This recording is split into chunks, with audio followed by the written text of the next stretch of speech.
Chapter 131. After receiving the message, Liang Ran picked up the injection needle with confidence, but as soon as she picked it up, she realized that the needle hole was also a wound. Now the invisible alien species are parasitic everywhere. So she immediately stood up and found Zhuang in the next bedroom. You inject first. The invisible alien species can't parasitize me, but they should be able to parasitize you. I help you kill them first. Zhuang nodded quickly, got up from the bed, took out the test tube she put in the drawer, and took the needle handed by Liang Ran. The golden reagent slowly pushed into her arm. Liang Ran looked around and quickly killed several invisible alien species that ran into the room. Since Zhuang could see other people's memories, his genetic level was S level at least. The wound healed quickly.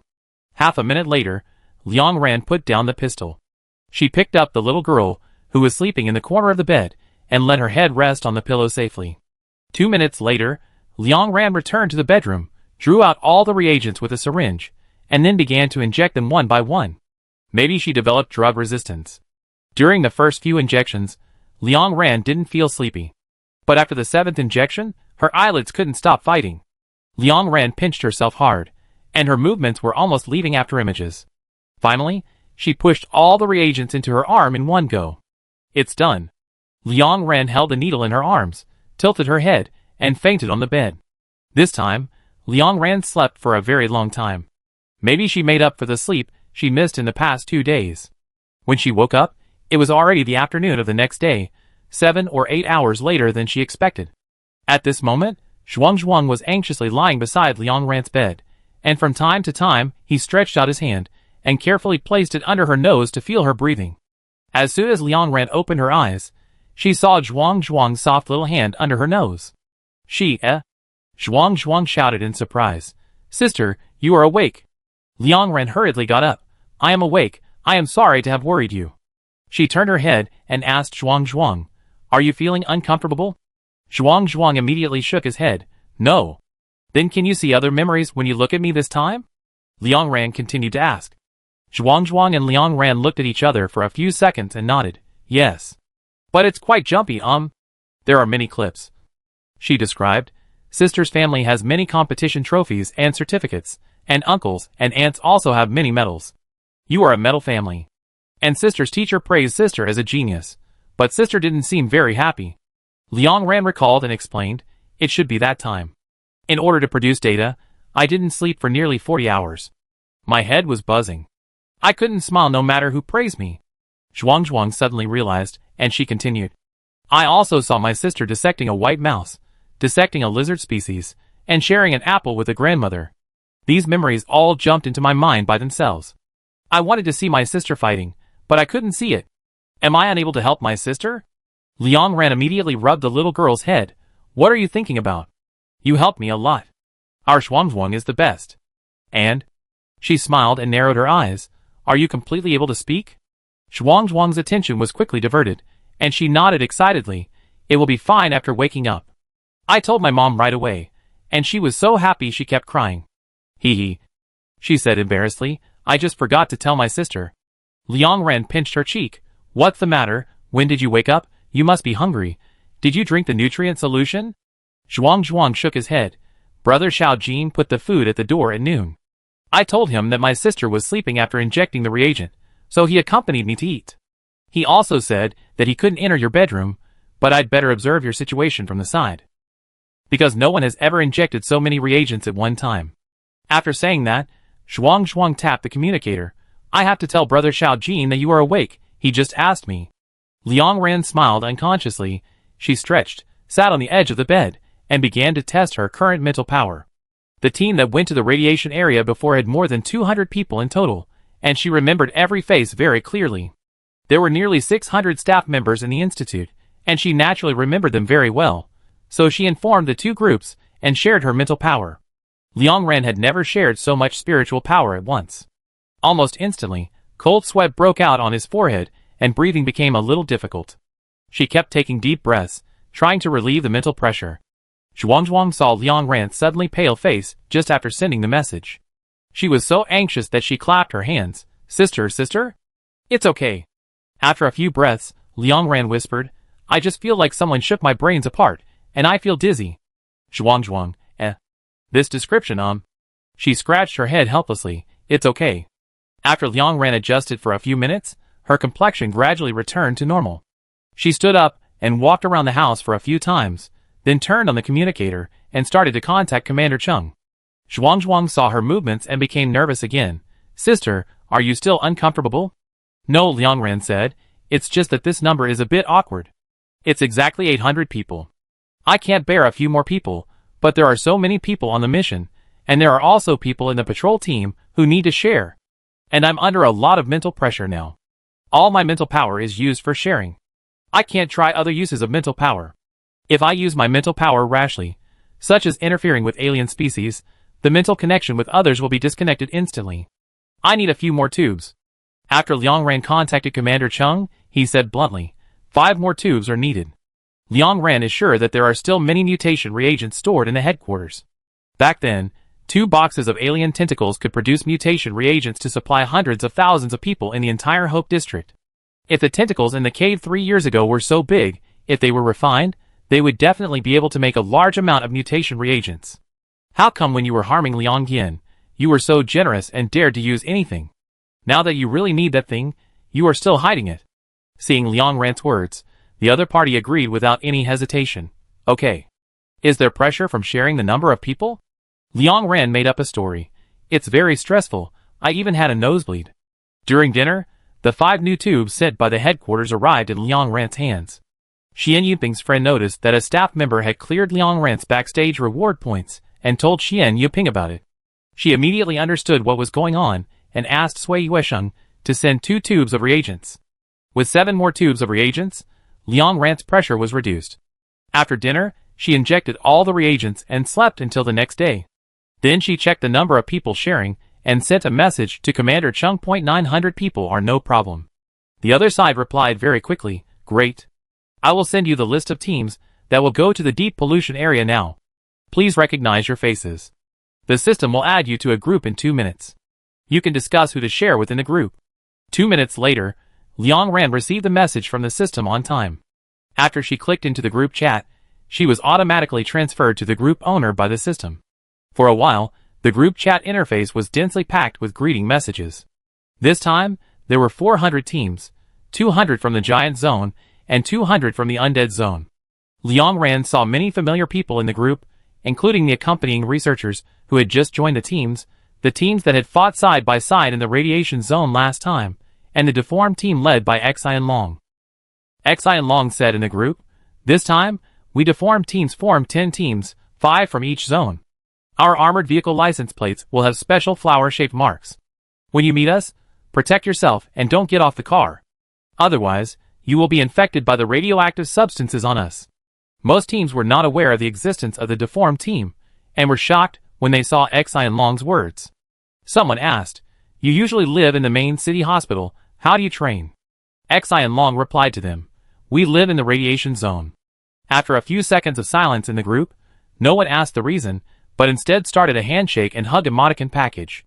After Liang Ran asked for the shared list of each team in the group, he suggested, in addition to staying in the training ground these days, everyone can practice driving in the wasteland.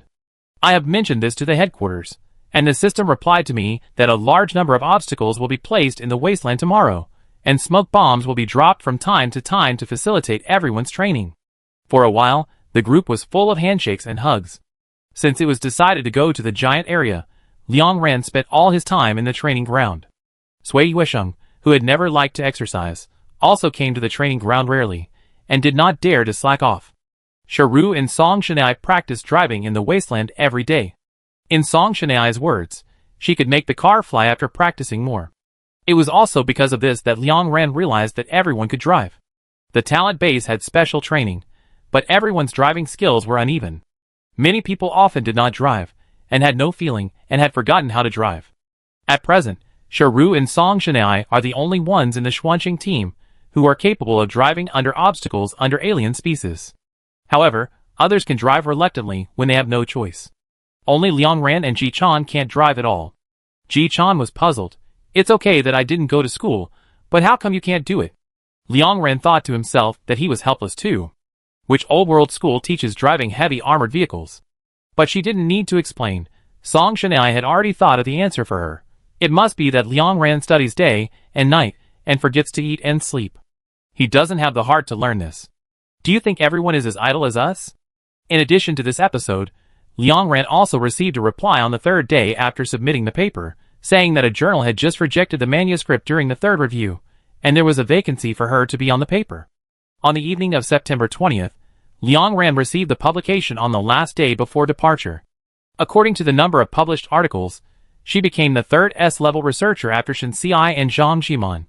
After packing her luggage for the next day, she pushed Zhuang Zhuang in a wheelchair and sent him to Aunt Xian. Because Liang Ran told her about this in advance, Aunt Xian was waiting at home early. As soon as she heard the knock on the door, Aunt Xian opened the door enthusiastically. She looked at Zhuang Zhuang with love for a long time and pushed her into the room she had carefully decorated. Zhuang Zhuang's bedroom was decorated very warmly, with cute dolls and very cool wooden models. 2 little kittens lay in the middle of the milky white bed. They were not afraid of strangers at all, and meowed sweetly and softly. Zhuang Zhuang's eyes lit up again and again. She confirmed with Aunt Xian, "Is this really my room?" "Of course." Aunt Xian replied softly. "Auntie has always wanted a child. You can stay here as long as you want." Zhuang Zhuang bent down and picked up the kitten at his feet, smiling with red cheeks. After settling Zhuang Zhuang, Liang Ran said goodbye to Aunt Xian. Sui Yuesheng came out of the room, holding up the communicator in his hand and said, "The headquarters just sent a message about fuel supplies and mission time." Hearing this, Liang Ran immediately lowered his head. Just as Sui Yuesheng said, the system sent a notification 2 minutes ago. Liang Ran clicked on the notification, and the first sentence was, "This is a message that will put pressure on all hunters." Liang Ran's eyes quickly scanned down. "Just now, we put the fuel needed to go to the deep contaminated area in the trunk of each armored vehicle. Through precise calculations, each team must refuel the armored vehicle at least 4 times during the mission before they can return smoothly. This is a huge loss, exceeding the original estimate of the headquarters. According to the headquarters' current calculations, excluding this part of the fuel supplies, the current reserves in the Hope District can only support until October 13th at most. And that is almost the time for all the hunters to return. Please try to return to the city as early as possible while ensuring your own safety." Liang Ran quickly calculated in his mind. The deep pollution area is far from the Hope area. It takes a week to go there, and 2 days to cross the white fog boundary, which is 9 days. Similarly, the return journey also takes 9 days. For this mission, the time wasted on the road is 18 days. If you want to return before the 13th, you can only stay in the deep pollution area for 4 days, which is really very urgent. Aunt Xian also finished reading the message received by Sui Yuesheng at this time. She sighed lightly. "Don't put too much pressure on yourself." Liang Ran nodded. "Then Aunt Xian, I will go back first." After returning home, Liang Ran checked the backpack again, sat on the bed in the bedroom for a long time, suddenly stood up and walked to the table, tearing a piece of paper from the notebook. Liang Ran wanted to write a suicide note. The specific content is that once she dies, she will donate her brain for research. But as soon as she picked up the pen, she felt that this was not auspicious, and if she really died, whether there was a suicide note or not, her brain should be taken for research. So she temporarily changed it to a property donation letter, but as soon as she wrote the title, Liang Ran looked around the house, and found that she seemed to have no property. Her points were basically empty, the house was rented, and the furniture was not bought by her. Only the scientific research notes were hers, but she uploaded all the contents of the notes to the system of the institute, so they were of no value. Liang Ran stood up and began to look for them at home. Finally, she found a set of tableware, which was given by Song Shanai and belonged to her, and a lot of clothes, which were also given by Song Shanai and belonged to her.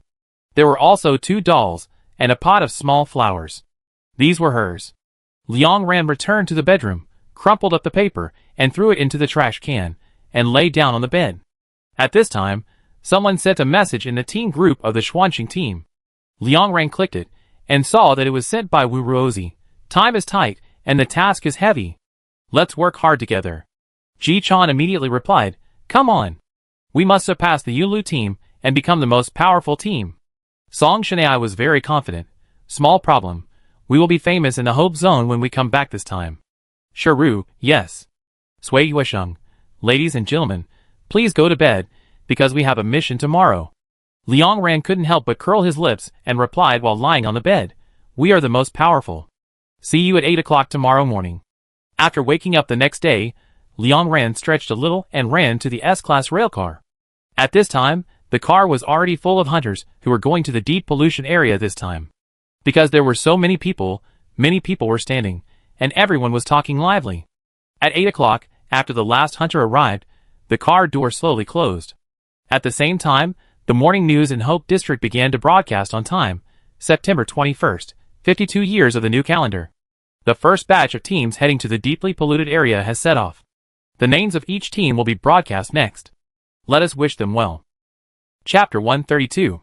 Liang Ran is the kind of person who is not suitable for sensationalism.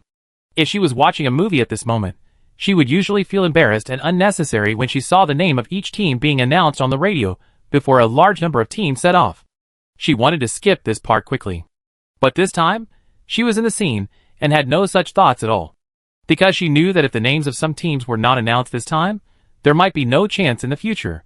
After the 400 teams were announced, the railcar just stopped under the high wall. All patrol teams in the Hope District stood under the wall. When they saw the hunters get off the car, they quickly walked forward and checked everyone's situation one by one. When it was the turn of the Xuanqing team, Ji Chan stepped forward to take the vehicle's startup chip.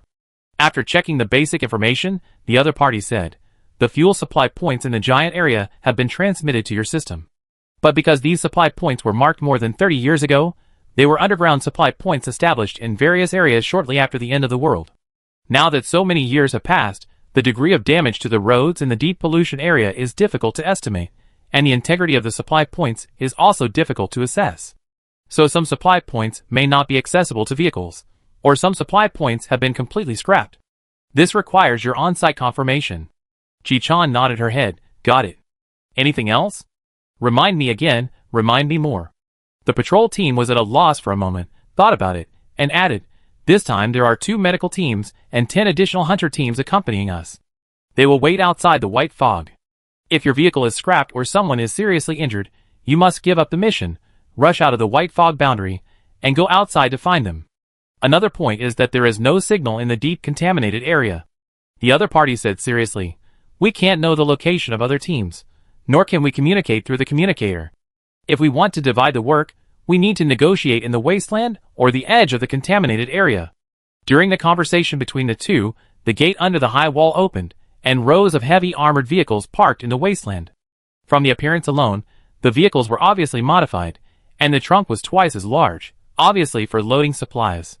After being released, Shiru got on the car first and began to check the sensitivity of the car and the triggering of the onboard screen. Liang Ran opened the trunk and checked the fuel tank and spare tire. After finding no problems, she got on the car and began to check basic supplies such as powder, flashlight, and protective clothing. 5 minutes later, Liang Ran raised his head and nodded to Shiru.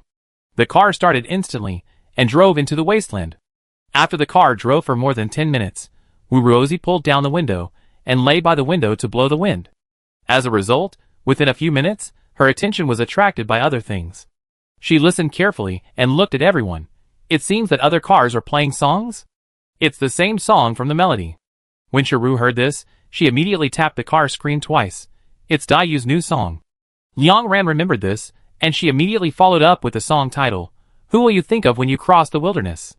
As soon as she finished speaking, Daiyu's distinctive voice sounded in the car.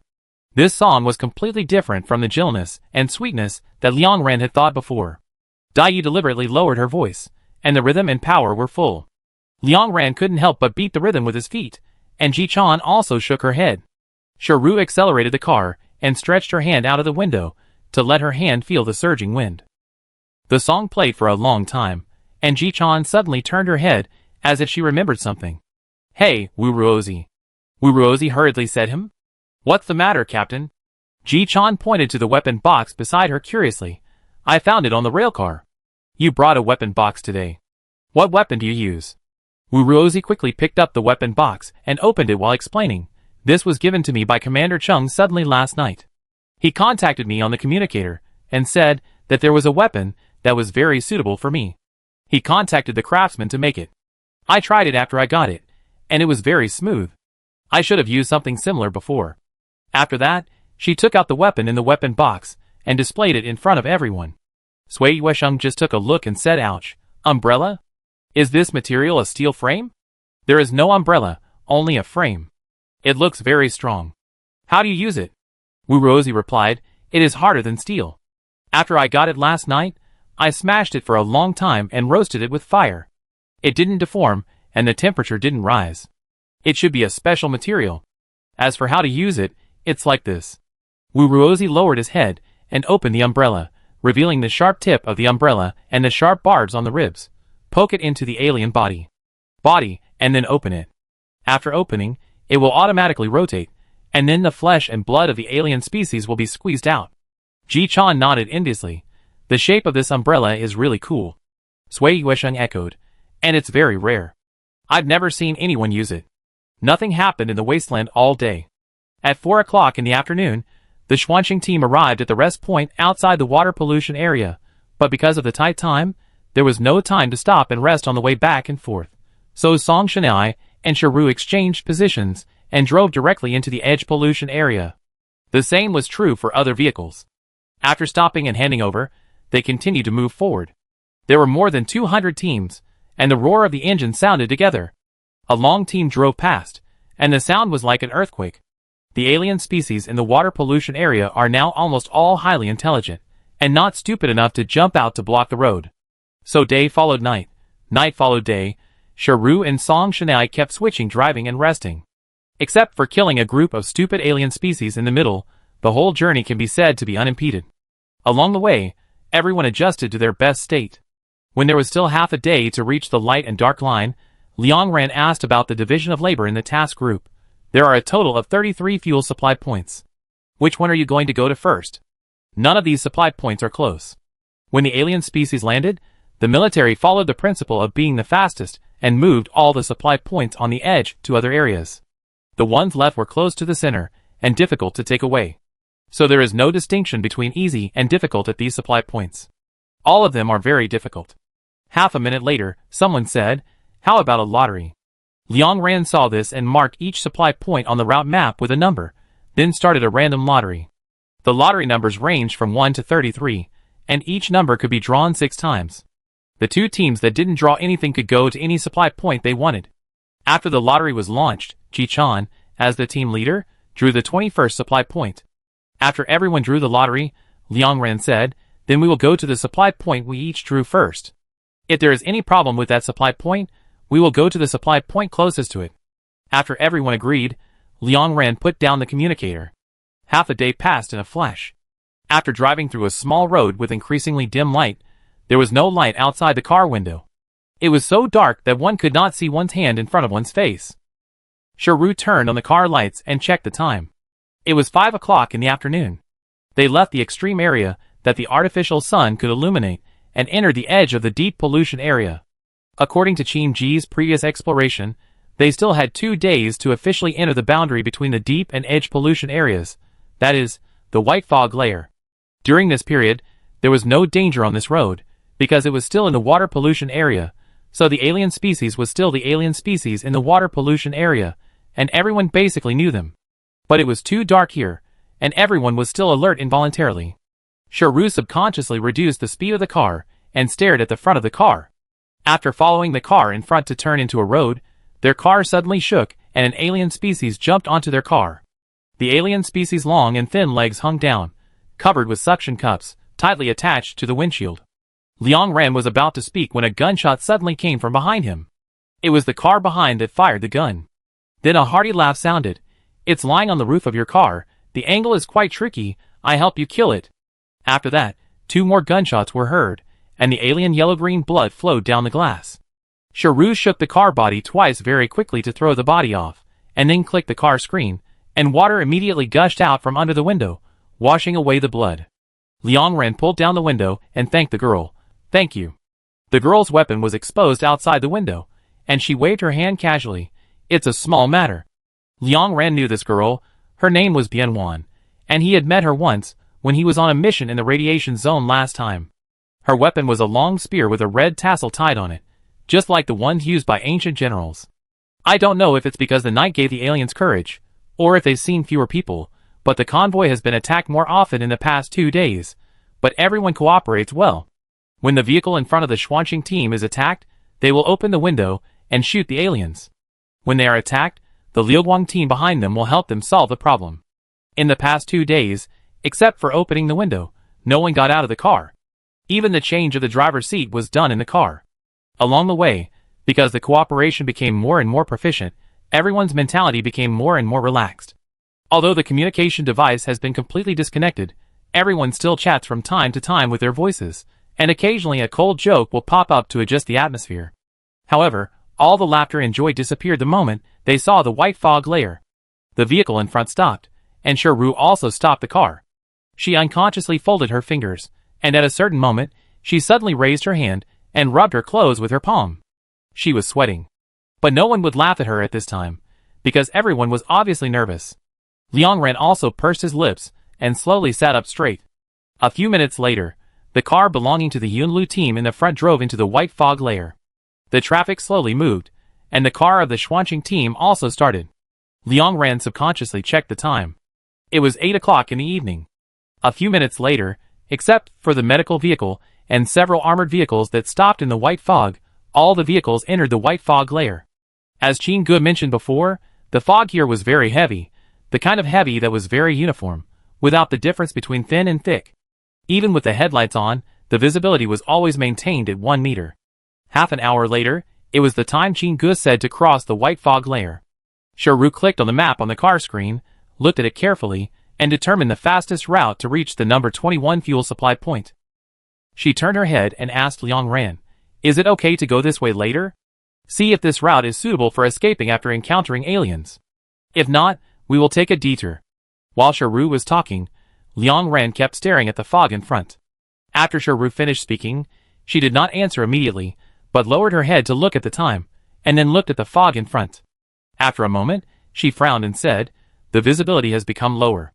As soon as the voice fell, Liangren heard someone in the team ahead cough heavily, and obviously realized this and reminded others that the visibility of the white fog layer is fixed. They have now passed through the white fog layer and officially entered the giant area. But they unfortunately encountered a dense fog. The fog in the giant area is heavier than the white fog layer.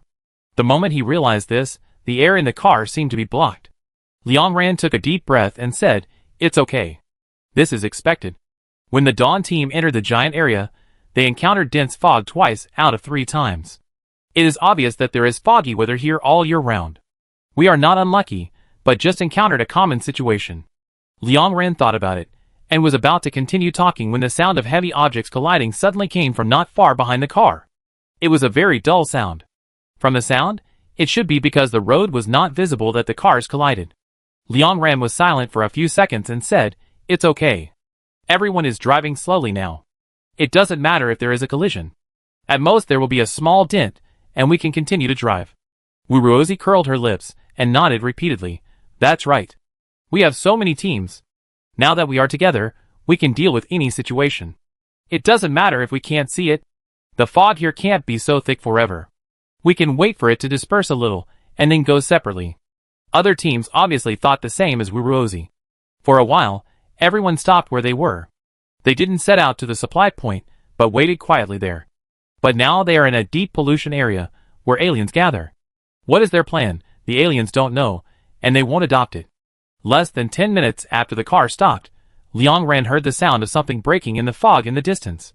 If you have to describe it, it's probably the muffled sound of bubbles being punctured.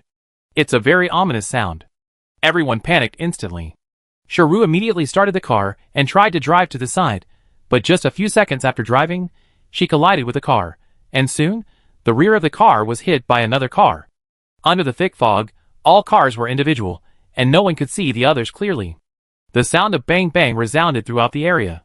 After hitting no less than 3 cars, Ru drove the car to a small road with a visibility of less than half a meter. At this time, a black shadow gradually appeared behind the white fog. It was a giant goldfish. The 7 or 8 meter long fish was covered with gray scales. On both sides of its body, where the fins should be, there were 4 slender gray arms with human hands on them. Its pure white fish eyes slowly turned and swam freely in the thick fog. After approaching the group of cars, it stretched out its hand and easily picked up 2 cars. Because the fog was too thick, Liangren couldn't see anything, so she was using her mental power to observe the surroundings. Seeing this situation, she quickly pulled down the window and shouted, "Jump out of the car! Hurry up and jump out of the car!"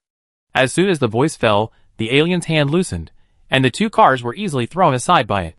Boom sound. Under Liang Ran's gaze, the two heavy armored vehicles were smashed to pieces in an instant. Chapter 133.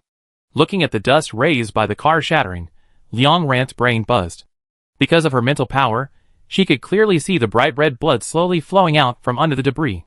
After a moment, a hand stretched out from under the debris and clung to the edge. Liang Ran breathed a sigh of relief. She quickly shared her mental power with everyone in the Xuanqing team and told them, "Shiru continues to drive. The rest of you get off the car, you go and kill the invisible aliens that are rushing over. Ji-chan and I will go to save people." The fog was too heavy, and the invisible aliens rushing towards the debris could not be seen in the car at all, so they had to get off the car. After several people nodded, they immediately jumped out of the car with their weapons. Fortunately, the goldfish alien just rolled its white eyes and stared at the ruins for a few seconds, then turned around and began to swim in the fog. Its vision was not affected by the thick fog at all, but after swimming a few circles, it completely dispersed the 200 cars. Time was urgent, and Liang Ran's men did not dare to stop at all. In order to avoid attracting the goldfish species, everyone used silenced guns, and the sound of shooting was hidden in the roar of the vehicle. Fortunately, they were not fighting alone. Liang Ran had just dug for half a minute when people from other teams jumped out of the car and rushed over quickly. In less than 3 minutes, the 12 people in the 2 cars were dug out. 5 of them climbed out by themselves. After hearing Liang Ran say the word "jump out of the car," they immediately flipped out of the car window, so they were only affected by the impact of the car smashing and were basically not injured. Of the remaining 7 people, 4 were slightly injured, and 2 were seriously injured. Their arms and legs were embedded in fragments and could not move. There was another person. Liang Ran looked at the hunter whose neck was squeezed on the seat in a weird posture, stretched out his hand, put it under his nose to feel it, and then lowered his eyes to help him close his wide eyes. "He died on the spot," she whispered. He was in this position, so it only hurt for a moment, and he didn't die in much pain. After saying that, Liang Ran calmly looked at the survivors in the 2 teams and said quickly, "You are all injured and can't continue the mission. You should leave the white fog layer now, and find the team to pick you up. Get in our car first." After a few seconds of silence, a female voice answered first, "Okay." The girl was Yunhee, who happened to be in these 2 teams. She and her teammates got on the Xuanqing team, and the other team got on the car of the other team that came to help. As soon as the car door closed, Shiru quickly turned the car around and left. At this moment, the goldfish alien probably had enough fun and reached out his hand again. It has 7 fingers on each hand, and there are bubble-like things on all the fingers that are constantly churning. Every second, a bubble breaks by itself, and white pus flows out of it, dripping into the mist, making a sizzling corrosion sound. Seeing its 4 hands stretched out at the same time, Liang Ran quickly enlarged the range of spiritual detection to see the trajectory of its hands' movements and determine which 4 cars it wanted to grab. She took out the horn under the seat and shouted out the window, "Daiyun, Zuling team, speed up and reverse. Neo team, step on the accelerator and drive forward. Chingsong team, brake, turn left quickly." Hearing Liang Ran's words, the people in the 4 cars were stunned. Even if they couldn't see where the goldfish alien was above their heads, they knew what was going on. They quickly changed their driving tracks according to Liang Ran's words. A few seconds later, the goldfish alien's hands grabbed nothing, and it made a sound similar to gula from its mouth. It seemed a little dazed, and swam back, completely hidden in the mist, but Liang Ran could clearly see that the frequency of its eyes moving faster and faster, and began to look for which car made the sound just now. Liang Ran pursed his lips, and took this opportunity to look at the position of each car. A few seconds later, Yunhee's voice came from behind her. "When it grabbed our car just now, I saw the pus in its hand absorbing the mist. It should be in line with the situation of ordinary goldfish aliens. It needs water to survive. It can swim in the mist now, because the mist is thick and the water vapor is heavy. We can try the flamethrower." Liang Ran confirmed her statement. "Yes. It's just that the flamethrower needs to attack at close range. Once it swims high, the flamethrower can't reach it at all, and the hunter will be easily corroded by the liquid dripping from the pus after approaching it. It's best to use a bomb to evaporate the water vapor by the high temperature of the explosion, but in the situation just now, no matter which car. If a car uses a bomb rashly, it will blow up other cars." After saying these words, Liang Ran also memorized the positions of all the vehicles. She picked up the horn again and quickly arranged. Everyone, back up at the slowest speed, change to the fastest speed after 5 seconds, and stop after 10 seconds. Everyone, listen to the sound in front of the car, and flash your lights twice if you think you are in the front row. The car in the front row, pull down the window, and take out the small bomb, and wait for my instructions. When I say throw the bomb 10 meters ahead. After Liang Ran finished speaking, everyone started to back up, and the lights flashed intermittently. Liang Ran reminded the 2 cars that were not in the front row, and looked at the goldfish alien. Because she had just said a long string of words, the alien species now knew who was in charge. It gradually emerged from the thick fog behind, quickly flapping its tail, holding up its gray palm, and moving its fingers while swimming towards the vehicle where Liang Ran was. A few seconds later, Liang Ran watched it swim into the throwing range and immediately said, "Throw." The next second, a series of bombs with ignited fire lines were thrown into the fog, and the sound of bombing rang out. The explosion range of small bombs was not large, just not enough to affect the first row of vehicles. Endless bombs were thrown into the white fog, and the flames rushed up. Soon, the smell of grilled seafood came slowly. In the thick fog, the scales on the giant goldfish were completely cracked by the explosion, and its fingers shrank visibly and cracked inch by inch. It turned its head and wanted to swim into the fog, but it had a lot of scales on its body, and the sound of falling to the ground was very loud. A large number of vehicles immediately followed the sound, and did not leave it room to escape. The bombing lasted for 5 minutes, and with a heavy landing sound, the goldfish alien fell to the ground. Its eyes quickly turned gray, and its scales almost completely fell off. The protective mucous membrane on it was completely gone. Only its mouth was still opening and closing, indicating that it was not dead yet. A few seconds later, everyone's low voices of celebration came from the fog. Everyone knew that the noise here was too loud just now. If they wanted to survive, they had to evacuate here as soon as possible before other aliens arrived. Liang Ran originally wanted to arrange for everyone to leave quickly, but after thinking about it, she took Sharu's long knife, opened the car door, and jumped out of the car. Her mental power could interfere with the vision of aliens, so she didn't worry about her own safety. Liang Ran came to the goldfish alien and saw that its wounds were recovering rapidly. Now the mist was covering it again, and the water vapor inside was penetrating into its body. In a few minutes, the alien would be able to recover its mobility. Liang Ran took Sharu's long knife and began to test it. She first pierced the eyes of the goldfish alien, and seeing that its recovery speed did not change, she pierced its belly, and then pierced its arm. When she pierced the 4th hand, the tail of the goldfish alien suddenly swung hard to the ground. It tried desperately to escape, but Liang Ran's reaction speed was extremely fast, and she immediately cut off its hand. The next second, the water vapor around the giant goldfish stopped penetrating into its body, and light green blood flowed out of the broken part of its hand. The alien's eyes turned completely gray and stopped moving. Liang Ran stood in place, cut the hand open like cutting vegetables, and picked out a 5-centimeter heart from it. She turned to look at the car behind her and raised her voice. "Next time you see this kind of alien, cut off the hand under its left armpit, where its heart is." The giant alien is just like that, just a little bigger. If all our cars hadn't been gathered together, making it difficult to move, and afraid of blowing each other up, we could have killed it with a bomb long ago, Liang Ran said seriously. Most fish aliens are afraid of fire. I know you know that.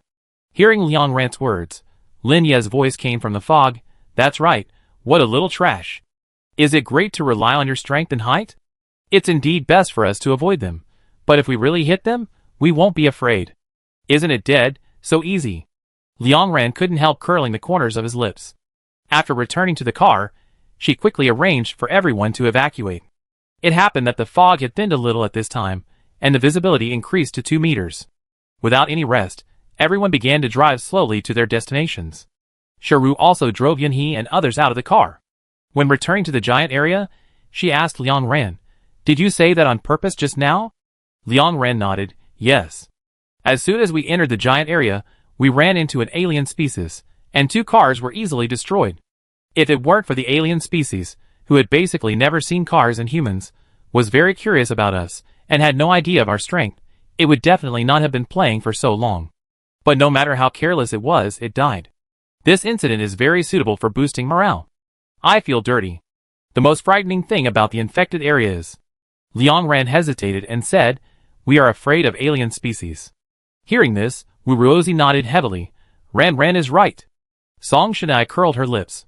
Ran Ran again, all day long. Are you not afraid of burning your mouth? Burning, burning, burning? After an hour of back and forth, Sharu passed through the white fog layer and returned to the giant area. Because he was worried that alien species would be attracted by the sound just now, Sharu slowed down and reduced the roar of the engine to a minimum as soon as he entered the giant area. Liang Ren had already retracted the mental power for detection. Just now, in order to observe the positions of all the cars, she stretched the detection range to the limit, which consumed a lot of mental power. She also had to maintain the mental power sharing of 900 people. Now there is no extra mental power. Liang Ran leaned back on the chair, rubbed his temple tiredly, and turned his eyes to the window. Now the fog has dispersed a little, and the visible range has reached 3 meters. According to this situation, everyone should be able to move normally tomorrow morning. It is more dangerous to move in a hurry tonight, so it is better to find a large obstacle and rest for a night. After Liang Ran made a suggestion, Sharu began to look for obstacles, but this place belongs to a township. In addition to a large open space, there are low houses. Many bungalows were knocked down by aliens, and bricks were piled on the ground. Sharu drove for a long time, and did not see any tall buildings. No matter where the car was parked, the giant alien could easily find it. After searching for more than 10 minutes, it suddenly rained lightly, and the raindrops dripped on the windshield. Song Shanai was speechless. It's the first time we encountered rain during a mission. It's really unlucky. Wu Ruozi laughed. It's foggy here, with a lot of water vapor and thick clouds. It's normal to rain. It's definitely not our bad luck. Liang Ran didn't care about the light rain. She looked at the map of the giant area and pointed to a small shopping mall. Why don't we go here? At this speed, we can get there in an hour. Sharu looked at the route map on the car screen, reversed immediately, turned into a small road, and drove to the location Liang Ran said. The raindrops kept hitting the car window. Liang Ran leaned against the car window, and his sight was unconsciously attracted by the raindrops above. The rain left obvious traces on the car window. Liang Ran looked at it for a few seconds, and his eyebrows suddenly frowned. This rain seems very sticky. Thinking of this, Liang Ran sat up straight instantly. She was about to speak, and facing her sight, a small white object suddenly fell on her car window, making a very light sound. Bang! Sui Yuesheng looked over immediately. What is that? Liang Ran pursed his lips and looked forward, teeth. There is a large alien on the roof of our car, and it keeps drooling. Chapter 134. Although Liang Ran tried to say this in a calm tone, everyone in the car still changed their faces suddenly. Another light sound. Bang! A white tooth hit the window next to Sui Yuesheng. There was a 1 centimeter wide smooth area at the junction of the window and the car body. At this time, the tooth did not slide off, but happened to be embedded there. Sui Yuesheng turned his head and could see the shape of the white tooth. A few seconds later, he whispered, "It looks like the baby teeth of a 4 or 5-year-old child. I don't remember any alien teeth looking like this." Liang Ran thought about it and shook his head. There are several types of alien teeth similar to children's baby teeth, but they can't float in the air.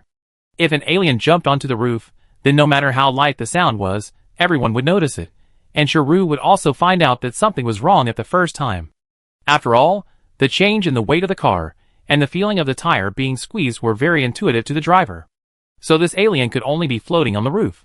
Flying aliens rely on wings to move forward. This is a giant area, and the wings of aliens are not small. When they flap, they will definitely produce a large airflow sound, but they didn't hear any sound before. So it should be suspended in the air. Like the goldfish alien, it swam gently in the mist. After being attracted by the loud noise an hour ago, it hid in the mist until it found the car of the Xuanqing team and followed it slowly. After thinking for a few seconds, Liang Ran said to Sharu, "Drive as usual. Speed up when passing the corner ahead, and turn on the lights behind. I can't detect it with my mental power now. Xiao Wu, take a look at the sky above the car while accelerating later. What is your visible range now?" As a person with vision mutation, Wu Ruozi's visibility in the fog is higher than others. She immediately replied, 5 meters. Liang Ran nodded. Don't stick your head out, use the mirror to see. If you are lucky, you should be able to see its feet, if it has feet. 3 minutes later, the saliva rain around was getting heavier and heavier. Everyone in the car subconsciously clenched their fingers. The corner was right in front of them. Sharu quickly stepped on the accelerator, the engine roared instantly, and the tires made a harsh friction sound with the ground. She held the steering wheel tightly, While observing the rearview mirror, she turned the steering wheel sharply, and the car turned sharply and rushed into the corner. Wuruozi also took the opportunity to stick her hand out of the car window. With the help of the headlights, she subconsciously squinted her eyes and tried to see from the mirror what the alien species following the car was. She carefully distinguished. It seems to be a translucent tentacles. Before she finished her muttering, a tentacle gelatinous tentacle slashed down from above and accurately pierced Wuruozi's wrist. She trembled in pain, and the mirror immediately fell from her palm and shattered outside the car. Song Shanai frowned. Your hand. Wuruozi hurriedly said, It's okay, it's okay. Just blink a few times. It's a jellyfish. She looked at Liang Ran. Ran, it's a jellyfish. Knowing that it was still something in the water, Sharu turned on the car screen without Liang Ran saying anything, tapped on the control panel, and activated the car's built-in close-range bombing system. There were no other cars at the moment, so she could throw it however she wanted. The small launcher on the roof was quickly folded, and the black device rose at a 45-degree angle. In just 3 or 4 seconds, a row of launchers with a diameter of 30 centimeters were arranged in the night, like a dormant beast. 5 seconds later, the launch system automatically loaded the ammunition. Sharu held the steering wheel with one hand, and quickly set the range and number of bullets with the other hand, and pressed the launch button. This was the first time Liang Ran had seen Sharu start this system since he was on a mission. Usually, alien species in the edge-contaminated area do not need to be so elaborate, which is a waste of resources. But it is different in the deep contaminated area, and everything must be done with all efforts. As the 5 small bombs were launched, the jellyfish alien species above the car made a shrill cry, and its tentacles quickly carbonized, breaking one by one and falling on the roof and the ground. A few seconds later, the car suddenly shook. Liang Ran quickly looked out the window, and found that it was the gelatinous body of a giant jellyfish that fell on the roof of the car. Because of the loss of strength, it was slowly sliding to one side. Liang Ran stared at its translucent umbrella-shaped body for a few seconds, suddenly pulled down the window, stretched out his hand, cut its head with a scalpel in one hand, and pulled out the heart from its head with the other hand. The rain above the car finally stopped. Ouch! Sui Yuesheng was surprised to see Liang Ran's action. This thing's body is so transparent that you can see its brain tissue. Liang Ran wiped the sticky stuff off his hands and replied, Well, it's quite convenient to grow. It would be great if other alien species were this long. After killing 2 giant alien species in succession, everyone's emotions were a little high. Ji Chan couldn't help humming a song, and Sharu also slowed down the car and wiped the sweat from his palms. Fortunately, there are no obstacles on this road, Sharu said. I was driving too fast just now, and I was always worried about hitting something. Wuruozi raised her hand. Sister Sharu, don't worry, I'm always watching. Hearing this, Liang Ran turned to look at the wound on Wuruozi's wrist. At this time, the penetrating wound had completely disappeared. Liang Ran recalled that she had not seen any invisible aliens outside the car window just now, which means that Wuruozi had almost recovered completely in 7 or 8 seconds, or at most 10 seconds after being injured. Wuruozi should be an S-level regenerative mutant now, but not yet S+. Although Liang Ran didn't know what an S+ regenerator was like, according to her assumption, it was definitely faster than Wuruozi's current speed, which could be called a terrifying regeneration speed. I just don't know when Wuruozi can recover to her peak state. Liang Ran thought and breathed a sigh of relief. The path was about to end. Sharu turned the steering wheel flexibly and drove to the rest point set before. As a result, she hurriedly stepped on the emergency brake just after the car turned 90 degrees. Because the brake was too sudden, no one held the armrest in advance, and everyone leaned forward instantly. Liang Ran's head hit the seat in front of her hard, and was pulled back by the seat belt, with her back against the back of the seat. I felt like vomiting. Liang Ran swallowed a few times in a hurry, raised his eyes, and looked forward. There must be a reason why Sharu braked so hastily, and it was likely that she hit an alien. As expected, although the fog was very thick, a pair of green eyes could still be vaguely seen in the air in front. Liang Ran gritted his teeth and prepared to release 1 or 2 seconds of mental power, stuck on the edge of exhaustion, and quickly detected what it was. But before she tried, another pair of green eyes appeared in the thick fog. The next second, the third pair of the same eyes appeared. But in just a few seconds, 7 or 8 pairs of green light spots appeared under the thick fog in the distance. They jumped up and down, like a group of living fireflies. Wuruozi was the only one who saw the jellyfish species clearly. She said anxiously, That giant jellyfish has this kind of eyes. So this is a group of jellyfish. There are still 12 bombs in the launcher. It can't kill so many. Shiru immediately put the car in reverse after speaking, but as soon as she turned the steering wheel, it started raining outside the car, and countless sticky saliva dripped on the windshield. Those giant jellyfish swam out of the thick fog, and Liang Ran saw their complete appearance clearly over the saliva that crossed the car window. Each of them is about 6 meters in diameter, and the umbrella-shaped body presents a dreamy white color. Because the body is transparent, you can see the glowing blood vessels in their bodies, like a forked river under the night light, which is extremely beautiful. But this beauty is very superficial. Because the bottom of the umbrella-shaped body, where there should be wrinkles, is a series of twisted faces, all squeezed together, twisted and weird, and it is difficult to see the facial features. Liang Ran looked over and could only see countless mouths opening and closing in an instant, full of teeth. Under the sight of everyone, these mouths kept squirming, making a tooth-grinding sound, and countless saliva dripped from them. Crackling. Crackling. Shiru had already turned the front of the car. She stepped on the accelerator hard, and the armored vehicle began to flee at the fastest speed. Wuruozi stood up holding the handrail, and began to help Shiru look at the road ahead. But the giant jellyfish were also fast.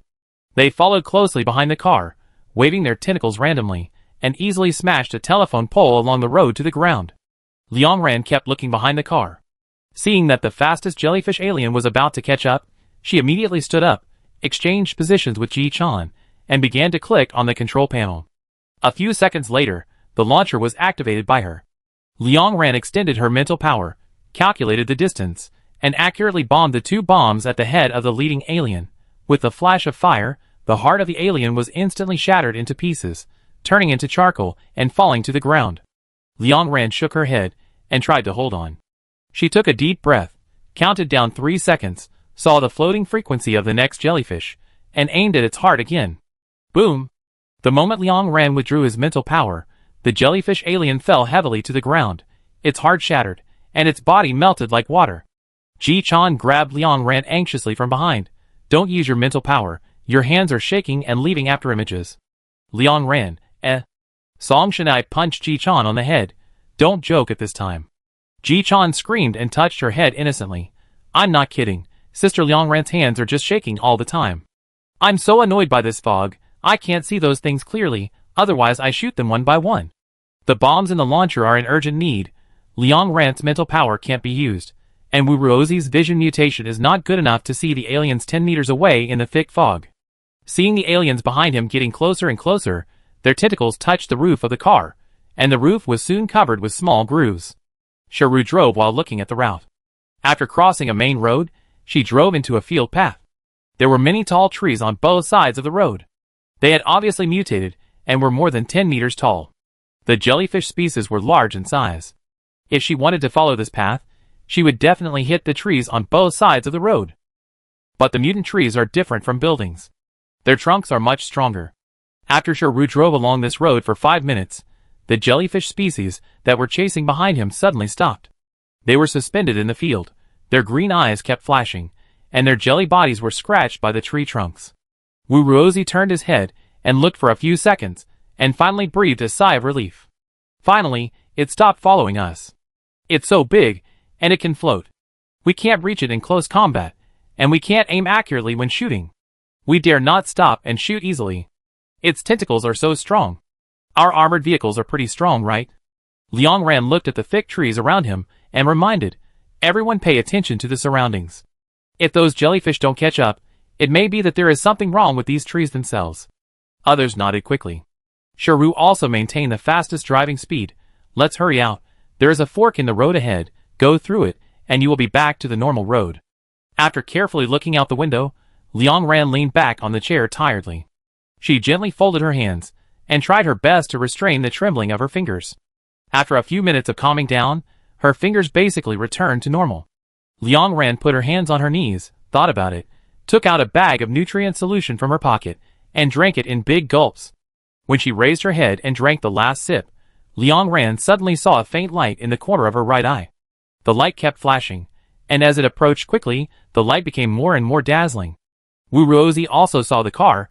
She screamed and hurriedly said, Sister Shiru, there's a car coming from the right. Shiru immediately turned the steering wheel, and the car on the opposite side obviously also discovered them. It braked suddenly, and the wheels almost scraped against the ground and stopped thrillingly just a dozen centimeters away from the front of the Xuanqing team. After Liang Ran sat firmly, he glanced at the license plate of the car. A-level team 4367. It was the team that Bian was in, the Liuguang team. Facing the gaze of the people in the Xuanqing team, Bian anxiously pulled down the window. Don't go to the front. There is a camel.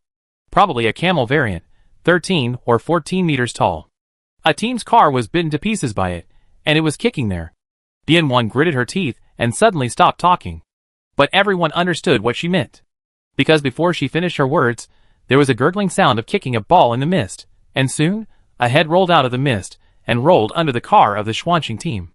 Chapter 135. When Liang Ran saw the head, she closed her eyes subconsciously. But her memory was too good. The fear and despair on the other person's face before his death were engraved in her mind. The dull rolling sound kept repeating in her mind, reminding her of what kind of tragedy had happened.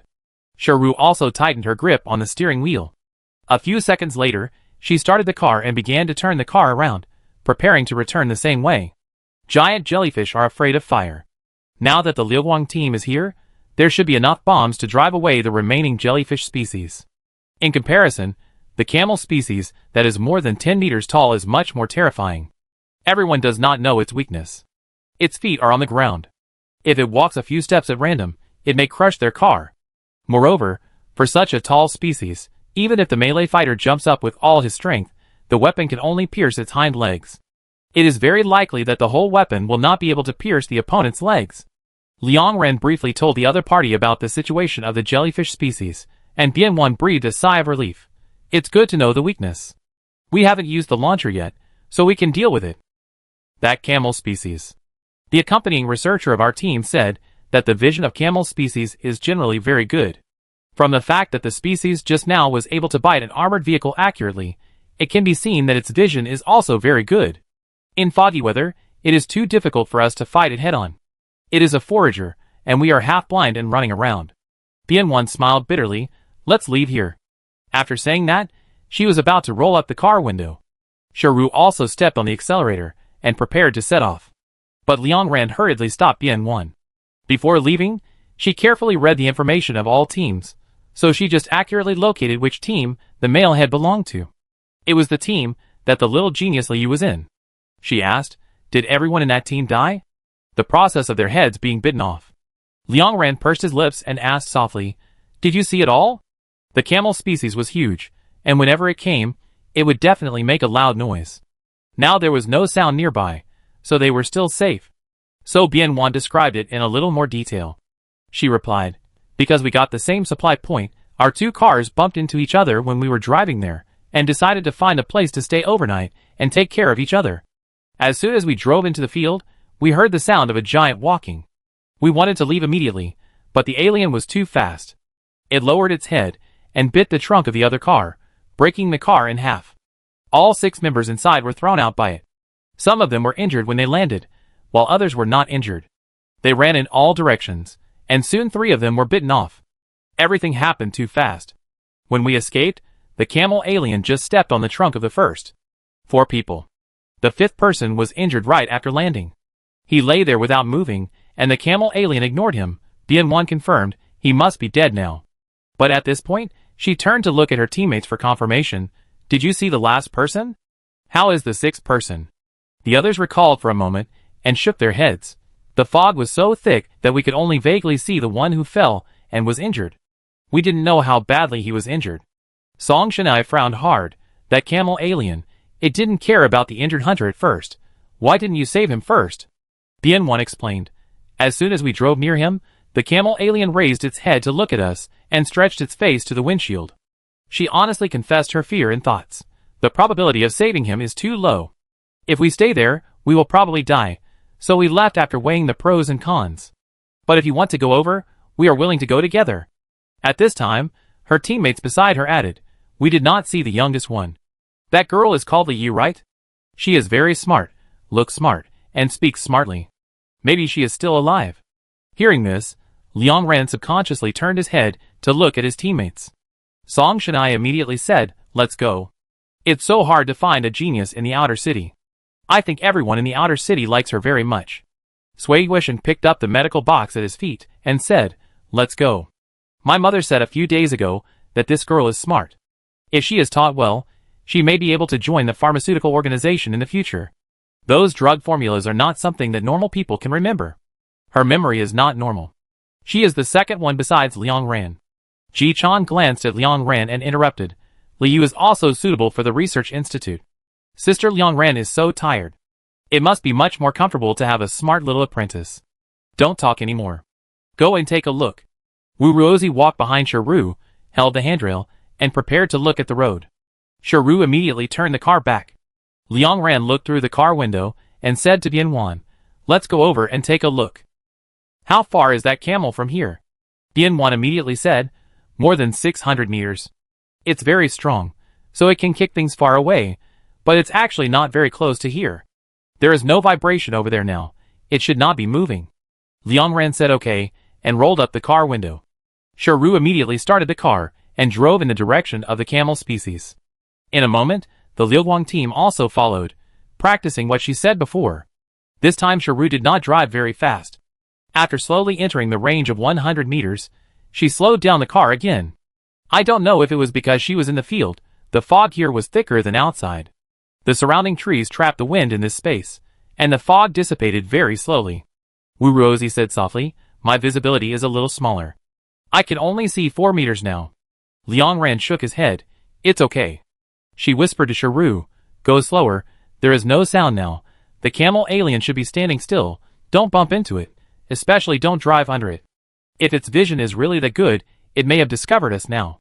But now the Liuguang team is here." She tried to lower her voice. "If we cooperate well, one team should be able to go find Liu, and the other team should be able to attract the camel alien's attention, try to walk it. Now I hope Liu is still alive. The speed of the Xuanqing team is not much faster than walking." Wu Ruozi looked around vigilantly. After looking for a while, she suddenly pointed to the field on the side, to the location mentioned by the Liuguang team. "There is half an armored vehicle there, and there is a lot of blood." Shiru turned the steering wheel lightly, and drove the car to the side of the armored vehicle. Liang Ran looked carefully through the window, and saw the gnat-like bite marks on it. 2 broken legs of someone fell beside it, spurting bright red blood. Liang Ran looked at the severed leg carefully and said, "Drive a few meters to the right." Shiru did it immediately. After the car drove a few meters forward, a bright red crawling mark appeared in front of everyone, and 2 rows of red handprints were branded on the land in the field. From the marks, it seems that someone dragged his broken body away from here. Liang Ran, follow the blood trail. The owner of the trace was seriously injured and could not crawl far, so Shiru just drove slowly for half a minute and stopped in front of a pile of giant excrement. This pile of excrement had been there for an unknown period of time and had been completely dried. Even though Liang Ran's car window was not completely closed, revealing a gap as wide as a thumb, the smell coming in was not pungent. It was a tolerable stench. Just as Shiru was about to bypass the excrement behind the car, the wheel suddenly ran over a piece of armored vehicle fragments, making a creaking sound, which was particularly obvious in the silent night.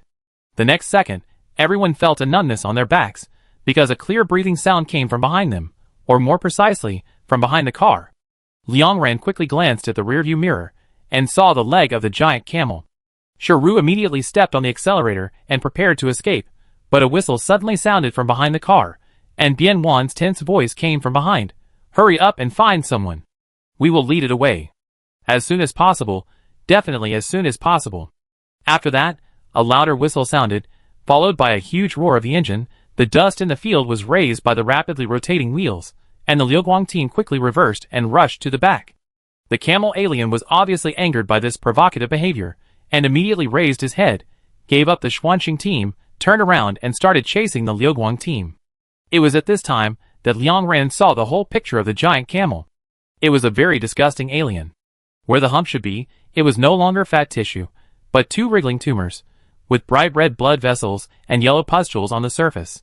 Its neck and head were the shape of a normal camel, but it had more than 1 neck and 1 head. The 2 tumors also contained 2 heads, and the slender neck stretched out from them, swinging left and right. Shiru didn't care about the alien's appearance, and quickly turned the steering wheel to drive the car behind the excrement. After stopping the car, Wu Ruozi immediately ran to the window. When she saw the second window on the left, she turned her head and said anxiously, "The injured person is here.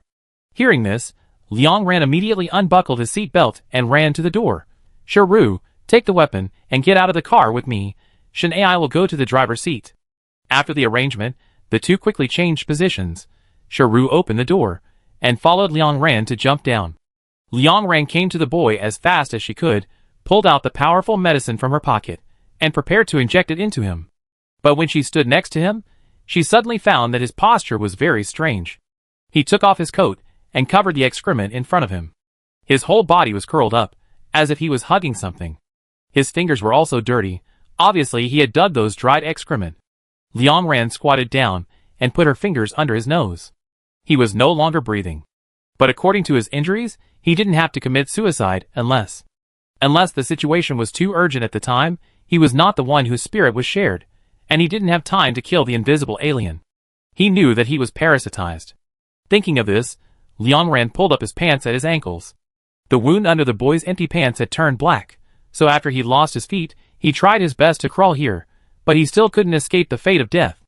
A few seconds later, Liang Ran's eyes slowly fell on the dagger on his chest and pursed his lips. At this time, a surprised voice came from Shiru.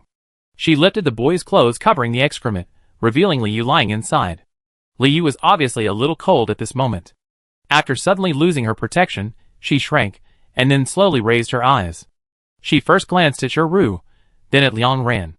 Just this one glance, her eyes quickly turned red, and 2 lines of tears flowed down her dirty face.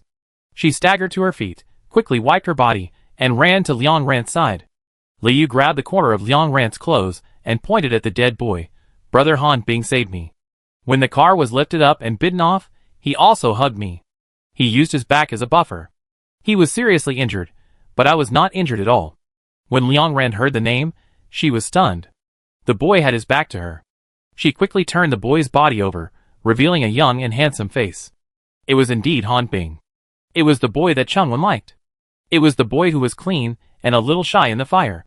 It was just that Han Bing was obviously not on the task list this time. Liang Ran could only think that Han Bing replaced someone in the team before leaving and helped him to come to the deep pollution area to perform the task. Shiru obviously also remembered Changwen, their relationship, and the obscure confession before Changwen committed suicide. She sighed softly. We sent the bodies of these 2 people away, Shiru said, and neither of them was saved. Liang Ran looked at Han Bing's body and fell silent for a moment. Finally, he thought that the postures of his death were very similar to Changwen's. Chapter 136. After retracting his gaze, Liang Ran held Liu's hand. The Liuguang team was still being chased by the camel aliens. Now they could not think of anything else. They could only return to the car and find Dianwan and the others as soon as possible, and then escape from here together. Let's go, she whispered. Shiru obviously understood this. She clenched her weapon, turned around and walked away quickly. The car stopped a few meters away, and the 3 of them got in the car quickly. Song Shenai was sitting in the driver's seat at this time. After she closed the car door, she immediately started the car, trying to catch up with the Liuguang team as quickly as possible and leave here by covering each other. But before the car drove out, Liu whispered to stop. Don't. This alien is easy to lure away. Don't go through so much trouble. Liang Ran immediately asked how to lure it away. It seems to be invisible. Liu described the process very quickly. When we drove in here, we were in front of the Liuguang team, and the engine sound was also louder. We drove in front of the camel, and it was too late when we found it. Our car was bitten by it, lifted into the air, and then bitten to pieces. After everyone was thrown out of the car, the other teammates were running away, but the ground was full of bitten car parts, and they would kick those things when they ran. At that time, Brother Han Bing was injured in order to protect me. When he fell to the ground, he tried to turn over and protect me under his body. Later, he found that the camel alien didn't come to eat him, so he pushed me and asked me to run quickly, but he saved me. I couldn't leave him and run. I wanted to hide with him. During this period, I have been trying to observe, and then I found it. Liu looked serious. The camel species doesn't eat people based on how far away they are from it, but whoever makes the loudest noise will come over and eat the person quickly. After eating 3 people, it started kicking their heads. Originally, one of my teammates was a speed mutant and was about to run out of here, but a head rolled to her feet, and she couldn't help crying a little, and was stepped on a few seconds later. After eating them all, the camel species started walking towards us. To prove my idea, I picked up the car parts at my feet and threw them in the opposite direction. The camel species really turned its head, and the sound of its walking became farther away. That was when my brother Han Bing and I hid behind the dried excrement. Liang Ran understood what the girl meant. You mean we can use a louder noise to attract its attention and rescue the Liu Guang team, right? Li Yu nodded immediately. This is not difficult. The armored vehicle shell system has two options, short range and long range. You only need to start the long range system and throw the small bomb about 100 meters away. Song Shanai immediately opened the control panel. It has been 2 minutes since the Liu Guang team took the initiative to lead the camel alien away. Although everyone cannot see the specific situation in the thick fog, judging from the vibration on the ground, the other party is still safe. However, the camel alien is more than 10 meters tall, and it takes at least 10 meters to take a random step. The speed of the armored vehicle cannot catch up with it. If you want to survive, you can only rely on the driver's driving skills to flexibly go back and forth under its body. Hurry up, hurry up. Ji Chan urged Song Shanai. Got it. Song Shanai whispered back. Her fingers quickly tapped the screen to set the launch distance, but just as she was about to press the launch button, the vibration in the thick fog suddenly disappeared. The car was instantly quiet. Song Shanai's fingers froze in midair, cold sweat suddenly flowed down. After a few breaths, she slowly raised her head. Too late. Liang Ran thought for a few seconds and shook his head. I didn't hear the sound of the car being bitten or crushed. Maybe the wheel ran over a sharp part and burst, and there was no sound. The aliens suddenly couldn't find where they were. Now lead the aliens over, and we will go and see immediately. Song Shanai nodded immediately. The next second, a slight burning sound of the fire line sounded, and the bomb was fired with a dazzling red light, leaving a long trace in the dark night, and finally a boom. The ground shook, and the camel alien ran towards the fire in the sight of everyone. With the cover of the huge sound, Song Shanai stepped on the accelerator and ran forward at the fastest speed. After driving for more than a minute, Wu Ruozi hurriedly called out. Stop the car! I saw the car of the Liu Guang team. Song Shanai stepped on the brakes urgently. At this time, 2 meters ahead, the car of the Liu Guang team was parked in the dark. Bian Wan and several of her teammates were facing away from the Xuanqing team and quickly removing the right rear tire. Just as Liang Ran had guessed before, their tires were deflated, and they were completely unable to move. Noticing the arrival of the Xuanqing team, Bian Wan hurriedly turned his head and continued to remove the tire. Half a minute later, the tire was finally removed. Bian Wan squatted down and quickly installed the spare tire with his teammates. Changing tires is not something that can be done faster with more people. More people will only cause more trouble, so Liang Ran and others did not get off the car. However, the armored vehicle is heavy and large, so it is not convenient to change the tires. After 2 minutes, the Liu Guang team did not install the tires. It took too long, the roar of the bomb had long dissipated, and the sound of the giant alien walking came from a distance behind the few people. Dull and slow. Bang, bang. Liang Ran squeezed her hands nervously. Her heart beat violently in her chest, shaking her eardrums. She didn't know whether it was a heart problem or the giant alien was too close. After subconsciously grabbing the handrail, she whispered, "Shoot another one in the opposite direction." Song Shanai immediately did as she was told, and after adjusting the angle of the launcher, another bomb was launched. A few seconds later, it exploded in the open space 100 meters away. Liang Ran loosened her clenched hands and breathed a sigh of relief. But the expected situation did not occur. After staying in place for more than 10 seconds, the camel species did not look for the direction of the explosion, but continued to walk in the direction where they were. Sui Yuesheng cursed. What's going on? Are your eyes okay? Are you still so smart? You know what's going on after being fooled once? No one in the car responded to this sentence. Everyone understood that it could only be the latter. After realizing that the sound of the bomb did not attract the camel species again, Bian Wan became obviously nervous. She couldn't help but wipe her forehead, and then desperately turn the wrench in her hand. Her companion swallowed a mouthful of saliva, restrained the desire to run away desperately, took a deep breath, and turned the light for Bian Wan. But in just a few seconds, the noise behind them became louder and louder, and every step shook the car slightly. Liang Ran stared at Bian Wan's movements, worried that she would accidentally drop a screw because of panic, but the other party's psychological quality was obviously very strong. Even if the hand holding the wrench turned white, there was no fatal mistake. Liang Ran took a deep breath and looked at Song Shanai. 10 seconds. After 10 seconds, if the tire is not installed, you open the door, and I will lead it away. Li Yu's team is gone. I shared 2 mental powers in her team. These mental powers should be back. I suddenly don't feel so tired. It's enough to interfere with this thing's hearing for a few seconds. I'll be back in 2 minutes. Hearing Liang Ren's words, Song Shanai was the first to object. A few seconds? You could only interfere for a few seconds, and you still go down. Are you crazy? Sui Wisheng also frowned. Can't he not hear the sound of the car engine? Liang Ren shook his head.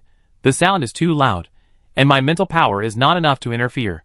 You could only hide the human voice. Shiru stood up after hearing this. The Liuguang team followed us in, and nothing can happen. I will go down with you. Wu Ruozi quickly stood up.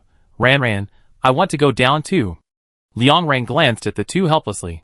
The 10 seconds were up. Song Shanai pursed her lips, and reluctantly opened the car door. Liang Ren jumped out of the car first, followed by Shiru and Wu Ruozi. Hearing the sound of jumping out of the car, Bian-Wan turned her head in disbelief. Liang Ren gave her a reassuring smile. There was no time to waste. Shiru said nothing, grabbed her and Wu Ruozi's wrists and ran in the opposite direction. The whistling wind swept across Liang Ren's cheeks, and the stench in the air became stronger and stronger, almost enough to lift a person's head off. When he passed the front legs of the camel alien, Liang Ren suddenly coughed heavily, and then kicked a stone under his feet onto the alien's legs. The camel alien stopped immediately. After a few seconds, it slowly lowered its head, and saliva mixed with human blood dripped onto the ground. Its turbid black eyeballs slowly moved. The size difference between the giant alien and humans was too big. Liang Ren was standing in front of it, not even half the height of its calf. As long as it kicked forward slightly, not to mention breaking all the bones, Liang Ren would owe it several lives. Thinking of this, Liang Ren's breathing became lighter and lighter. When the camel's head was only half a meter away from her, Liang Ren slowly raised his hand, put it on its face, and then slapped it hard. The camel alien neighed, and then it was sure that it was not deceived. It angrily cracked the corners of its mouth, revealing sharp saw teeth, and opened its mouth to bite in the direction of Liang Ren. The stench hit her face. Seeing Liang Ren's actions, Shiru's pupils trembled. But she did not forget to evacuate quickly. She pressed Liang Ren's head to avoid the attack of the alien, and dragged the two to run to the back. This time, everyone did not deliberately lower their voices. Wu Ruozi imitated Liang Ren, and tried to attract the attention of the alien. Well, what a disgusting alien. Her somewhat soft voice penetrated the air, smelly and dirty. No alien will like you at all, just wait to be killed by us. Shiru glanced at Wu Ruozi, then looked at the head on the ground that came into view, and spit out a long string of non-repeating curses from her mouth. Wu Ruozi looked at Shiru in disbelief. Liang Ren also looked at Shiru in astonishment. Shiru coldly dragged the two of them around the alien. Because she was holding people with both hands, and could not use weapons, Wu Ruozi took out her umbrella. When she passed through the alien's abdomen, she aimed at the softest part, pointed the sharp tip of the umbrella vertically upward, and directly stabbed it, and then she turned on the switch at the umbrella handle. The 2-meter diameter umbrella directly opened the wound. When the umbrella rotated, the barbs on it hooked many body tissues, and the yellow-green liquid splashed out. Wu Ruozi immediately pulled out the umbrella and pressed the second switch on the umbrella handle. The dense metal mesh instantly covered the ribs of the umbrella, blocking the corrosive solution completely. The camel alien made a painful cry, and its abdomen quickly pressed down to the ground to prevent being pressed. Shiru took the two people and left the alien quickly. Almost done, Shiru said, the tires of the Liuguang team should be installed. Let's take this opportunity to go back quickly. It will be up in less than 10 seconds. But Liang Ren did not flee, but stood still. Because the camel pressed down, her eyes saw more things. After a few seconds, she suddenly pointed her finger at its second hump. When it fell, it should have leaned towards us, but it fell to the other side. It didn't dare to point this at us. The heart should be in this tumor. Chapter 137. Hearing Liang Ren's words, Shiru also stopped, and she looked up at the huge monster in front of her. Then let's try to kill it. But before she finished her words, the giant camel slowly stood up, and 2 tumors on its back spread out several bloodlines, piercing into the wound like an infusion tube. However, in just a short moment, its wounds began to heal at a speed visible to the naked eye, and the sound of blood and flesh healing was sticky and disgusting. Liang Ren adjusted the illuminator on his head, and quickly put the idea of killing it behind his mind. Lead it further away, let's get back to the car. Shiru immediately grabbed the two and ran behind the alien. After a few breaths, the camel alien completely recovered. It turned its head to the direction where the sound came from, and its state was obviously irritable. Wu Ruozi raised the umbrella in his hand and stabbed it towards its leg, but the skin on the side of the leg was not as soft as the abdomen. The sharp tip of the umbrella was blocked by the hard meat after only stabbing in a dozen centimeters. Wu Ruozi immediately pulled out the tip of the umbrella, changed the position, and stabbed it again. Puff. There was a sound. This time it was still more than 10 centimeters. The camel alien's huge body didn't care about such a minor injury. It stomped on the ground hard, and the dust in the field quickly rose up. Everyone's vision quickly became extremely blurred, and their eardrums began to buzz. Feeling that the alien's body was above the heads of several people, Shiru hurriedly led the two people to evacuate. A very slight rolling sound was heard. Because there was floating yellow soil all around, Shiru didn't notice the head that suddenly rolled down to his feet while running. He stumbled and fell to the ground with the two people. Bang! Liang Ran's palm immediately rubbed blood. She hurriedly got up and looked around. Wu Ruozi was slightly injured, only the protective suit at the knee was worn out. The wound on it healed in a few seconds, but Shiru's condition was not so good. She subconsciously changed her posture when she fell, and used her back as a buffer, so Liang Ran and Wu Ruozi fell out after Shiru landed, and the wound was very light. But Shiru was not like that. She fell out while running, dragging two people with her, and had a lot of inertia. This time she fell very hard and didn't get up in a short time. Liang Ran quickly ran to Shiru and stretched out his hand to pull her up. How is it? With Liang Ran's strength, Shiru took a deep breath and stood up with a hunched back. One of her arms was obviously dislocated, and she was drooping weakly. Her back was also scratched by the broken car parts. It was 1 or 2 centimeters deep and more than 10 centimeters long, and it kept bleeding. She raised her face, and her cheek was also scratched, and a few drops of blood oozed out. Shiru shook her head. It's okay. She held her broken arm and twisted it upwards. With a crackling sound, the bone was reconnected in an instant. However, Shiru was only a Class B mutant, and her physical fitness was not that good. Even if the dislocated arm was reconnected, it would take 5 minutes to recover. And her wound? Liang Ran took out the silencer from his pocket and shot at the first invisible alien that pounced on him, and then the second one. However, the silencer was not silent at all, it just greatly reduced the sound of the gun, so the camel alien immediately locked their position. It opened its bloody mouth, lowered its head, and bit hard towards where they were.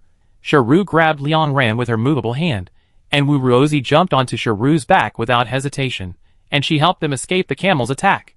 The next second, the dull sound of teeth biting each other was heard, which made people's scalps numb. But after a short breath, several invisible aliens pounced on him. Liang Ran did not dare to stop and shot them again, so their position was locked by the giant camel again.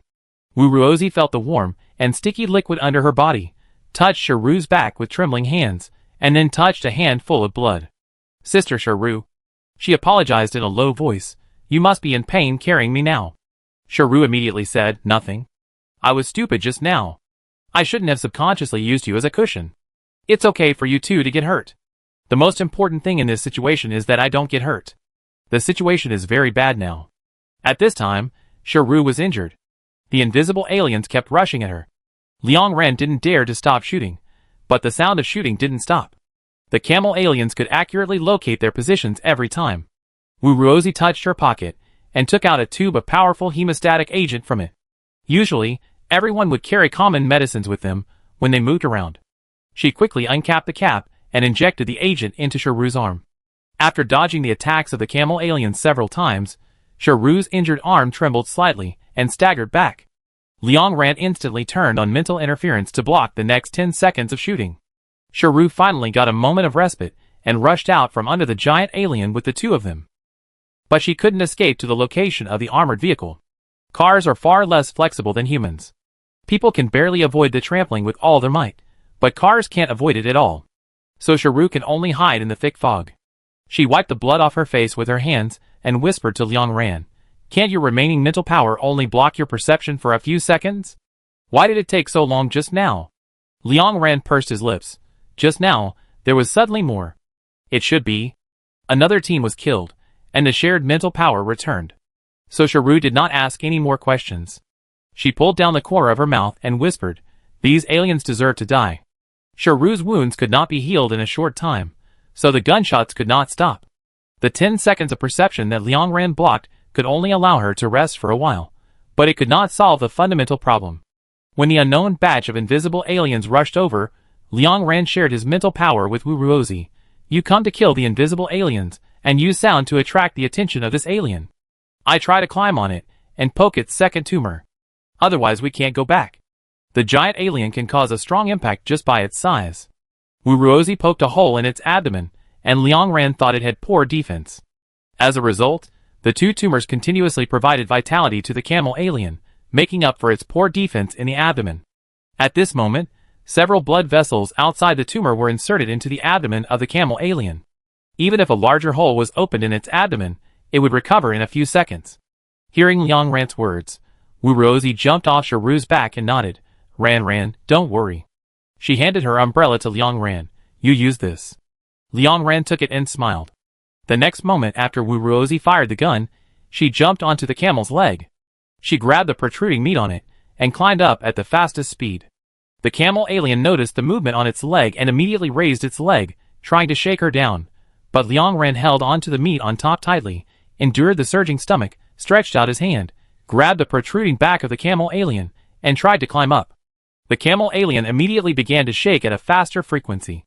Wu Ruozi looked at the direction where Liang Ran disappeared with concern, raised her hand, shot a shot at the alien's leg, and then shot a few more shots at its face. Bang! Bang bang bang. While Wu Ruozi was diverting the camel alien's attention, Liang Ran used the last bit of his mental power to block the camel alien's sense of touch. The giant alien thought that Liang Ran on his body had been thrown off, and soon stopped shaking and began to attack Wu Ruozi. After climbing up, Liang Ran lay on the alien tightly. She struggled to climb to the second tumor, and without any hesitation, she directly inserted the umbrella in her hand. Puff! A fleshy and elastic sound sounded. Several thick blood vessels outside the tumor were immediately punctured, and half of the umbrella body was sunk into the tumor. Wu Ruozi's umbrella was obviously made with special technology, and the material was indestructible and extremely sharp. Liang Ran used all his strength to poke it in more than 10 centimeters, until he could no longer poke it. Liang Ran's current ability can only interfere with the 5 senses, but not pain. The camel alien immediately roared in pain. Liang Ran quickly pulled out the umbrella and stabbed it again. Under her gaze, the blood vessels outside the tumor kept churning, dancing like ribbons, and then rushed towards Liang Ran. Even if she dodged at the fastest speed, Liang Ran's feet were still entangled by those blood vessels. In just 2 or 3 seconds, half of her body was dragged into the tumor. The sticky and bloody smell instantly filled her nasal cavity. Liang Ran tried to stay calm, holding the umbrella tightly, and while all the blood vessels were attacking her, she poked the entire umbrella into the tumor, and then pressed the switch on the umbrella handle. In an instant, the 2-meter diameter umbrella spread out like fireworks, and under rapid rotation, it crushed all the flesh on the surface of the tumor. It was at this moment that Liang Ran saw the core of the tumor. Alien fire. Inside was a half-meter tall young camel alien, which had not yet fully developed. It had no skin, only bones, and a huge beating heart wrapped in the bones. After observing for 2 seconds, Liang Ran denied this statement. This was not an alien fire, and this young camel alien was not still developing. It was dead. The giant camel alien placed the young alien of the same kind in the tumor, as a nutrient that could repair its body at any time. After sucking it dry, in order to continue to use this nutrient, it placed its heart in the chest cavity of the dead little alien, and through the complex repair of blood vessels, it maintained the most basic activity. Although it is not clear whether this heart was originally here, or was moved here, or whether this type of camel alien evolved, the heart chose this position on its own. In short, judging from the size of the heart, this alien species belongs to an adult camel alien species.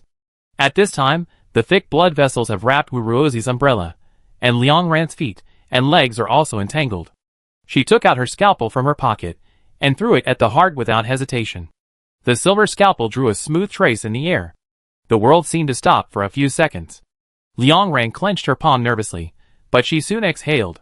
Because the blood vessels wrapped around her were rapidly turning gray and stiff, she pulled out the umbrella with force, climbed to the tail of the camel alien species, grabbed it, and slid down quickly. After Liang Ran jumped to the ground, before she could say anything, the giant camel alien species fell to the ground behind her. The dust that rushed up blinded everyone's eyes. Liang Ran rubbed his eyes and smiled. I give up. We have only been in the giant area for a few hours. I am so tired that my eyes are black. Shiru walked forward quickly, and pointed the flashlight on her head at Liang Ran. She touched Liang Ran's waist, and then showed her hands full of blood. The blood vessels in the stomach are pierced. How can my eyes not be black? What are you laughing at? Are you still laughing? Chapter 138. Liang Ran touched the area below her waist in a daze, and then she felt the pain.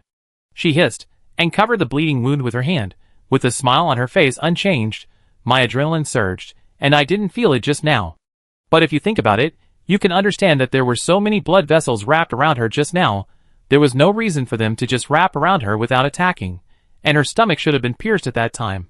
The wound on Chiru's back had stopped bleeding at this time, but it was still too early to heal, so the invisible alien species continued to emerge. Wuruozi, the only healthy one, did not dare to stop shooting. She supported Chiru with one hand, and tried to carry Liang Ran on her back. Liang Ran waved her hand quickly. No. It's not that serious, we can still walk back. At this moment, dim lights appeared in the thick fog, and Song Shanai drove over. The headlights flashed over the three people, and her unique sharp voice instantly burst out in the car. Are you sick? You didn't come back even though you were injured like this? Killing the alien species will only make you look bad. Sui Yuesheng, what are you daydreaming about? Get out of here. The moment the car door opened, Sui Yuesheng hurriedly jumped down with the medical box.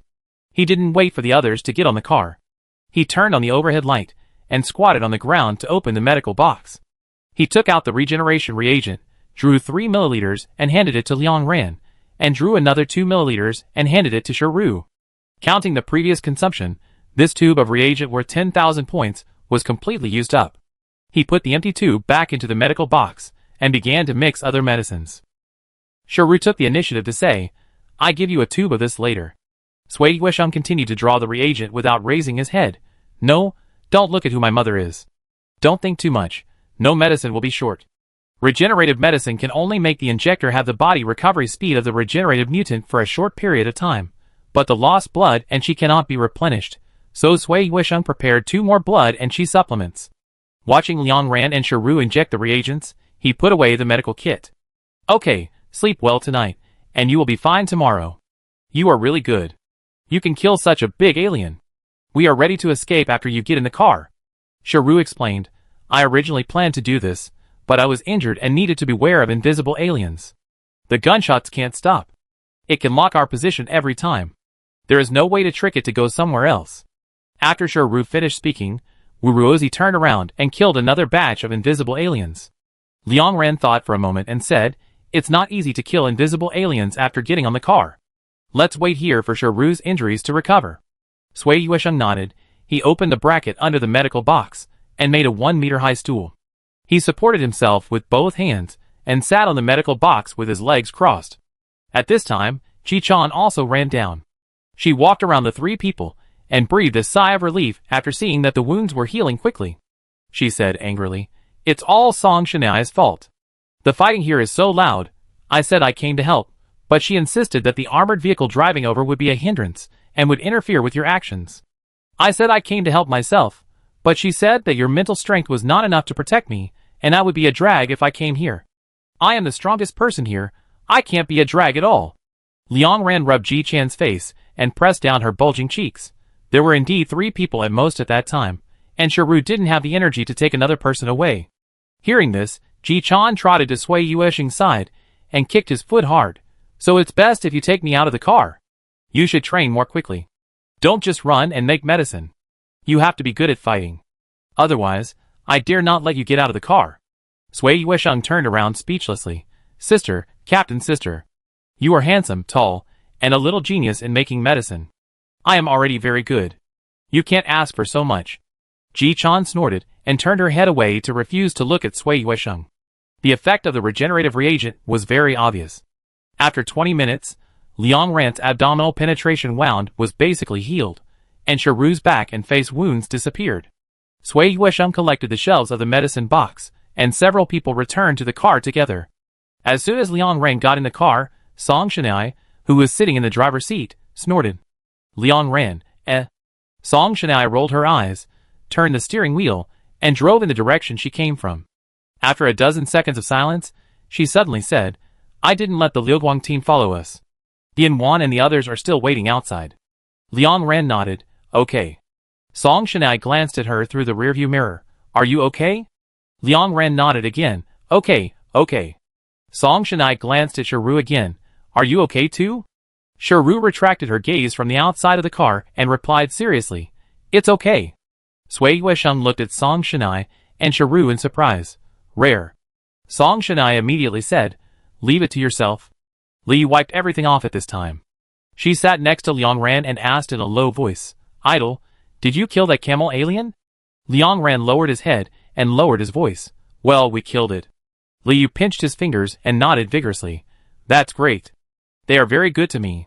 This time, I came to the giant district, and there were so many days on the road. Everyone prepared delicious food for me, including soft and fragrant bread slices and roasted vegetables. They were crispy and salty, and especially delicious. Among them, Brother Han Bing is the best to me. At night, he will tell me a good story, the story of Sister Sunflower and Brother Shy Grass. Liang Ran asked her, How good is that story? Liu recalled and said, Brother Han Bing said that Sister Sunflower has been a luminous body since she was a child. The uncles and aunts in the community all like her. They surround her, listen to her talk, and absorb the sunshine from her. Brother Shy Grass is thin, short, and stutters when he speaks, so the people in the community, boys don't like to play with him. One day, Sunflower's sister found the lonely Mimosa in the shadow of the corridor. She wanted to make him laugh, so she told him more than a dozen jokes in a row, but Mimosa had a high sense of laughter, and she didn't understand why he laughed so hard that tears came out. Sunflower's sister laughed and stopped laughing. She went home and took a thick joke book and started reading to him from the first page. She read until the sun went out, the street lights came on, the aroma of cooking came, and Mimosa finally laughed. She said that it was a really beautiful smile. That day, Mimosa was 8 years old. Sunflower's sister took his hand and introduced him to the children in the community. She said that he would be her hide-and-seek partner in the future. If she hid, she had to hide in the same place with him. If she went to catch someone, he couldn't hide and had to jump out and find someone with her. So my brother had friends.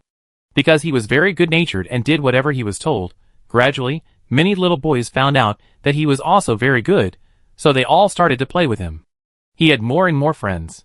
He didn't know if it was because of this that Sister Sunflower suddenly disappeared one day. She seemed to have retired after a successful career. She didn't come to play hide-and-seek that day, and she didn't participate later. She disappeared like the wind, leaving him with many good friends. Liang Ran continued, Then what? When Liu was talking, the whole car was silent, and everyone was listening to the story of Chengwen and Han Bing. Liu sniffed, his voice becoming more and more choked. Shy Grass brother has grown up, he is not as thin as he was when he was a child, and when he walks on the street, girls will look at him with surprise, praise him for his good looks, and ask about his genetic level, but he doesn't want to participate in the fire match, so after graduating from the talent base, he carefully filled out the form, and went to the polluted area to become a hunter as soon as possible. He said. Liu's tears fell on the palm of his hand. That day, all the wind and flowers in the world, all the luck fell on him. He walked to the wasteland that day, and after 13 years, he met the Sunflower sister, who was blown away by the wind again. That day he learned that his sister's grandfather was the acting commander. At that time, something happened to their family, and they moved away overnight. No one was disturbed, so he never saw her again. He fell in love with her at first sight. He secretly looked at his sister's badge. After confirming that the two had the same genetic level, he was excited all night, and then began to pursue her silently. Hot water in the wasteland, carefully prepared breakfast. He also went to the Agricultural Institute to buy flower seeds, failed many times, and finally planted bright red roses. They sang in the wilderness, chased the aurora back to the Hope Zone. They were on the verge of death several times, and dragged each other back from the gates of hell. There was an ice field at the highest point of the wooden barrier zone, where they had hypothermia together. They hugged each other for warmth, and Sister Sunflower told him that if he saved her again, they had to go to the fire seed. Because her heart was beating very fast, she was almost out of breath, and she would suffocate to death if she didn't say this. That day they were together. Liu didn't know about Chengwen, but she was smart and could understand that this was Han Bing's own story. So when she said this, she couldn't help crying. Brother Han Bing died here, what should Sister Sunflower do? She must be very sad, she must hate me to death. What should I do? What should I do? Why is he so good? Why did he save me? I have seen Brother Han Bing's badge. There is no fire seed logo on it. He is not married yet. He said that he can be with sister after this. It's me who ruined everything. Liang Ran couldn't help but sighed when he heard the last sentence. It's okay, she tried to comfort Li Yu. Sunflower's sister is Chungwen. She has a very good personality and is very brave. She is a girl who has hope in the face of any difficulties. Before she died, she wrote down all the important clues. She is one of the most powerful girls I have ever seen. So she won't vent her anger or blame you. She will only. Liang Ran took the time to consider the words, and Song Shanai took over the conversation. She said loudly, she will be proud that her boyfriend is very powerful and a good person who takes care of children. By the way, she will kick him hard and ask him if he came to her on purpose. Chapter 139. Li Yu started crying when she heard the words before death. After listening to Song Shanai's words, she cried in Liang Ran's arms and was out of breath. They are such good people. She murmured, such good people. I only left the outer city once before, when I was doing genetic testing, and I was not allowed to enter again. I thought that first-class citizens were annoying, at least more than half of them were annoying, so I made a wish every birthday, hoping that the status of third-class citizens and first-class citizens would be reversed, so that they could also live a miserable life of poverty. I will never make such a wish again. Li Yu wiped her tears hard. Most of them are good. Even if there is something bad occasionally, it can't be blamed on them. And their life in the polluted area is also very hard. Liang Ran touched her head and hugged her for a long time until Li Yu wiped her tears in her arms and stood up. 2 minutes later, Song Shanai drove the car back to the previous place. The car of the Liuguang team was parked here. The red tassel on Bien Wan's weapon stuck out of the car window and kept shaking in the evening breeze. Judging from the frequency of shaking, the person holding it was very anxious. After hearing the sound of the engine behind him, Bien Wan hurriedly stuck his head out of the driver's seat and showed a relieved expression. My God, you are finally back. We just agreed that if you don't come back in a minute, we will go find you. Song Shanai stepped on the brakes and stopped next to Bien Wan. No need to look for it. We are sure to win and will definitely come back. Hearing this, everyone in the car glanced at Song Shanai. Bien Wan was stunned and asked in surprise, Did you kill it? Song Shanai nodded, Kill it. The three of them killed it. Bien Wan thought for a moment and asked, Where is its heart? This way we can deal with it again when we meet it in the future. This thing is too tricky. It is obviously impossible to chop this giant alien into several pieces and let it bleed to death, so if you want to kill it, you can only try to find the heart and then kill it with one blow. Liang Ran pulled down the car window and replied to her, in the second hump. The blood vessels outside its tumor can not only repair the wounds on the body, but also have aggressiveness. It is a bit troublesome to kill it, but if you cooperate well, you can kill it. After a pause of a few seconds, Liang Ran added, We were lucky to kill it this time. This kind of camel alien can't see, so even if we turn on the overhead lighting, it's no problem. We won't be locked in the first time because of the light. But other aliens are different. They can see, and there is no light in the deep pollution area. If we want. When fighting alien species, you must carry lights with you, and hiding will become a problem. Bien Wan understood Liang Ran's meaning, and she nodded seriously. We will still avoid alien species, and will not take risks to fight them on our own. Wu Ruozi heard the conversation between the two and said, It may not always be so dark. Now the fog is too thick, and the clouds are too thick, so we can't see the stars. Maybe tomorrow night the fog will dissipate, and the stars will come out, and then there will be a faint light. Ji Chan leaned against the car window and said listlessly, Such a small broken light is useless. Wu Ruozi said optimistically, It will definitely be useful. After Liang Ran and Bien Wan finished talking, they checked the destinations of the two teams and found that they overlapped for a long distance, so they decided to meet and go together and then separate. Song Shanai flexed her wrist, drove the car in front of the Liuguang team, and said, We will go to a small shopping mall tonight to spend the night, you follow behind. Bien Wan responded, rolled up the main driver's window, and followed Song Shanai forward. Everyone hoped not to encounter aliens again. They were in their current state, and could not encounter any aliens. Everyone was tense along the way. Fortunately, the goddess of luck finally favored them this time. Until they drove to the small shopping mall, they did not encounter any aliens again. Song Shanai drove the car into the underground garage, and parked it at the nearest position to the exit. After turning off the engine, she took out the nutrient solution and drank it in big gulps, and everyone quickly replenished their physical strength. Everyone, keep your voice down, Wu Ruozi whispered. Sister Shiru is asleep. Liang Ran immediately looked at Shiru, who was sitting in front of her. At this time, Sharu's eyes were closed and her head was slightly lowered. Her wheat-colored skin gave people an extremely capable feeling. In fact, Sharu has always been like this.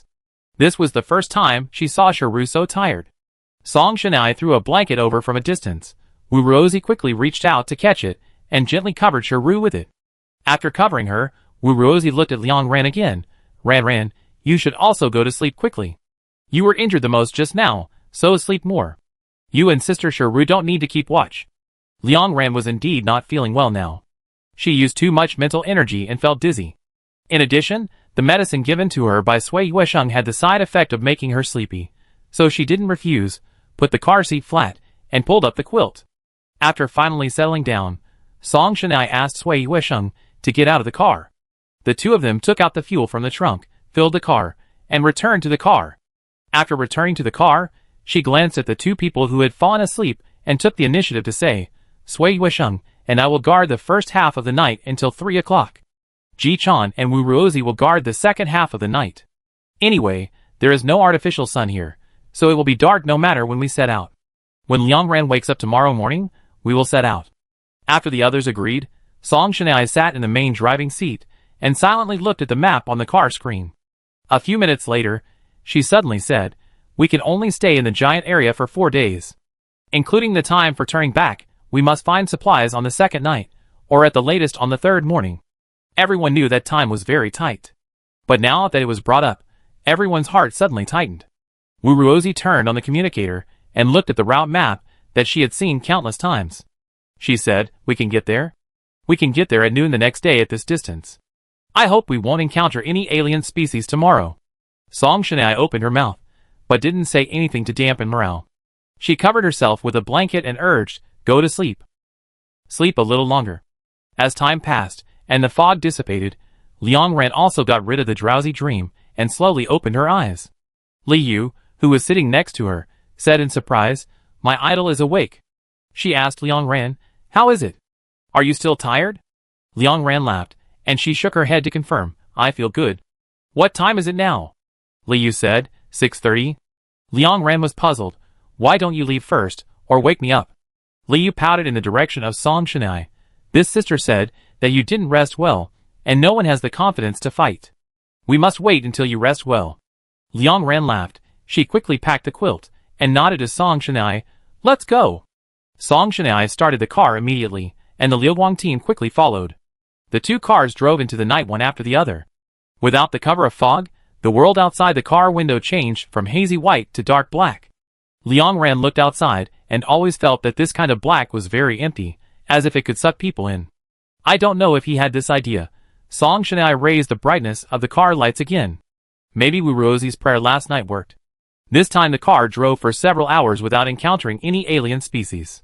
Near noon, the Liuguang team flashed the lights and drove in front of the Xuanqing team to take over the lead. Sui Yuesheng raised his eyebrows. This team is quite righteous. The probability of the lead car encountering danger is much higher than the second car. When Bian drove past the Xuanqing team, he turned on the overhead lights and blew a kiss to Liang Ran through the car window. Song Shanai said, I turned on the lights because I was afraid you couldn't see it. Liang Ran, If you blow me a kiss, Liang Ran said, I can see it even without turning on the overhead lights. Song Shanai's eyes widened instantly. What nonsense are you talking about? Sui Yuesheng laughed out loud. After this, everyone's sense of uneasiness faded a lot. Liang Ran leaned against the car window and looked at the black outside the window. Because the color was completely unchanged, he couldn't feel the passage of time at all. At 5 o'clock in the afternoon, Song Shanai also flashed the lights a few times like Bian, trying to drive to the front. But as soon as she accelerated, the car shook slightly. Bang! Song Shanai immediately stopped overtaking, stabilized the car, and looked at the rearview mirror. At this time, there was a pair of needle-shaped depressions on the roof of the car, which looked like spider legs. Soon there was another slight collision sound, and a pair of fresh depressions appeared. Bang! Bang, bang! However, in just a few seconds, the roof of the armored vehicle was full of depressions. Song Shanai did not panic. She quickly shook the car and tried to shake the group of aliens down. After so many missions, everyone encountered this situation several times, so they were very calm. Ji Chan turned on the light, quickly loaded the gun, and aimed out the window. Facing the sight of everyone, 5 or 6 1-meter-high spider aliens were shaken down. Ji-chan fired a few shots in the direction where they fell, and took back the gun neatly. Shiru immediately stood up and checked the roof. After she touched the dents in the car, she confirmed. Fortunately, although their size is considered large among spider species, they are not big enough in the giant area, so the roof was not damaged. If the roof was damaged, we would have to return. Looking at everyone's orderly appearance, Liangran couldn't help but smile. She leaned back on the chair and stretched her shoulders. She took out a roll of special tape from under the car and covered the pinhole-sized holes. Because of the little trouble she encountered just now, Song Shanai failed to overtake. After getting rid of the alien, she flashed the lights again, but Bien-Wan did not give way and immediately flashed the lights. Her meaning was very clear. You adjust first and change later. So Song Shanai did not overtake again, and drove behind the Liuguang team step by step. After taping the hole on the roof, Liangran sat back in her seat, tilted her head, and subconsciously looked out the window. It was still bottomless black. Because the overhead light was on, Liangran could clearly see her face from the car window. After a few seconds, she turned off the light and quietly counted the time. If there were no supplies at the 21st supply point, it would take 5 hours to go to the 2 nearest supply points.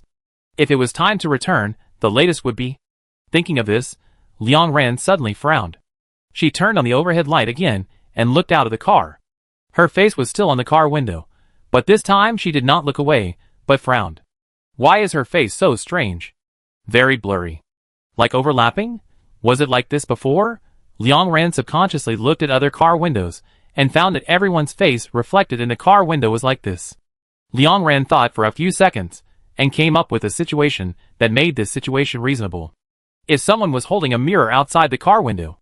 If someone's face was a mirror, and he was lying outside the car window. This might cause this. Chapter 140.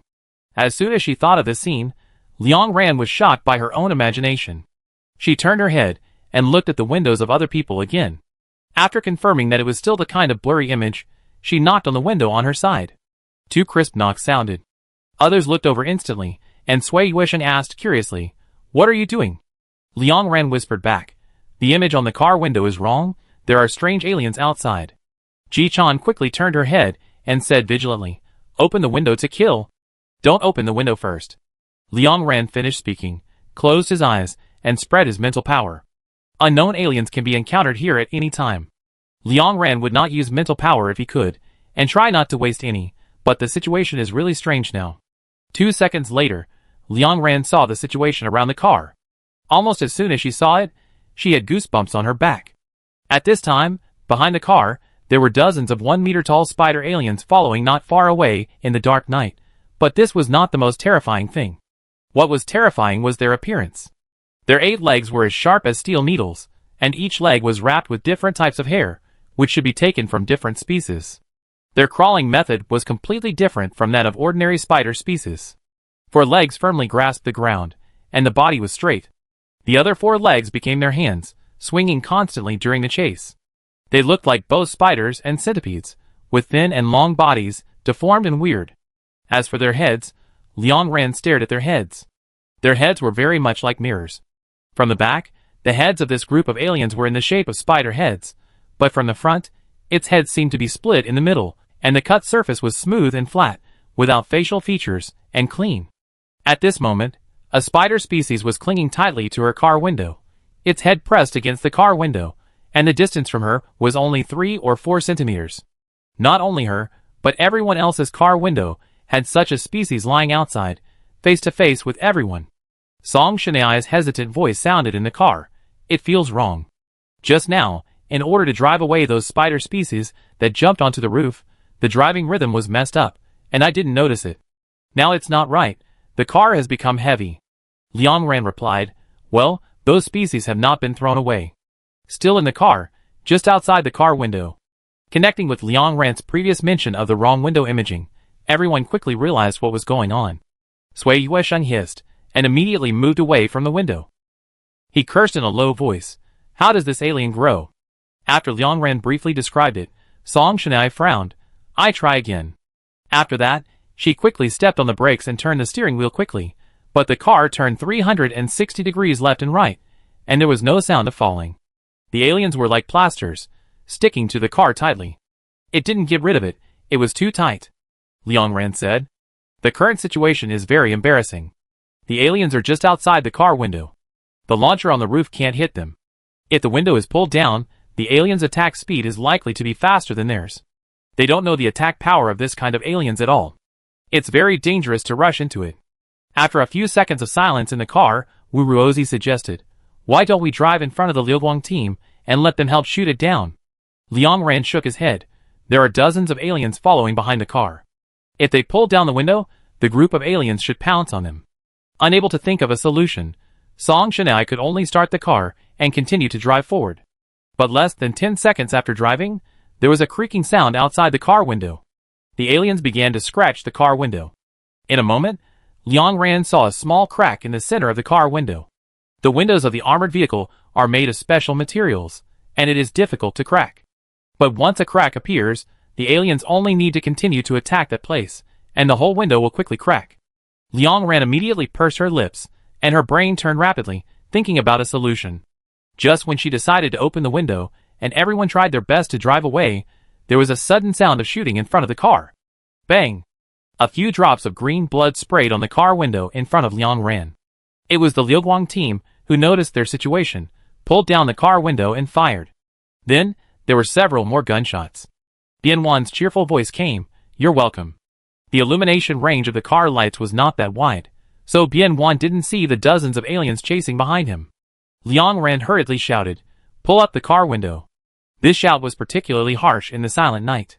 Bian Wan's face suddenly changed, and he immediately pressed the window closing button. Under Liang Ran's gaze, several black shadows rushed towards the Liu Guang team like lightning and hit the main driver's window hard. But fortunately Bian Wan reacted in time and quickly closed the window a second before the alien hit him. The alien clung to Bian Wan's car window firmly, and its smooth face turned 90 degrees, facing the Xuanqing team behind. Ji Chan saw this scene and touched the hair on his arm. Although it didn't kill it, it doesn't look very strong. It's just that face is too scary. Liang Ran breathed a sigh of relief. She pulled out the pistol from her waist and held the scalpel between her fingertips. It's impossible to follow them. They are going to block the road. Just as Liang Ran predicted, as soon as she finished speaking, the spider species that were originally following the car sped up one after another, and ran in front of the Liu Guang team in just 7 or 8 seconds. After the two teams were forced to stop, Liang Ran immediately said, "Try to fire a bullet." Song Shanai set the projection angle in a few seconds and immediately blasted a small bomb forward. Boom! Liang Ran stared at the smoke in front of him, and soon the smoke dissipated and dense spider species crawled out. Most of them were unharmed, and a few had 1 or 2 insect legs broken by the explosion, but the broken limbs grew out quickly and did not affect their movements. Liang Ran whispered, "The alien species in the giant area seem to have regeneration ability. It's just that this regeneration ability varies in strength. But now is not the time to discuss this." The Liu Guang team tried to run over it directly, but the 1-meter-tall alien species could jump to the roof with a light jump. After Bian Wan tried driving, he backed the car back to the Xuanqing team. "Get out of the car," she asked Liang Ran loudly. Liang Ran replied, "Leave the driver in the car, put on goggles, and get out together in 10 seconds." Everyone immediately took their weapons, and when the time was up, they quickly opened the car door and jumped out. In an instant, the gray alien species pounced on them like locusts. Liang Ran calmly raised her pistol and wanted to shoot at the spider alien's head, but as soon as her eyes met the smooth mirror, her eyes suddenly hurt. She subconsciously closed her eyes, and because of the strong burning sensation, her tears were stimulated and slowly flowed down her cheeks. The situation of the others was similar to hers, and they all groaned, some heavily or some lightly. Ji Chan covered her eyes with one hand, held a gun with the other, and shot around randomly. "What's going on? My eyes hurt so much, it hurts so much." Liang Ran squinted her eyes as much as possible, and kept shooting. She quickly explained, "Its face is a complete cut surface, very bright and smooth, similar to a mirror, and can reflect light. The light above our head shines on it, which is equivalent to shining on our eyes. Sorry, I didn't expect it to reflect light to this extent before. I thought the goggles were enough." Ru said coldly, "Then kill other positions, and let them regenerate desperately. There is no time to block the road." Liang Ran clenched the pistol in her left hand. "It's okay, lowering the headlight can relieve it." After that, she quickly shot through the legs of the alien in front of her, and continued, "The stinging feeling in the eyes is not normal, there should be very fine toxic powder in the air." Sui Yuesheng hurriedly asked, "What should I do? Wear a mask?" Liang Ran turned back and shouted to the car, "Shen Ai." Song Shen Ai, who was in the car, heard the conversation between several people. She hurriedly opened the window and threw down several masks. Sui Yuesheng quickly rushed over to take them and distributed the masks to everyone. After wearing the mask, the stinging feeling in the eyes was relieved a lot, but the mask also had troubles. It was too dark here, and it was all illuminated by the car lights and headlights. When everyone was fighting, headlights of various brightness kept shaking, and these lights were reflected into the translucent mask, making the mask body bright and dark, which interfered with the vision.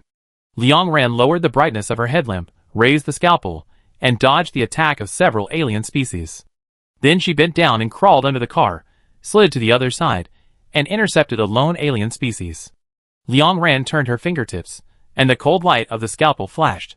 She stabbed the knife into the spider's head mirror. A second later, the crisp sound of glass breaking sounded. Crack, crack. The mirror cracked quickly. Under Liang Ran's gaze, it broke into the shape of a spider web in an instant, and then the fragments in the center fell to the ground. In an instant, an extremely long tongue came out from it, and it quickly slapped the scalpel in Liang Ran's hand and rolled towards her neck. All this happened in just 2 or 3 seconds. Liang Ran was too close to it. Even if she hurriedly stepped back when the mirror broke, she was still entangled by the tongue and dragged on the ground for several meters. Her back was burning with pain. Liang Ran clenched her teeth and raised her hands with force. One hand grabbed the tongue at her neck, and the other hand touched the blade that was sewn in the sleeve before. She pulled it out with force and slashed towards the tongue in her neck. Blood belonging to the alien splattered on her face. But the imagined scene of the tongue loosening did not appear. In the severe pain, the tongue was desperately tightened. Liang Ran clearly heard the sound of bones breaking in the neck. Wu Ruozi and Ji Chan discovered Liang Ran's situation and rushed over from both sides. Because she was too anxious, Ji Chan directly took action. She grabbed the tongue and used 70% of her strength to tear it apart. Air rushed into Liang Ran's lungs again. Wu Ruozi carefully helped Liang Ran up. Liang Ran waved his hand to indicate that he was fine. After a moment, she said in a hoarse voice, "Its heart is behind the mirror and is wrapped by the tongue. The back of the head of this alien is very hard and bullets cannot hit it, but after the mirror is broken, the meat inside is very soft. Ji Chan, go back to the car and use your sniper rifle to break their mirrors, and the rest of you smash their faces hidden behind the mirrors." Chapter 141. Hearing Liang Ran's words, Ji Chan quickly climbed into the passenger window. After so many times of cooperation, everyone was very familiar with Ji Chan's shooting method and frequency. Shiru hurriedly called Bian Wan and others. "Get in the car. It's too dark here, you can't avoid Ji Chan's bullets. We do the finishing." Bian Wan turned his head and glanced at Ji Chan's sniper rifle mounted on the window. He didn't want to fight, and immediately waved his hand, calling his teammates to get back to the car. Seeing that the people of the Liuguang team disappeared, Ji Chan started shooting immediately. If the aliens were far away, she was used to shooting from the right. If they were close, she would kill the closest one first, and shoot 3 shots at each shooting point. Because they were familiar with these, Liang Ran and others knew how to hide, when to move forward, and how to finish efficiently. After a few gunshots, the 3 aliens in the front were broken into pieces, and Shiru rushed forward with 2 knives. A tongue nearly 2 meters long stuck out of the alien's mouth again. This time, she had expected it, so Shiru dodged calmly. She took advantage of her speed and dodged quickly. After getting close, she did not kill it immediately, but kicked it hard on the spear-like insect leg of the leading alien. While it was retreating, Shiru lowered her eyes, supported her body with one hand, and then flipped in the air, jumped behind it, stabbed the second alien's head with a knife, turned her wrist, and smashed the flesh on its face. Then she didn't move her body, and neatly rotated the blade, pointed the tip at herself, passed under her shoulder, and stabbed back fiercely. In just a few seconds, the faces of the 2 aliens were smashed. Sui Yuesheng was amazed. Shiru is handsome when fighting. Wu Ruozi whispered, "If you work hard, you can be so handsome." After that, Wu Ruozi also rushed forward. With the blessing of a handy weapon, she killed the alien species not only quickly, but also very ornamental. Liang Ran took a few glances, and found that Wu Ruozi should be a little clean. As long as the blood of the alien species is about to spray out, she will try her best to open the metal net in the umbrella to block the fishy smell of dirty blood to prevent it from spraying on her face and clothes. But if there is no time to stop it, she will not take risks.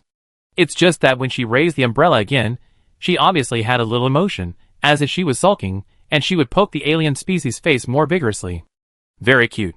Although Ji-chan assisted, it was still a bit difficult for the two to fight in close combat. Liang Ran needed to keep an eye on the situation of the two and interfere with the alien species when necessary, so she turned her head and glanced at Sui Yuesheng. Why don't you get in the car and let Shanai get down?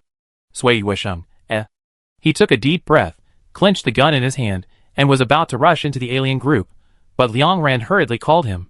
Melee weapons are more useful. Oh! Sui Yuesheng put away the gun and lowered his head to get in the car. Liang Ran glanced at his ears and saw that they seemed to be a little red. He wanted to laugh. After Song Shan-ai jumped out of the car, he threw the axe with one hand and quickly joined the battle. With Song Shan-ai, the speed of the three people finishing up was obviously faster. 3 minutes later, the bodies of the mirror spider aliens had piled up into a small mountain.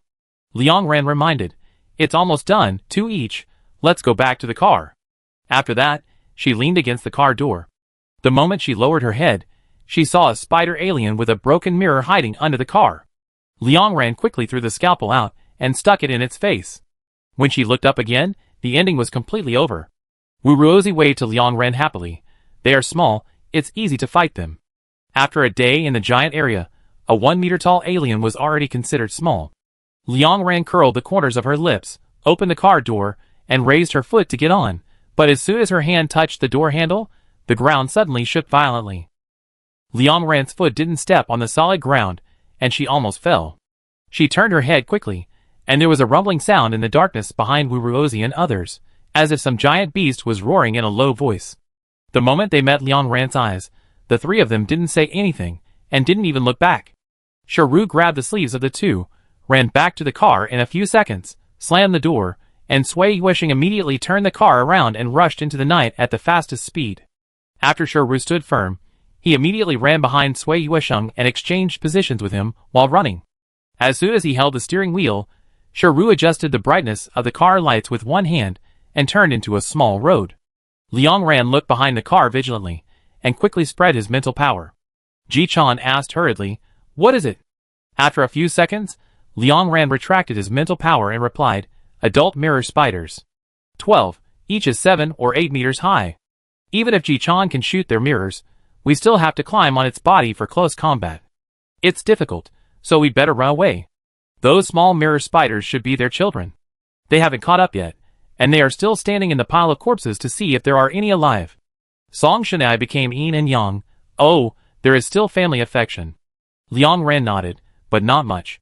"When I retracted my mental power, they were already eating the corpses." Song Shanai showed a look of disgust. Liang Ran looked at the route map on the communicator carefully. After a few breaths, he raised his head and said, "Sharu, go to the villa area 3 kilometers to the left. The houses there are tall. I looked at the corner of the land. It must be very expensive. The houses should be solid and not easy to be crushed. There are many houses, and they can also serve as cover." After driving in the giant area for a day, several people have driven from the poor and barren towns into the richer areas. There are churches, large shopping malls, huge parks, and from the icons on the map, there are also several private middle schools. Sharu looked at the location on the map, turned out of the small road, drove into the main road, and quickly passed through the commercial street and drove towards the villa area. At this time, there was a faint vibration sound from behind the car again. The speed of those young mirror spiders is very fast, and they can easily catch up with the armored vehicles, not to mention the adult mirror spiders. Sharu quickly glanced at the distance to the villa area. There are still 600 meters. Liang Ran extended her mental power again. After a moment, she calculated the speed and time, and pursed her lips. Too late. At this speed, we will be caught up by them 50 meters outside the villa area. Sharu said "Let's try." But now the speed of the armored vehicle is already the fastest, and it is not that you can succeed just by trying. The vibration behind the car is getting louder and louder. Liang Ran quickly thought about how to fight later. As a result, at this time, the Liuguang team behind them suddenly flashed their lights twice. Then, they honked the whistle, turned the car around, and turned into the fork in the road next to them. Liang Ran was stunned for a moment, and looked behind the car. Wu Ruozi widened her eyes in astonishment. "Where are they going?" "Honk," they honked again. Are they trying to lure the aliens away? Xiaoru kept the car speed constant, staring at the villa area ahead, and said seriously, probably. She asked Liang Ran, do you want to go back and help them? Liang Ran looked through his mental power and shook his head, no. A few aliens have gone, and more are still chasing us. The number of aliens chasing them has decreased, so it's not that dangerous even if we fight now. After saying that, she calculated the time again and continued, when they decided to chase the car in batches too. The spiders touched their faces, probably communicating, which delayed some time. We can enter the villa area. There were fewer species, and the combat pressure was a little less. When they were about to drive into the gate of the villa area, Liang Ren held the handrail. After 5 seconds, the brightness of the headlights will increase by 2 levels, and Ji Chan will shoot them in the face. Okay. Ji Chan immediately pulled down the car window. Liang Ren calculated the time very accurately. 5 seconds later, 8 giant mirror spiders quickly pounced on the car. When the leading spider was about to hook the trunk, Ji Chan quickly fired 3 shots at it. Bang bang bang. The mirror spider's face quickly cracked. In order to prevent the heart behind the mirror from being broken, it quickly stopped all actions and stopped chasing. After firing more than 20 shots, Ji Chan panted and put down the sniper rifle. Hee hee. She turned her head a little embarrassedly. They all rushed at me at once, so I could only pick one to hit first, and then hit them one by one. The trunk was scratched and had 2 large dents. There's also a hole in the roof. Song Shania glanced at her. It's okay, it's fine now. I fix the roof when I have time later. After driving into the villa area, Liang Ran looked around and pointed to the second row on the right. Go to that one. That one looks the richest, and there is a large observation tube on the outer wall, and the precautions are in place. Remember to go around it, otherwise the wheel marks there will be too obvious. Xiaoru immediately went around it quickly, and Wu Ruozi leaned on the rear window to look back, always keeping a close eye on whether the aliens were catching up. Half a minute later, Xiaoru parked the car outside the door of the villa. This door was obviously reinforced, but it was not locked. It was obvious that the owner of the house did not bother to close the door when he fled. Ji Chan quickly jumped out of the car and pushed open the half-closed door to facilitate the car to drive in. After the car drove in, without Liang Ran's instructions, Xiaoru quickly found the garage on the first floor. There was a modified armored vehicle, a motorhome, and a sports car inside, but all 3 cars were scrapped, and there were traces of aliens trampling on the cars. Liang Ran glanced at the garage and said, "Stop here. The garage door is not a password lock. We can close it by hand. I have a lock here." After that, she took out a giant lock the size of 2 palms from her backpack. Judging from the material, it was obviously made of the same material as her scalpel. Song Shania looked at the lock in Liang Ran's hand in disbelief. But the situation was urgent now, and there was a faint sound of alien crawling not far away. It was not the time to be curious. She and Ji Chan walked forward quickly and pulled the garage door from top to bottom, but when it was about to be pulled to the bottom, Liang Ran hurriedly stopped. She ran out quickly holding a worn red blanket used for welcoming guests in the garage, spread it on the ground, covered the wheel marks outside the garage, and pulled some leaves on it.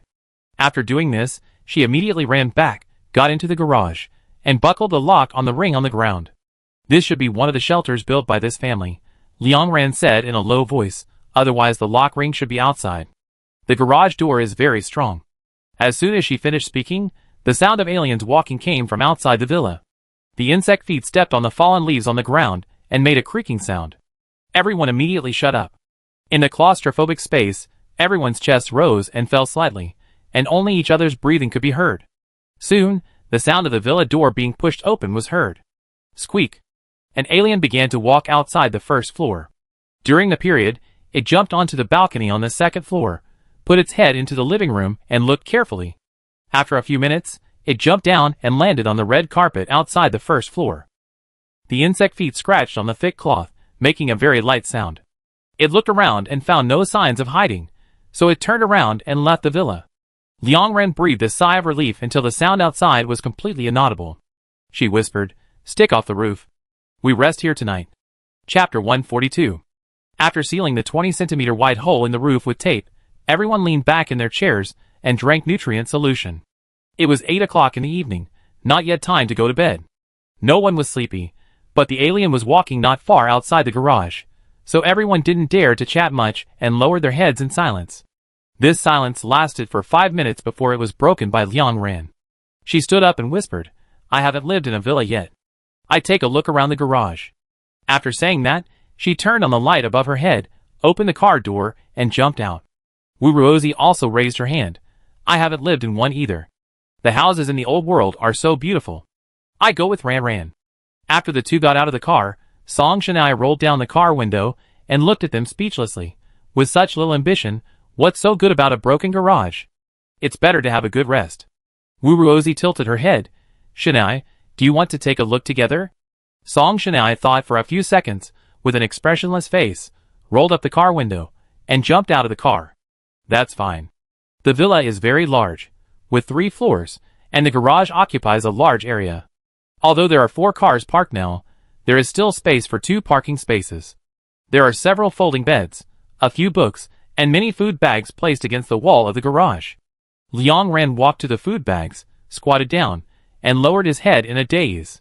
Song Shanai frowned when she saw her move, and was about to step forward, but was quickly stopped by Wuruozi. Don't go over there. Wuruozi said softly. Ran Ran should want to be quiet for a while. Song Shanai glanced at Liang Ran's back again, stopped, and stood there with her arms folded. Liang Ran came down for no other reason than to relax in a small area, because she felt that in the past few hours, her mental recovery speed had significantly accelerated, and her condition was getting better and better. At least a dozen teams were gone.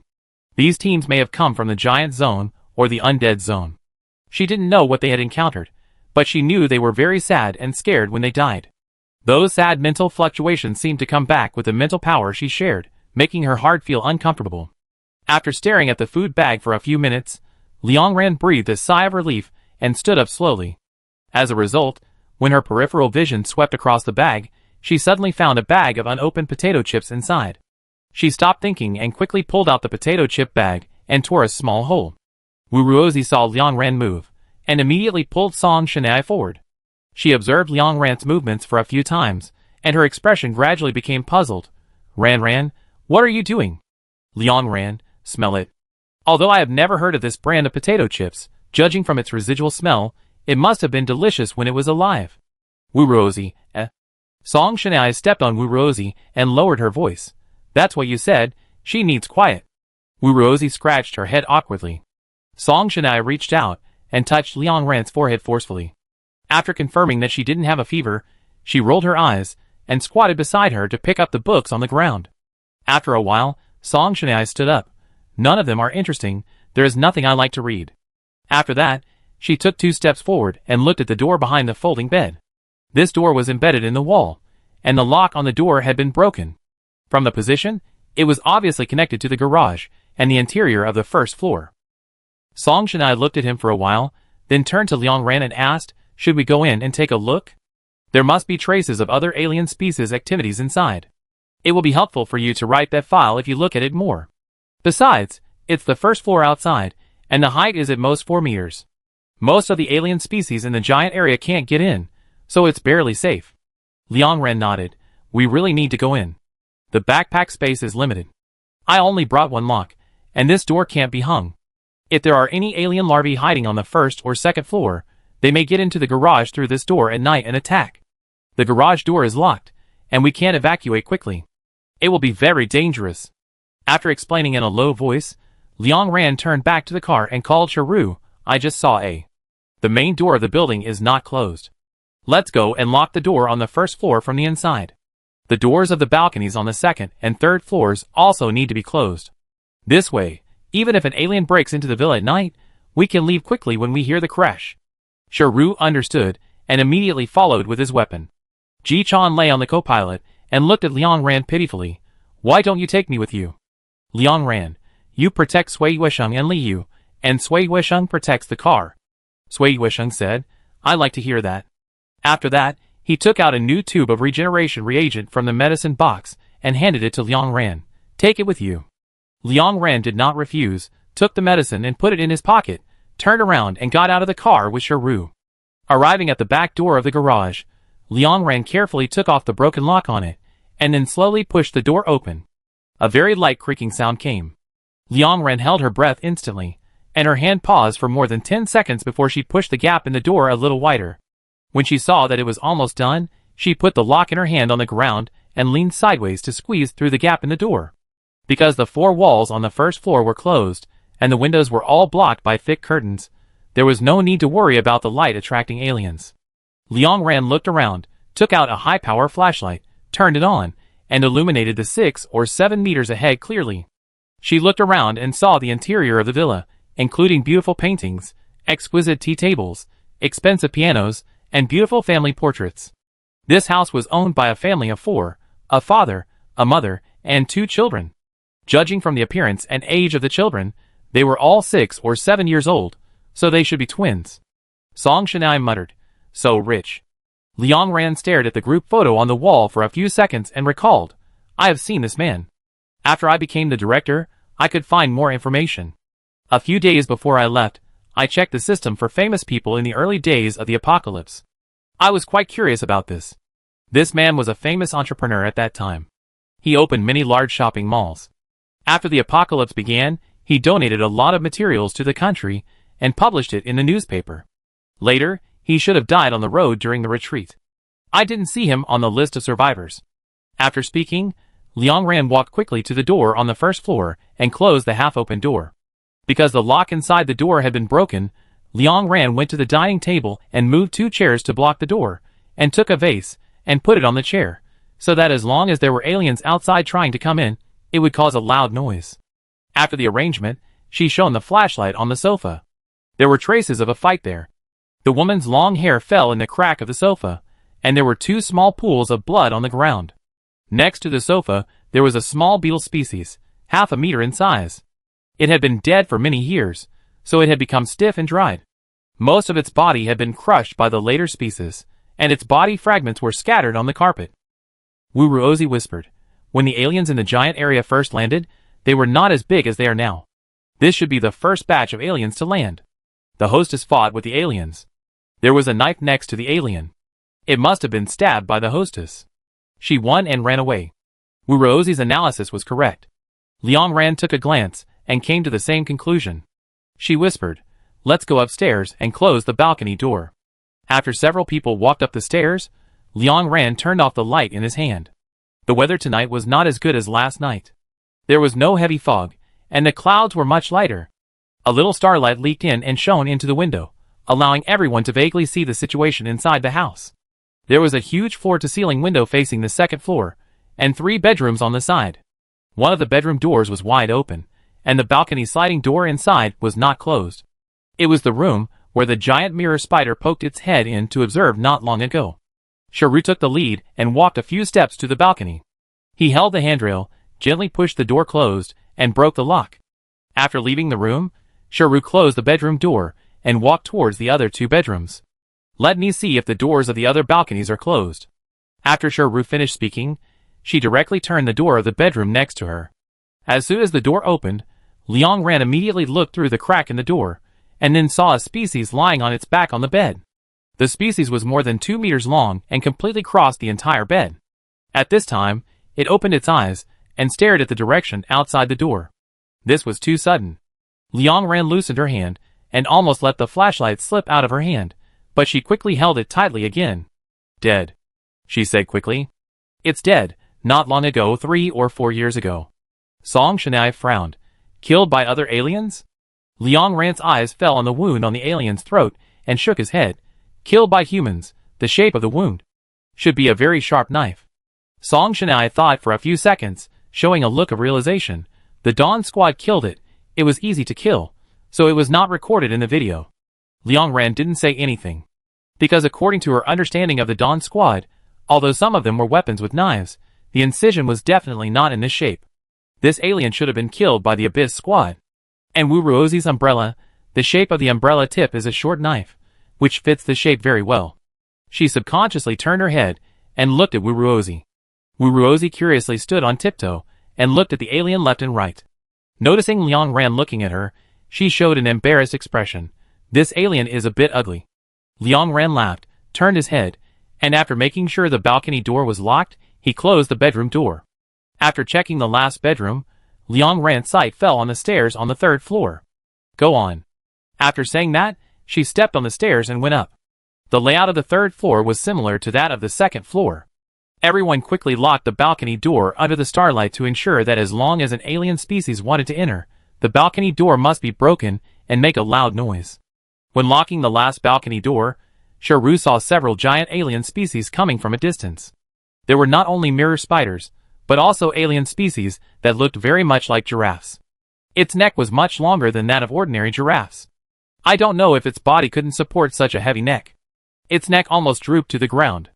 It tilted its head to one side, just enough to see the scene in the windows on the first floor of each villa. They moved very fast. In just a few seconds, they passed 2 villas and came to the villa where they were. Sharu immediately left the room, and before she even had time to close the bedroom door, she dragged everyone to hide behind the door of another bedroom. Although the others didn't see the situation outside the window, they also understood what happened and held their breath. There was silence inside and outside the house. A few seconds later, an indescribable creepy feeling spread throughout Liang Ran's body. She tried to expand her mental power to see what was going on. As a result, as soon as she closed her eyes, she heard a dull knock on the door. Bang, bang. But Liang Ran knew the next second that it was not a knock on the door, because the sound of the balcony window breaking sounded behind her. With her mental power, she clearly saw a twisted and slender neck slowly stretching into the bedroom. Chapter 143. That scene was so weird. So weird that it made people feel a little sick. Liang Ran held a scalpel in one hand and grabbed the hand of the person next to her with the other. She quickly blocked the senses of the giraffe alien, making it unable to sense the 4 of them for a short time, and then led people to run downstairs. But as soon as she stepped on the stairs, she thought that the mirror spider alien's horizontal range was just the 2nd floor. If they ran down, the mirror spider would immediately discover them through the French window on the 2nd floor. Liang Ran immediately stopped and looked at the attic above the 3rd floor. She could certainly interfere with the senses of the 2 giant aliens at the same time, but the IQ of the aliens in this area was much higher than that of the marginal pollution area, and their mental strength was also high. Liang Ran's interference with them was like interfering with A+ level mutants, and she couldn't do it for a long time. Now this giraffe alien is obviously more difficult, so the top priority is to make it think that there is no one in the villa and retract its neck. It is Liang Ran's main interference target. Thinking of this, Liang Ran turned around and quickly ran to the attic. This section of stairs was very short. When she reached the top, she took out the wire in her pocket and tried to unlock it. After more than 10 seconds, with a click, the attic door opened. Liang Ran quickly led the other 3 people in, and then half-closed the attic door with her backhand. She lay on the door and carefully observed the situation outside. Through the crack in the door, Liang Ran could clearly see the head of the giraffe species sniffing left and right. Its neck was twisted like a python, winding and winding, as if it had no bones, but it seemed to be able to extend infinitely. It sniffed along the direction of the stairs, from the 3rd floor to the 2nd floor, and then Liang Ran could not see it anymore, because she could only see the giraffe species' slender neck that was almost transparent, but she could not see where its head went. After confirming that the alien species was finding its prey by smell, Liang Ran immediately increased the intensity of the interference to ensure that it could not smell the 3 people in the garage. After doing this, she lay motionless behind the door and waited. The others did not dare to make any extra movements. They all stood behind Liang Ran and looked outside vigilantly. 5 minutes later, the giraffe alien species slowly retracted its neck. Noticing this, Liang Ran quickly closed the door of the attic. She stood up and whispered to everyone to hide in case she was forced to stop interfering because she was not mentally strong enough. Hide under the bed or in the cabinet quickly, wherever it is easy to hide, Liang Ran said as she turned around. She turned on the overhead light and adjusted it to the lowest setting, wanting to see if there was any convenient place to hide in the attic. As a result, as soon as the scene in the attic came into her sight, she froze in place. The expressions of the others were similar to hers, with some surprise and some complexity. The reason is simple, because there are 3 skeletons here, a woman, and a pair of children. In connection with the family portrait on the 1st floor, everyone can easily determine who these skeletons belong to. Wu Ruozi murmured. The hostess defeated the alien species, but did not survive. Why is the lock outside locked? Did someone bury them here? Sharu shook his head. Don't think about it. Hide quickly. Wu Ruozi nodded hurriedly. Although this attic is small, there are many things. Sharu got into the half-open safe. Liang Ran and Song Shanai crawled under the bed. Wu Ruozi ran to the front of the wardrobe, opened it, and got in. After a few breaths, the door of the attic was gently knocked open from the outside. This feeling of playing hide-and-seek with the alien was very unpleasant.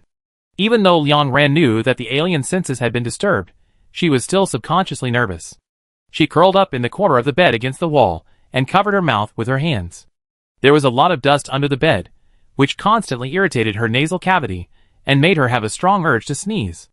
The sniffing sound of the giraffe alien was very obvious, as if it wanted to suck in all the surrounding air. Its nose passed by the wardrobe, sniffed around the wall, and finally poked its head under the bed. Liang Ran had been interfering with it for 5 minutes at this time, and his mental power was rapidly consumed. He could only interfere for 2 more minutes at most. Cold sweat slid into Liang Ran's eyes. She stared at the position of the head, watching it getting closer and closer. In an instant, the friction sound of the alien rubbing against the bed board made her teeth ache, and the stench on her body almost made her vomit. The curtains of the attic were blown up by the evening breeze, and the faint starlight fell in. Liang Ran could vaguely see the eyes of the giraffe alien wriggling in the starlight. It seemed that there was no eyeball in its eye socket, but a group of wriggling maggots or granulation. Liang Ran moved back as far as he could and used his body to block Song Shanai behind him. Song Shanai asked in the lowest voice, "Is your mental strength insufficient?" Liang Ran replied, "There is still a little. But you can't let it touch you. If it touches me, although there is no feedback from the touch, it will find that its neck can't stretch deeper. It will guess that there is something here. After all, what I can do is just to interfere with the other party's senses, not to make us really become air." Song Shanai said him. The smell in front of her was too pungent. Liang Ran closed her mouth after explaining and clenched the scalpel in her hand. Once the other party hit her, she would immediately attack before the other party reacted. But it's better not to fight if you can, otherwise the sound of fighting will attract all the mirror spiders nearby. So many mirror spiders climbed up the outer wall of the house. If there are a few other giant alien species, the villa is likely to collapse. At that time, everyone's life will not be guaranteed at all. Just as Liang Ran's fingers were pinching tighter and tighter, and the scalpel was already held in front of her chest, the giraffe species probably felt that there was no need to look for it anymore, and suddenly slowly retracted its head and left the attic. There was a sound of a ball falling to the ground outside the attic, and a click sound. Liang Ran extended her mental power, and saw the giraffe species retract its head, lowering its head to the ground, and quickly walked towards the villa in front. She breathed a sigh of relief instantly, retracted her mental power, gently moved her shoulders, and wanted to crawl out from under the bed. But just as she moved, the cold wind outside the attic window blew in, and Liang Ran seemed to remember something and stopped moving immediately. Song Shanai, who was behind her, bumped into Liang Ran's back, and Liang Ran quickly turned over and covered the other's mouth. Shoo! Song Shanai's mouth, which was about to speak, quickly closed. If she could see, she would have discovered that behind the curtains in the attic that were blown up, there was a mirror spider's face. The mirror spider that came with the giraffe species did not leave, but climbed up to the attic, and looked carefully inside the enclosure with its face pressed against the window. It looked for more than 10 seconds. After confirming that there was really no one, it quickly climbed down from the side of the building, carefully looked from the 3rd floor to the 1st floor, and finally left and crawled towards the giraffe species. Liang Ran let go of the hand that covered Song Shanai's mouth and lay on his back under the bed. She lay under the bed for 2 minutes until the disgusting smell at the tip of her nose gradually dissipated, and then she crawled out from under the bed. "Come out," she said softly. Wu Ruozi and Shiru were both hiding in a confined space, and could not see the outside world at all. When they heard Liang Ran's voice, they pushed open the door and stood out from inside. As soon as Shiru came out, she coughed under her breath and whispered, "The safe I got into has been pried open. There is no valuables inside, only a few pieces of letter paper." Shiru stroked the pieces of paper in her hand. When she found that she couldn't see the handwriting on them clearly, she turned on the overhead light and turned it off after 2 seconds. "It's a love letter that the male owner wrote to the female owner when he was in college. Since this thing can be placed in the safe, it means it is very precious. It doesn't take up space when you run away, but you left it alone." Shiru made her own judgment. This family may not have been killed by aliens. But it's none of our business. This happened 40 or 50 years ago. Liang Ran nodded, fixed the curtains, and turned on the overhead light. She quickly glanced at the letter paper and looked at the bodies of the 3 people in the attic. The hostess had obviously experienced a violent attack before her death. She had several blackened cuts on her body, which should have come from poisonous aliens, but these were not her fatal injuries. Her fatal injury came from the back of her neck. She was killed by a dagger. She was killed by someone she trusted. Thinking of this, Liang Ran couldn't help but take a step forward and look at the cause of death of the two children. He found that they were all injured in the same way. They were lifted up high and their necks fell on hard objects, such as steps, causing the neck bones to twist. Judging from the degree of injury, one of the children should have died on the spot.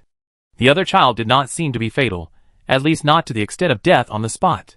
Song Shanai concluded, the murderer moved the remains of these three people to the attic and let them lie side by side on the bed. This family is so rich, it must be murder for money. Let's go down quickly.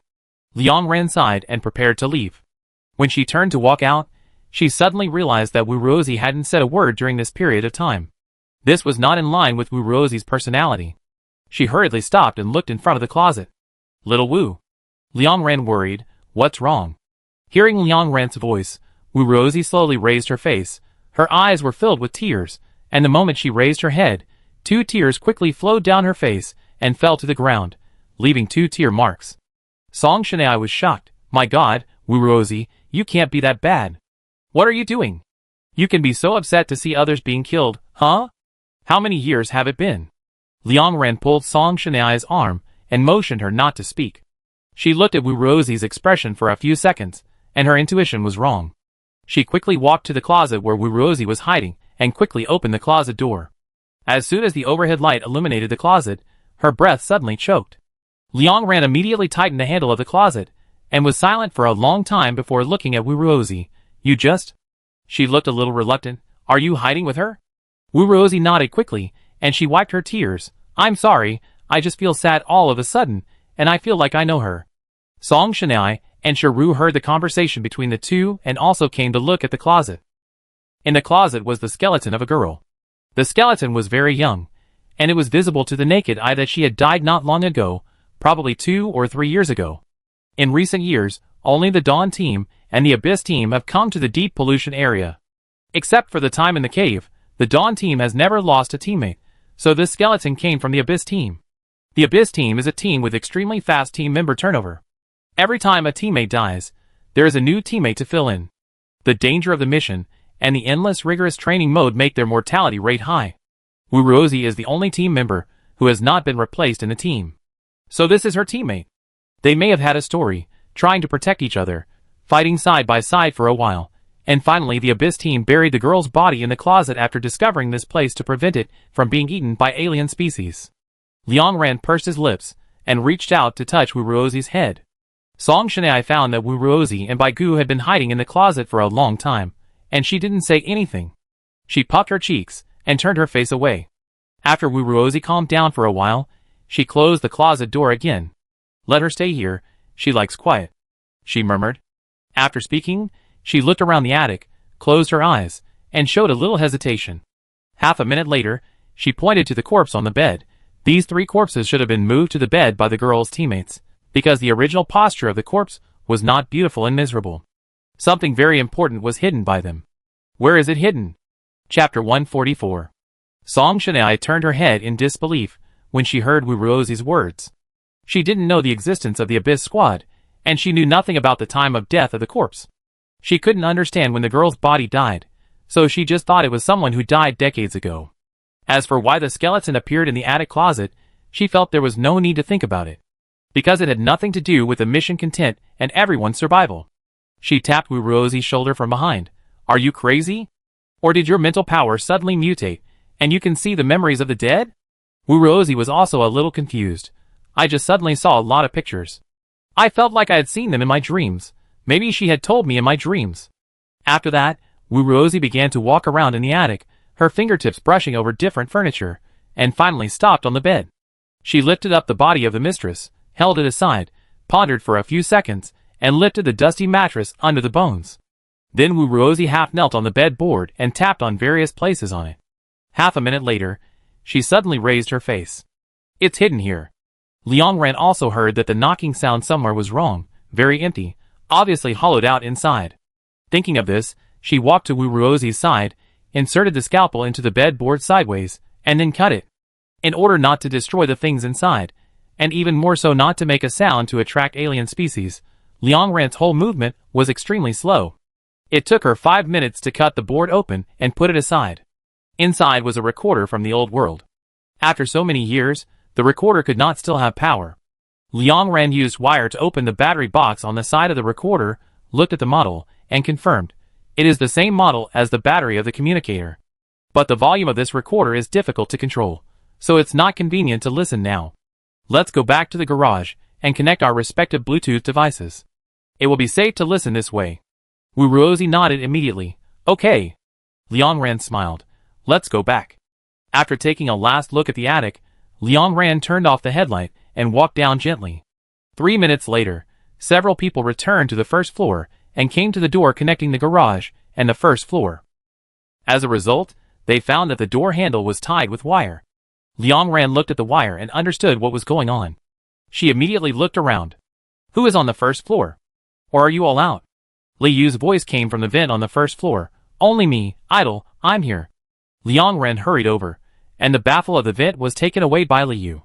She poked her head out from inside, smiled, and was caught firmly by Liang Ran when she jumped out. After landing, Li Yu took the initiative to explain. We heard the sound of glass breaking above, and knew that an alien species came in. This door cannot be locked, and the alien species will definitely come in to check, so I turned over your backpack. Li Yu said embarrassedly, I remember you had that wire. Liang Ran immediately shook his head. Don't worry, no one will care about this in that situation. So Li Yu continued, if it enters the garage, it will definitely find the armored vehicle. No matter where we hide, whether we are found or not, the car will definitely be gone, so we need to save the car.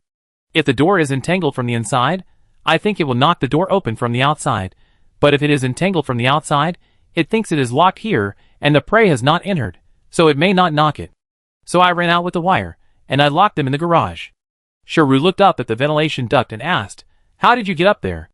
Li Yu shrugged, you know nothing about the entertainment activities for us poor kids. It was a corner. I took off my shoes and stuffed them into my arms. I climbed up with the friction of my socks and climbed up in a few steps. Song Shanai snorted and laughed, like a cat. After Li Yu finished speaking, he pulled the corner of Liang Ran's clothes and whispered, that alien is really disgusting.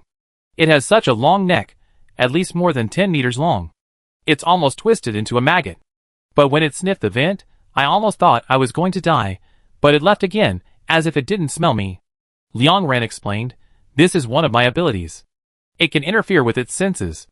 Li Yu suddenly realized and held Liang Ran's sleeve in admiration. You are really amazing. You are amazing in every way. Liang Ran also praised her. You are even more amazing.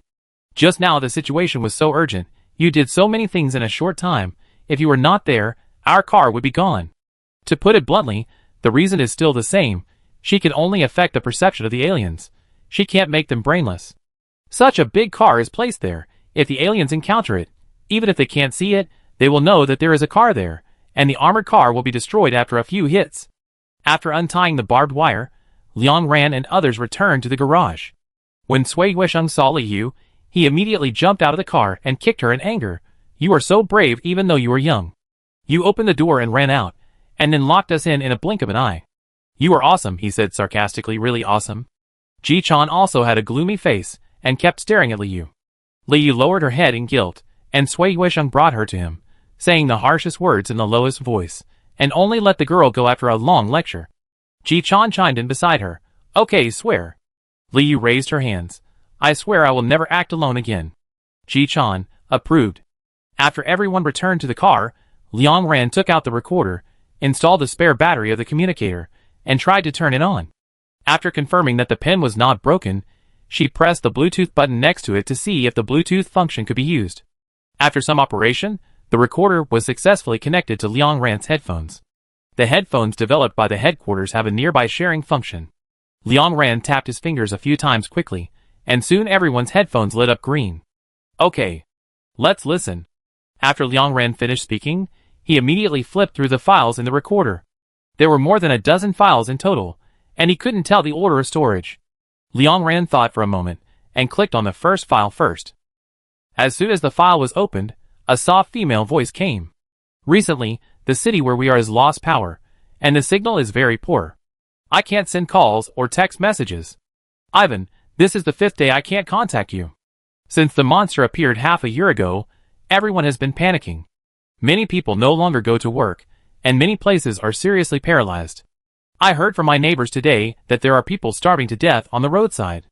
This is terrible. I know you are personally delivering supplies to various places. I am proud of you. Oh yes, when I was cleaning the house tonight, I found this recorder in your drawer. I have never used this before, and I think it's very interesting.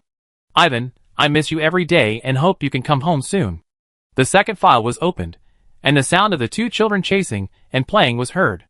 The hostess said in the recorder, "Our children don't know what the end of the world is. They just think that their strict father is not at home, and they can play video games for a long time in the dark, and they can also play hide and seek. But the video game at home ran out of power today, and they will definitely miss you tomorrow." The third document, someone sent supplies to us today, including water, biscuits and bread. The two children didn't like to eat them, but they ate their share. They told me that they missed you, and I miss you too. Our childhood friend William sent a few stacks of drawings, 2 boxes of guns, and a lot of bullets. He said that these were bought from outside in the early years, and deposited with him. In order to protect himself, he left 2 guns and some bullets. He said that it was only a matter of time before we fell here. Of course I understand. Thanks to his arrival, these things gave me the confidence to protect the children. William told me not to tell others that I own guns. I think so too. Hearing this, Liang Ran raised his eyes. Song Shanai met her gaze, and nodded immediately. That should be how he died. It was the beginning of the apocalypse. Gold and silver jewelry and cash were completely useless. Supplies and weapons were the truly useful things. Liang Ran pointed to a few more files. These recordings were almost all about expressing longing. The long darkness made time seem empty, and the hostess's voice was always tired. But in addition to longing, she also briefly said what she had done. Changed the lock of the garage. Busy a week reinforcing the door. Changed the layout of the house. I haven't heard from you for more than 2 months. I'm teaching my kids to read every day. They should be in the 1st grade this year. The recording soon reached the last 2. It took only 8 months from the fall of the 1st Red Moon District to the fall of the 2nd Red Moon District. The male owner left home half a year after the first batch of aliens appeared. Now more than 2 months have passed, more than 7 months have passed, and this area is about to fall. As expected, Liang Ran heard a piercing scream as soon as he clicked on the second to last recording. These screams were far away, not from the hostess, but from this villa area. The hostess spoke in a hurry, and she was obviously running. The monsters are coming, I heard their roars, and I have prepared for this day. I am on the 2nd floor now, and my children and I are running to the garage. There are things I prepared, as well as those guns and bullets. I also brought the drawings. I have seen those drawings. They are your sister's imagination of the development of cold weapons before she died. She has always been so imaginative. Although I don't understand how the things on the drawings can compete with bombs, I will protect them. Ivan, I miss you very much. Please bless me and the children. The second to last recording ends here. Liang Ran also understood why Wu Ruozi said this was an important recording, and even more understood why the Abyss team hid this recorder.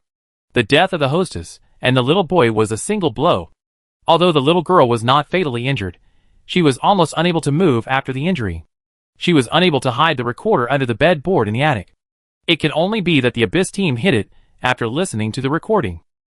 After all, given the strict living environment of the Abyss squad, every time they return to the city, they must go to a fixed place for training and inspection.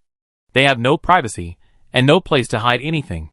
So, if they bring this recorder back, it will definitely be found and destroyed. Because the content inside is related to the acting commander. Ji-chan didn't know much about the relationship. She just sighed after listening to the recording. I remember that there were 2 acting commanders who got promoted by developing cold weapons, right? One is called Cole, and the other is called Leaf. They were both well-known figures in the weapons development group in the early years. Later, they became ministers of some departments. After Liang Yin died, because many weapons of first-class citizens were designed by them, they got many votes from first-class citizens and were voted as acting commanders. The acting commander is much easier to vote than the official commander. It seems that they were selected from the ministers and deputy ministers at that time, and 4 people were voted out according to the number of votes? Hearing this, Sharu replied, "That's right. The weapons of Shanai and I are the drawings provided by them. In return, we also voted for them at that time. Song Shanai, at that time, I didn't know who to vote for, and I didn't have much contact with them." At this point, she looked at Liang Ran. "The box of throwing knives I gave you was also based on the drawings they provided. But these two people have never designed weapons since they became commanders. This recording? She whispered, no way. Since getting on the car, Wu Ruozi has been sitting in her seat in a daze. Hearing Song Shanai's hesitant voice, she nodded. They are friends of the male host. They have been here for a few times. They guessed that the hostess has guns and wanted to ask for a few guns. As a result, they became malicious and killed them directly, moved the three people into the attic and locked them in. The last file in the recorder is the little girl's cry. She said that her mother and brother were killed by Cole and Uncle Leaf. She was in pain and couldn't move. It was so dark and scary. This little girl, Wu Ruozi whispered, she starved to death. Chapter 145. After Wu Ruozi finished speaking, the car suddenly became quiet. Everyone was digesting the information in it, and forgot to ask why Wu Ruozi knew all this. When Song Shanai was the first to react, seeing Wu Ruozi's increasingly confused eyes, Liang Ran shook his head at her, and then opened the last recording.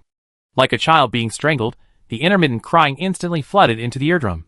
This easily reminded people of the small animals run over by wheels on the road. Liang Ran suddenly closed his eyes. Song Shanai and Li Yu quickly took off their headphones, and Sui Yuesheng quickly turned down the volume.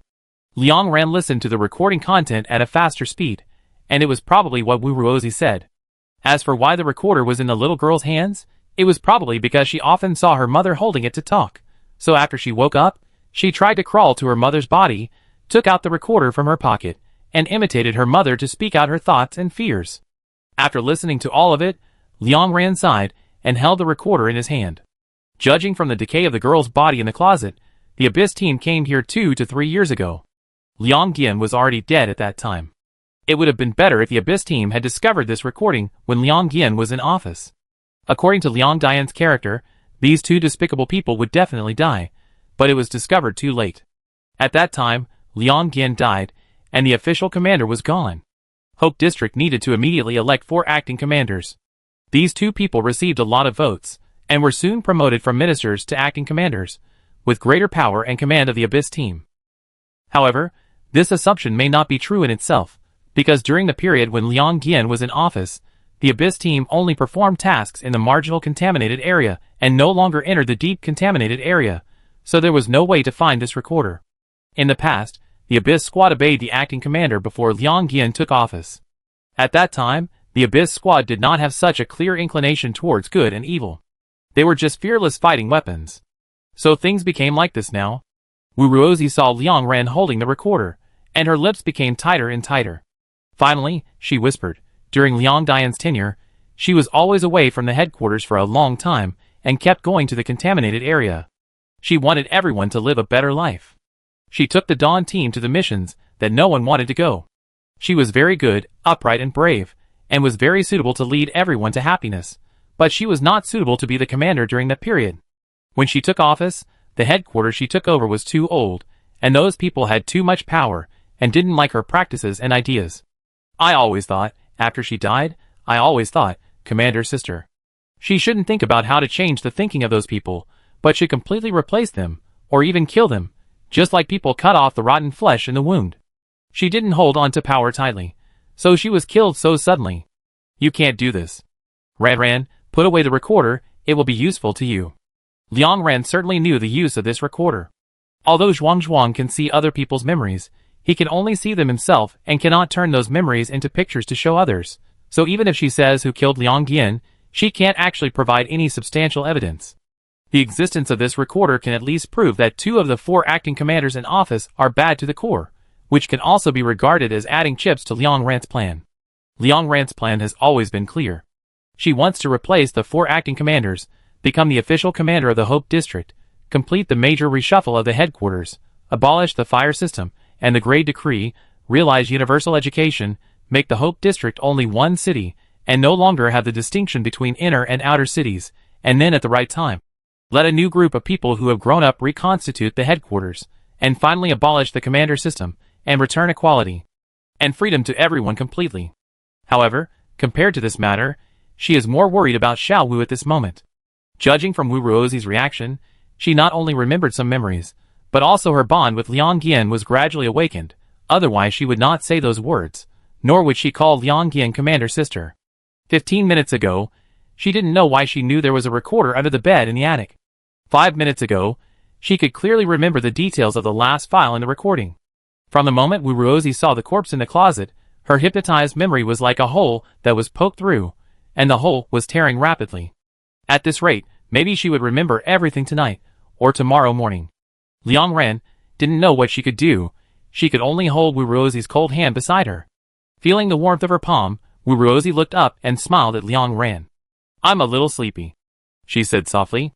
So while everyone was still digesting the information just now, Wuruozi laid down her chair and covered herself with a quilt. "Good night, little Wu," Liang Ren said. Wuruozi pulled up the quilt. Half of her face was buried under the quilt, revealing only a pair of gentle and beautiful eyes. After a moment, she slowly closed her eyes, and her voice seemed to be sighing, "Good night, Ran Ran." Nothing happened that night. When Liang Ren woke up, Ji-chan and Li Yu were on night watch. The two children raised the nutrient solution in their hands to each other, as if they were toasting. Liang Ren laughed, got up and quickly packed everything. Soon everyone woke up, finished the nutrient solution with full energy, adjusted the seats, and looked at today's route. After Liang Ren carefully looked at the route, he said seriously, "If we don't encounter any aliens all day today, and drive at the fastest speed, then we can reach the 21st supply point at 8 o'clock in the evening after driving for 14 hours. It takes 2 days to return from the supply point to the white fog layer, so we have to find supplies at midnight at the latest. If we delay a little time, we can't return to the city on time. At that time, we can only hope that other teams find supplies and go back in advance, otherwise the artificial sun will go out. The time is very tight, so tight that as long as they encounter aliens, there is a high probability that they will not be able to reach the supply point on time." Shiru flexed her wrist, got out of the car to fill up the fuel tank, then unlocked the garage and slowly pushed the garage door up. It was pitch black outside the garage. It was daytime now, and there was no starlight. Shiru thought that there were several alien species waiting in the villa area, so she didn't turn on the headlights. She slowed down the speed and the engine sound to the minimum, and drove slowly towards the gate of the villa area, relying entirely on her memory and the car records. It took her 5 minutes to reach the gate for this 2-minute journey. Shiru breathed a sigh of relief, thinking that she had left the villa area. She turned on the headlights and was ready to step on the accelerator to rush to the supply point. As a result, before she stepped on the solid ground, she saw 2 thin dark yellow pillars standing in front of the car. Shiru's brain was slow for a moment, but she realized what it was the next second. Giraffe species. It had been waiting outside the villa area, waiting for them to come out. Thinking of this, Shiru's pupils suddenly shrank, and her feet also stopped in midair, about to land. Liang Ren immediately said, "Don't think about it. There is no perfect solution at this time. Just rush under its 2 legs. The giraffe species is large, and even if its legs are quickly retracted, it is enough for the car to pass." Shiru responded, immediately turned the steering wheel, and steered the car flexibly through the 2 suddenly retracted thin pillars, without even looking back, and sped straight forward. She just drove now, and her teammates thought of the solution. Liang Ren quickly glanced out the window. The giraffe species moved very fast. It was now completely running on the armored vehicle. Through the window, you could clearly see its legs covered with granulation and wriggling. The car was now driving under it. Every time the giraffe species raised and dropped its feet, it stepped on the armored vehicle accurately. It was only because of Shiru's superb driving skills that it could avoid it. Liang Ren's brain was spinning rapidly. After a few seconds, she whispered, "Ji-chan, you stand up the sniper rifle and shoot blindly at the top of the car. It's too high. If you shoot through the window, the angle is not enough, and you can't see clearly or aim accurately. Just shoot blindly. The goal is to hit its neck. The neck of the giraffe species is too long and thick. If it is not necessary, it will drag its neck and walk. This shows that this is its comfortable state.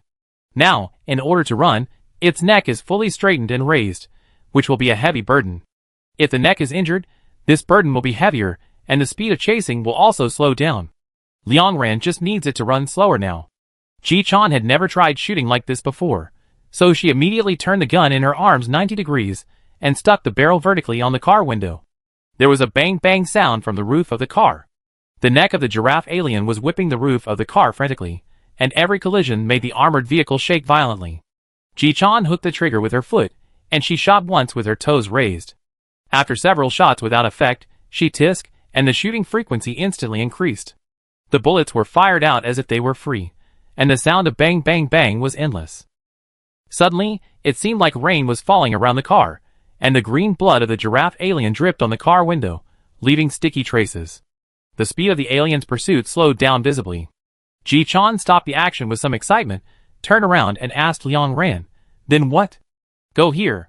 Liang Ran raised the route map on the communicator and pointed to a tunnel. Ji-chan, who was sitting in the passenger seat, immediately marked the location on the car screen. Shiru glanced at it, turned the car around, and rushed to the side road. The tunnel was 5 kilometers away, 7 meters high, and 800 meters long. When the car was 1 kilometer away from the tunnel, the giraffe species that was following the car suddenly accelerated and caught up. It recovered. Sui Yuesheng quickly looked back. "It's really fast." Ji-chan wanted to do it again, but was stopped by Liang Ran. "Come here and shoot." She stood up holding the handrail. Although Ji-chan didn't understand, she immediately did it. She unbuckled her seat belt, flipped from the passenger seat to the back, sat in Liang Ran's seat, rolled down the window, raised her gun, and started shooting blindly upwards. The moment the gunshot sounded, she understood why Liang Ran asked her to change the shooting place. Because the head of the giraffe species suddenly appeared next to the co-pilot, it opened its bloody mouth and bit the window. If she was still there just now, her gun would have been caught by the species. Even the head of the species might stretch into the co-pilot and bite her. After firing more than a dozen shots, Liang Ran pulled Ji-chan up and pulled her behind him. Shiru over there cooperated tacitly and immediately clicked the car screen a few times to close the window. Bang! The head of the giraffe species hit the car window again. The tunnel was right in front of him. Shiru gritted his teeth and rushed straight in with a roar. In the long tunnel, there was only the sound of the vibrating engine and the friction sound of the species' teeth opening and closing violently. The giraffe species' body size obviously could not pass through this high tunnel, so it just stretched its neck in. The originally thick neck quickly became longer and thinner, and even the skin was pulled to semi-transparent.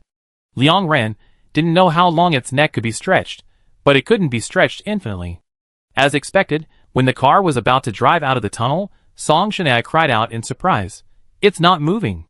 Its neck is finally not moving!" Liang Ran raised his eyebrows and looked at Shiru. "Stop the car!" Sui Yuesheng took Ji-chan and ran over. Ji-chan controlled its head and didn't let it retract. Shiru and Liu stayed in the car, and the others took weapons and cut its neck from front to back. "I feel that its heart is in its neck. If it doesn't work, try other places." Chapter 146. Everyone was stunned when they heard Liang Ran's words. After a few seconds of silence in the car, Ji-chan raised her arms and hurriedly opened the car door. "It's our turn? It's finally our turn? How can it be our turn?" Sui Yuesheng pinched his fingers. "Let's try. Its full speed is not as fast as mine. I take you over to see if it works. If not, run." As an S-level power mutant, if Ji-chan can't hold down the alien's head, then no one else in the Hope area can. So she rolled up her sleeves very confidently, jumped out of the car, and jumped onto Sui Yuesheng's back. When the giraffe alien saw someone getting off the car, its neck subconsciously stretched forward. After finding that it had no stretch at all, it suddenly panicked and tried its best to retract its neck. Sui Yuesheng smiled and ran to it in a few seconds. Ji-chan immediately pushed herself up with both hands and rolled down from Sui Yuesheng's shoulders. After finding a good foothold, she jumped onto the alien's head. Boom! The giraffe alien's head was instantly pressed to the ground by her, unable to move. So easy? Ji-chan's eyes widened in disbelief. She stomped her feet, and the head under her feet made a crisp sound of bone cracking. She asked in confusion, "Then why were we afraid of it last night?" Liang Ran also got out of the car at this time. Hearing Ji-chan's words, she shook her head. "It's easy now. This tunnel is 800 meters long. Its neck is so thin that the blood vessels on its neck are bulging. It is already difficult to support its head. Its neck was not stretched to this extent last night, and its aggressiveness is much stronger than it is now. And if we attacked it at that time, other aliens in the villa area would break in, which would be too difficult to deal with." Ji-chan nodded in understanding. She moved slightly. One foot stepped on the alien's head, the other foot landed on the ground, and then bent down, directly picked up its head, and tried to pull it back. The giraffe alien twisted its head frantically, trying to open its mouth, but was suppressed by Ji-chan, and the mouth didn't open at all. Ji-chan just walked more than 10 meters holding its head, and pulled out the alien's neck that had just retracted. "Okay." She looked at Liang Ran eagerly. Liang Ran smiled at her encouragingly, turned around and reminded everyone, "Try quickly, Don't be too strong, and don't cut the neck, otherwise its neck can retract into the body. The aliens here have such strong regeneration that they can live even if their heads are cut off. We still have to find the heart. After Liang Ran finished speaking, Song Shanai immediately raised the axe and chopped the giraffe alien's neck. After finding that the other party really had no room to struggle, she bent down and began to cut the neck at her feet like cutting vegetables. Sui Yuesheng also borrowed a scalpel from Liang Ran and poked here and there. The more he poked, the more excited he became. Song Shanai saw his expression and said speechlessly, "Stop it! You are laughing like a pervert." Sui Yuesheng snorted and laughed. "I am perverted? Just tell me whether this method was proposed by the researcher. Who is more perverted than her? And didn't you notice that her state is different from that of others?"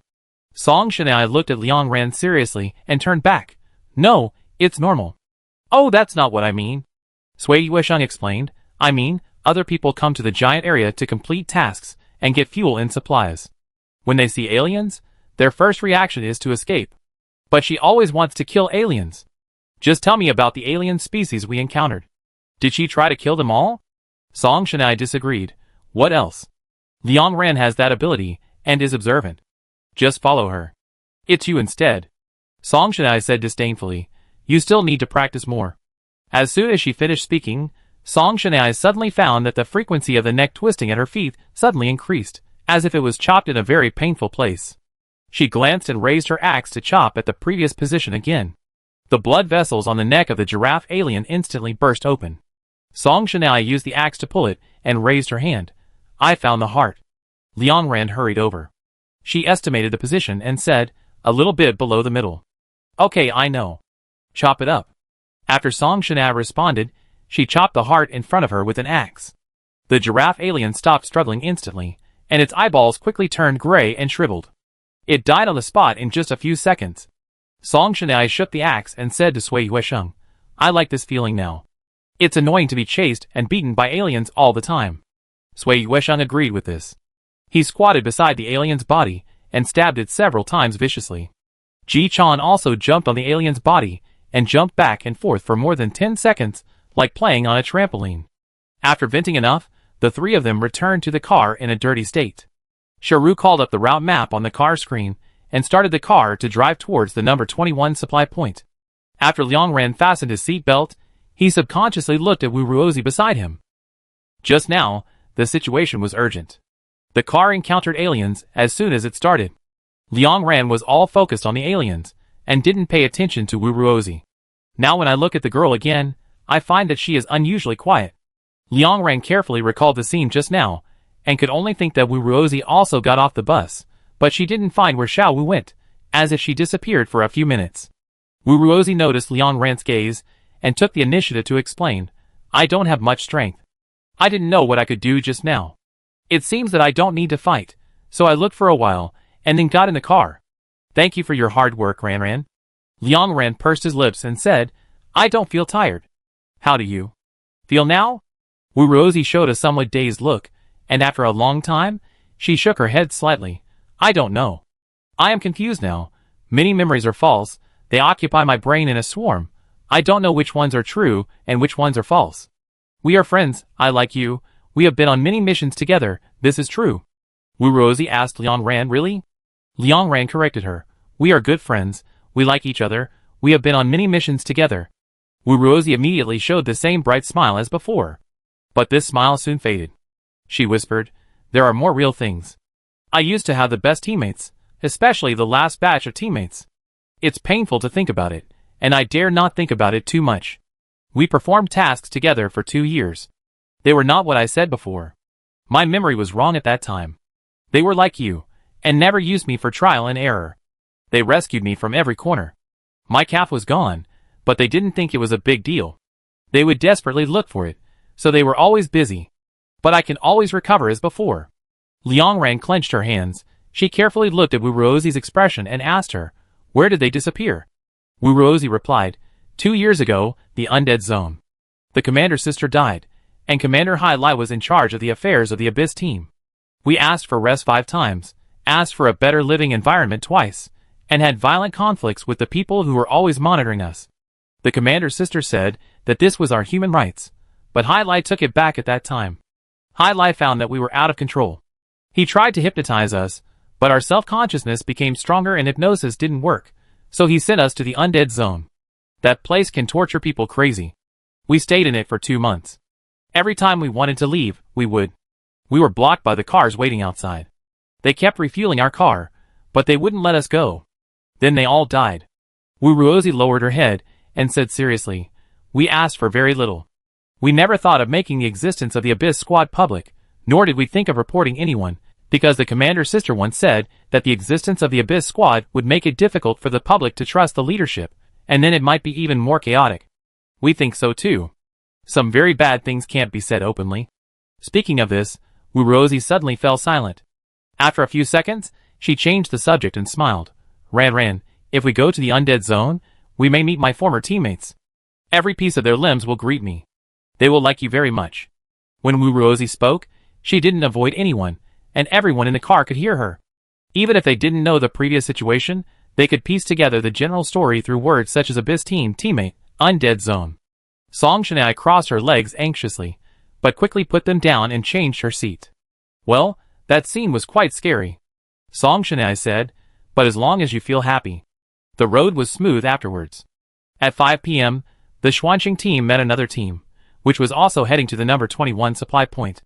They said that they met the Liuguang team in the morning, but because the Liuguang team went to the number 20 supply point, the two sides just said hello and separated.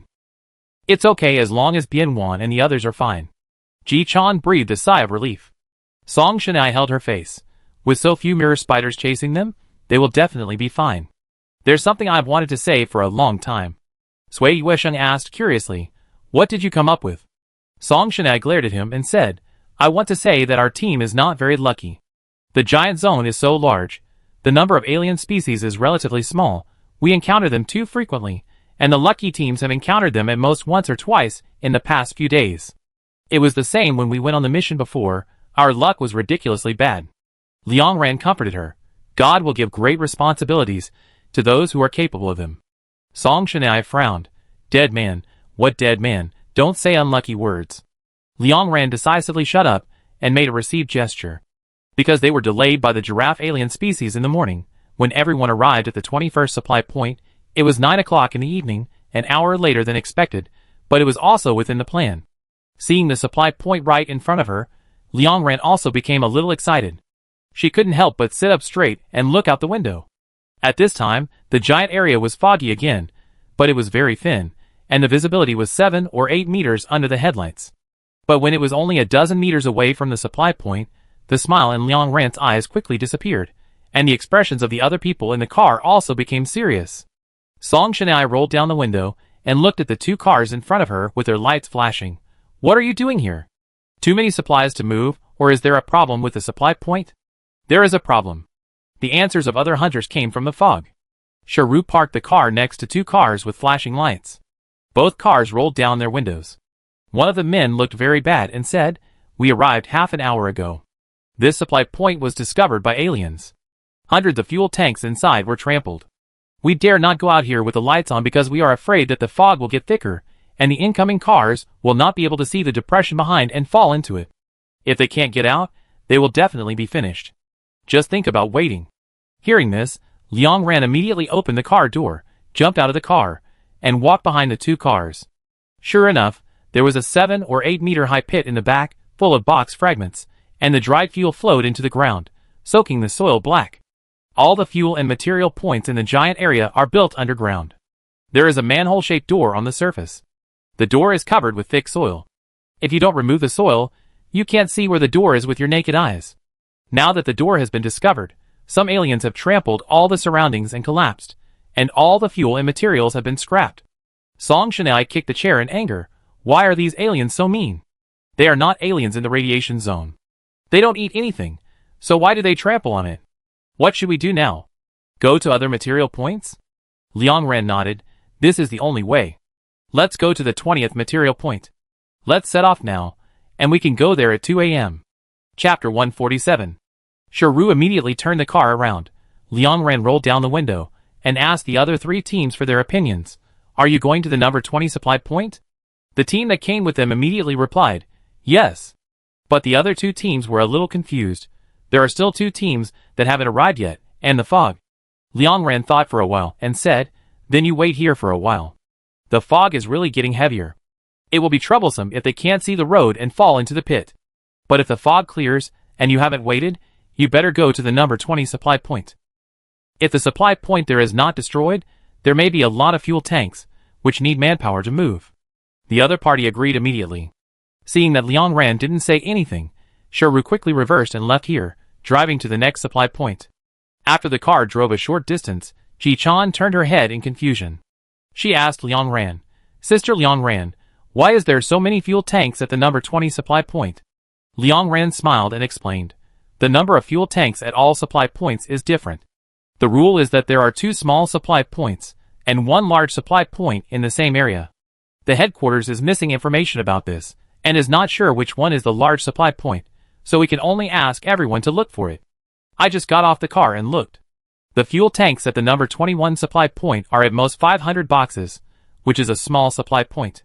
The number 22 supply point in the same area is located on the high ground on the hillside, and is not suitable for storing a large amount of supplies. So the probability that the remaining number 20 supply point is a large supply point is extremely high. There may be more than 6,000 boxes of fuel tanks stored there, which can support the burning of the artificial sun for more than 4 months. Hearing this news, Ji Chan rubbed her hands. I hope there are so many, I hope there are more. I thought each supply point had only a few hundred fuel tanks.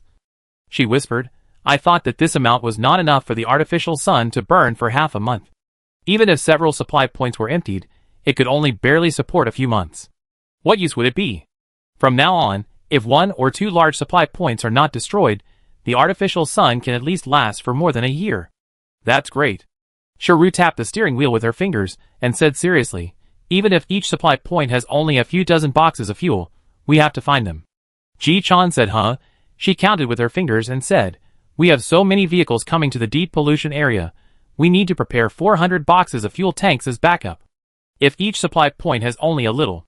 Let's add up the fuel tanks, let's say 1,000 tanks, minus the consumption, there are only 600 more than the original reserve of the Hope Zone, barely enough for the artificial sun to burn for 2 more weeks, which is too little, and we go into the deep pollution zone once, so many people die. Shiru shook his head, an extra week of expenses is also of great significance. It is only a matter of time before the Hope Zone falls. When so many new alien species fall from the Red Moon, there will be no light in the Hope Zone. How can we fight blindly? The number of people torn apart by alien species will be much higher than the number of people who die on the mission. We must reserve more fuel tanks, let the artificial sun extinguish in advance at some point, keep a few days of fuel, and reignite the artificial sun when the Red Moon fades, so that everyone can fight against the new alien species in the light and reduce casualties in the Hope Zone. Ji Chan thought for a moment and nodded in agreement. Indeed. Liang Ran raised his eyebrows when he heard Shiru's words. It's not just for this. It's only a matter of time before the Hope Zone falls, but we can move to other polluted areas in advance, such as the water pollution zone. The alien species there have been basically studied, and it's not difficult to live there. It's better to move there than to wait for the disaster to come in the Hope Zone. Wu Rosie said softly, but this is very difficult to implement, because we don't know when the red moon above the Hope Zone will disappear. If the red moon in the Hope Zone does not disappear after moving, people will not live well after moving to the water pollution zone, and even some people will die. The decision maker who proposed this will face great pressure, and may even be overthrown by public anger. Sui Yuisham also responded, yes, there are still many people who are lucky, and no one is willing to move to the polluted area on their own initiative. Liang Ran also knew this, so he sighed and leaned back in his chair. Ji Chan rested her face on her knees. She thought for a long time and turned the topic to the supplies. Everyone in the slums loves to get together to bask in the sun. They say that their hearts are warmed by the sun. No matter how tired they are from a day's work or how exhausted they are, basking in the sun seems to make them feel much better. And Grandma Zhu said that the sun doesn't need to be exchanged for points. No matter if the genes are good or bad, everyone in the Hope Zone is basking in the same sun and is equal. Ji Chan clenched her fists and said with determination, for this equality, I will also work hard to get the fuel tank back. 1 or 2 boxes are also very useful. Song Shanai frowned wildly. Ji Chan, why are you so excited? Guess why Shiru is so tall? Ji Chan asked hurriedly. Why? Song Shanai said expressionlessly, because she doesn't talk much. Ji-chan, Because of this episode, Ji-chan was sulking for several hours, but when she was about to reach the number 20 supply point, she coaxed herself very well, hummed hard, loaded the sniper rifle, and aimed it out the window ready to fight at any time. At 2 o'clock in the morning, Sharu entered the supply range on time, and Wu Ruozi was the first to see the situation over there after crossing the thick fog. I saw the car of the Liuguang team, she said seriously. There are a total of 4 cars parked over there, not parked side by side, but in a semicircular shape, as if they were encircling something. Sui Yueshing's expression was certain. It must be encircling the door of the supply point. Let's get down quickly. Soon, Sharu stopped the car, and everyone saw the situation of the 4 cars clearly. It was indeed as Wu Ruozi described. When the headlights flashed over, several people could even see the round iron door opened on the ground. Obviously, there were supplies inside. After looking carefully for a few seconds, Wu Ruozi frowned. Isn't it a little bit wrong? Liang Ran also nodded. It's really wrong. No matter how urgent the situation is, there must be people in the car, but there are no people in these cars now, otherwise when we came over, those cars would not be silent at all. And the Liuguang team should have been here a long time ago, at least 5 hours earlier than us. Liang Ran looked out the window cautiously. Now the fuel supplies in the Hope District are about to run out. If we find a fuel tank, we will definitely fill the car and return immediately. It won't take so long to load the supplies. We shouldn't see the Liuguang team's car here. The excitement on Ji Chan's face quickly disappeared. Are they trapped underground? Or were they captured by the aliens as soon as they parked? Liang Ran pondered. Maybe those who got off the car were trapped at the supply point, and those in the car were captured. Sharu, drive to the side and check their doors and windows. Hearing Liang Ran's words, Sharu immediately started the car. 10 seconds later, Liang Ran clicked the window. The windows of their main driver's seat are all broken. There are aliens hiding in the dark nearby. I detect it with my spirit. After saying that, Liang Ran closed her eyes, and soon she opened her eyes, and shook her head in the face of everyone's expectant gaze. There is nothing within 200 meters, and no more can be detected. Wu Ruozi worriedly said, then should we wait a little longer? Liang Ran immediately said, it's better not. If we just wait for the alien, it may not come out, and it will delay the time to rescue other hunters. We have to get off the car, and go to the supply point to wait for the alien to catch us. Song Shanai raised her hand proactively. I will be the one in the car. Liang Ran immediately rejected her proposal. It is too dangerous to be alone. Put on your mask, and let's get off the car. After making the decision, Liang Ran rolled down the car window and looked at the team that came with them. We have a little girl here. Please help take care of her. You don't get off yet. If we don't come out in 5 minutes, you must leave immediately. Too many people going down will do more harm than good. After the discussion, Liu went to the other team. The people of the Xuanqing team got off the car with weapons. The car was only a dozen steps away from the entrance of the supply point. Liang Ran expanded his mental power, and walked over there while paying attention to the surrounding situation. But until she stood at the entrance of the supply, nothing unusual happened nearby. She nodded to everyone. Let's go down. Wu Ruozi immediately took 2 quick steps forward, squeezed out Sharu who was in the front, bent down, and hung the rope tied around her waist beside the cave entrance, and then she turned on the light above her head, flipped into the cave without hesitation, and climbed down neatly along the rope. The cave was 8 meters high, and Wu Ruozi slid to the bottom in just a few seconds. After stepping firmly, she quickly turned around, turned on the light above her head to the maximum, looked around carefully, and then raised her head and said, let's go down, it's okay. Hearing Wu Ruozi's words, everyone immediately tied the rope and slid into the cave. After Liang Ran stood firm, he looked at the situation around him. In order to increase the difficulty of the alien species destroying the supply point was not full of supplies as soon as they came in, but they needed to pass a section of more than 10 meters and open the door at the end to enter the place where the supplies were officially stacked. Liang Ran took out the flashlight in his hand and shone it forward. Wu Ruozi immediately said, the door is open. There are several tools for violent lock picking next to the door. They are the ones prepared by the headquarters for us. The teams are entering the door. The underground was damp and quiet. The fog outside slowly poured in. Liang Ran tightened his protective suit and turned to look at the others. Ji Chan picked up the sniper rifle. I'm ready. Liang Ran turned her fingertips, and the sharp scalpel in her hand glowed coldly. Let's go! After Liang Ran finished speaking, he pointed the flashlight at the door at the end again. The beam of light swayed on the narrow stone wall, illuminating the patterns on the stone. After walking a few steps, a disgusting stench suddenly came, like the smell of rotting flesh and blood. Liang Ran's mental power had not been withdrawn. She whispered, still found nothing. Then keep going. Song Shanai clenched the axe in her hand. This section of road was not long. Even if you walk slowly, you would reach the end in half a minute. Before and after the door, Liang Ran looked at the faded pattern on the door, glanced at the disassembly device in the corner, raised his hand, and pushed the door open. Instantly countless dust fell. After a few breaths, the dust dispersed, and thousands of fuel tanks appeared neatly in front of everyone. Even though the danger was right in front of them, everyone couldn't help showing excitement. Liang Ran counted the number of boxes, while paying attention to the surrounding situation. 15 boxes in each vertical row, a total of 200, 300, 400.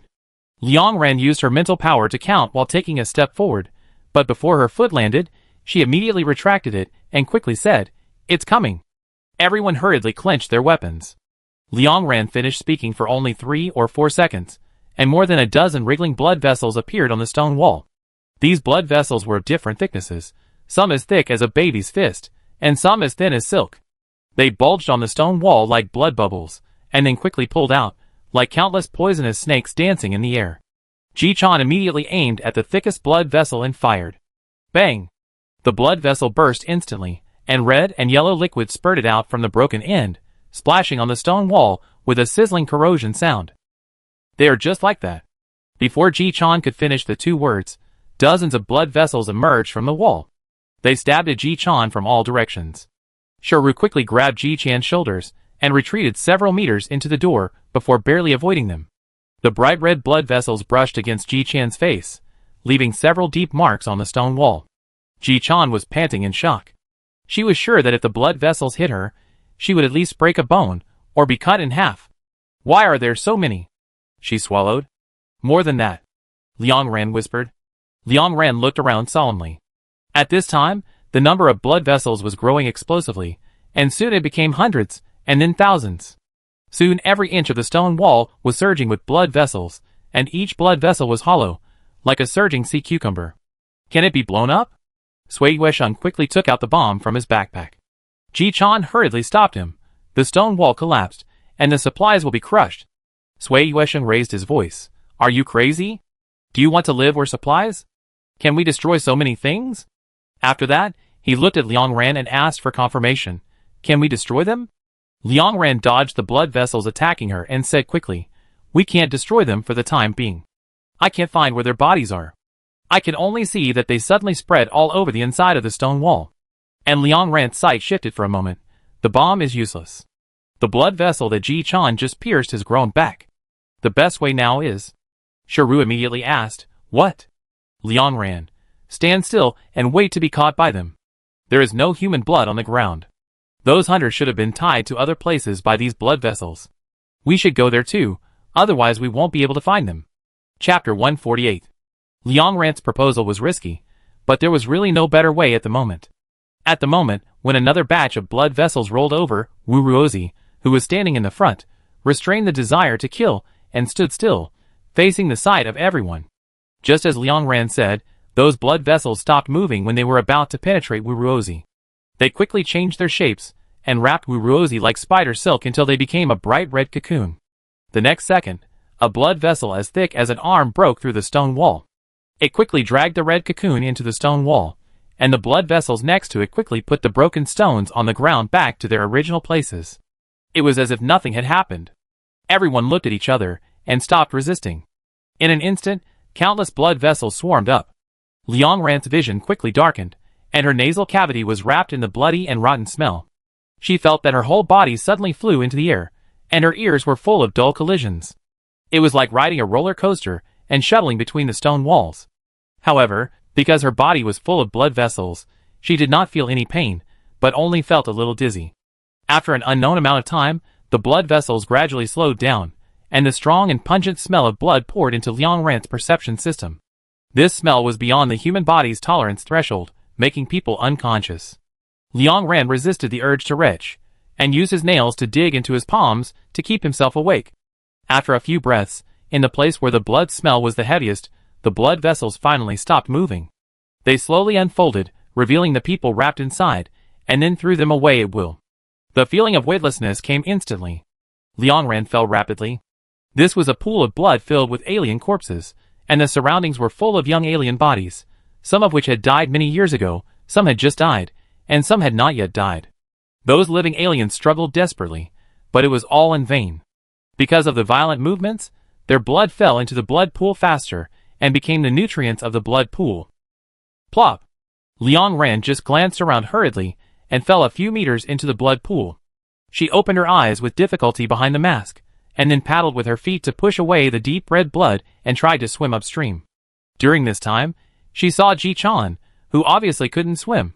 She turned around, grabbed Ji Chan's waist, and dragged her to the stone in the middle of the blood pool. After confirming that Ji Chan was okay, Liang Ran quickly looked at the current situation. At this moment, the people of the Liuguang team were hanging on the far left above the blood pool. Bian closed her eyes tightly, and a blood vessel penetrated her neck and was sucking her blood continuously. The teammates next to her had been sucked dry. Their skin was grayish-white, and their bodies were bruised in many places. The skin was hanging loosely on the skeleton. This way of death was too tragic. Liang Ran's eyelashes trembled. She suppressed her inner depression and anger, took out the scalpel from her pocket, and threw it hard above Bian. Puff! The blood vessels that were hanging Bian were cut, and blood spurted out. Bian hung her head, and fell into the blood pool weakly. Liang Ran swam over and held her. She didn't have time to give Bian first aid, so she quickly took out 4 more scalpels, and threw them in different directions above the blood pool. Soon, 4 blood flowers appeared above the blood pool, and all the surviving hunters fell into the blood pool. 4 teams, 24 hunters. Now only 5 are alive. Liang Ran remembered what she said to the 2 teams 5 hours ago. After the fog dissipates, you better come to the supply point number 20. She wished time could go back, and even more so she wished she could kick herself a few times, but now was not the time to regret. The key was to save the lives of these 5 people. Liang Ran looked around and found Sui Yuesheng, who had just emerged. Come and treat Bian. Others, come with me to rescue them. After saying that, she plunged into the blood pool, and soon the 4 hunters, who had just fallen into the water, were dragged out of the water by her and Song Shanai, and temporarily placed on the rocks. What's the situation now? Song Shanai looked at the densely packed corpses above, and gritted her teeth. All dead in just a few hours. Liang Ran didn't know either, so she could only shake her head. Save people first. She swam to Sui Yuesheng's side, watched him quickly prepare the medicine, and then injected the 5 people one by one. Fortunately, I held the box tightly. Sui Yuesheng injected the regenerative agent into the back of everyone's neck, otherwise they would be dead. I can only guarantee that Bian will wake up within half an hour. As for the others, Sui Yuesheng told the truth. They have lost too much blood, and the injection of the agent was too late. Whether they can wake up depends on luck. Song Shanai said anxiously, you should inject all the regenerative agents into them. What's the use of injecting a few milliliters? Sui Yuesheng shook his head. Inject at most 3 milliliters in a short period of time. If you inject more, it will be saturated and ineffective. Ji Chan can't swim.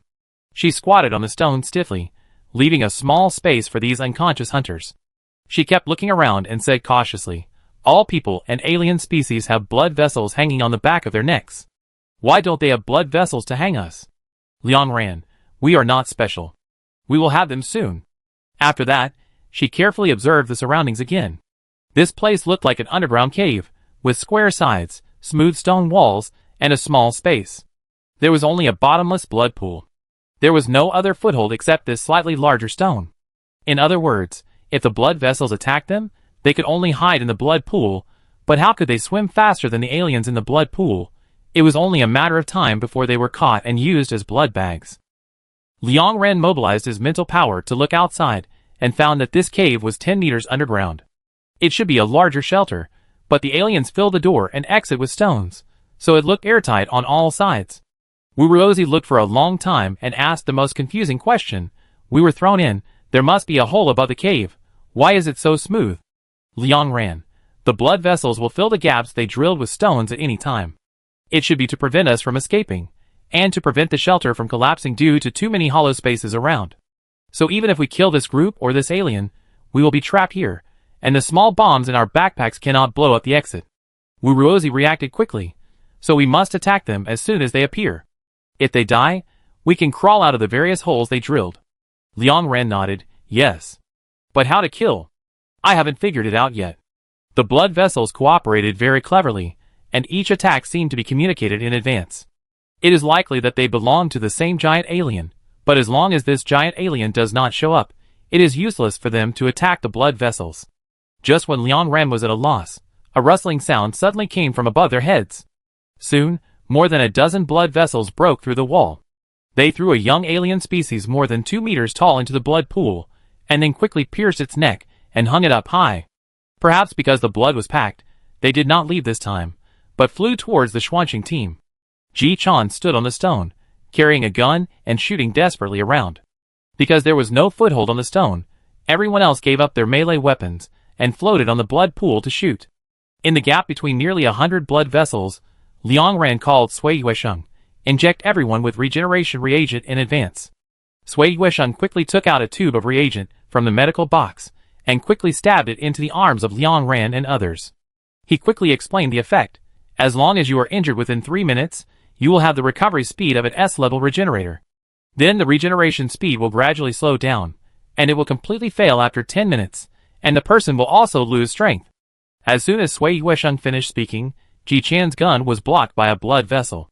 Soon Ji Chan was tied upside down by her ankles, and a blood vessel as thick as an index finger suddenly stabbed at the back of her neck. Liang Ran immediately threw out the scalpel and tried to cut off the blood vessel, but in an instant, more than a dozen blood vessels wrapped around the blood vessel, and Liang Ran's scalpel only barely cut through the 2 outermost ones.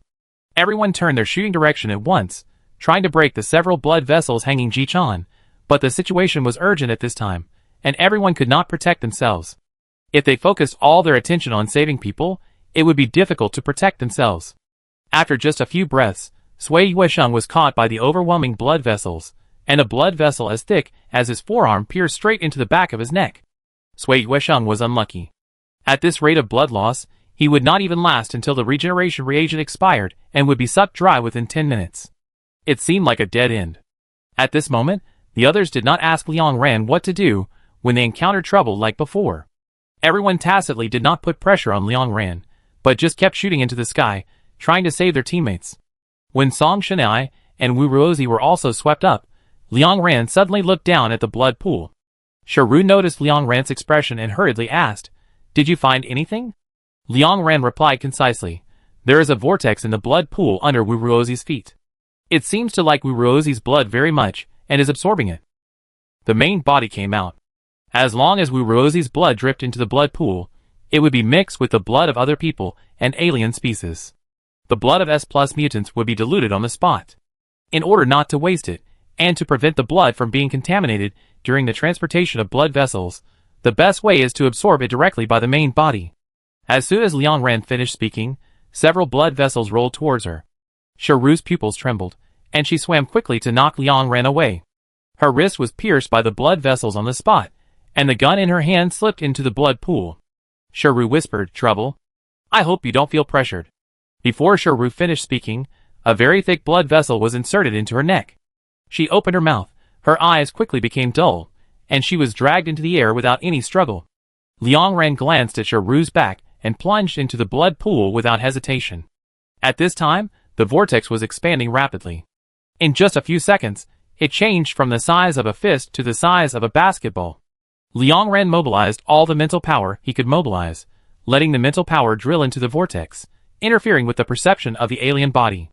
During the interference, she also saw the appearance of this alien. A human-shaped sculpture covered with mycelium. It felt extremely strange. Liang Ran had never seen an alien of this appearance. From the dignified appearance and lifelike demeanor, this human-shaped sculpture was obviously made by humans, like a landscape placed in a national park for tourists to watch. So this sculpture should be controlled by an alien, and the real fungus alien is hidden inside the sculpture. But Liang Ran did not have more mental power to explore the specific situation of the sculpture remotely. She took off the backpack on her back, held it in her arms, and swam straight towards the direction of the vortex. After the fungus alien found that Liang Ran disappeared out of thin air, it immediately shrank into the soil under the blood pool, and the statue sank several meters. Maybe Wu Ruozi's blood was too tempting. Although it was very alert, it did not leave, but differentiated into thousands of blood vessels, all rushing into the blood pool. With such a density of blood vessels, a small fly can be pierced. Liang Ran swam into the whirlpool with all her strength. She was pulled by the rapidly rotating blood. Many small stones scraped her body, and her protective suit was torn. Liang Ran instantly had more than a dozen cuts on her body. Her blood floated into the whirlpool. The next second, the alien became obviously excited. The whirlpool began to expand at a faster speed, from 2 meters wide to 4 meters, 6 meters in an instant. Liang Ran instinctively knew that she couldn't let the other party suck her blood anymore. She unzipped her backpack with difficulty and took out the microbomb inside, but this was a blood pool, and the fuse couldn't be ignited at all, and her mental power was about to be exhausted. At most 5 seconds, it would be empty. She couldn't mobilize more mental power, otherwise the mental connection with other teams would be completely disconnected, and the invisible alien would parasitize them. Yes, invisible alien. Now all her teammates were injured. Who would help them kill the invisible alien?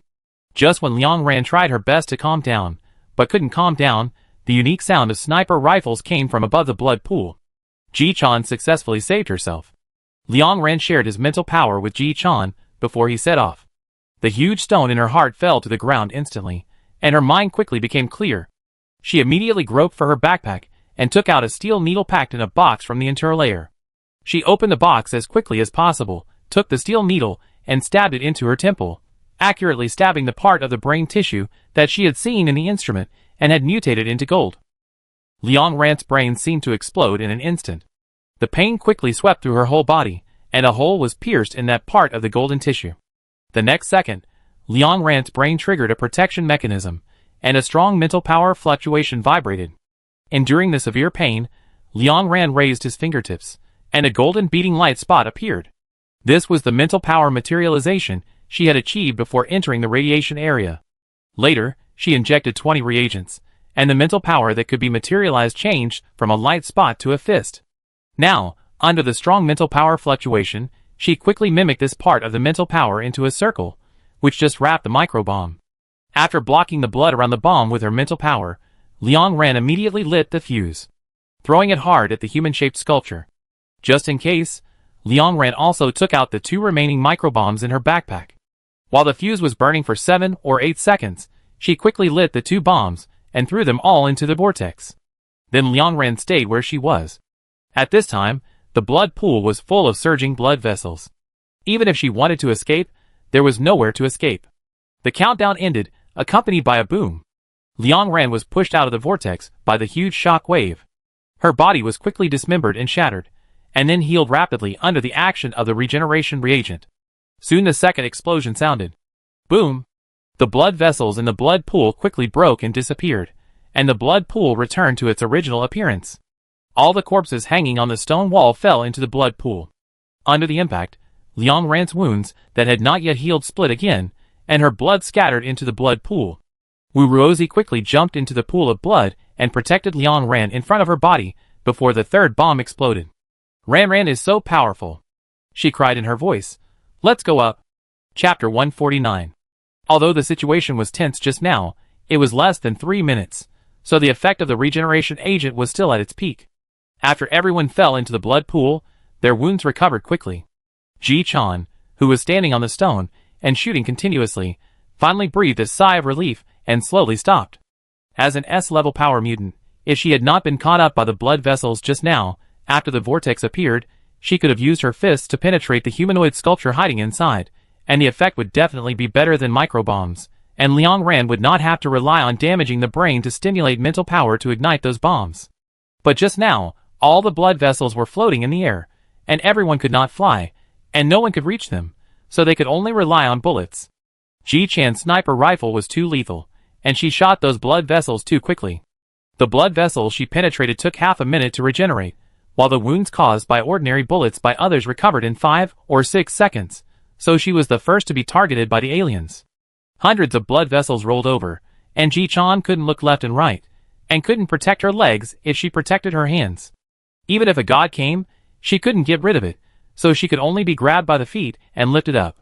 But it's understandable that the aliens are afraid of Ji Chan's weapon. That was developed by the headquarters many times, and specially provided for her to use. Each shot is equivalent to 60% of the power of an A-level power person. Each bullet consumes a lot of materials, and the recoil is amazing. Therefore, only Ji-chan can use this gun in the entire Hope Zone. It's really unlucky, Ji-chan muttered after putting down the gun. Why am I the only one who was caught upside down? Even if I kick my legs hard, my strength can't be put into practice.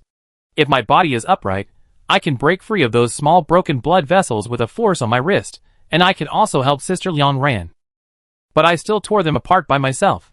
The little girl shook her head proudly. I'm really awesome. I got out of trouble so quickly and killed all the invisible aliens that got in here.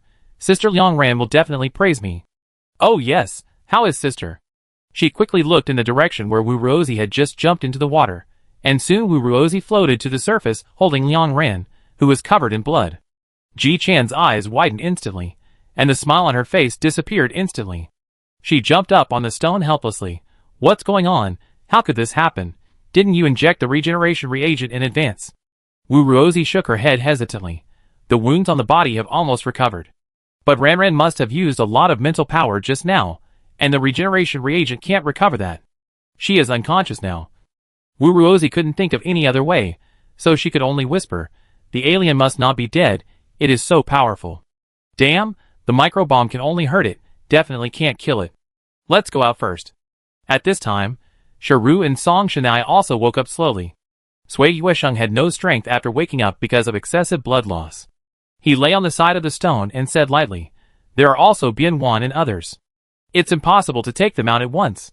Originally, Shiru and I's speed would be greatly reduced in the water, and the speed would drop by 2 levels. With this thick blood, the resistance becomes greater. Our current speed is barely D-level, not much faster than yours, and we can't make 2 quick round trips. Wu Ruozi stopped him and said quickly, the situation is urgent now, don't talk nonsense, take as many people as you can in one trip. Shiru and Sui Yuesheng, you don't have much strength now, try to take 1 unconscious person away each. Song Shanai will take your and Ji Chan's weapons away, your weapons are too heavy, we can't move them. I take the captain and Ran away. Wu Ruozi said bluntly, we have tried our best to save the hunters from other teams. Even if we didn't take them all away, it's not our problem. The exit is under the blood pool. I just saw it. Let's go now. Hearing Wu Ruozi's words, Song Shanai looked at her in astonishment. After all, according to Wu Ruozi's previous personality, she would cry when she saw anyone die. She would never be as calm as she is now, and would not give up some people so calmly. However, Song Shanai didn't say anything, but followed Wu Ruozi's instructions, and picked up her and Ji Chan's weapons. After all, she couldn't take care of her teammates, and she really didn't have the ability to take care of others. After determining the division of labor, several people quickly got into the blood pool. Ji Chan blamed herself to death. If there is a place to swim in the outer city, I will learn to swim when I go back this time. Wu Ruozi pulled her arm. Don't blame yourself, keep your strength, don't talk. Ji Chan, Xiao Wu, you are so cold all of a sudden. She said awkwardly, but handsome. Wu Ruozi pursed her lips, and didn't reply. Because everyone brought people with them, it took half a minute to dive into the place where the vortex appeared just now. The alien body was injured, and there was no time to fill the soil, so a 1-meter wide passage appeared here. Several people climbed up at the fastest speed. Fortunately, this passage was connected to the outside, not winding around underground. After climbing up for 5 minutes, everyone finally climbed out of the passage. At this time, it was quiet outside, the fog was thick, and the visibility was less than 4 meters. Wu Ruozi couldn't find the car for a while, she whispered. I don't know how far this exit is from the number 20 supply point, maybe a few hundred meters. Ji Chan and Shiru guard Ran and the others. God loves you.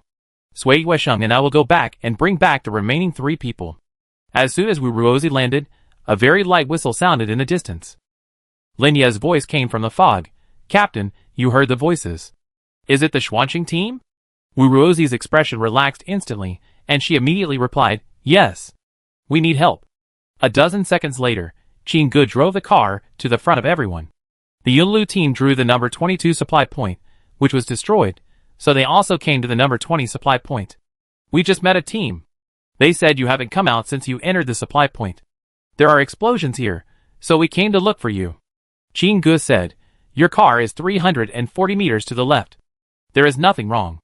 Lin Yi opened the door from the co-pilot and jumped down. She looked at the unconscious people and the bottomless passage. She immediately put on the mask and oxygen cylinder. What's the situation? Is there anyone else inside? Sharu briefly explained the situation. Lin Yi looked back and Qinggu also opened the door and walked down. Lin Yi and Shinzua will go in to rescue people. You have worked hard. Go back to the car. Lin Yi is an A+ level speed mutant, much faster than Sharu and Sui Yuesheng. Shinzua also looks like a speed mutant with a very light weapon. Wu Ruozi glanced at them and warned, that alien can control blood vessels, which attack people from high altitudes. Melee weapons are almost useless. Remember to bring guns or long-range weapons. Qinggu heard this, turned around and walked back to the car, and brought back 3 crossbows. He threw the crossbow to Lin Yi and Shinzua. Take this in 2. After saying that, he looked down at Liang Ran, who was unconscious on Wu Ruozi's back, and took out a tube of regeneration reagent from his pocket. Does she need this? Wu Ruozi thanked Liang Ran on her behalf.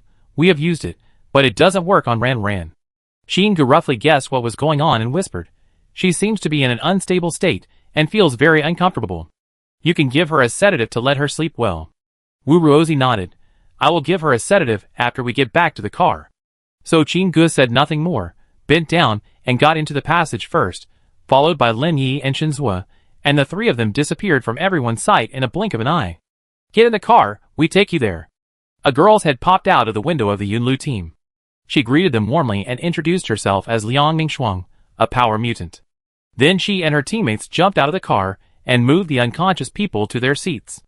3 minutes later, the members of the Xuanxing team returned to their car. Liang Ningxuan poked her head out worriedly and warned, this alien species looks very troublesome. If you encounter it, remember to play conservatively and run if you can. The giant area is foggy almost every day, and invisible alien species are difficult to see clearly.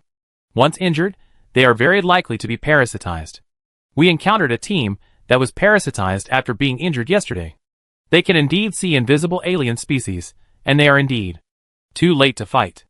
And, she sighed softly, just a few hours ago, Lin Ye's best friend, the captain of the Fenghua team, an A-level power mutant, has a bad temper and hates hiding the most.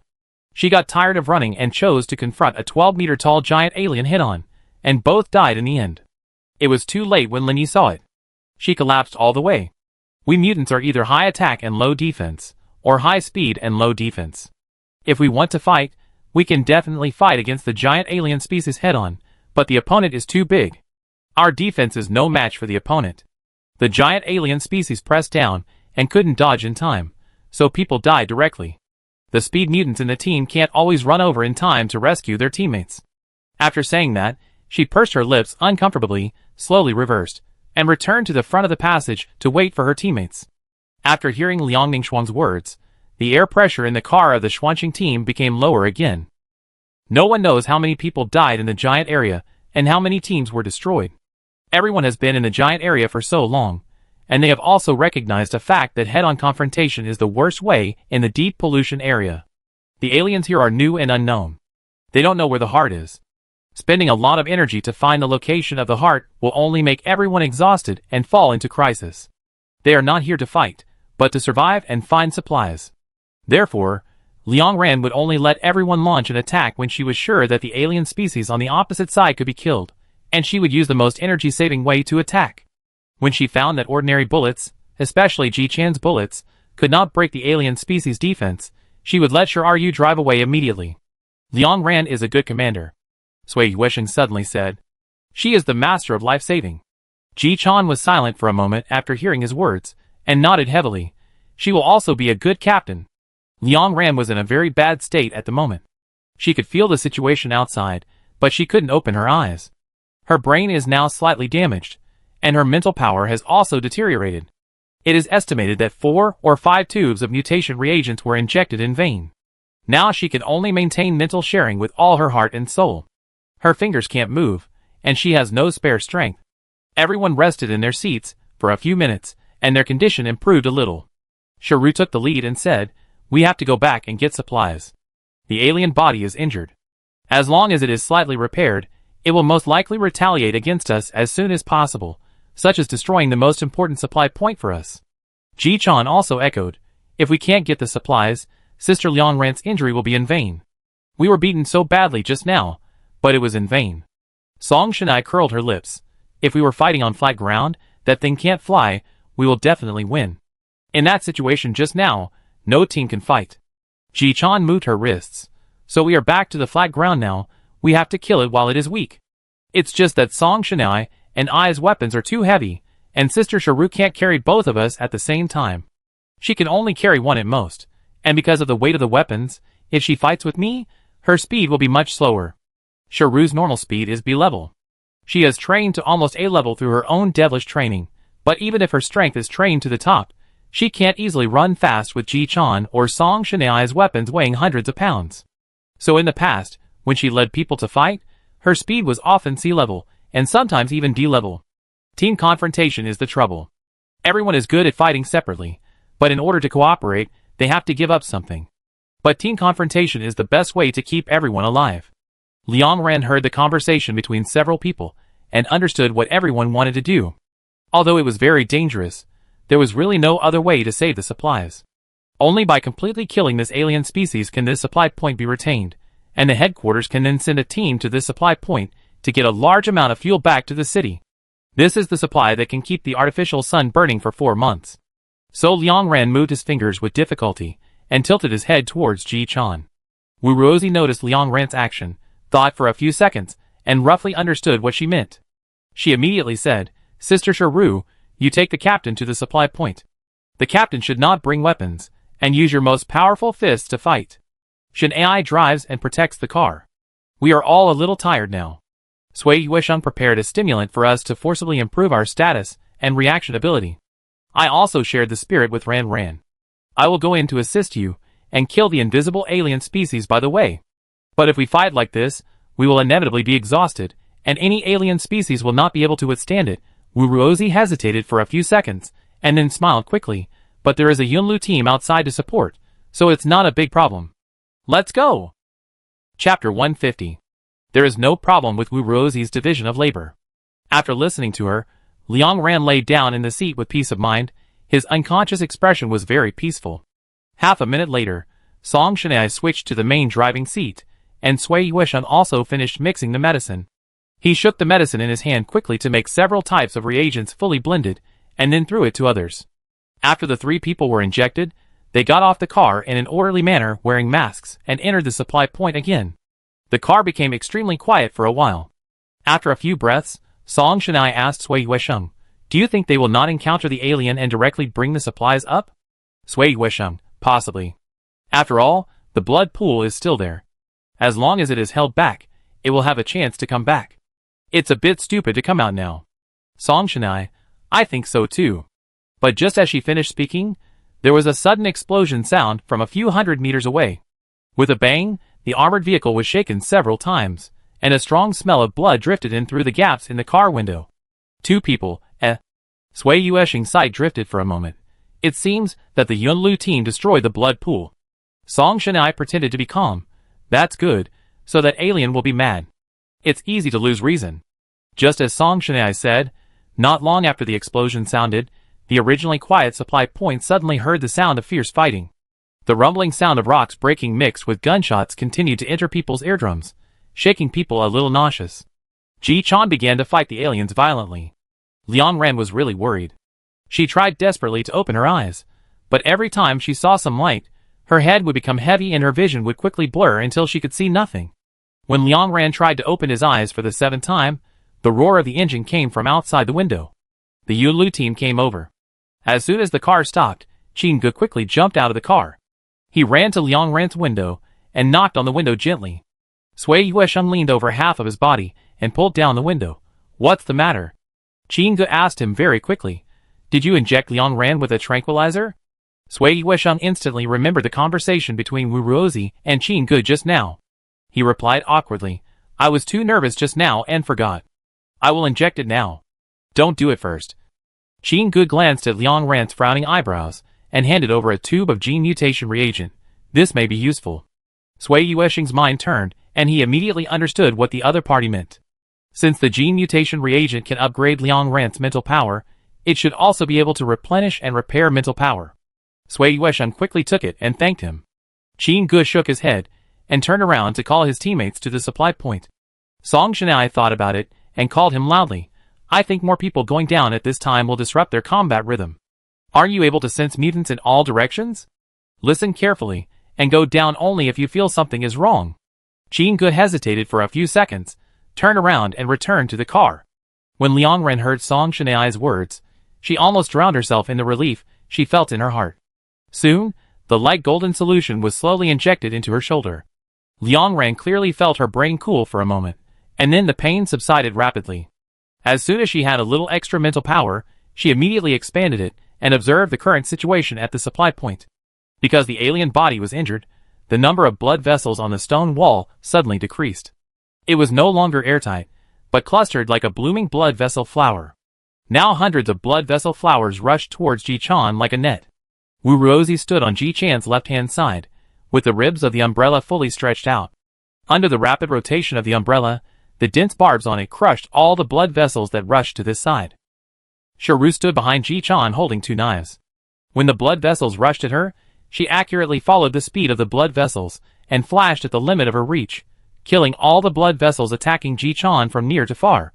Two of them rushed from the side, and she turned around and killed them in time. Wu Ruozi glanced sideways for half a second, kept the umbrella action unchanged, raised her left wrist neatly, and accurately shot through the front of the two blood vessels. Then Shiru rushed over quickly, raised the handle of the knife, and cut off the two blood vessels from the back. Because the number of blood vessels decreased and the regeneration speed slowed down, the three of them fought with ease. Now that the left side and the back were protected tightly, Ji-chan only needed to kill the blood vessels on the right and in front. No matter how many blood vessels rushed towards her, she only needed to open her hands, and then quickly close them to easily tear the blood vessels she grabbed. Because all these blood vessels are slightly corrosive, the gloves that Ji-chan was wearing had been corroded through, but she had been injected with stimulants and was in a highly excited state, so her perception of pain became weaker. So even though her palms were corroded with several blood holes, Ji-chan just frowned and accelerated her movements. The three of them killed the blood vessels tirelessly, and it was visible to the naked eye that these blood vessels were getting thinner and thinner, and the regeneration speed was getting slower and slower. When a blood vessel as thick as an adult's wrist came, Wu Ruozi whispered, "Grab it. It shouldn't be this thick." Upon hearing this, Shiru immediately grabbed Ji-chan's wrist and threw Ji-chan quickly towards the blood vessel. Ji-chan caught it as expected, but she didn't rush to tear it off. Instead, she turned her wrist with her backhand, leaned back, and sawed with the blood vessel. In an instant, a huge roar came from the stone wall, as if some giant object was moving slowly inside the wall. Pull with 70% force. Wu Ruozi's expression was very serious. 100% force will tear it apart. Ji-chan immediately stopped her strength. At this time, all the blood vessels on the stone wall rushed to Ji-chan. Wu Ruozi and Shiru blocked half of him, and the other half tightly wrapped Ji-chan's hands and waist, but Ji-chan did not change her movements. She moved back steadily. The roar in the stone wall instantly became more intense, like a giant railcar driving towards people. Soon a gray-white clay hand appeared on the stone wall. This was the first time the three of them saw the alien, and they were all shocked, but Wu Ruozi quickly shouted, "Pull it out! We just have to kill the supply point here." Ji-chan also understood this, and she turned her body in a different direction, dragging the alien out. When she was near the exit, she quickly broke free from the shackles on her hands, grabbed the rope and climbed up. The huge pulling force behind her didn't slow her down at all. After 7 or 8 seconds, she rushed to the ground, and the human-shaped sculpture was completely pulled out of the stone wall by her. Soon the human-shaped sculpture floated up, crashed through the several meters thick soil above its head, and followed Ji-chan to the ground. Liang Ren had also woken up at this time, and the whole person leaned against the car window. The lights of the two cars hit the sculpture, and its full shape and appearance came into everyone's eyes. This is a giant sculpture over 5 meters high, with a female figure, eyes slightly closed, a smile on the corner of her mouth, long gray hair flowing and solemn. She is wearing a white gauze skirt. The folds of the skirt are lifelike, as if they are about to be blown away by the wind. What breaks this beauty is her cracked chest, which is full of red hyphae. Those hyphae are flying in the wind. Some of them are charred, obviously burned by high temperature. At this time, there are a few drops of blood flowing on those charred hyphae. As the blood penetrates into the hyphae, in just a few seconds, the color of those hyphae changes from charred black to dark brown, and then to deep red, bright red. Soon, the broken part of its chest was filled by the flying stones. This alien species seems to be able to become stronger by absorbing other alien species or human genes. Judging from the fact that it did not show much enthusiasm for Ji Chan's blood, its current level should be equivalent to that of a human S-level mutant. It is afraid of fire, so it found the sculpture as a cover. Liang Ran whispered. The reason why I was able to hurt it with the bomb just now is that in order to absorb the blood of Wu Ruozi and me, it opened the chest of the sculpture by itself, exposing the mycelium inside, giving the bomb an opportunity to take advantage of it. Now that the sculpture is completely closed, it must have been reinforced. It is difficult to hurt its body with a bomb. However, Liang Ran soon laughed, but Ji Chan can do it. This sculpture itself cannot float. It relies on countless blood vessels deep in the ground to hold it up firmly. Against the backdrop of the white mist, those blood vessels are like the gradient skirt of the sculpture, with a particularly strange beauty. Xiao Wu come back. Ji Chan and Shiru will go. Liang Ran said to the window. I will fight the invisible aliens. Hearing Liang Ran's words, Wu Ruozi immediately walked towards the car. Behind her, Shiru grabbed Ji Chan's hand and stepped on the blood vessels on the ground, rushing towards the human-shaped sculpture in the air. For a moment, they seemed to be walking on a gorgeous and twisted bridge of blood. In just a few seconds, Shiru rushed to the sculpture. She grabbed Ji Chan's hand and threw her high up. Ji Chan's waist quickly pushed back and kicked the statue's shoulder with a waist arch. Bang! The stone chips on the statue's shoulder quickly splashed, revealing the inner layer with a metallic layer. Compared with the statue, this shell is more of a mechanical structure. It spliced the hard instruments left by humans in this polluted area onto itself, forming its own indestructible barrier to protect the soft and fragile mycelium inside. Ji Chan made a tisk sound, dodged the stone arm swung by the statue, and stretched out her fist to hit the statue's chest. The statue immediately moved back several meters, and the stone surface of its chest quickly fell off, revealing the delicate mechanical structure underneath. Ji Chan glanced at those structures, without any fear, and punched it hard again, with the sound of breaking through the air. There has been no S-level power mutant in the Hope Zone for a long time, and Ji Chan is the only one left. No one knows how much weight she can hit at her highest burst point. With a punch, the huge mechanical structure instantly made a creaking sound under the heavy load. The statue shook its body desperately, trying to shake Ji Chan off its smooth surface. At the moment when Ji Chan tilted and slid, Shiru, who was firmly standing on the palm of the sculpture, rushed over quickly, easily supported her back, and then pushed hard. Ji Chan quickly stood firm. At this time, countless stones flew from all directions, trying to repair the damaged shell of the sculpture, but Ji Chan did not give it this opportunity. She hit the statue's chin with an uppercut, and the statue's head quickly tilted back. Ji Chan used its head to jump high, jumped onto its head, hugged its neck tightly with both hands, and twisted it hard. Crack! The head of the sculpture was broken off by her. Ji Chan stood on the shoulders of the sculpture, with her eyes lowered. She crushed the head in her hand easily, and countless stone foam was blown away by the wind in an instant, revealing the basketball-sized metal structure inside. Then she exerted a little force with her arms, and the metal in her hands was like a bouncy ball, quickly compressed until it could not be squeezed anymore, and she kicked the metal ball far away like a football. A dull sound of landing sounded. Sui Yuesheng couldn't help but smack his lips in the car, very provocative. After fighting for a while, Ji Chan basically understood the opponent's defense, moved her wrist, and jumped off the statue's shoulder. During this period, her wrist kept swinging. After more than a dozen punches, her fingers were torn and the statue cracked from top to bottom. Countless fragments of foam brushed against the car, and a layer of dust instantly covered the windshield. Through the unclear vision, everyone can vaguely see that the not-so-tall girl stood high on the statue's shoulder like a god of war.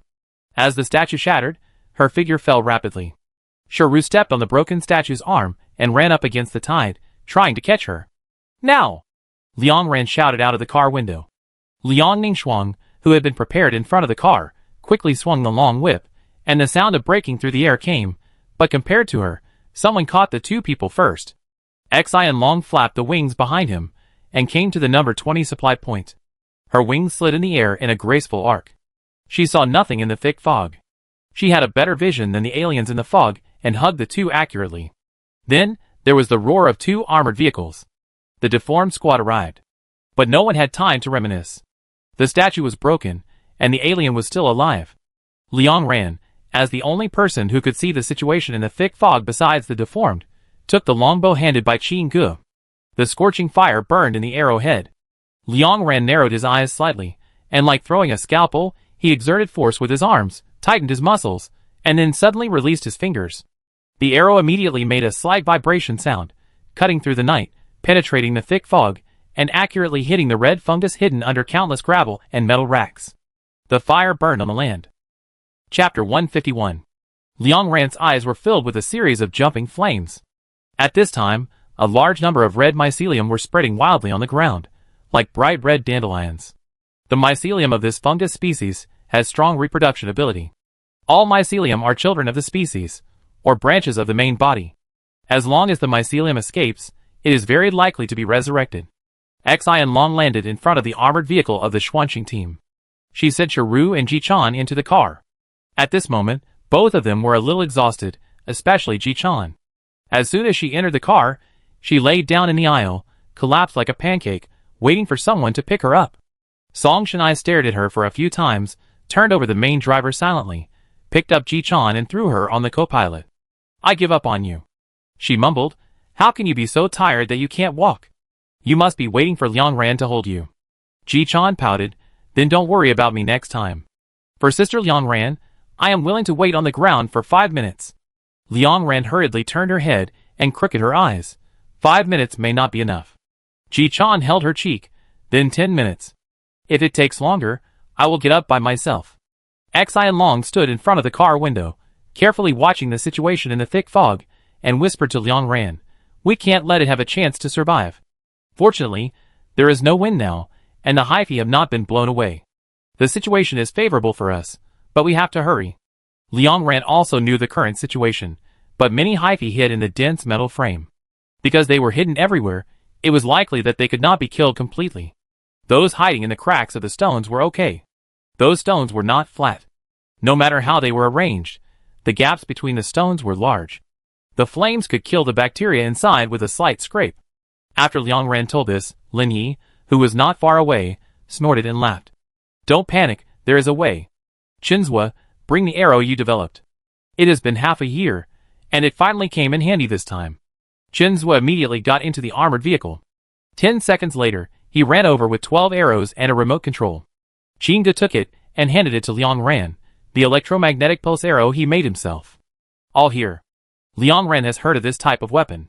Electromagnetic pulse weapons will briefly generate high-intensity electromagnetic radiation when they fall on metal, forming current in the conductor. When the current intensity reaches a certain level, some metals will reach the ignition point and burn rapidly. But because this type of weapon is very restrictive and cannot be used in most cases, it is not mass-produced in order to save resources, so Liang Ran has never seen it with his own eyes, but only heard about it. After Liang Ran took it, he immediately put the arrow on the bowstring and aimed at the metal net in front of him.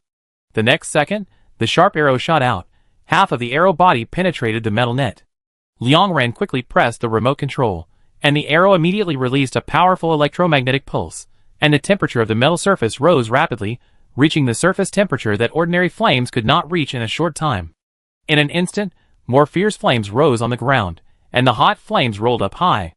Jinzua shook his shoulders, and threw a bottle of solution into the flames. With a bang, the strong smell of burning instantly penetrated everyone's nose. The smell was so strong that Liang Ran even had the illusion that her hair was burnt. But it was not over yet. Liang Ran straightened her shoulders again, and replaced the second and third arrows. Her muscle memory accurately controlled every force, and the speed of lifting and lowering was extremely fast, but every time she could make the contact point between the bowstring and the tail of the arrow fit perfectly. After all 12 arrows were shot, Liang Ran saw flames everywhere. Those flames were like the most determined cleaners, burning the red mycelium without a trace. Feeling that it was almost done, Liang Ran spread his mental power, slowly swept his sight across every inch of the burning point, and finally confirmed, there is no residual mycelium. Let's move the fuel tank. After a moment of silence, the hunters at the scene suddenly cheered. Everyone quickly opened the trunk of the car and entered the supply point in an orderly manner. Although the stone wall corridor outside the supply point had collapsed, the space behind the iron gate had been reinforced, so it was not damaged, only some rubble fell. The power mutant moved the huge stone away at the fastest speed, entered the iron gate, and began to move the supplies out. There were 9 armored vehicles parked outside the number 20 supply point here, 4 of which were the cars of Bien Wan and others. Because the people in these teams were basically dead, and no one drove the cars, everyone discussed and divided half of the people to sit in those cars, and everyone drove back together. As they were about to leave, the sound of armored vehicles came from afar. It was the vehicle from the number 21 supply point that arrived. Liang Ren had told them that they would come to the number 20 supply point when the fog cleared or when other teams arrived. Now all 4 vehicles had arrived, which meant that all the teams that went to the number 21 supply point survived. Now the 13 armored vehicles had taken up all the space that could be stuffed in the vehicles, stuffing nearly 400 boxes of supplies, which made up for the fuel consumption of the teams coming to the deep contaminated area this time. As long as other teams got the supplies, their trip would not be in vain. There are still a few thousand boxes of supplies left. Ji-chan was a little pessimistic. Even if we go back and tell the headquarters about this supply point, it will be too late. Now this supply point is completely exposed. Any alien species can see it, and will definitely destroy it. What a pity, it's a pity to die. Xian Long showed a barely perceptible smile. Don't worry. After saying that, she turned her head, and nodded to her teammates in the car. Half a minute later, there was a sudden sound of ground shaking not far away, and a giant alien species was coming. Everyone quickly got back in the car, and entered a state of alert. Only Xian Long was still under the car. Ji-chan anxiously shouted to her through the car window, "Why don't you get back in the car?" Liang Ren's heartstrings moved, and he suddenly understood what was going on. "Parasitism," she whispered. Xian Long nodded immediately, "Yes. This alien species was parasitized by my teammate. She is a distorted iron wire worm.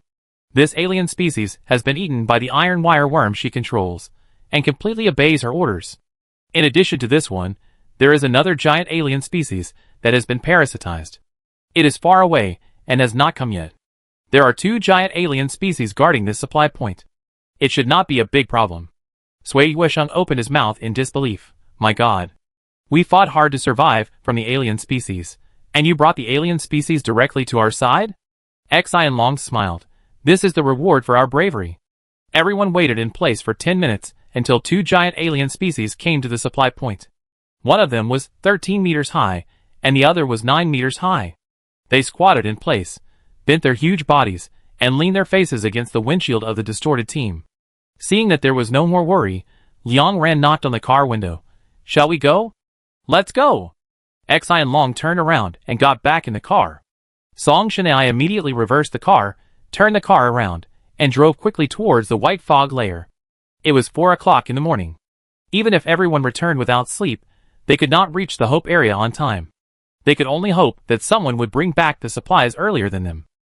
The return journey was too long, so long that it made people tired. During the period, they kept meeting other teams. Some teams were scarred, but they got the supplies, so these teams returned with Liang Ren and his team. Some teams were unscathed, but the car was empty. Every time they met such a team, everyone would let them go to the number 20 supply point. A day and a night passed, and the 13 teams expanded to 20. Everyone continued to meet new teams, and accordingly, witnessed many farewells. Some teams didn't know what kind of fierce battle they had experienced. When they fled back to the car, they didn't even have time to close the car door. Half of their bodies were exposed, and the lower part of the waist was empty. No one in the car survived. Some teams couldn't even see their appearance clearly.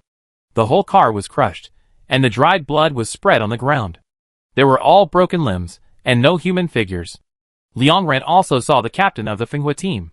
She lay flat on the ground, with a 1-meter-long black barb stuck in her neck, her eyes slightly open, and her expression was very calm. The more than 10-meter-tall alien was kneeling in front of her, with her head and chest all smashed, and her legs broken, as if atonement. She won. Although a little reckless, she bravely faced the alien's behavior, and won enough time for her teammates to escape. All her team members survived, and have now gone to the number 20 supply point, and will return soon. The car drove for a long time. Liang Ren couldn't stop looking back. As she looked, she suddenly took a deep breath, tears slipped out of her eyes, and she wiped them away quickly. She may not be so reckless. Liang Ren whispered, maybe she really can't escape, and she must sacrifice something to survive. But she is worried that the team members will feel too much burden, so she pretended to be impatient and got off the car. From the structure of that alien, it is extremely fast, even faster than A-level speedsters, and armored vehicles can't run over it. It was a leopard alien. Hearing Liang Ren's words, Wu Ruozi nodded. The captain is the core of a team. In the evening of the second day of the return journey, the returning team expanded to 30 teams. Everyone worked together to drive away a giant butterfly. The butterfly alien was 7 or 8 meters long, and a slight flap of its wings was a hurricane. Its body was like a curled-up baby, crying like a baby. The harsh sound waves gave people a headache. The Xuanqing team and the Yunlu team got off the car and cooperated. They killed it in 15 minutes. Liang Ran wrote down the position of its heart in the memo and leaned back on the chair. After a short rest, the team set out again. After that, they had a smooth journey and arrived at the white fog layer in the early morning. At this time, 13.5 days had passed since everyone set out. There were still 9 days to go back. Song Shanai and Sharu exchanged positions, quickly filled the car with fuel, and returned to the wasteland at the fastest speed. Outside the giant area was a water pollution area. It was daytime at this time. As soon as they drove out of the light and dark intersection, the Longhua sunlight suddenly fell on everyone. Warm. Song Shanai raised her face, her whole face bathed in the sun. After a few breaths, she suddenly raised her hand and covered her face. Her voice was muffled. I suddenly understand why those people work so hard to build an artificial sun. So warm. I really don't like the deep pollution area. When will I stop coming here? No one knew the answer. The water pollution area is no threat to everyone now. Everyone is trying to go home at an amazing speed. In this week, everyone found that the headquarters reduced the ignition time of the artificial sun from the original 12 hours to 8 hours, and then to 6 hours. It was ignited and extinguished several times, and light and darkness alternated back and forth. After a few days of sun exposure, everyone's condition improved visibly, and the dark and depressed mood slowly dissipated. On the morning of the 7th day, the Xuanqing team at the front of the team took the lead in entering the last section of the journey.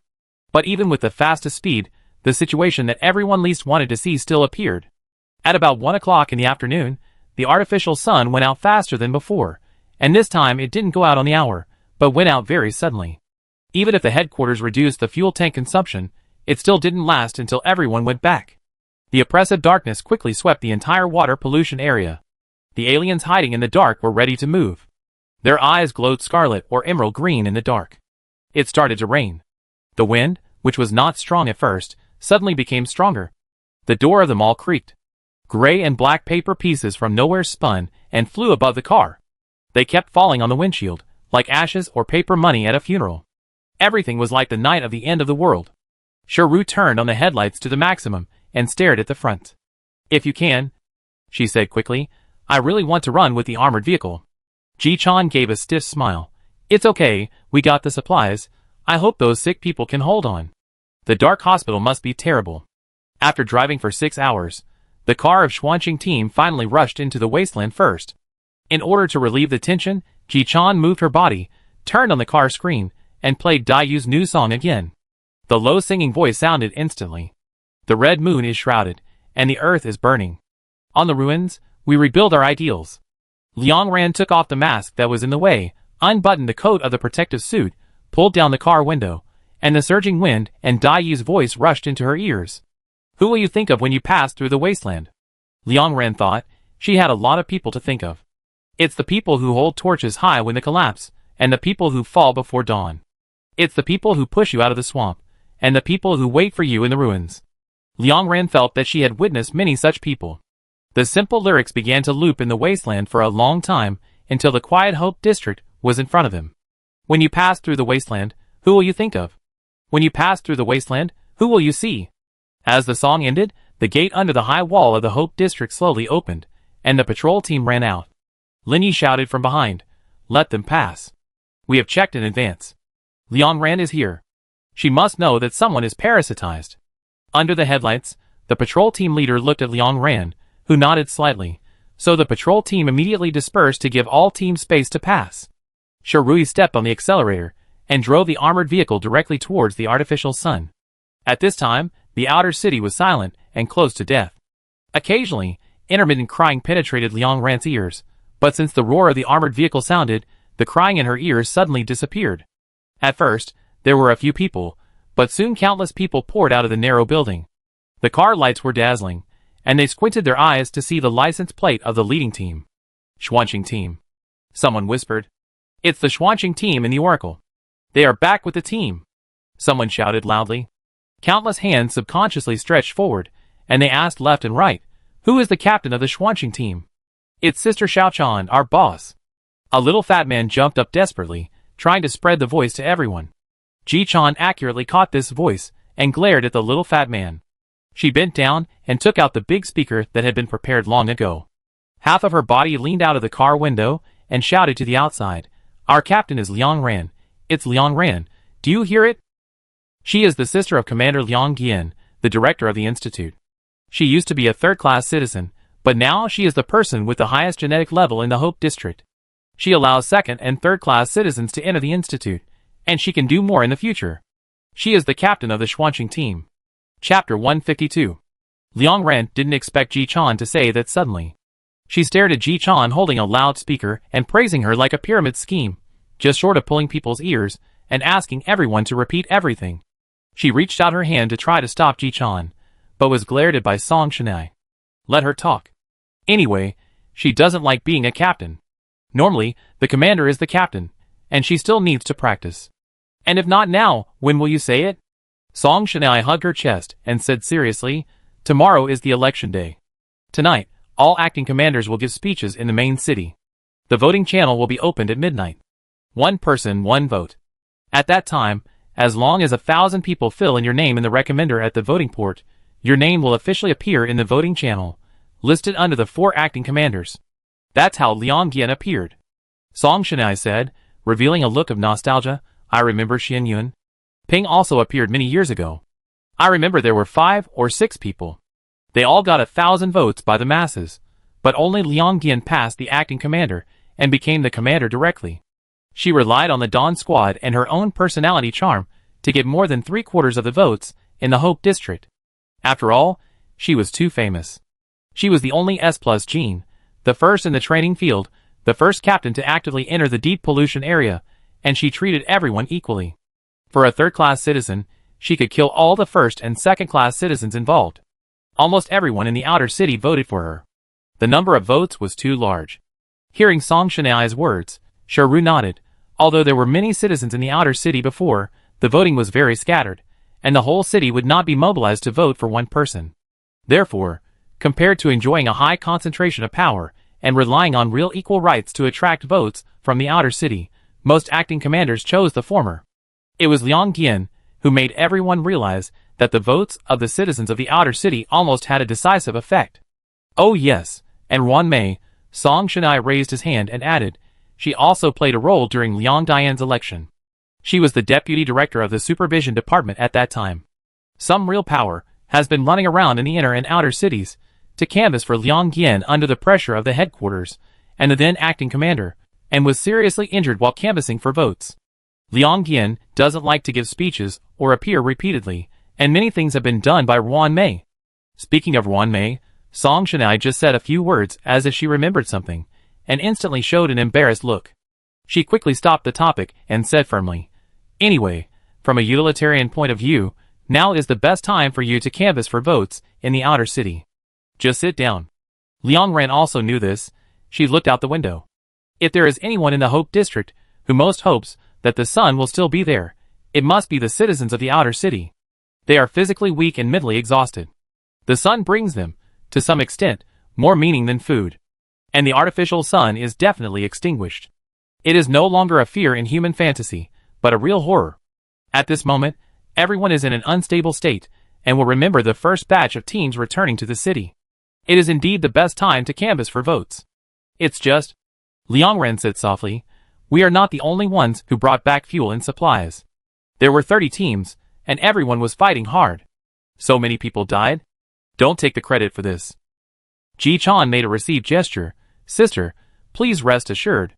Hearing the movement from Ji-chan, Li Yu, a well-known young genius in the outer city, also clung to the car window. She was very famous in the outer city, had a photographic memory, and knew almost 1/3 of the people in the outer city. She waved desperately. Yes, Aunt Li, Uncle Wang, and he, Uncle Chen. Li Yu blabbered a dozen names and shouted, I'm back alive. The inner city is average, but our outer city is better. I have been doing missions with the Xuanqing team for a long time. Director Liang is very smart, and has a better memory than me. She always praises me, and coaxes me to sleep. Someone recognized the car of the Yunlu team, which was in the second place. Although the Yunlu team usually keeps a low profile and rarely shows its face, It is very famous, especially Qin Gu. When he ranked second in combat power in the training field, the radio broadcast it for 3 consecutive days. He became famous even if he was not famous. Isn't this Qin Gu who ranks below Commander Liang? A boy said excitedly, he's so handsome, even more handsome than I thought. I wonder if he can rank first in the future. Qin Ji's hearing is very good. He quickly rolled down all the windows and replied seriously, it will definitely not happen again. I'd be happy if the ranking doesn't drop too fast, but I also be happy if the ranking drops. You can look forward to someone else. I recommend you to eat at Sui Xian restaurant. I grew up eating here. It's easy to look handsome if you eat their food. Some people are canvassing for votes, and some are promoting their own restaurants. A sentence popped up in Liang Ran's mind for no reason. They all have a bright future. Qin Gu pulled up to the window, raised his eyes, and his sight fell on the front. After a moment, he suddenly took a deep breath, quickly picked up the loudspeaker at hand, and shouted, Liang Ran has saved our team before. Most of the supplies this time came from the number 20 supply point. This supply point was saved by the Xuanqing team. They almost died there to save people. The courage to speak with the loudspeaker was gone. He pursed his lips, and his voice suddenly became lower. She also has a good temper and teaches people to reply to comments. After that, he quickly pulled up the car window, and his bony hands kept scratching the steering wheel awkwardly. The members of the Yunlu team were a little crazy, and they immediately waved their arms out of the window. What our captain said is right. Then, there were some strange screams. Hearing the noise behind, Liang Ran moved uncomfortably. Wu Ruozi noticed her movements and smiled with her eyes bent. It's okay, Ran. Those acting commanders have the nerve to give speeches to canvass for votes. So what's wrong with us canvassing for votes? And we didn't lie. Wu Ruozi said, they are all lying. Because the car was driving very fast, the journey that originally took half an hour was completed in 20 minutes. As soon as the car stopped in front of the artificial sun, everyone jumped out of the car, took out the fuel tank from the trunk, and handed the fuel tank to the patrol team that followed. Liang Ran looked up at the artificial sun that was so high that he couldn't see the top.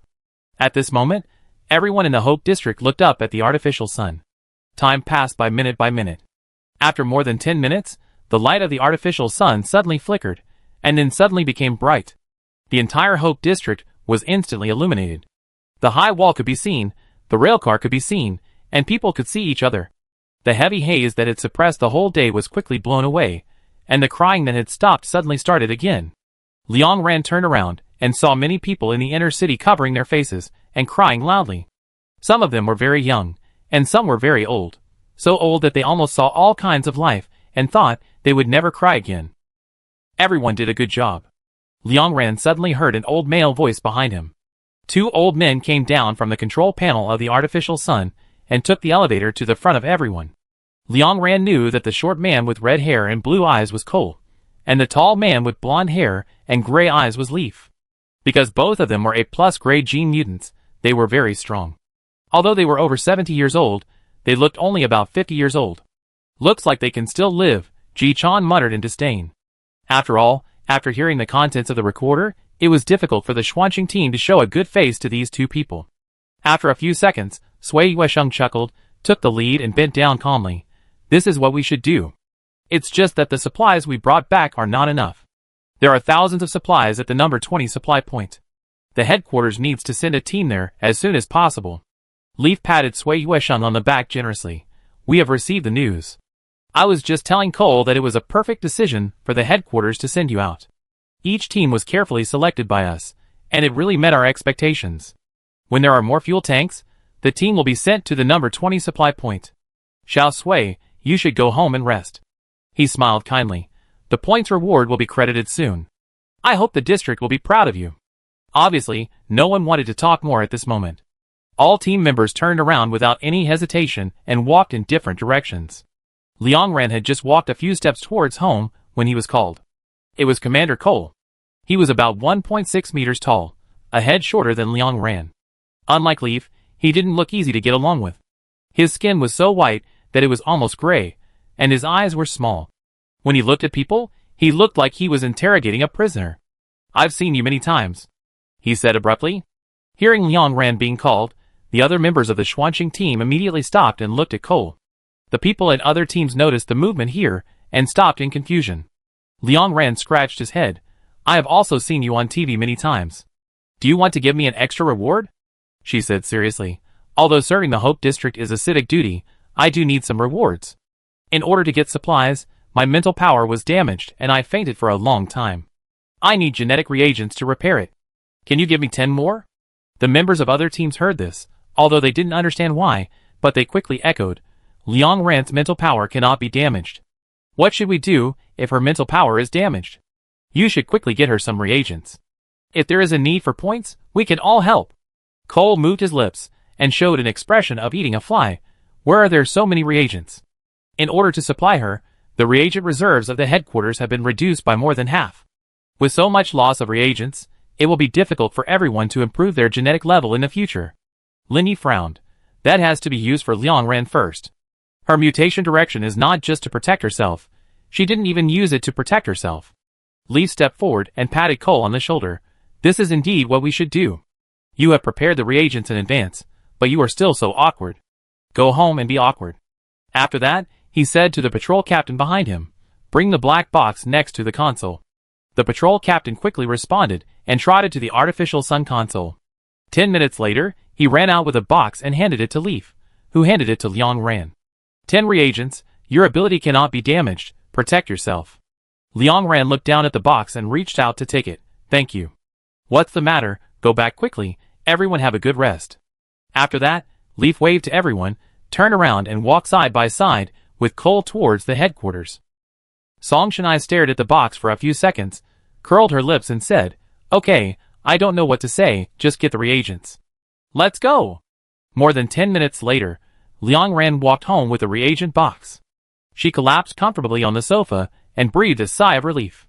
She first ordered some vegetables, and then went to the kitchen to quickly make 2 stir-fried dishes. Then she held the plate and ate it. After drinking all the soup on the plate, Liang Ran tilted her head, touched her belly, and lay on the seat. The communicator lit up. Liang Ran raised his wrist and found that it was a message from Aunt Xian. Everything is ready, you don't have to do anything. When necessary, you can make your forum account public, which can attract a lot of votes. Liang Ran tapped the screen a few times. Okay.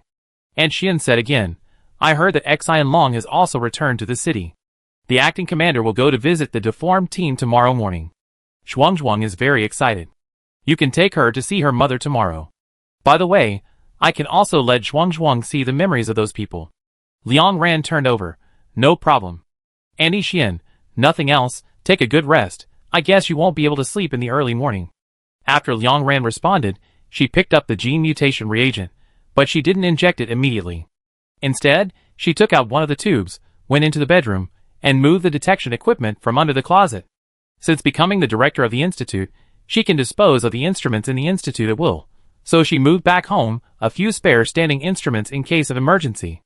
Liang Ran drew a drop of reagent with a needle, dropped it on the slice, and then observed it carefully. When Liang Ran injected the mutation reagent for the first time, she made a slice to keep. She later studied the slice carefully and remembered all the data of the gene mutation reagent very clearly, so as long as there was something wrong with other reagents, she could detect it immediately. So Liang Ran found the problem quickly. This tube of reagent contains a small amount of sleep-inducing ingredients. Chapter 153. Perhaps because of her psychological expectations, Liang Ran's first reaction was not anger, but she couldn't help laughing. Previously, she was going on a mission, and her condition was related to the safety of all the hunters. If all the hunters died, the fuel tanks could not be brought back, the artificial sun went out, and the citizens in the city fell into despair and panic, which was difficult to control. At that time, the power of the acting commander would be greatly reduced, so her body could not go wrong. Moreover, Liang Ran was familiar with pharmacology. If there was something wrong with the medicine, she would be able to detect it immediately after injection, so the reagent would not cause her any problems at that time. But now that she has returned to the city, and does not need to go on a mission in the short term, there is room for adding reagents. Liang Ran sighed, and tested all 10 tubes of reagents. Finally, he concluded that each tube contained a small amount of sleep-inducing ingredients. These ingredients are completely harmless to the human body, and are even helpful in reducing fatigue and restoring mental state. Even if she made this situation public on the forum, it would not cause any waves, and someone might even say that she was making a fuss. So Liang Ran is not going to tell others about this for the time being. She thought about what the two wanted to do. Liang Ran had damaged her mutated brain tissue before, and she had recovered some of her energy with the mutation reagent given by Qin Ge, but it was far from enough. At that time, she was too worried about the situation outside. She should have fallen asleep immediately after the reagent was injected, but she followed Yu Sheng to ask for a stimulating reagent and forced herself to wake up. She needed a longer rest. If she injected these 10 reagents, considering her current mental state and the sleep-inducing ingredients, her sleep time might more than triple, which means she would have to sleep for at least 2 days. What will happen in the next 2 days? While she has no ability to resist, someone will come to her house to assassinate her, but she is now in the hope zone, and she is different from Liang Qian, who was on a mission that year. If she dies now, no matter what the reason is, the public will strongly question it, so it is highly unlikely that it is an assassination. This behavior is too stupid. So it is. What will happen in the next 2 days? They don't want her to see it immediately, and don't want her to show up at that time. And this incident will directly eliminate her. Looking back at her life experience, Liang Ran can only think of one thing that can be used to play. She is the only one who came back when the Dawn team was destroyed. They are going to pin Liang Dian's death on her. Thinking of this, Liang Ran immediately contacted Xian Yiping through the heart system. If the other party forges pictures or related records and slanders me for harming my sister, can the technicians on the heart side find loopholes? Xian Yiping quickly replied, yes, but it will take some time. The current level of our most advanced technicians is basically the same. 5 or 6 years ago, the headquarters was slightly better, and 3 years ago, our side was better. Recently, the headquarters has upgraded its technology. The heart has not been completely conquered, but it is almost there. Seeing Xian Yiping's words, Liang Ran was slightly relieved. Okay. But she was not completely relieved. Since it has not been completely conquered, the headquarters' technical capabilities in some aspects are higher than the heart. If the other party produces forged records, and the heart fails to find a loophole for a long time, then even if it is finally found, it will be considered a failure after the voting time. In this case that needs to be clarified quickly, the golden time is only a few hours, and the longer it is delayed, the more troublesome it will be. But there seemed to be no good solution at the moment. Liang Ran frowned and thought about it. Although he was a little worried, he was not anxious. He would fight back when the enemy came. There was no use in being irritable at this time. It would only make his state decline. At 6 o'clock in the afternoon, the artificial sun went out on time. The lights on the roadside lit up intermittently. At about 7 o'clock, Liang Ran heard the sound of the microphone test coming from outside the community. She lifted a corner of the curtain and saw Leaf coming to her home to prepare for a canvassing speech. A few minutes later, Leaf's passionate voice sounded, and he didn't know that he was in his 70s at all. But it was normal. The genes of a plus mutants were too good. As long as they didn't get seriously ill, they could basically live to 130 years old. 70 years old was only half of his life for him. He still had time and energy to take power. Liang Ran let go of the curtain in her hand, but didn't turn on the lights at home. Instead, she lowered her eyes and leaned against the wall by the window to listen carefully to the sound outside. Suddenly, her communicator flashed. Liang Ran raised her arm and looked at it, and found that it was a friend request. From Cole. Liang Ran didn't care. 10 minutes later, Leaf's first canvassing speech ended. He got on the armored vehicle, and quickly rushed to the next location. Liang Ran went to the refrigerator to get a bag of nutrient solution, and drank it while being in a daze. Soon her doorbell rang. Liang Ran still didn't care. There was no one asking outside. She just pressed the doorbell over and over again. It lasted for about 5 minutes before the harsh doorbell finally stopped. Liang Ran knew that they were confirming whether she was asleep or not. During this time, she couldn't give any feedback or log into the communicator, otherwise there would be traces left in the background. Liang Ran thought very clearly. Pretending to be unconscious was the best situation at this moment, because she could guess what the other party would do if she fell asleep. But if the other party knew that she was awake now, what he would do was beyond Liang Ran's control. Maybe the other party would really go all out to assassinate her, and finally put the blame on someone who had some grudges against her. She had not told the headquarters that she could interfere with others. This ability could allow her to avoid any persecution, but the person who was blamed might not be. Even if they had grudges against her, they were not to the point where they needed to be silenced. The Hope District was particularly lively tonight. At around 10 o'clock, Commander Hai Lai came to her community, and Wu Ruozi sent her a message. I saw him, shall I go find you? As the commander who pushed the Abyss squad close to the undead zone 2 years ago, Hai Lai was probably the person Wu Ruozi hated the most, but Liang Ran could not reply to her message at this moment. 5 minutes later, Wu Ruozi appeared at Liang Ran's doorstep. She slipped a note into the gap under the door. Ran, someone is watching you downstairs. There are many people outside tonight, don't go out. Liang Ran took the note away and indicated that he had seen it. I put the newly made dessert at the door. Wu Ruozi shouted outside the door. Ran, remember to take it. After that, there was a sound of brisk steps downstairs, and Liang Ran returned to the bedroom. Time passed by minute by minute. At midnight on October 14th, the voting channel of the headquarters was opened, and everyone could see who voted at what minute and second on the page. Although the names were half-coded, after everyone voted, they could clearly tell who was themselves by looking at the list of voters refreshed at the top of the page. This greatly avoids the possibility of vote manipulation. Liang Ran's name appeared below the 4 acting commanders 2 seconds after the voting channel was opened, with 3,641 votes. When the votes exceeded 1,000, her name was officially included in the voting page. The discussion post about her on the forum instantly soared to the front page, and the popularity reached an explosion. The reason why Liang Ran's name appeared on the official page in 2 seconds was probably because everyone typed the name for 2 seconds. Under this post, a large number of people recorded data in real time. In 1 minute, Liang Ran's votes reached 15,400, which was much higher than the votes of all acting commanders combined. Everyone discussed enthusiastically under the post. 35th floor. I feel like I'm witnessing history. How many votes did Commander Liang Yan get in 1 minute? 36th floor. 13,700. 48th floor. I calculated that Liang Ran had to get 223,000 votes to become the commander. It's really hard. I vote for him. 50th floor. Why is this number so hard to get? We have 170,000 people in the outer city. 53th floor. Only Liang Ran can truly understand our situation. She was also oppressed to get here. 67th floor. Did everyone vote? Anyway, I vote for Liang Ran. Although I know that once she takes office, the treatment of first and second class citizens will inevitably be reduced, and maybe the grade laws will be abolished, but in the pollution zone, our lives depend on her. People should be grateful. 70th floor. Our team hasn't voted yet. We are a little excited. We will vote for Liang Ran later. 83rd floor. People in our institute must vote for their own director. Otherwise, we will vote for whoever is the strongest. We will vote for whoever publishes more articles and makes greater contributions to the Hope Zone. 117th floor. I'm old now. I don't really understand what you guys are saying, but Liang Dian's sister is reliable. 150th floor. Go, idle sister, go. 215th floor. 25,000 votes. It's only been 2 minutes. The acting commander hadn't done anything yet, so Liang Ran hadn't used the communicator. She didn't know her vote count, nor the discussions in the forum.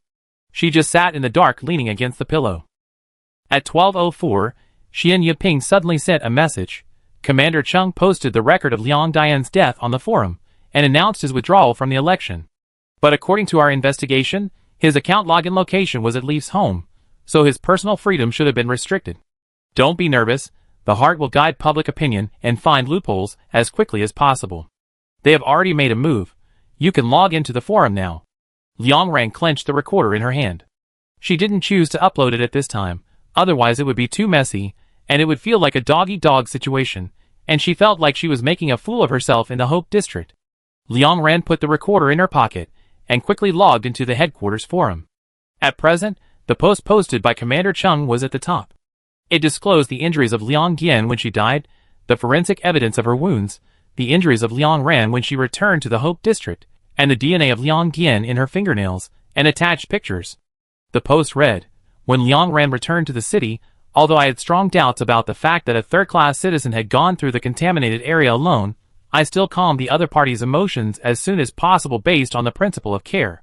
According to Liang Ran's retelling, the most authoritative medical team in the main city immediately went to the cave, where the Dawn Squad was destroyed, and brought back the bodies of Liang Yan and others. After repeated evidence collection, they finally concluded that Liang Yan died while protecting Liang Ran, and he did not actively protect her, but was pulled in front of his own sister to block the fatal blow that pierced his heart. The picture shows the scratches on Liang Dian's shoulder. The scratches contain Liang Ran's DNA, and the flesh and blood of Liang Yan in Liang Ran's right fingernails. Before each mission, Liang Yan would ask me to take care of her only sister unconditionally if something happened to her, so I suppressed this matter in order to fulfill the promise. This is my fault, so I voluntarily withdrew from this election. But I think that people who disregard family affection and teammates at the moment of life and death are not qualified to participate in the election. Liang Ran was too panicked that day when she came here. She came from a safe world to the end of the world and had no energy to check the wounds of the bodies around her, but she remembered clearly that her hands were tightly held in Liang Dian's arms at that time. Not only were they not injured, but there was not a trace of blood. Clean, just like Liang Dian's love for his sister.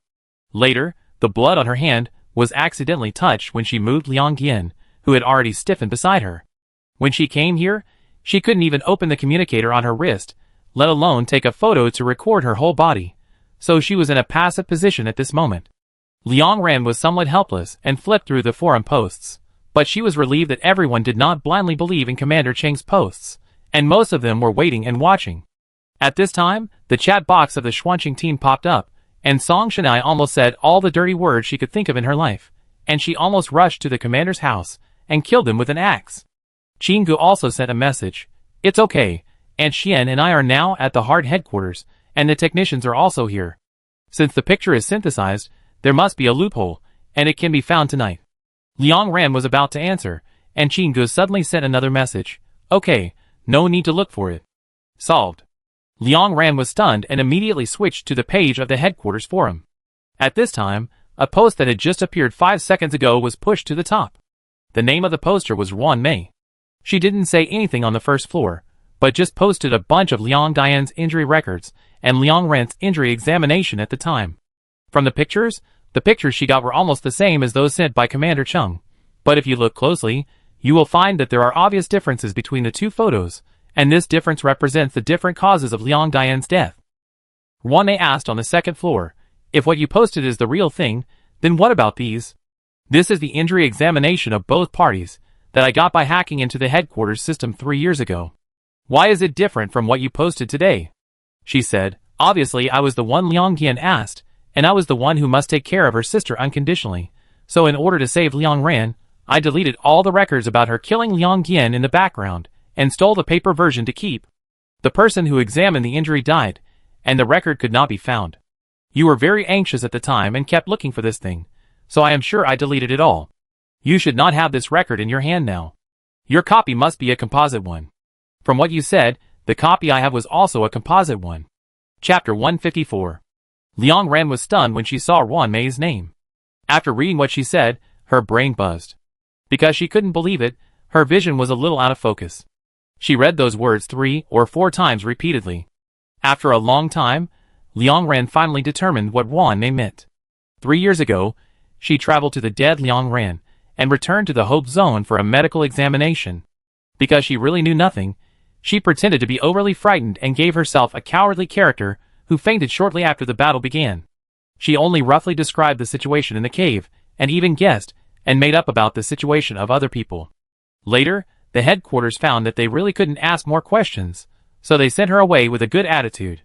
At that time, she thought she had escaped for the time being, and she just wanted to play Liang Ran well and not be exposed. But the fact is not like this. The acting commander who killed Liang Yin was afraid that she was playing dumb, so in order to silence her, the other party used the most advanced technology of the headquarters at that time to combine the real situation, synthesized a series of pictures and injury tests, and fabricated the false impression that she used Liang Yin to block the knife and killed Liang Yin. At that time, Ruan Mei hacked into the headquarters system and got this fake record. Since Ruan Mei could hack into the headquarters system with layers of protection, she must be one of the top technicians in the Hope District. She repeatedly verified this record and did not find any problems, so she confirmed that it was really Liang Ran who killed Liang Yin, but technology also has different directions. Besides, there is more than one top technician in the Hope District, Ruan Mei. If the abilities of both parties are equal, there is a probability that this situation will occur. I can't find it when you hack into my system, and you can't find the loopholes in the pictures I created. So by accident, Liang Ran became the Liang Ran in Ruan Mei's eyes. Liang Ran recalled every time she met Ruan Mei over the years, and found that Ruan Mei was indeed so sure that she killed Liang Yin every time. She used to think that Ruan Mei regarded her as an imaginary enemy, or that Ruan Mei thought she was too weak.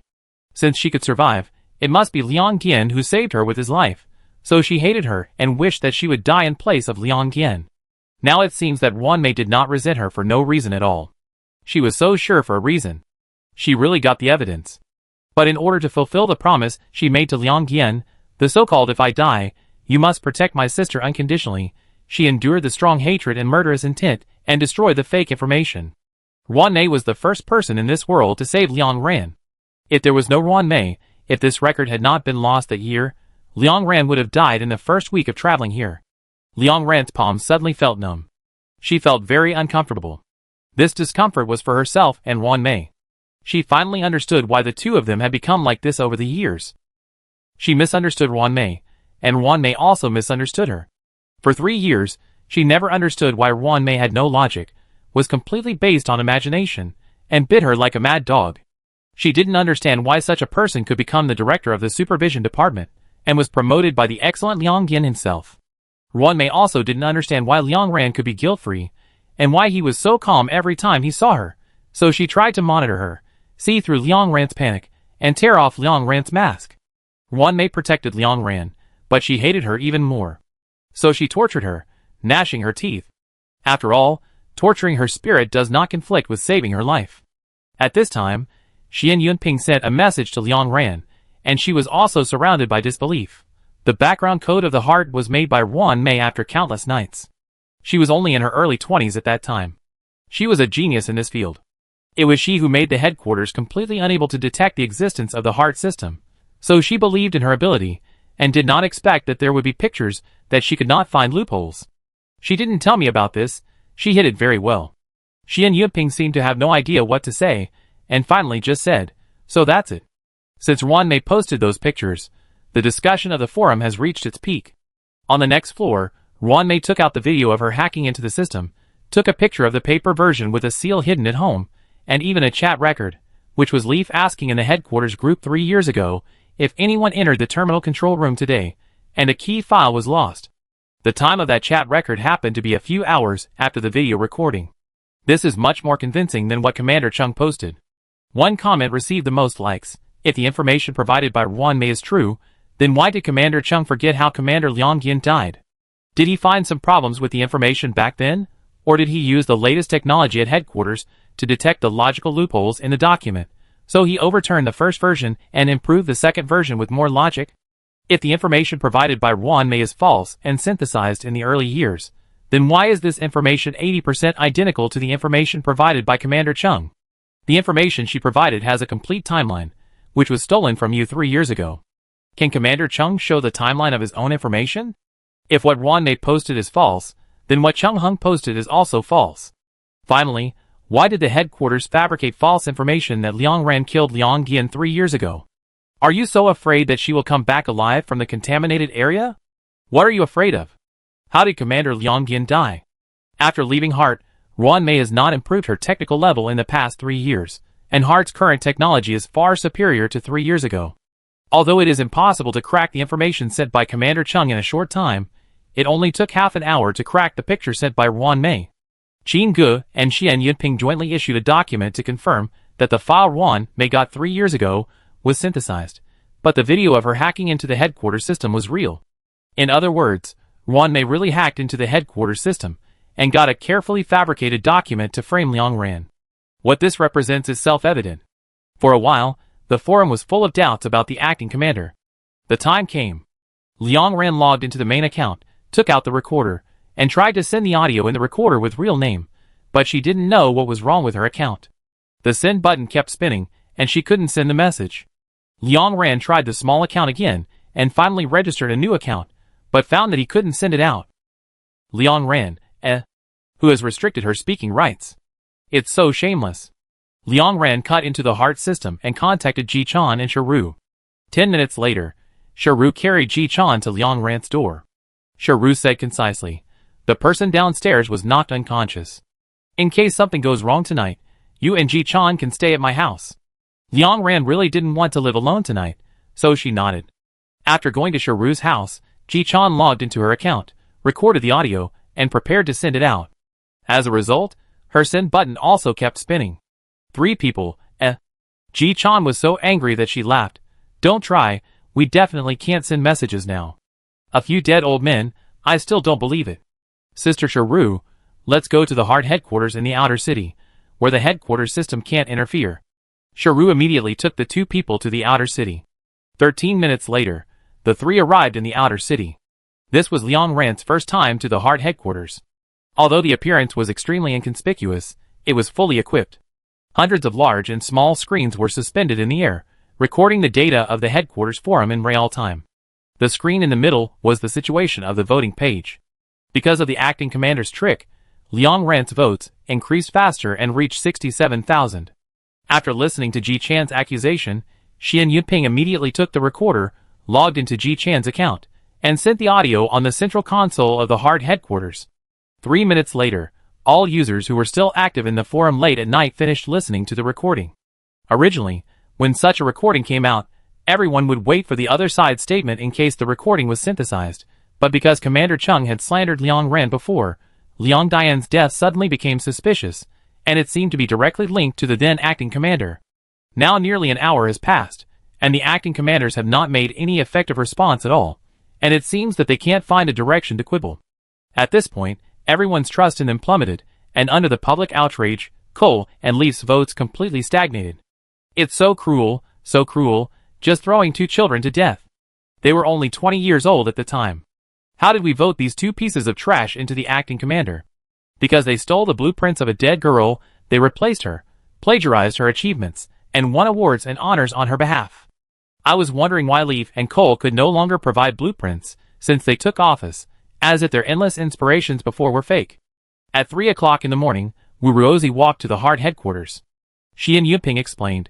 She contacted me in the afternoon and asked how to find me tonight. I told her here. She raised her hand and waved to Liang Ran happily. Ran, I found that I couldn't speak on the forum, so I came here.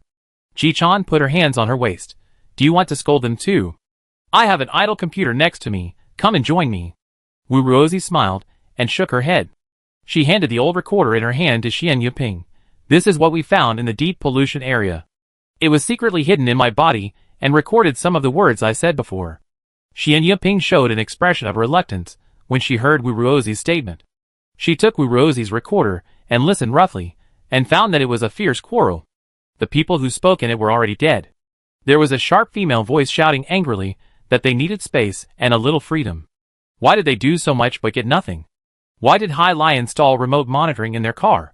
They really would not make the team's previous situation public. They also wanted others to live without burdens.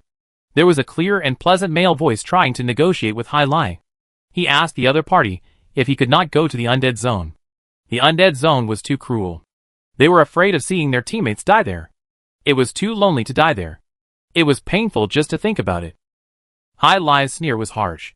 He said, Thank Liang Gian for letting you learn to love the Hope Zone. She died a worthy death. But you must go to the undead zone. After this trip, you can have a holiday. The girl's surprised voice came from the recording. Really? Hai Lai answered her, really. The members of the Abyss squad used to be pure combat weapons. Although they later understood love, they were still very naive. They didn't know that this holiday was not a day to walk around in the Hope Zone, but a day of eternal sleep. Wuruozi sent this recording out using her own account. She said, I am the captain of the Abyss squad. My teammates all died in the undead zone because of Commander Hai Lai's murder. After I survived by chance, I was forcibly hypnotized and forgot this part of my memory. Recently, I remembered everything. These days, I often regret why I didn't kill him at that time. We are so powerful, why didn't we kill him? Although the sudden death of the acting commander will cause unrest, the lives of my teammates are also lives. They are really important. Later I remembered the reason. We have been looking forward to the day when someone can inherit the will of Commander Liang Gian and complete her unfinished ideals. So we are unwilling to say anything and are willing to stand in the dark, wanting to hand over a stable Hope Zone to that person. When the three acting commanders all made unforgivable mistakes, and Commander Chung expressed his withdrawal from the election, the votes, naturally, all went to Liang Ran. When the onlookers found that these people did not give a reasonable explanation until the artificial sun was lit, they immediately cast their votes. Liang Ran's votes reached 190,000. At 10 a.m., the voting channel was automatically blocked, and Liang Ran's votes reached 3/4 of the total number of people in the Hope District. The hard headquarters issued a cheer that broke the roof, and the celebrations on the streets of the outer city were one after another. She and Yiping hugged Liangran excitedly, tears welling up and falling on her shoulders. She will definitely be very relieved, she murmured. At this time, Liangran's communicator lit up, and she subconsciously lowered her head and found that it was Ruan Mei's friend request. The other party said, "Congratulations, sorry." Liangran didn't know what to say in reply. She now had complicated feelings for Ruan Mei, so she raised her fingers again, and the message was delayed. Then the second message popped up. "There is one thing I need to clarify, about the day you walked back from the contaminated area." Ruan Mei said, "Because of your suggestion, you were secretly taken to the undead zone by Liang Tian. Not only you and the Dawn team knew about this, but I also knew about it. That day, you walked back from the contaminated area for 2 days. As a third-class citizen, you were not infected by the alien species in the epidemic area. My first reaction was that you had died in the undead zone that year, so you could not be killed. So I asked the patrol team to take off your coat and trousers and check all the wounds on your body, but you were stubborn and refused to take them off, so the patrol team had to enforce it, and finally only the thinnest lining inside was left. This is a routine inspection after returning from the undead zone. The Dawn team also checked it this way, and the teams from the undead zone will also check it this way when they return in the past few days. I heard you say that you think this is humiliating. I don't think so, but I'm too lazy to explain, because your aggrieved look makes me feel good. Whether you believe it or not, I never thought of harming you before I saw that document. Liang Gian asked me to hug you that year and swore that no matter what kind of person you become in the end, no matter whether you are selfish, treacherous, insidious or vicious, I will protect you. At that time, I thought she discovered your true colors, but now I realize that she knew you would not be that kind of person. If you become that kind of person, someone must be trying to harm you, so I want to protect you. Now you no longer need my protection. Congratulations on becoming the person you wanted to be when you were 8 years old." Chapter 155. Amidst the laughter, Liangran looked at the message in silence for a long time, and then replied seriously, "I know, thank you. Also don't think too much, it's all in the past, it doesn't matter, you kept your promise very well, I did survive many times because of you." Without Ruan Mei, she would have died long ago. One was due to a frame-up, the other was due to an assassination. The deleted data and the surveillance at home protected her, although the latter had once made her very painful. But without these things, she really didn't know how many times she had died in secret. Liangran thought about it, and felt that this was enough. It was meaningless to pester Ruan Mei and make her suffer. She didn't want to be a stubborn person in the past, and Ruan Mei was also deceived. Liangran had felt the taste of hatred. When her parents died, she hated them too, and wanted to cut the murderer into tens of thousands of pieces. The location of her parents was exposed by a child they had taken care of at the border. The child was very young, and he had no bad intentions when he was exposed, but it still did not stop Liangran from hating him. She also yelled at the child in the hospital, and wanted to push and hit him. If it weren't for her uncle and aunt hugging her, she would not be able to control herself. Those days were too dark, and it was torture for herself. If you can live well, no one wants to let their life stagnate and spend all their energy to hate someone. That's really a very tiring thing. The original owner didn't like to write about Ruan Mei in her diary. The few times she mentioned Ruan Mei were sour, complaining about why her sister brought Ruan Mei with her every day. Is she so capable? When Liang Gian was running for election, the original owner was sour about Ruan Mei doing so much for her sister, but she couldn't help but praise her a little, saying that she was worthy of being her sister's best friend. Although she was a little fierce and had a stern face all day, she was very good to her sister and was okay with her. When she brought meat buns to her sister, she would be stingy and give her one. Back then, Ruan Mei also had a moment of loving Liangran. The chat page stopped for a long time, and Ruan Mei started another topic. "These years, I have been wondering why you were able to walk out of the epidemic area alive. Now it seems that it can only be attributed to luck." Of course, it was not luck. Liangran recently recalled the scene of that day carefully, and roughly guessed what happened. Because she was not a living person at that time. She was very dizzy at that time, and her whole body was light. Although she was walking in the contaminated area, she always felt that her soul was empty. Her vision would occasionally float up, and she could see herself rushing through the dilapidated buildings from top to bottom. In other words, her soul was unstable, and had not yet completely merged with the original owner's body. She was not a real living person. The alien species in the epidemic area would only spread the disease to living things, and had no interest in dead things, and could not spread the disease to dead things. So they completely ignored her. But Liang Ran couldn't explain this to Ruan Mei, and she couldn't tell Ruan Mei that the 8-year-old Liang Ran she really congratulated had died in the cave with Liang Qian, so she could only reply, I don't understand either, it's just luck. The focus now is to find out the cause of death of my sister and the Dawn Squad. After Liang Dian's death, Hai Lai, who was the captain of the law enforcement corps at the time, temporarily took charge of the headquarters, and soon 4 acting commanders took over. They did not investigate the cause of death of the Dawn Squad, but were eager to slander Liang Ran, the only one who came back alive. I hope everyone in the district is now clear about this matter. Everyone is not stupid, and what this represents is self-evident. Now the forum is calling for a thorough investigation of the 4 acting commanders and the headquarters personnel, and then urging Liang Ran to take up his post at the headquarters. After Liang Ran turned off the communicator, she stretched her shoulders and walked out of the Heart headquarters. As soon as she appeared on the streets of the outer city, countless people rushed up. Liu jumped out of the residential building, ran down excitedly, and rushed into Liang Ran's arms and gave her a solid hug. You are worthy of being my idol. Liang Ran touched her head. Many people in the outer city had never met Liang Ran, but just heard of her and voted for her. Now they looked at her a little restrained. Liang Ran brooded for a while, showed a super bright smile, raised his hand and ran into the crowd, and clapped his hands with everyone. Thank you for your trust. The patrol car drove behind her. Before Liang Ran got in the car, he waved to the people in the outer city. I will be there soon. I will definitely not let you down. After that, she quickly got in the car, and was taken to the headquarters by the patrol captain, who was already very familiar with her. The official commander of the Hope Zone has the highest command power, and a series of decision-making powers. As long as you are in the Hope Zone, you will be protected by layers of protection. But now Liang Ran has not officially taken office, and no one has protected her, so Xian Yuping and Qin Gu also got on the car, and Ji Chan squeezed and sat on Xian Yuping's lap. Shiru was too lazy to take the car, so she took Wu Ruozi directly to the headquarters, and waited there in advance. At 11 o'clock in the morning, Liang Ran arrived at the headquarters. The inauguration ceremony of the official commander was not complicated. Because he was elected by citizens, he did not need special certification from the headquarters. After entering the central building, Liang Ran went directly to the law enforcement team on the 5th floor, and walked to the commander's office at the back. Standing outside the office, Liang Ran raised her communicator, and clicked on her background information. At this time, her background had been refreshed, and the 5 words official commander appeared on the position, ranking ahead of the director of the institute. Liang Ran pointed the background identity code to the verification point, and the door immediately made a beep sound and slowly opened.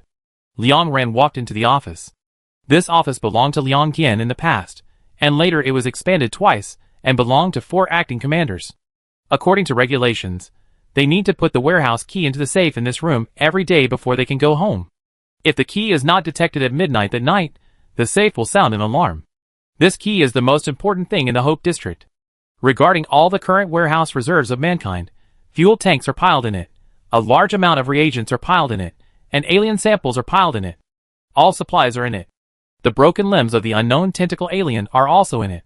Liang Ran is very purposeful. She walked directly to the safe in the house. There was another beep sound, and the door opened. Liang Ran put down the communicator, and took out the bunch of keys inside. Seeing Liang Ran had taken the key, Xian Yuping whispered, according to convention, every commander or commander needs to give an inaugural speech at 12 noon on the same day or the next day after taking office. Xiao Ran, do you want to do it today or tomorrow? Liang Ran replied very quickly, today. Xian Yuping hissed, where is the location? Time is a bit tight. I asked everyone to prepare quickly. I hope that with so many people in the district, it will take some time for everyone to go there. Liang Ran waved his hand quickly. No need to be so troublesome. I will contact the broadcasting staff later. Don't tell them, everyone will hear it. Xian Yuping, you. Liang Ran nodded seriously. 300,000 people, I get nervous easily when there are so many people, I'm worried that I will stutter. You know, I haven't done this before. Xian Yuping sighed with amusement. You 2 sisters are exactly the same. Liang Qian didn't go to the inaugural speech that year, but she wrote a lot of words in the forum, which made many people cry.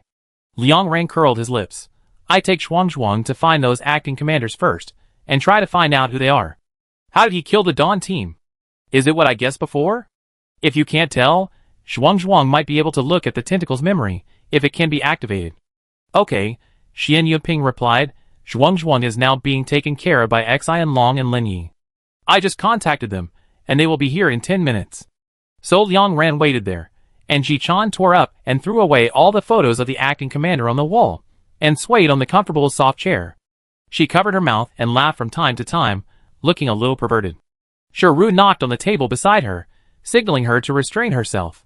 As the former captain of the Xuanqing team, you should not make such noises. If others see it, it will embarrass Liang Ran. Ji Chan quickly pursed her lips. Okay. At 11:10, the patrol captain sent a message to Liang Ran that they found the 4 acting commanders who had escaped in several abandoned houses in the outer city. Among them, Cheng Hung was injected with a toxic reagent. Although they injected him with a dissolving agent, it could only wake him up briefly. Cheng Hung can't live for more than 2 hours, according to Commander Cheng.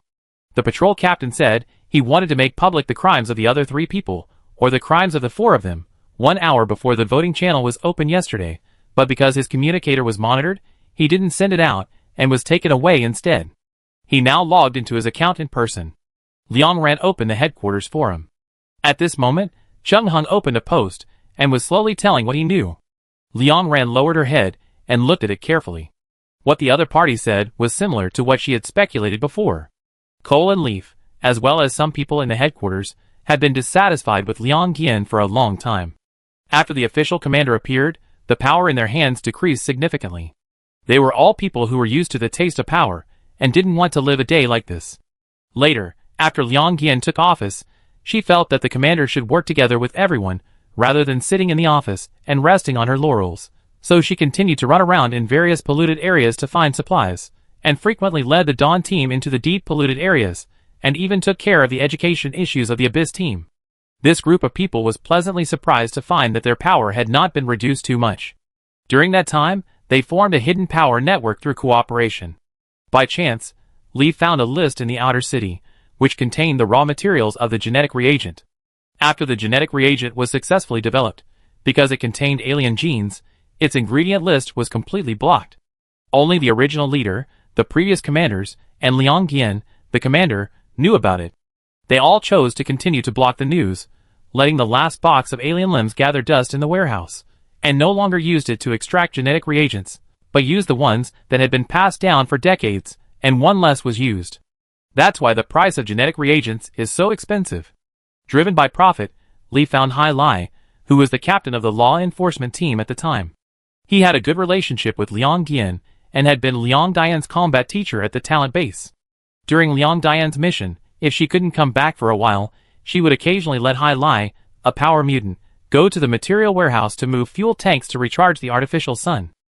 Hai Lai couldn't resist the temptation and spent a lot of time finding the box of alien limbs in the warehouse, but he didn't dare to steal all the boxes. Instead, he opened the box and cut a small piece from it. The two originally wanted to make some profits from this, and get a lot of points by reselling mutant reagents privately through others. At that time, Cheng Heng's wife was found by them. Cheng Heng was the deputy director of the propaganda department at the time. His wife was Mu Zhiding. She used to be an extremely outstanding researcher. Later, she left the institute due to health reasons, and went to the agricultural institute to grow flowers and plants. At that time, Cheng Heng and Mu Zhiding's grandson had a rare disease, and life-saving drugs were extremely rare. Each box was 50,000 points. In order to get a large number of points to save the child, Mu Zhiding agreed to help the other party extract the gene of the broken limb and configure the gene reagent.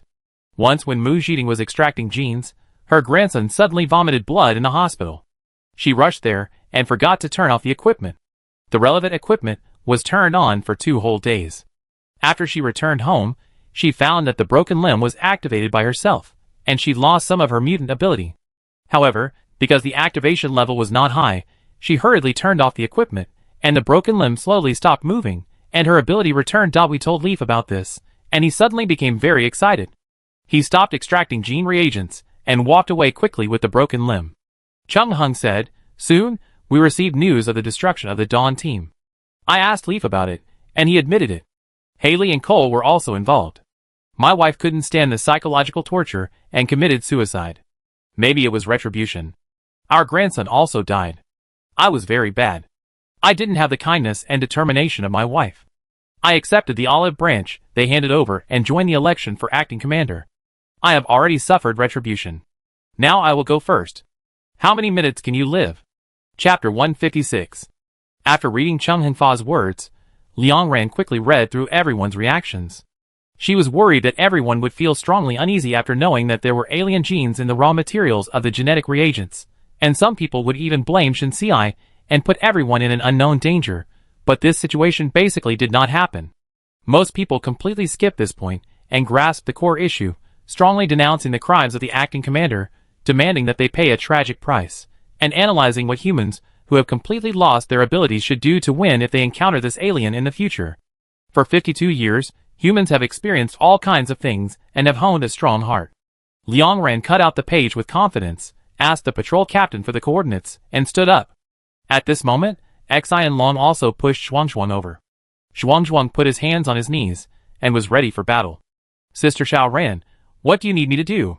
Liang Ran picked up his backpack and replied seriously, I originally wanted you to help me look at the other person's memory, but now the cause of my sister's death has been determined, which is consistent with our previous speculation. Come with me and try to see if you can find out other things. Zhuangzhuang nodded immediately. No problem. There is another broadcast at 12 o'clock. Now there are only more than 20 minutes left. Time cannot be delayed, so with the help of the speed mutant, Liang Ran and others quickly reached the hiding place in the outer city. This is a house built behind the slums. It is dilapidated, and the walls exude a faint stench. This house probably didn't expect that it would hide the commanders of the Hope District one day.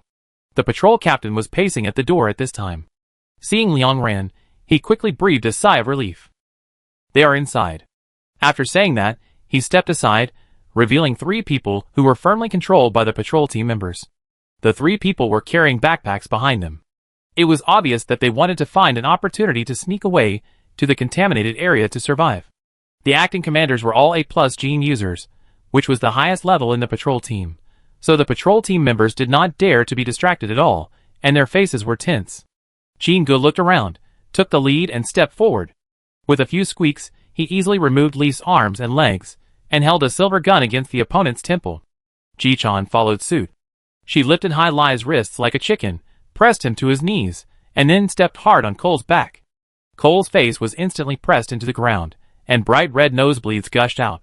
Liang Ran looked at Zhuangzhuang. Did you see anything? Zhuangzhuang looked at the 3 people's eyes carefully, and she pointed to Hai Lai first. He was not only related to the Abyss team after Commander Liang Yin died. When the Abyss team was founded, he participated in the team's initial training plan, but because he used a pseudonym on the schedule and never showed up in front of the team members, Liang Yin didn't find him after taking office, but she didn't forget this person and kept looking for the person with the pseudonym. He was very scared and couldn't sleep every day. After knowing that Liang Yin killed all the people in charge related to the Abyss team, he couldn't sleep at night. Every time he saw Liang Yin, he would have nightmares of being killed at night. So he wanted to kill Liang Yin. He was so afraid of her. Hearing Zhuangzhuang's words, Hai Lai didn't even have time to be surprised why the other party could see his memory.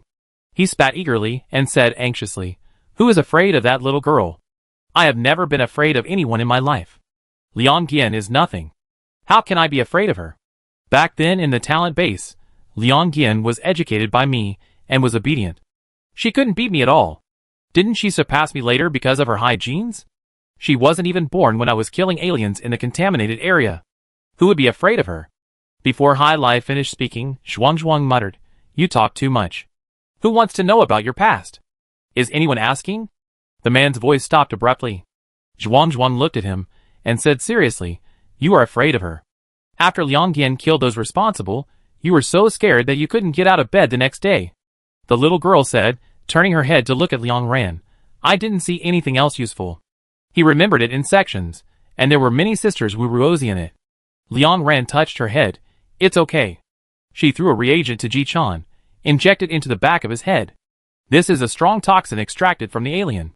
It can make him slowly dissolve while he is conscious, and finally turn into a pool of blood. Hai Lai's pupil shrank suddenly when he heard this. He hurriedly looked at Liang Ran. You are killing people. You should shoot me, shoot me. He struggled desperately and shouted, Hope District law does not allow killing prisoners. This is the regulation Liang Yin added before, you are her sister. Isn't it considered killing people if you block the Abyss team in the undead zone and prevent them from leaving? Liang Ran turned his face expressionlessly and asked Zhuang about Cole. What about this? Zhuang frowned and looked at Cole. Cole was stepped on by Ji-chan. As long as the nosebleed stopped, Ji-chan would step on him again. He looked miserable. After more than 10 seconds, Zhuang hesitated and said, He seems to hate women. When he was a child, there was a girl next door, who was the daughter of his father's subordinate. Because the two families knew each other, they manipulated it.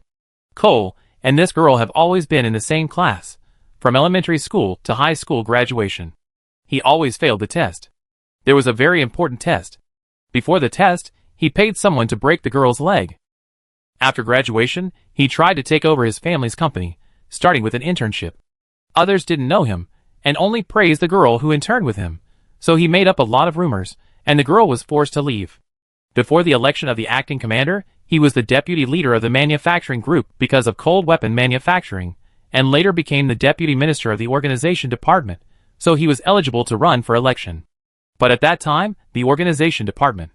The minister was an auntie, and she was also very popular, so he contacted Haley and Leaf and reported that Andy for not participating in the fire matchmaking and forging her illness, so she lost her eligibility to run for election.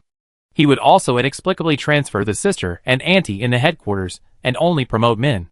The more he spoke, the more determined Zhuang's tone became.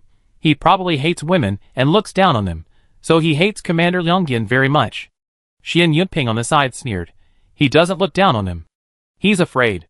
He was suppressed because of his incompetence, and finally developed paranoia. It's the end of the world, and they're still doing this. Xian Yunping showed a disgusted expression. From the current situation, there are 1/7 more female mutants than males. He must be very uncomfortable living in the Hope Zone, and he can't even breathe well. Cole opened his mouth to refute, but Liang Ran raised his hand and shot him directly through the throat, destroying his vocal cords.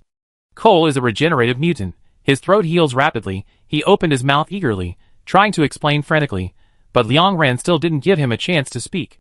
Bang! Don't talk. Liang Ran slowly put down the gun. I don't want to listen. After that, she threw another tube of reagent to Ji-chan. This is injected into him, also taken from the alien species. It can make the bones of the whole body twist and break, pierce the heart, especially the neck, which will be completely broken. Finally, it was Leaf. Before Liang Ran asked, Zhuang said directly, he is simply afraid that his power will be gone. Liang Dian has repeatedly expressed that he wants to gradually ease the conflict between first-class and third-class citizens and eventually abolish the level decree, but he doesn't want to do that. He is used to enjoying power. He also has some connections with the black market in the outer city. He enjoys the power of having the final say. He likes the respectful expressions when others look at him. He likes others to bow down and talk to him. If the level decree is abolished and the headquarters is purged, he will have nothing. Leaf now knows that any quibbling is useless. He is no longer as cheerful as before. He is gloomy and stares at Liang Ran. He said very quickly, what did we do wrong? Let's not talk about the level decree. Do you know how much impact Liang Dian's abolition of the fire system will have? Now the Hope District can still exist well, all because of us. Because of us. It is us who make the Hope District produce so many first-class citizens every year. If there is no fire, who is willing to participate in genetic matching? Without so many first-class citizens, what can you use to pollute the district? Liang Ran looked at him calmly. Yes, the Hope District is still alive and well. In the past 3 years, even if a pig sat on it, the Hope District would still be alive and well. Have you expressed any major opinions? Have you made any major changes to any laws? When Liang Dian was in office, everyone's life finally got better. You have restored everything to the way it was before. Is it you who can keep the Hope District alive? Isn't it the citizens who are running around? And Liang Ran paused. The fire match is so good. Why didn't you participate in the fire match? Leaf's breath was instantly choked. Liang Ran raised his communicator. I just did some research when I was free. Your wife is extremely beautiful. She is really beautiful. She used to be a C-class citizen and had someone she liked. Later, she suddenly became an A+ and was forced to become your wife. Why did you tamper with her genes in the background? It's very cool to use the fire seed system to seek benefits for yourself, isn't it? Leaf swallowed his saliva. Under Liang Ran's emotionless gaze, he subconsciously opened his mouth, but suddenly found that he seemed to have lost his voice and couldn't speak. He reacted for a long time before he realized that he seemed to be frightened by Liang Ran's eyes. He glared back hurriedly, swallowed several times quickly before he could find his voice. He spit viciously, more eloquent than your sister. If we hadn't thought that it was Ruanmei who deleted all the records, and the person who forged the records was killed by us early, and we couldn't recall the data, would you still be alive today? Who would have thought it was Ruanmei? She hated you so much that we didn't even search her house. We should have killed you and Ruanmei, and then killed her subordinate, the deputy who knew about the surveillance, so that we would have no worries. We are just unlucky, unlucky. Liang Ren smiled. Then you can regret it. She threw the last reagent in her hand to Qin Ge, watching the tube of light green solvent slowly injected into Leaf's neck. Less than 3 seconds after the injection, he let out a heart-wrenching scream. The screams of the three people mixed together, as if they were experiencing the most painful punishment in the world. The sound was really noisy. Liang Ren walked out of the room, and the warm sunshine sprinkled on her face. She quickly edited the good news, and sent it to the radio station. At 12 o'clock, the broadcast of Hope District began on time. A mechanical female voice sounded. Hello, citizens of Hope District, I am Liang Ren. Today is October 14th, 52 years of the new calendar, 12 noon. The nearly 300,000 citizens of Hope District all raised their heads, and the sun shone into everyone's eyes. The mechanical female voice said, From today, the Hope District officially abolished the class system and the fire ordinance. There will no longer be a distinction between first, second and third class citizens. There will only be mutants and non-mutants, and both are collectively called citizens of the Hope District. The Hope District is no longer divided into inner and outer cities, and everyone can move freely in our city. The talent training base is open to all eligible people. The fire is officially renamed the Marriage Relationship Processing Center. After careful consideration, everyone can freely choose to marry the person they love. There is no forced childbirth. Citizens who are already married can also go to the processing center to dissolve their marriage at any time. In the next 3 days, there will be a large number of changes in the headquarters personnel. All citizens are welcome to actively sign up and participate in the construction of the Hope District. More specific matters will be made public within a week. Please pay attention to the headquarters forum. Finally, the mechanical female voice said, Love is the most sincere and precious emotion of human beings. We feel strong heartbeats and love in family, friendship and love. Love has never disappeared in our era. Chapter 157. 3 acting commanders died 2 hours later. The 3 reagents were taken from the most toxic species in the marginal contaminated area. They took effect quickly, and the pain lasted for a long time. If the digester was not injected, the pain would increase by the second. In the last hour, the 3 of them tried every way to die quickly, but Qin Ge and Ji Chan removed their limbs and jaws. They were unable to die quickly, and could only twist their bodies, and wait for death in despair. A few minutes before Hai Lai died, he tried to raise his head as if he was in his last moments, stared at Liang Ren, and cursed, You will be more than us. Wu Ruozi, who was standing beside him, frowned and immediately pierced his mouth with an umbrella. No! The broken teeth fell out, and Hai Lai made a difficult ho-ho. Gasp and slowly stopped breathing. Cheng Hung was dead now. He didn't die in much pain. The medicine injected by Leaf and others was not as good as the one in Liang Ren's hand, but he still curled up and sweated a lot. Before he died, Cheng Hung gave Liang Ren a list of the interest network closely related to the acting commander in the headquarters, and then apologized to Liang Ren for a long time. My wife, and I really didn't think of killing your sister. After saying that, he suddenly choked and cried. The old man in his 70s had deep wrinkles on his face, and his eyes were a little cloudy. If Xiao Wen and Han Bing were still alive, it would be great. If Liang Yin hadn't died that year, these 2 children would definitely be together. Liang Ran stood in front of him without saying a word, silently watching him walk towards death. Finally, the room returned to silence. Liang Ran pushed open the door, and the patrol team immediately came in to clean up the room. Liang Ran whispered, Let's find a place to bury Cheng Hung. Others sweep and dump. After leaving here, Liang Ran got on the armored vehicle back to the headquarters. The patrol team was very efficient, and was now working urgently. Originally, there was a low wall between the inner and outer cities. It did not run across both sides, but left space in the middle for walking and rail vehicles to pass through. However, in order to show the difference between the inner and outer cities, there was a 1-meter-high wall on both sides of the dividing line. Through the gray wall, both sides could see each other, but their lives were very different.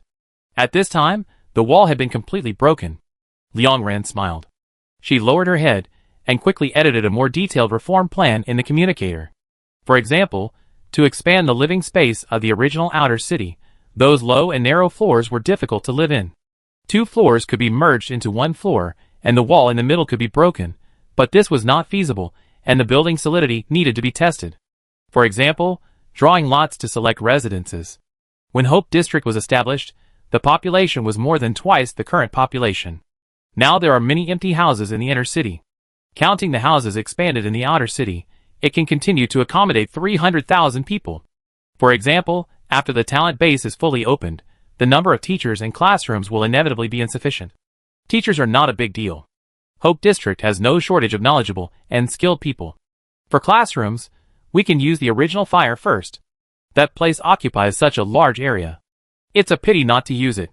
We can separate it in the middle, use the front as a processing center, and use the back as a cultural class classroom. For example, appropriately shorten the artificial sun exposure time. The current situation is special. 12 hours of light a day consumes too many fuel tanks, but Hope District currently relies on solar power for 60% to 70% of its electricity, so it can't be shortened too much at once. The current situation in the Hope Zone is different from the low efficiency of photoelectric conversion in the old world. After repeated research by experts, the light absorption panels in the Hope Zone are now made of special scales, with extraordinary strong light absorption, and a wide range of light absorption, which is difficult to match with any material in the old world. The Hope Zone is surrounded by high walls on all sides, and covered with light absorption panels. The top of the artificial sun supports a huge foldable shelf that can almost cover the Hope Zone. The shelf is also covered with special light absorption panels. The high wall and the shelf are combined to convert 70% of the light source directed to the Hope Zone with high efficiency. But the Hope Zone is too small, so there are still vast wastelands around it. There are also many light absorption panels on the wasteland. When the light of the artificial sun passes over the high wall and falls on the wasteland, the light intensity is not obviously weakened, and the weakening of the edge pollution area is more severe. In other words, the light in the Hope Zone is the strongest, followed by the wasteland, and the edge pollution area basically maintains a light intensity that can see objects clearly, which is far less than the dazzling sunlight in these 2 places. Liang Ran carefully looked through the background situation. Currently, the artificial sun can burn for 8 hours to basically provide enough electricity for the Hope District. If it is insufficient, a few boxes of fuel will be used to make up for it. Although this consumes more than the direct power supply of fuel, it is not particularly expensive. In contrast, Liang Ran prefers to use this not too much fuel consumption to let the artificial sun burn for a longer period of time, so that the hunters on the mission will be safer and everyone will be mentally healthier. In short, there are always more solutions than difficulties. The most important thing now is to get the entire Hope District involved. The more each citizen does, the more people he helps, and the more points he gets. It doesn't mean that the barriers between each other will disappear completely, but they will become more familiar with each other. The more Liang Ran wrote in her memo, the more troubled she became. She wrote down the most important things, and then opened the headquarters forum to see everyone's suggestions. As soon as she opened it, Liang Ran saw the top few posts. And no matter where I live in the future, it doesn't matter where I live. I can finally see my non-mutant child every day. I don't have that much ability, so I couldn't bring him to my side all the time before. Now it's finally all right. My husband and I firmly support the decision to abolish the hierarchy law. My wife and I have finally ended our marriage, which was in name only. Because we have never had children, we have been urged by the fire to come and go, and even blocked at the door of our house. In order not to have children, we are in our 40s, and still frequently go on missions in the contaminated area. Now we can finally take a break. I understand the commander's decision to abolish the fire law, but should we consider not forcing children? In this situation, who is willing to have children? Even if there are very few. What if the human population decreases sharply and accelerates towards extinction? Liang Ran clicked into the 3rd post and saw that everyone had their own opinions. Some people say that the situation in Hope District is so serious that letting children be born is harming them. They are too young and their parents cannot protect them all the time. Some people think that survival is more important in Hope District now, and it is meaningless to discuss childbirth. Some people think that forced childbirth is more terrible than the fire ordinance. After all, the latter oppresses all citizens of Hope District, while the former oppresses more girls. If they want to have children, they will naturally have them. From the feedback, although everyone has some objections to not forcing childbirth, they basically support it. Liang Ran browsed the page and closed the forum. Not forcing children to have children does not mean not supporting them. Under the current circumstances, if someone is willing to have children, the headquarters will definitely have policy preferences and help with a lot of points.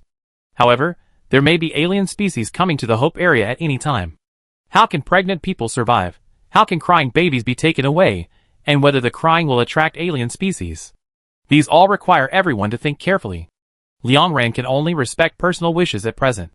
At this time, the armored vehicle just arrived at the destination and slowly stopped in front of the headquarters. After Liang Ran got off the car, he took the key and went straight to the warehouse. The warehouse is located in a heavily guarded factory behind the headquarters. The factory has 2 floors above and below the ground, covering a huge area. Liang Ran first showed the identity information to the guards, and then took the key to open the warehouse door layer by layer. After opening 3 doors, Liang Ran walked into the warehouse. There are many food, seeds, medicines, weapons, and other materials classified in different rooms on the ground floor. To put it bluntly, they are frequently used daily necessities, which are placed on the ground floor for easy moving in and out at any time. The things piled up in the basement are more important or less used materials. Liang Ran opened 7 or 8 rooms in succession, and found that they were all mutation reagents. Ji Chan behind her cursed. There are at least tens of thousands of them. So many reserves are still so expensive. Those bugs are so picky. They always say that there is only a little reagent left in the Hope District. This is just a little bit left. Wu Ruozi whispered. This reserve is reasonable. Back then, Shen Xiai only extracted the genes of 2 boxes of severed limbs, and made hundreds of thousands of tubes of mutation reagents. There is still a box of useless severed limbs in the warehouse. After harming the Dawn team, they are probably extracted by them, and turned into genetic reagents. Think about it, the severed limb is so powerful after being activated, they must be afraid. If they harm others, they are afraid that others will harm them in the same way. It is safest to extract it into a genetic reagent. Ji Chan frowned. Will the severed limb be found? Sister Liang Ran wants Zhuang to see the memory of that thing. Zhuang raised his hand hurriedly. The severed limb is still there. I saw it in Hai Lai's memory. The other 2 wanted to extract it completely, but Hai Lai hid a part of it. He buried it in the wall in the second to last room. Lin Yutsk. They are really interesting. After hearing Zhuang's words, Liang Ran took a general look at the situation in other rooms, and walked quickly to the second to last room. 3 minutes later, Ji Chan dug a hole in the wall, and took out the half-arm-sized tentacle limb. Is it this? She looked up and asked Liang Ran. Liang Ran nodded, yes. She thought for a moment and continued, just in case, I will clear out the personnel in the institute in the next 2 days and activate it completely. We will slowly try how far away from it will block its superpowers, and how to make it completely inactive to the point where it can no longer be activated. Of course, the most important thing is to look at its memory. See if we can find where these alien species come from, where their fatal points are, how to kill them, or how to make them leave our world. Ji Chan waved her arms excitedly. Then I still hope to find their weaknesses and kill them all. When I think of this, I am so excited that I want to go out and run 10 laps. Liang Ran laughed. After thinking for a while, she said, of course I hope they are all dead, but I want to know where they come from, how to make them leave, and whether they can take away the negative things when they leave. It's good that they're all dead, but what happens next? Liang Ran lowered his eyes. How can the mutants survive in a society without aliens? Their deformities are irreversible, and they can no longer live like normal people. There are also thousands of people in the hospital who have been infected with the plague. They don't have much time left. It's hard to wait until the dissolving agent is developed. Whether the dissolving agent can be developed is also a problem. If there is a best ending to the end of the world, it must be the ending that erases all these painful relics, and everyone's plague and deformities disappear, and these can't be achieved by just killing all aliens. Also, her voice suddenly lowered, what if the aliens are gone, but the sun doesn't come back? Wu Ruozi stared at Liang Ran's silhouette as she spoke, grabbed her sleeve, and shook it gently. Don't think too much. You've done a good job. It's great to be able to do one of them. Don't embarrass yourself. Don't think about better solutions. These are nothing we can do. Now the most clear goal is to see the memory of the tentacle, because it is really special and the most powerful. Wu Ruozi encouraged Liang Ran. Zhuang can't see the complete memory, so she will inject the mutation reagent crazily and try to see the most. You should also inject more, and then share your mental power with Zhuang, so that her mental power is as high as yours, until it is enough to see the memory of this alien. Anyway, these reagents will be used by you and Zhuang first. If we can't see the memory of the alien, we don't know how much important information we will miss. We must see it. When your mental power reaches the point where Zhuang can see the other party's memory, it means that your mental power is basically the same as that of the alien. At that time, you will definitely be able to attack the invisible part of its body, and we will not be afraid of it. Is it a perfect plan? Do you feel that life has a purpose? Liang Ren smiled with curved lips, and she held Wu Ruozi's hand with her backhand. Yes. It's very promising. Chapter 158. After the plan was made, Liang Ren dispersed all the staff of the institute that day, leaving only 2 assistants, an A-level researcher, and Zhuang.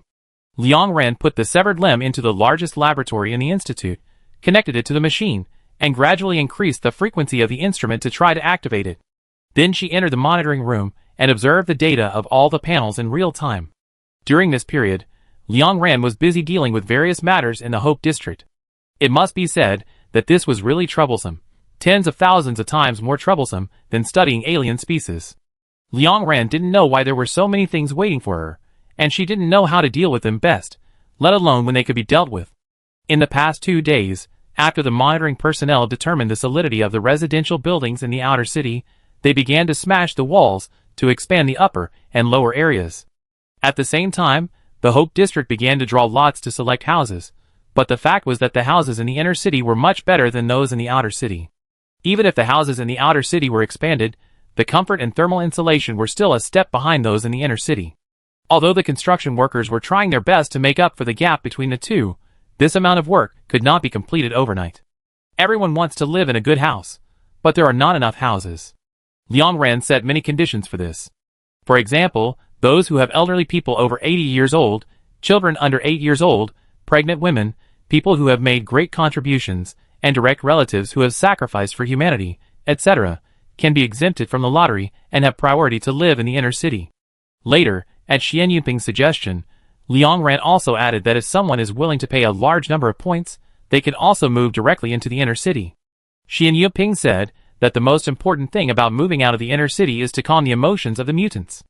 Although people cannot be divided by genes, equality cannot be achieved all at once.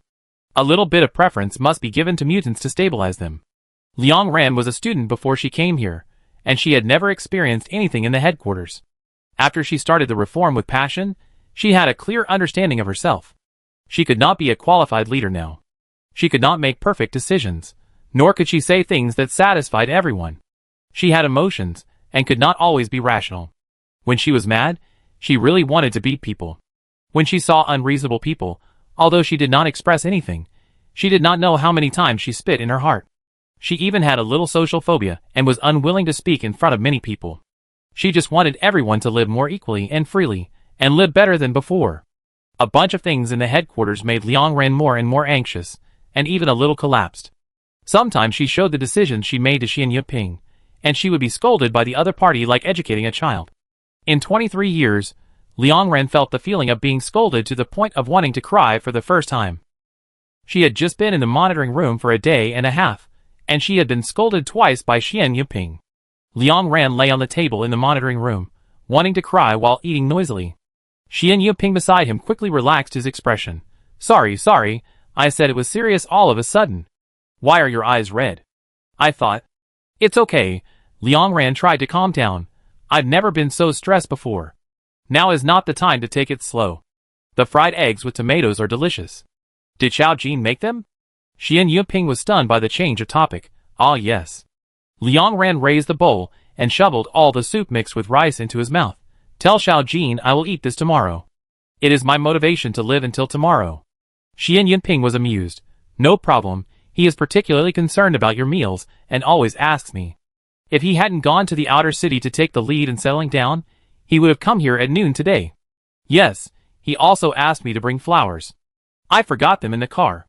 I put them on the table for you later. What I said just now. She thought for a while and said, I was just talking about the facts, but you don't have to be perfect. It's only a matter of time before we leave the Hope District. No matter how good the houses here are, or where else they are better, we won't be able to live there soon. For things like giving birth or not, everyone is always nervous about the fading red moon. No matter how good the policies are after giving birth, and how much care the headquarters will give. Once the policy of not forcing births comes out, no matter how much people like children, they will not dare to take risks in a short period of time. Related policies can be considered after we move to a new place and settle down a little. At present, we only need to do a good job of the basic policies and accumulate some fuel tanks, and everything will be fine. Xian Yuping comforted her softly. If we give too many policies at once now, it will be easy to make mistakes. After all, there are different policies in different periods, different material reserves, and different things you can give, and the Hope District changes rapidly. Liang Ran nodded. After a few breaths, she asked Xian Yuping, "Did Adele say what day the red moon in the Hope Zone faded? Or what month? Is there a more specific time?" Xian Yuping shook his head. "No, it would be nice if there was. But one thing is clear now. If we want to transport all 300,000 citizens in the Hope Zone, the current fuel tanks are far from enough.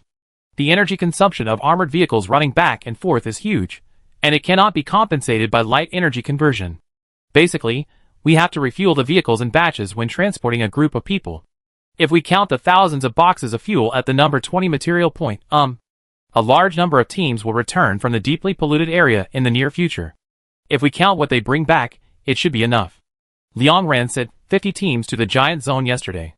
They don't need to go to other supply points. They can go straight to number 20. The deep pollution zone is too far away. They can only come back on November 3rd at the earliest. By then, they can calculate the fuel reserves and prepare to evacuate the citizens of the Hope Zone. Liang Ran thought for a while and said, "Let's make Adele's ability public today. Tell everyone that she saw the red moon fading above the Hope Zone, otherwise the evacuation next month will be too sudden. This matter will definitely not be passed unanimously. Should we take away those who are willing to leave first, or other ways to deal with it? Let's brainstorm and see what happens then," Xian Yuping said him. After she left the monitoring room, she came back 5 minutes later and put a branch of osmanthus in the vase and placed it next to Liang Ran. Her eyes fell on the severed limb in the monitor. "Looking forward to your good news." Perhaps because the gene of the severed limb had been extracted and it had been stored for a long time, it was not activated after 2 days.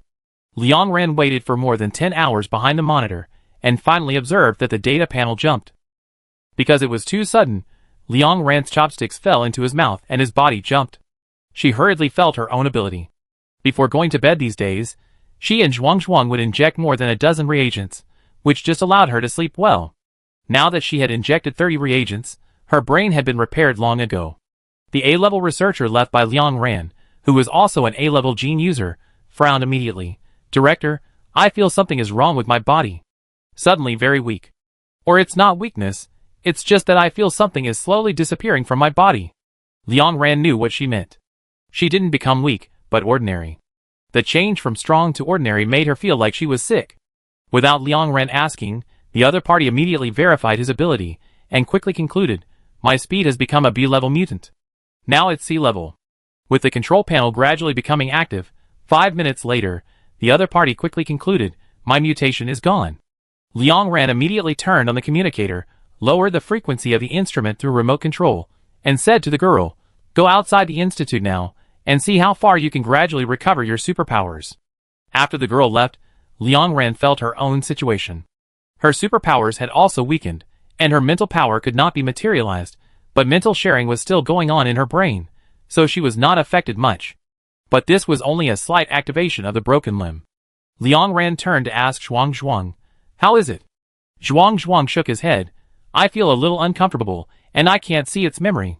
She was sharing her mind with Liang Ran at the moment. She couldn't see the other person's memory, which meant that Liang Ran's mental power was lower than the other person's.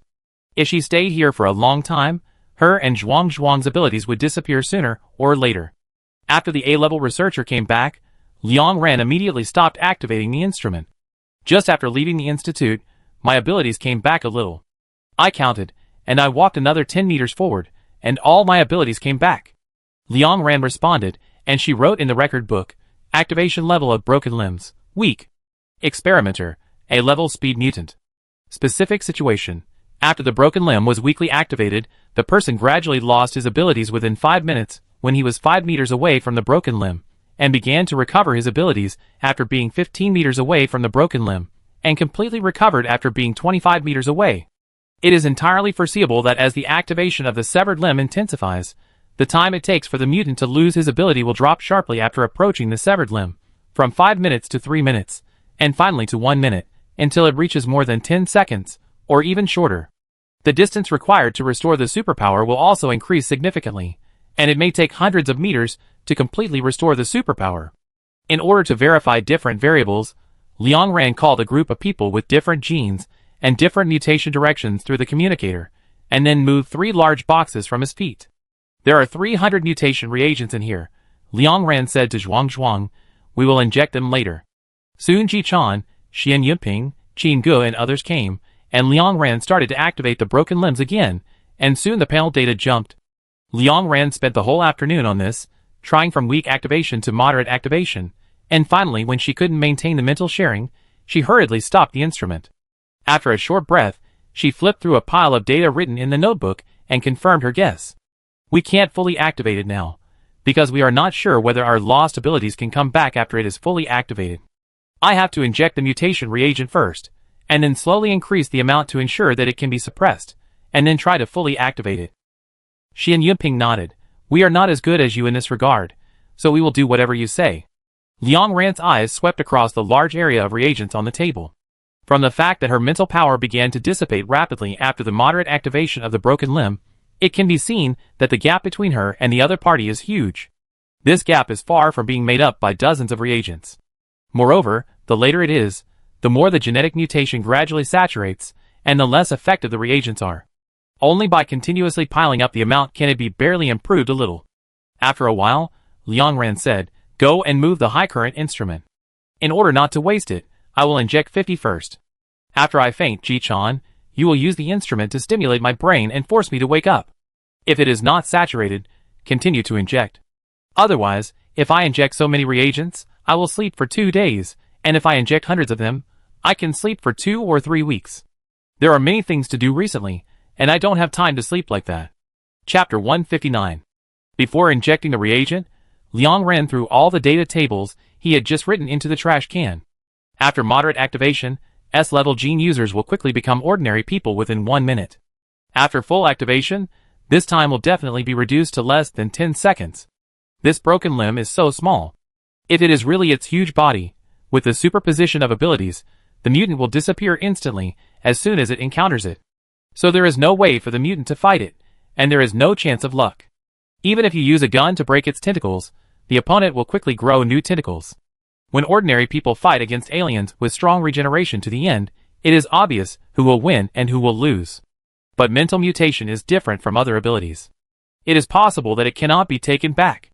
Liang Ran had told Xian Yiping before that since the alien species was obviously a combination of 2 types of creatures, one high level and one low level, its mental power calculation needed to include the mental power of these 2 types of creatures. The part of it that Liang Ran could not see so far might come from a creature with a mental power of level 3. The source of this part could not even be considered a creature, but a high-dimensional body. The physical part of it, which obviously came from the alien species, might have a mental power of level 1. Because it had a paranoid and arrogant emotional defect in its genes, it was obviously from a low-level alien species. The mental power of this alien species might not be as high as that of humans. After all, humans do not have this defect.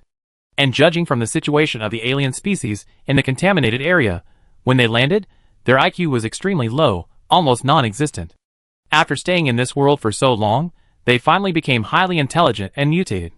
But even if their IQ increased, it did not reach the same level as humans. Liang Ran has observed his mental power after mutation. His brain speed has increased, his memory has improved, and his IQ has probably changed a bit. So the mental power mutation is related to this aspect. The mental power of aliens is obviously not up to standard. So the overall mental power of humans is higher than that of aliens, but it is only a little higher, and they don't know how to use it. It is far from being able to use mental power to do anything, such as interfering with and controlling low mental power creatures. In short, the mental power range of the tentacle alien is between level 1 and level 3.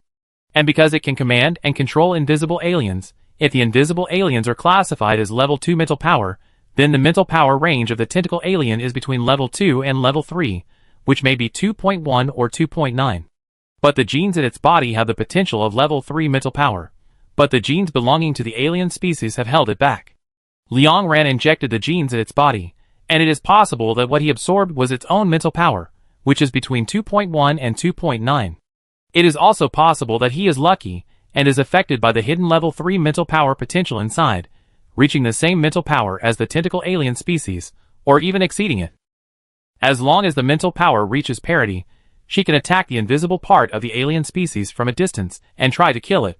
If her mental power exceeds that of the opponent, then she can control and influence the opponent, making it impossible for the opponent to retrieve her superpowers, or even unable to retrieve the superpowers of others, so that she does not have to attack remotely because of the fear of having her superpowers retrieved, and can even get close to the opponent to fight.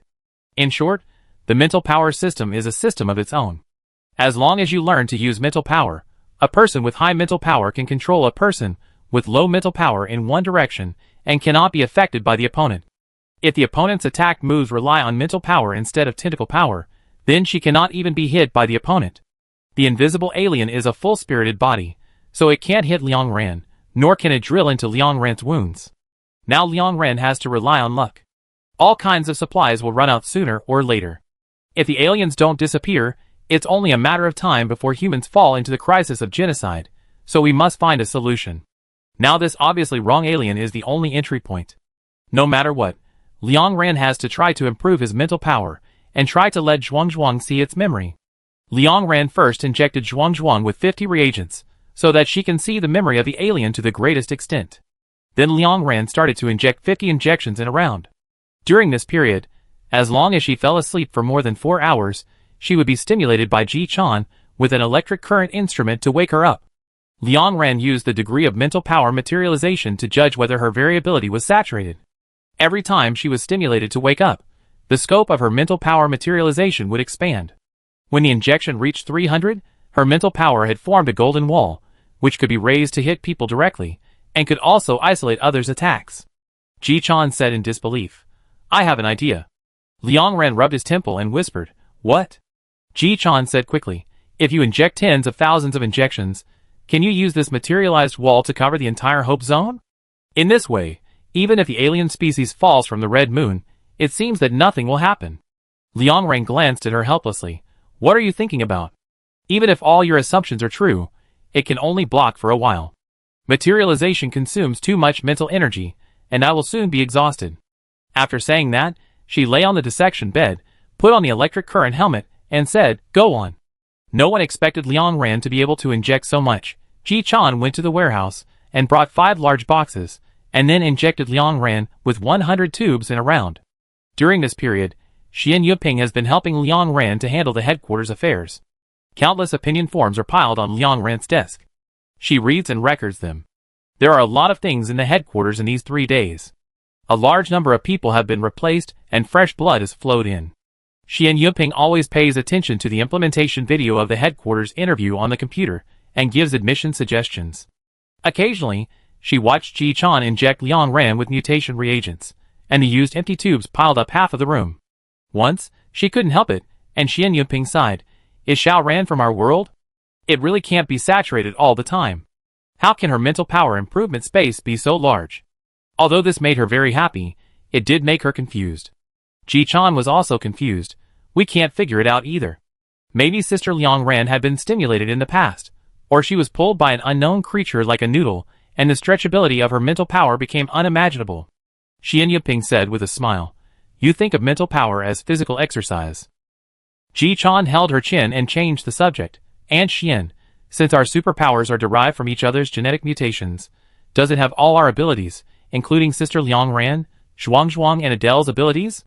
Xian Yuping thought for a moment and replied, "Strength, speed, regeneration and perception, these mutation directions are many in humans. It must have them all, but how to say mental power? Things in genes may not all show up. One gene may be affected by another gene, and humans also have the difference between dominant and recessive genes. If the levels of these mental powers are the same, then the other party may only show 1 or 2 of them.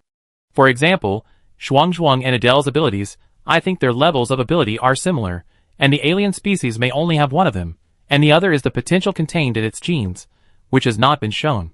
But the one above it is a high-dimensional body that provides it with the potential of level 3 mental power.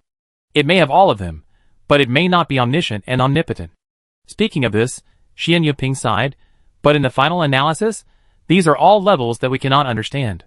We can only use the human situation as an analogy, but no one can really tell the real situation. On the third day, Zhuang woke up. It was her first time to inject so much, and she was in a coma for a long time, but Liang Ran was there, so no one called her. As soon as she opened her eyes, she found someone to stare at her. Zhuang first looked at Ji Chan's memory, and said a lot, even saying the first sentence that Ji Chan said when she was just learning to speak. Hungry, Zhuang covered his mouth and laughed. Our first words are always Mom. Why is Xiaochan hungry? Ji Chan, eh. After that, Zhuang went to look at Xian Yunping's memory again. Xian Yunping let her look at it casually, but she didn't know what Zhuang saw. Her face, which was originally full of smiles, suddenly collapsed.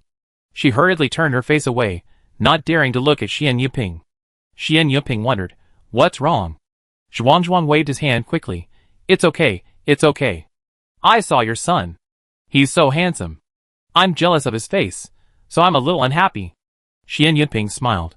Xiao Sui is indeed good-looking, all inherited from me. On the fifth day, the number of reagents injected by Liang Ran had reached 1,200, and a square golden space appeared around her, which could circle dozens of people. The moment Xian Yunping saw this space, she blurted out, basically proportional enhancement, still no signs of saturation. Liang Ran nodded, yes. When she had 300 sticks, she had a wall. Now, with 1,200 sticks, she could make 4 walls of the same size, which was exactly 4 times the number. This meant that her mental power was steadily increasing, far from the point where she needed to rely on piling up the number to increase it a little. So Liang Ran lay down again. This time she lay down for another 4 hours. When she woke up, she saw Ji Chan and Xian Yunping's eager eyes, as soon as she opened her eyes. Liang Ran immediately raised her hand. This time, the expected scene did not appear. The scope of her mental power was still 4 walls. There was no extra one. Ji Chan said, hey, what's going on? Is this genetic reagent broken? That's not right. You can see that it's not saturated at a glance. At least more than 1,000 sticks can be injected. Xian Yunping asked, Xiao Ran, are you feeling uncomfortable? Liang Ran shook his head. She felt her body. Although she was forced to wake up, she didn't feel the headache she had before. Instead, she felt very clear-headed and even light. She felt that her soul was almost floating up. She felt very comfortable. Besides, she felt empty. Liang Ran's mental power was very hungry, and she wanted to eat, but the genetic reagent could no longer satisfy her. She thought for a long time and hesitated. My gene mutation is not full, but it seems that the level of this genetic reagent is not enough. It can only bring me to this level. Xian Yunping fell into deep thought. After half a minute, she nodded. I roughly understand. This thing has the potential of level 3 mental power. It can improve your mental power by continuous injection and washing, but because you are a human, just like one of the parents of that alien species is an alien species, you will never reach level 3 mental power. But you have great potential. If you inject the gene of the high-dimensional body directly instead of the gene diluted by the alien, you may be able to become a high-dimensional body directly. But the ability of this reagent is limited, so you can only stop here. Liang Ran responded, maybe. Xian Yunping breathed a sigh of relief. She stood up and began to arrange matters. Because it was unclear how large the impact range would be after the severed limb was fully activated, Liang Ran did not experiment in the Hope Zone, but called Chiru. Several people set out in the early morning, drove through the wasteland, and arrived at the edge of the contaminated area the next morning. After cleaning up the nearby aliens, Liang Ran assembled the instrument and placed it on the top of a building, and then began to activate the severed limb at the maximum frequency. At the same time, they evacuated quickly and stood on the high ground several kilometers away. Now with Liang Ran's mental power, the invisible alien is no longer blurry, and is almost as clear as the physical alien. Liang Ran's sight swept over those invisible alien species, sharing his mental power with everyone. Zhuang used a telescope to closely watch the broken limb. As long as it was not fully activated, this alien species was half dead, and Zhuang could not see anything. Because it had been moderately activated before, the activation speed this time was particularly fast, and it reached weak activation in less than 10 minutes. Liang Ran looked through the telescope and clearly saw countless golden threads spreading from the broken limb, spreading around. What is this? Ji Chan wondered. So that's it. Liang Ran explained. It can allow mental power to drill into the human body and trap or lock the mutant genes belonging to the other party? Because the activation level was not enough before, the mental power thread it spread out was not long enough and not strong enough, so it could only trap everyone's mutant genes and could not do anything else. Once the activation stopped, it retracted the thread, and everyone's superpowers returned. But if it is fully activated, the spiritual power threads it spreads will become more numerous and powerful, and it should be able to directly cut off the opponent's mutant gene chain and make the superpower disappear completely. Ji-chan hissed. Then can you trap our mutant genes? Liang Ren tried, and then shook his head. Although I can also spread my spiritual power now, my ability mainly acts on the brain. Your body's surface seems to have a natural protective layer, and I can't say what it is. In short, my spiritual power can only affect other people's thoughts, but can't do more. If you have my genes in your body, I guess I can let my spiritual power drill into your body, which may make my spiritual power feel that it is my body. Ji-chan said, oh. As if she understood. Several people stood on this high ground for 2 hours, and the data on the remote control in Liang Ren's hand suddenly soared rapidly. She whispered, now. As soon as she finished speaking, the amputated limb suddenly moved, and then flew up quickly. Bang! It hit the outer cover that Liang Ren was wearing, and a crack suddenly appeared on the cover. Liang Ren subconsciously held her breath. She turned to look at Zhuang Zhuang. Yu Zhuang Zhuang interrupted her and said quickly, these alien species are prisoners. They are trapped in the prison, and the prison is drifting in the sea of stars. Before being executed, they destroyed the positioning information above the prison, but they could not get out of the prison door. The invisible alien species are people promoted by the administrator, and some functions are similar to the administrator. They have not done evil and can be exempted from execution, but in order to help their kind, they destroyed the prison control panel, and the control panel went out of control. The prison was randomly refreshed to a corner of the boundless sea of stars and landed. There are many fugitives. Not only our planet has encountered alien species, but there are many planets like mine. The administrator is looking for them, but the sea of stars is too big. The speed of time on their side seems to be different. They are obviously looking very quickly, but it takes many years for us. This alien species mutated because it stole the genes of the administrator, and can hear the call from the other side. But it is afraid, so it never answers. Chapter 160. After finishing his words quickly, Zhuang Zhuang continued to stare at the other party, wanting to see more things quickly. At this moment, the cover controlling the broken limb was about to break, and countless golden threads were spread around the broken limb. It sensed that Liang Ren had its genes on his side, and controlled the mental power to spread wildly here, but the distance between the few people was too far, 2 kilometers, and it could not reach over immediately. Liang Ren held Ru, ready to retreat at any time, while making his mental power materialize, holding 5 miniature walls around the cover to form a larger square cover. For a moment, those spreading golden threads were all cut off by her, and the remaining golden threads hit the wall. The moment the two came into contact, Liang Ren's brain suddenly tightened, but she did not feel a stinging pain, but just felt that the mental power was slowly fading. And surprisingly, those golden threads did not easily pass through the wall, but kept hitting it, trying to break it. These two scenes tested what Liang Ren was most concerned about. She is now completely on par with the other party's mental power. This is probably why she can't grow anymore even if her genes are not saturated, no matter how high her mental power development potential is, because the genetic reagents are taken from the other party. She can only reach the other party's mental power level at most. This should be considered a limitation from a higher dimensional spiritual body. In order to prevent creatures from getting their genes and relying on development potential to reach a higher mental power level than them, there is a lock on mental power in the genes, which can only be equal to the mental power of directly related creatures at most. The genetic reagents come from the tentacle alien species, which is directly related to Liang Ren. Liang Ren's highest mental power level is the same as that of the tentacle alien species, and some of the tentacle alien species genes come from the high-dimensional body, so it is directly related to the high-dimensional body, but because the tentacle alien species' own mental power is too poor and has no development potential at all, it can't reach the other party's level. In short, now that the mental powers of both sides can collide, it means that no one is higher than the other, and no one can ignore the mental attack of the other. The reason why she is still relaxed now is that this broken limb is too small. The alien body is 3 meters high. At that time, there will definitely be hundreds of times more golden threads hitting her wall, which will be more troublesome. Even if she can hold on, she can't hold on for a long time. Mental power definitely needs training. Although her level is the same as the opponent, and they can fight, the opponent has had this level of mental power for too many years after all, and he must be much more skilled in controlling it than her, or he may know some faster ways to disintegrate other people's mental power. Liang Ran is definitely not better than the opponent. After fighting against the opponent for a long time, she will easily fall into a disadvantage. After discovering that Liang Ran can easily trap this broken limb, Xian Yuping and others breathed a sigh of relief. Zhuang wiped the sweat from his head and was not so nervous. He slowed down the speed of watching a little.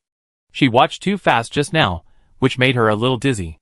After watching for another half a minute, she repeated to Liang Ran seriously, according to common sense, it's called a high-dimensional body. The manager has reached the 3rd level mental power.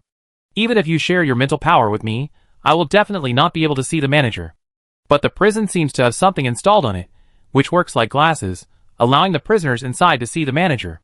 Because I now have the vision of that broken alien, I can also see the manager through the glasses. The manager is a golden luminous body like a cloud, with no fixed shape. It changes shape while floating, which is very beautiful. Countless prisons drift in some light groups. There are so many light groups in the universe that it seems that you can never see them all in your lifetime.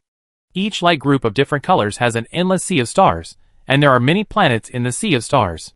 The managers will randomly go to some star seas to observe, find evil races on some low-level planets, capture all of them, and put them in prison, providing those planets with opportunities for civilization to develop. When the prison inmates accumulate to a certain number of batches, they will be destroyed in batches according to the identity codes worn by each alien species. There are many managers. The managers are a race called a Kaiman. After the upgrade, I can hear and automatically translate the voices in the other party's memory.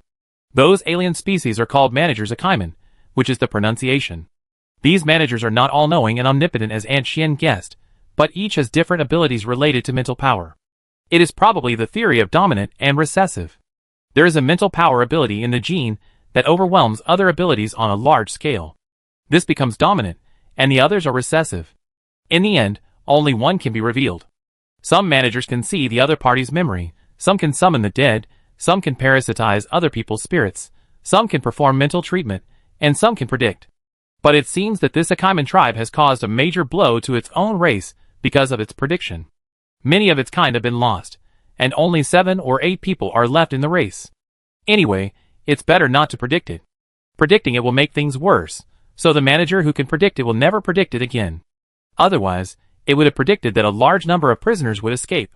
But it was because these fugitives knew this, and knew that the other party had not predicted it for many years, so they dared to riot and escape.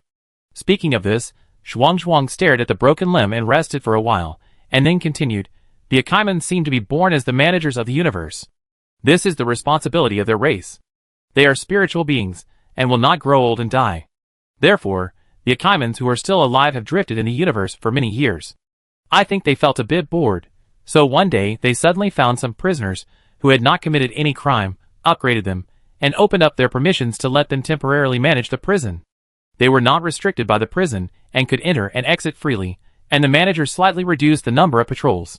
Because the manager who upgraded the alien species was the one who could parasitize other people's spirits, so after the alien species became invisible spirits, they also had the ability to parasitize.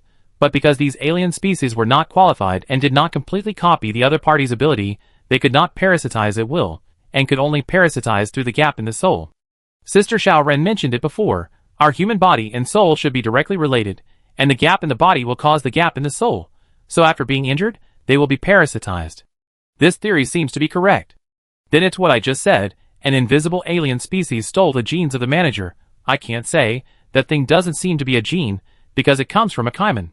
The cemetery of the tribe is the small balls of light that the Akaiman people turned into after their death. These balls of light have no self-awareness and jump around like the purest creatures. So even if the cemetery is vast and boundless, and the Akaiman tribe has set a ban on other races from entering, but occasionally, those balls of light will jump out by themselves. Well, there was an invisible alien who was very lucky and collided directly with the ball of light, but it did not devour the other party by itself, because it is now a spiritual body. Although it has been upgraded, it also has side effects, that is, its spiritual power in this life is limited to this. So it secretly gave this ball of light to the tentacle alien. It seems that this tentacle alien looks very similar to its race, but this invisible alien no longer has its own race. Later, the tentacle alien planned a riot and instigated a large number of invisible aliens to destroy the positioning device above the prison and the control panel. When the administrator rushed back, many prisons had been randomly refreshed to unknown corners of the Starry Sea, and it was extremely difficult to find. At the moment when the prison where the tentacle alien was located was teleported away, the manager who rushed back and had made eye contact, so the manager kept calling it. Intrabrain mental communication is the racial talent of the Achiman tribe. Zhuang said seriously, this communication requires two conditions. You have the genes of the Achiman tribe, and the Achiman tribe knows who you are. The tentacle alien met both conditions at the same time, so it was often summoned unilaterally by the other party. But it didn't dare to answer, because once it answered the call, its mental coordinates would be exposed, and the other party would definitely find our planet and kill it. After all, it is a death row prisoner, and it has also stolen the genes of the other race. After saying this long paragraph, Zhuang suddenly became quiet. Shiru was rarely anxious. Is it gone? Although this information is very important, it seems to be of no use to us. After all, knowing where this group of aliens came from is useless to them now. They still don't know how to kill them all, or how to call the administrator to get rid of this group of aliens. It would be great if they can get rid of the side effects at the same time, so that the deformed and the patients with the plague can be cured. Xian Yuping nodded, indeed. We can't force that alien to answer the call from the other side. Even if it dies, it can't respond to the call. Zhuang helplessly slumped his shoulders. I'm trying to watch it. I can only watch it in chronological order, and I really can't see some information. I will randomly skip some memories. I can't do anything about it. Fortunately, Liang Ran controlled this small limb easily, and there was enough time for Zhuang to watch. 2 minutes later, Zhuang saw the key information again. She hurriedly said, the reason why this group of aliens suddenly became highly intelligent is because they were influenced by our planet, and their mental power has been improved. Although they are very powerful, with great strength and speed, they all come from the lowest level planet. Our planet is too young. Although it is far from the level of a mid-level planet, it has great potential, and is much better than their planet. It will improve their level. It can be regarded as a long-term accumulation.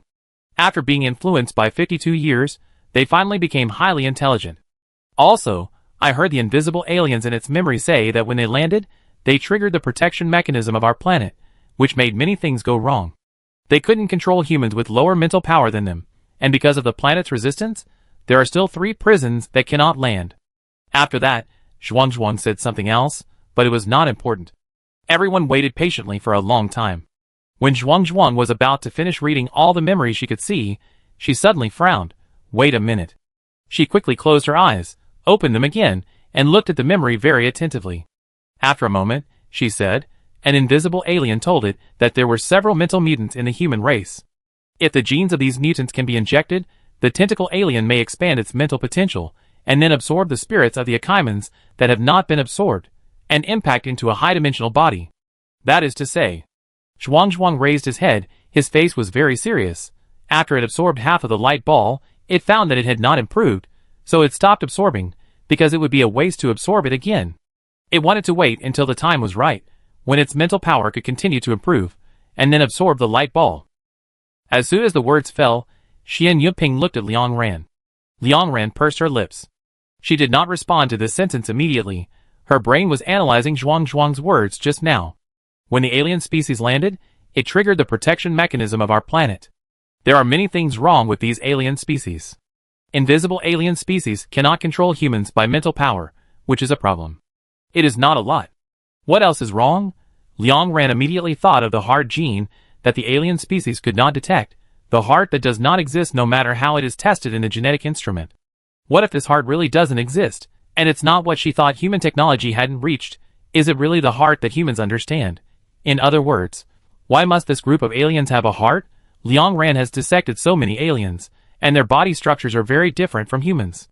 Some have no stomachs, some have no bones, some have heads in their abdomens, and some have bones outside their bodies. They are strange and may not have any organs. But why do all aliens have hearts? All aliens have something, and this may not be reasonable in itself. As Liang Ran thought, all the words Zhuang had just said flashed through her mind. The planet under her feet is not a very advanced planet. It is great, and tries its best to protect the creatures on the planet. It has made all efforts for this. Just making it impossible for invisible aliens to control humans, with low mental power, with high mental power has saved the human race. But it is already very tiring to do this. With the level of our planet, we are simply unable to deal with such high-dimensional things. When it encounters something that is difficult to understand, analyze, and eliminate, it can only try its best to reduce the dimension of this thing and make it a reasonable thing under the rules of our planet. Is there anything that it cannot handle, but must exist in the alien body? In other words, if this group of aliens does not have the organ heart at all, what on earth did the planet process into the heart of the alien? Liang Ren thought about it, and only thought of one possibility for the time being. Prisoner code. Zhuang mentioned just now that each of these criminals wears his own identity code. Since it is worn, not recorded or branded, then this code must be engraved on some special material, and then the alien wears it. In addition, since the alien prisoners are dealt with after being concentrated in large numbers, there must be a phenomenon of reproduction in prison. Since the administrators always imprison all of a race, the young aliens born must also belong to the scope of prisoners. So this special substance may have reproductive properties, and will appear on it with the birth of the alien. Thinking of this, Liang Ran immediately asked Zhuang, in the memory you just saw, is there a scene where the manager put a coding card on the newborn aliens? Zhuang thought about it, shook his head vigorously, and said affirmatively, no. There are too many prisoners. They caught a batch of centralized coding and hanging cards, and then went to other star seas. They never opened the prison to wear the badges many times, only once when they were caught. But the coding has never been wrong. Everyone in the prison has it. So this substance is indeed fertile, it will spread with birth, and even number itself. Such a substance, with such characteristics is unheard of. It must be a high-dimensional substance, or even a substance that has been processed by a high-dimensional body with mental power, which cannot be processed by the planet they are on. And this identity card represents the prisoner status of the aliens. It can be damaged, but not destroyed. Once destroyed, it will die quickly. It is equivalent to the human heart. Chapter 161. After thinking about this, Liang Ran shared his opinion with the others. According to what Zhuang saw, each alien species wore a coding card made by a high-dimensional body for the prisoners, but we did not find similar items on this group of alien species. On the contrary, the only common feature of each alien species is that they all have a heart, so maybe these two are the same thing. After all, the settings of the coding card and the heart are very similar, Liang Ran said thoughtfully. Since these prisoners are collectively executed according to the coding cards on their bodies, let's make an assumption. If they take off the coding cards, can they not die? This is obviously impossible, so the loss of the coding cards is likely to be equivalent to immediate execution. For example, there is mental power inside the coding card. When it senses itself and when the alien species is separated, it will immediately emit strong mental fluctuations to kill the prisoner. The same is true for the crushing of the coding card. The above two situations, applied to the human heart, are basically equivalent to the heart being separated from the body and crushed. Its meaning in the alien species is very similar to that of the heart in the human body. In other words, Liang Ran raised his eyes. When we crush the alien species' heart, in fact, its cause of death is likely to be the mental fluctuations of the prisoner's coding card that instantly oscillated, which crushed the opponent's mental power. But because we cannot see the mental fluctuations set by the high-dimensional body, we think that the alien species' heart and the human heart are based on the same principle and are both fatal points of the body. But in fact, the alien species' heart is not a native organ of their body at all, but a foreign object set by the high-dimensional body. This can also explain why the genes in the heart area have not been detected, and why the response of the gene detection instrument to the heart is cannot read, but this thing does not exist.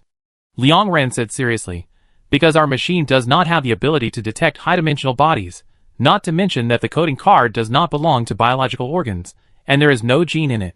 Zhuang roughly understood it after hearing this, and she quickly added, yes. I just watched the picture of the alien wearing the coding card carefully again. I found that when the alien who has already worn the badge and entered the prison looks at the alien wearing the identity card on his chest outside the prison, he can clearly see the shape of the other's badge. It is a golden rectangular luminous body, but he lowered his head and did not see the identity card on his chest, but he was clearly wearing it in this place just now. In other words, the reason why it can see the badge of the alien outside the prison is that the glasses on the prison fence's credit, but its own mental power is not enough to see the badge, so it looked down at itself and saw nothing. This badge is similar to Xiao Ran's mental power materialized. It's a similar thing. Zhuang is very smart. She quickly connected Liang Ran's words just now, and quickly said, how can our ordinary instruments detect materialized mental power? So we can only keep giving feedback, saying that there is nothing here, and there is nothing here at all. Although the instrument can touch the heart processed by the planet, it cannot detect its essence. As for why humans can see this thing, it's all because of the help of the planet. It makes the other party completely materialized in our eyes, turning it into something that can be seen and touched. Humans can even control external objects to break it. The planet has done enough. Otherwise, we can't kill so many regenerative alien species. The existence of the heart gives us a possibility to kill regenerative alien species. Speaking of this, Zhuang held his cheek. Although I thank our planet, what should I do now? There are no genes in the coding card, so what can exist? And Sister Shaoran has not reached the 3rd level mental power. Even if there is any information in the coding card, we can't detect it at all. Liang Ren thought about it, and replied, there is still a small probability. When I control the mental power to materialize, I can limit this part of the mental power. For example, if you lower your level a little, you won't waste too much mental power. But if you encounter an alien with the same mental power level as you won't dare to lower it at all. For example, I haven't lowered it now. Those walls are all my mental power that has not been diluted in my brain. If I want to reduce the hardness of the wall, I can lower the concentration of mental power, and the level will naturally be lower.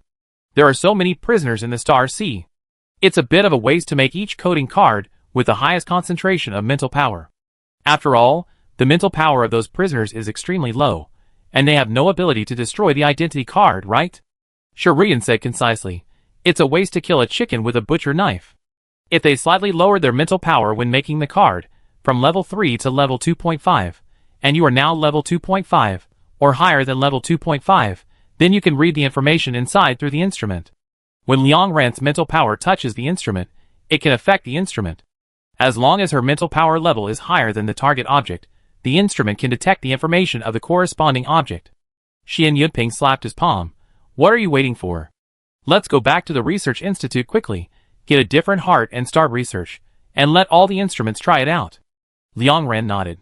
This matter is more important now. As for how far this different species is from the mutant so that everyone's abilities will not disappear, this matter can be temporarily postponed and tested again in a few days. After turning off the activation instrument, Liang Ran pressed the remote control, and a large number of hard needles suddenly sprayed out of the cover and nailed to the broken limb. After the activity of the broken limb was slightly weakened, Liang Ran controlled the instrument again and stimulated a strong current in the cover. Finally, the few people waited for a while in the same place. After the broken limb was temporarily inactivated, Liang Ran took it into the car and thought about her research on different species over the years. Since the aliens became highly intelligent, their heart positions have changed from before. Some have shifted a little, and some have shifted a lot, especially the aliens in the giant area. The hearts of that group of aliens are basically in the most difficult position to hit. Liang Ran still remembers the heart of the camel alien, which was wrapped in layers of tumors on the hump and protected tightly. She used to think that the change of the alien heart was one of the mutation directions. But now it seems that this group of highly intelligent aliens have learned to move the heart position. After all, the prisoner coding card will only cause death due to breaking and separation from the body. It seems that there is no big problem in wearing it in a different place. The higher the IQ of the alien, the better it will analyze where it is best to hide. However, they certainly cannot change their position at any time. There should be restrictions on the coding card, or the planet should have restrictions, otherwise the highly intelligent aliens can completely change the heart position dozens of times in a battle and defeat humans. There is one more thing. The reason why Liang Ran never questioned that the heart was not a heart was because the alien heart was involved in the internal circulation. Although the internal circulation pattern, organ structure, organ position, and organ number of aliens are very different from those of humans, in general, as long as their hearts are poked, their internal organs will have various reactions. This made Liang Ran feel that they felt the pain in their hearts. There is actually an explanation for this matter, such as the planet allowing the coding card to participate in the body structure of the alien, making it a heart that humans understand. But Liang Ran thought of Chengwen. She thought of the message that Chengwen brought back with her life. Why can't it feel pain when I hold its heart in my hand in the alien body? Liang Ran later verified this sentence. She experimented on the hearts of other aliens, and found that it was not the case. When the scalpel was poked into the heart, they all had a strong reaction in their bodies, so Liang Ran temporarily attributed Chengwen's confusion to the special nature of the snail mutant. Liang Ran now recalled this incident, and always felt that she had misunderstood Chengwen's meaning, or that her experiment was wrong. She shouldn't have injected the alien species with anesthetics, and then conducted experiments on their hearts. Because of the characteristics of the alien species, even if they were anesthetized, they were conscious and aware of the damage to their bodies. The experiment she really should have done was to hurt their hearts without the alien species knowing anything. Thinking of this, Liang Ran rolled down the car window and immediately used the materialized wall to hit a bird alien species on the branch. After she trapped the bird alien species, she immediately wanted to materialize her mental power into a line and drill into the other's mouth. But an invisible force on the surface of the alien resisted her mental power. Liang Ran shook her head immediately. Don't be anxious, don't be anxious. She was a little too anxious now. She had forgotten what she had tested in a blink of an eye. Unless the other person has her own genes, her mental power cannot penetrate into other people's bodies, and neither can the alien. She can only affect and interfere with other people's brains. Now that her mental power has been upgraded, she can temporarily control others and make them do what she wants. But she tested it with invisible aliens and found that this kind of control also has limitations. She couldn't make the other person commit suicide directly. This is probably the limitation of the high-dimensional body on the owner of mental power, and they cannot become the master of other people's lives. Liang Ran took out her backpack and took out an instrument the size of a little fingernail from it. After starting it, she turned on the communicator, successfully contacted the instrument, and then stuffed it into the alien's mouth. The bird species struggled more violently instantly. Liang Ran controlled the micro-instrument to shuttle through the bird's blood vessels. The blood vessels of the bird species were very thick, and it could not feel the movement of the instrument at all. After half a minute, the frequency of its struggle slightly weakened, and it just kept hitting the wall outside. At this time, the micro-instrument touched the heart of the bird species, and then squeezed it slightly. But the species still kept hitting the wall at the same frequency. The experiment ended. Liang Ran killed the species and took out the micro-instrument. Chengwen's theory was correct. If the species does not feel that their hearts are hurt, they will not feel pain because their hearts are squeezed, but as long as they realize that someone is hurting their hearts, even if it is just the lightest touch, they will have a strong reaction in their bodies. In other words, this group of aliens has a certain degree of idealism. They know that the heart is vital to their lives, so when they find that their hearts are facing damage, all organs will be mobilized, blood will flow quickly, and they are afraid of the death they will face after the heart is damaged. But the heart is ultimately an external object, not in their bodies. When they don't find that their hearts are being squeezed, they will not make any feedback.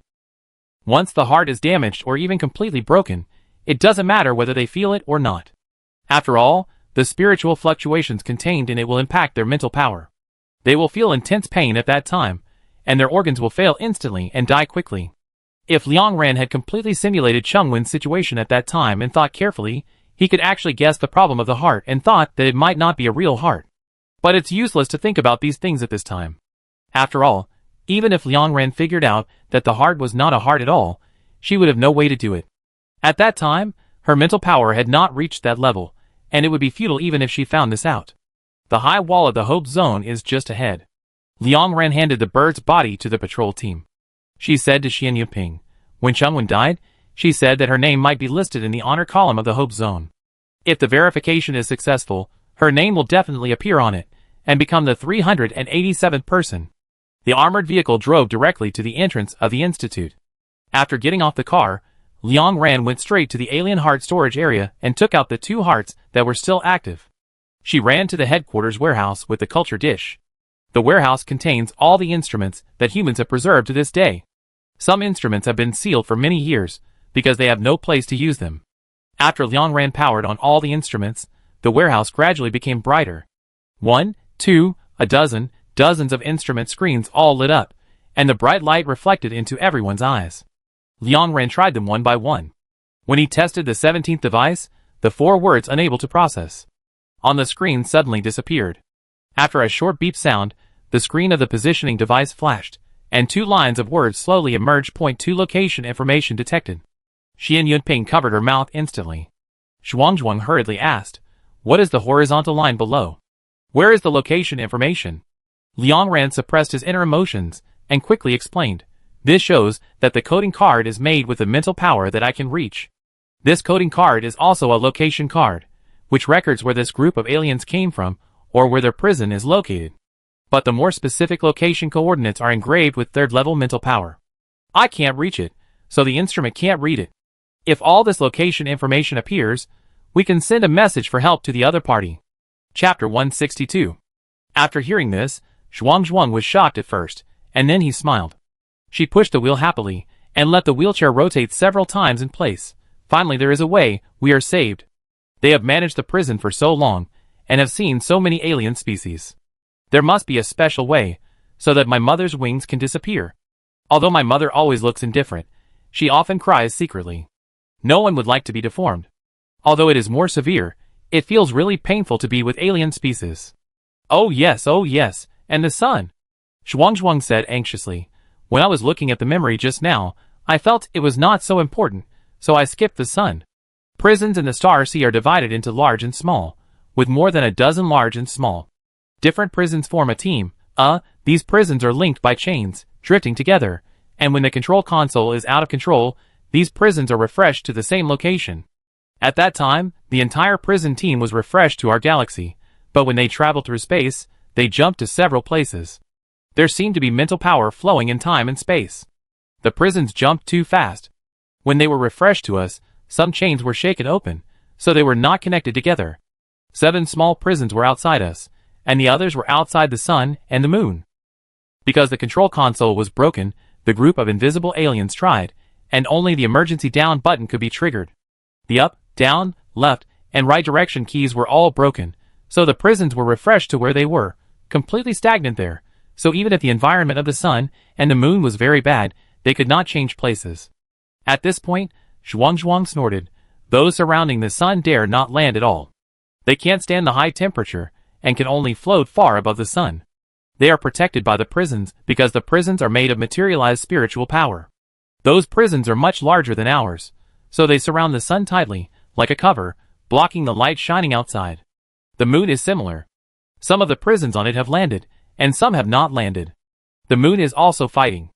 The main thing that is blocked is the sun, so we have no sunlight or moonlight now, but we can see the stars. And because the red moon is fading more and more, the prisons above our heads keep landing, and the spiritual power is no longer blocking our planet, so we can see more and more stars. If the administrators come in the future, they will definitely block the sun, and if we get rid of all the prisons outside the moon, our world will be completely fine. As for why the prisons appear as red moons in our eyes, I don't know. I haven't seen any relevant memories. Zhuang scratched his head and hesitated. Maybe the planet has dealt with it. After all, we can see the existence of the prisons in this way. Otherwise, those prisons are made up of mental power. Even if they appear above our planet, we can't see them. Is that right? Zhuang became more and more certain. Without the red moon, we don't know how many batches of prisons have arrived on the planet, and we don't have any concept of quantity. The little girl supported her hands on the wheelchair handles and racked her brains to think, and the red moon gives people a sense of oppression. It is a crisis for mankind at a glance. It is very abnormal, and needs to be dealt with as soon as possible. The white moon, pink moon, and golden moon make it dreamlike, just like the legend of the arrival of gods. But the planet can only mimic the human beings. It makes the high psychic alien species unable to control humans, and reduces the dimension of the coding card in the eyes of humans. This is far beyond its planet level. It has no strength, and can no longer mimic the sun and moon. After saving humans, maybe it will save our planet. It must be very tired. Liangren nodded. If I want to ask the administrator for help, I must go to the tentacle alien species to get the light ball belonging to the high-dimensional body, and then absorb it, and try to raise my mental power to the 3rd level. Didn't Zhuang say that there are 2 prerequisites for the administrator to initiate mental communication in the brain? One is that I have its genes in my body, and the other is that it knows who I am. In this case, even if I absorb the light ball, the administrator does not know who I am, so we need to send a help message to the coordinates in the coding card, and send my personal information by the way. In this way, it can communicate with me directly and help us. But? Liangren's voice. Turning around, he said bluntly, although the image of the manager that Zhuang saw was very positive, similar to an interstellar law enforcer, imprisoning alien species is for the development of civilization on other planets, and he has been looking for prisoners to make up for his negligence, but we must be on guard against others. We must have the ability to fight against the other party. At least I have that ability, so I will try to ask for help. Xian Yuping nodded immediately. Of course. Our focus now is very clear. We will study the attack range of the broken limbs, wait for the hunters to bring back enough fuel tanks from the deep contaminated area, and evacuate the Hope area. Then we will look for the tentacle alien and the gene-like group of the high-dimensional body. 3 things to do in order. Several people had just returned from the contaminated area, so they were not in a hurry to immediately test the attack distance of the broken limbs, and could take a short break. After several days, Liang Ran finally walked out of the institute. She sat on the steps in front of the gate to bask in the sun.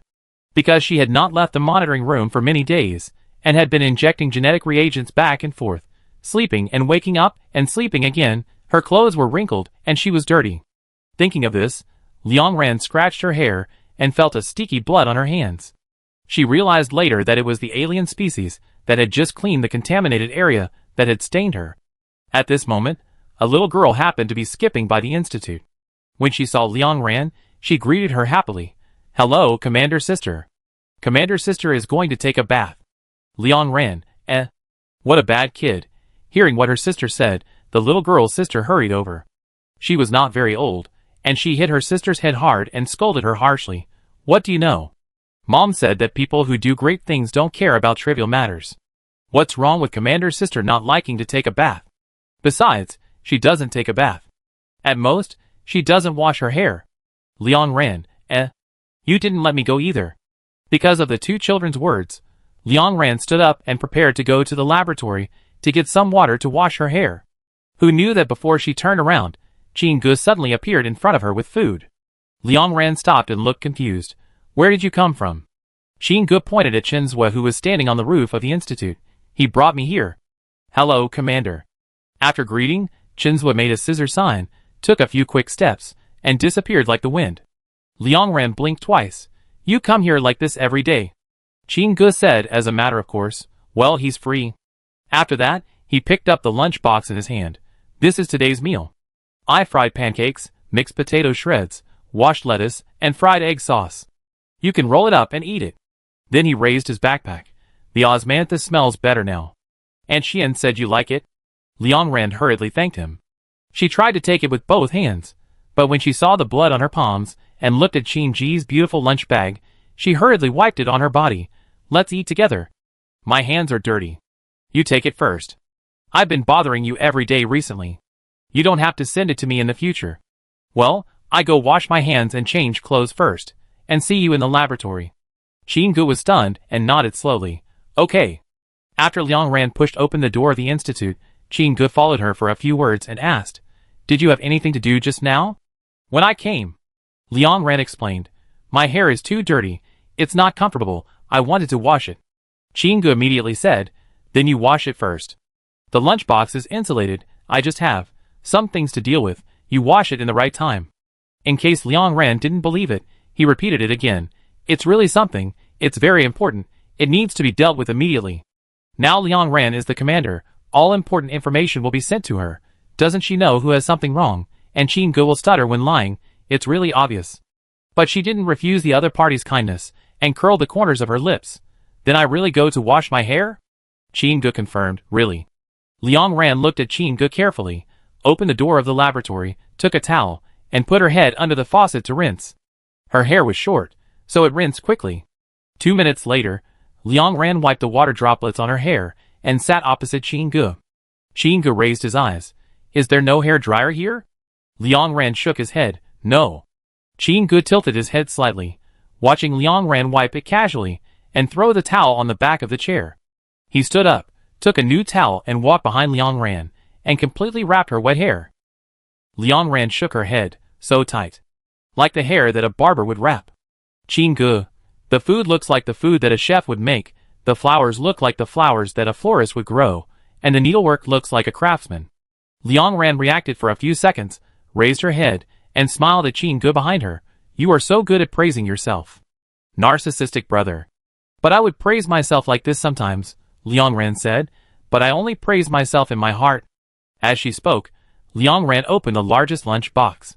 At this time, Qin Ge sat opposite her, opened the small lunch boxes one by one, and lowered his head to start eating seriously. Liang Ran looked at the pancakes in the lunch box, was silent for a while, and asked, "Why do you always make the pancakes into a hard shape?" Qin Ge took a bite of the rice in his hand. "Because I like you." "Why don't you eat? Are you tired of it?" "I seem to always bring pancakes recently," Liang Ran said. She felt that something very important had jumped out, but seeing Qin Ji's confused eyes, she answered his confusion first. I'm not tired of it. It's just that the heart-shaped pancakes are not easy to wrap, and they always leak food. Qin Ge nodded seriously. Then I make it bigger next time. Liang Ran looked at Qin Ji's handsome face, and two words slowly emerged in his mind. So stupid. I remember you are younger than me? Qin Ge, yeah. At the end of the world ends, what do you want to do? Qin Ge didn't think about it, and quickly replied, open a flower shop. Liang Ran laughed. She wanted to continue asking, but the communicator suddenly lit up. It was a message from Xian Long. Liang Ran just clicked on the message, and his face suddenly changed. They can't sense the parasitic aliens in the giant area. The two giant aliens are dead. At this time, those dozens of teams can't arrive. The number 20 supply point should be gone. So the fuel tanks are still not enough. Additional teams need to be sent to the deep contaminated area, and the evacuation plan of the Hope area must be postponed. Chapter 163. Qin Ge noticed the change in Liang Ran's expression and sat up straight in an instant. What's wrong? Liang Ran, there is a problem with the number 20 supply point. There are not enough fuel tanks for evacuation, and we need to continue to send teams to the deep contaminated area to get supplies. Things have become troublesome. Qin Ge thought about it and suggested, I have lived in the outer city for the past few days. I heard that some teams in the undead zone have entered the edge of the contaminated area. There is a signal, and the news has been sent back. Their casualty rate is extremely low, much lower than that of the giant zone. If all the teams come back and there is no definite and safe large supply point on both sides, it is better not to go to the giant zone, but to the undead zone. Liang Ran thought so too. She whispered, I have been too busy recently. And Xian helped to deal with a lot of information. I will check on the situation of those teams after dinner. After that, she quickly rolled a pancake, stuffed it into her mouth, and chewed it quickly. Qin Ge handed the cup of water to Liang Ran naturally. Liang Ran took it and took 2 sips. She said quickly, I'm full. Then she raised her hand. I have something to say. Qin Ge? ? He put his hands on the table and sat in a listening posture. Liang Ran said frankly, although you said it very suddenly and fluently, and it passed by in a flash, I felt like I didn't hear it, but I didn't really hear it, so I have to make an answer. Liang Ran has never been in love, but she is not stupid. No friends send flowers and food every day. Flowers are so difficult to grow now. You have to dye many branches to raise one flower by chance. Every branch is the result of hard work. Giving flowers to others actually means giving the long time spent on growing flowers to others. Liang Ran clearly remembered that Lin Yi had complained to her that the flowers raised by the captain were hard to get, and they had to ask for them many times before they could get a little flower from Qin Ge. How much time does it take to get flowers every day?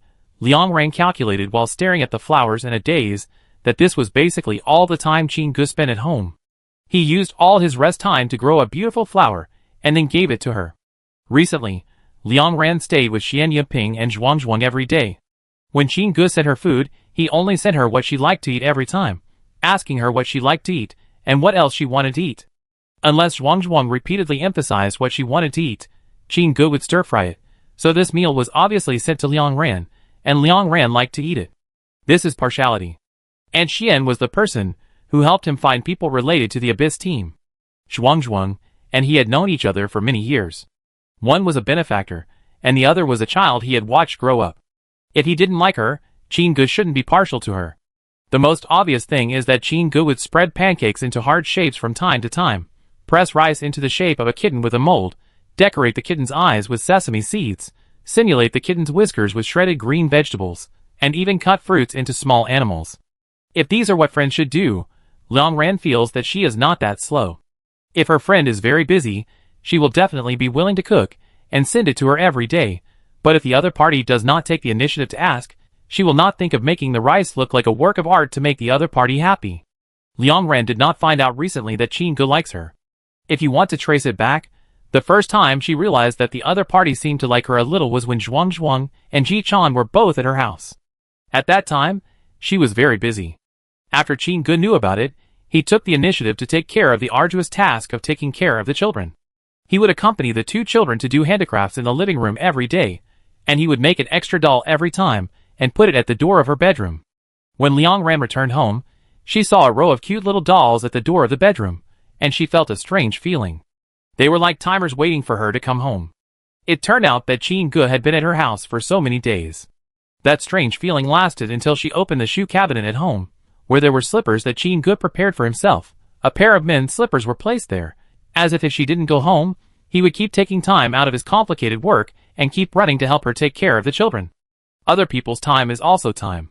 She can't think that it is natural just because Jean-Gu takes the initiative to take over every time, and she can't think that those meals and flowers are the simplest things.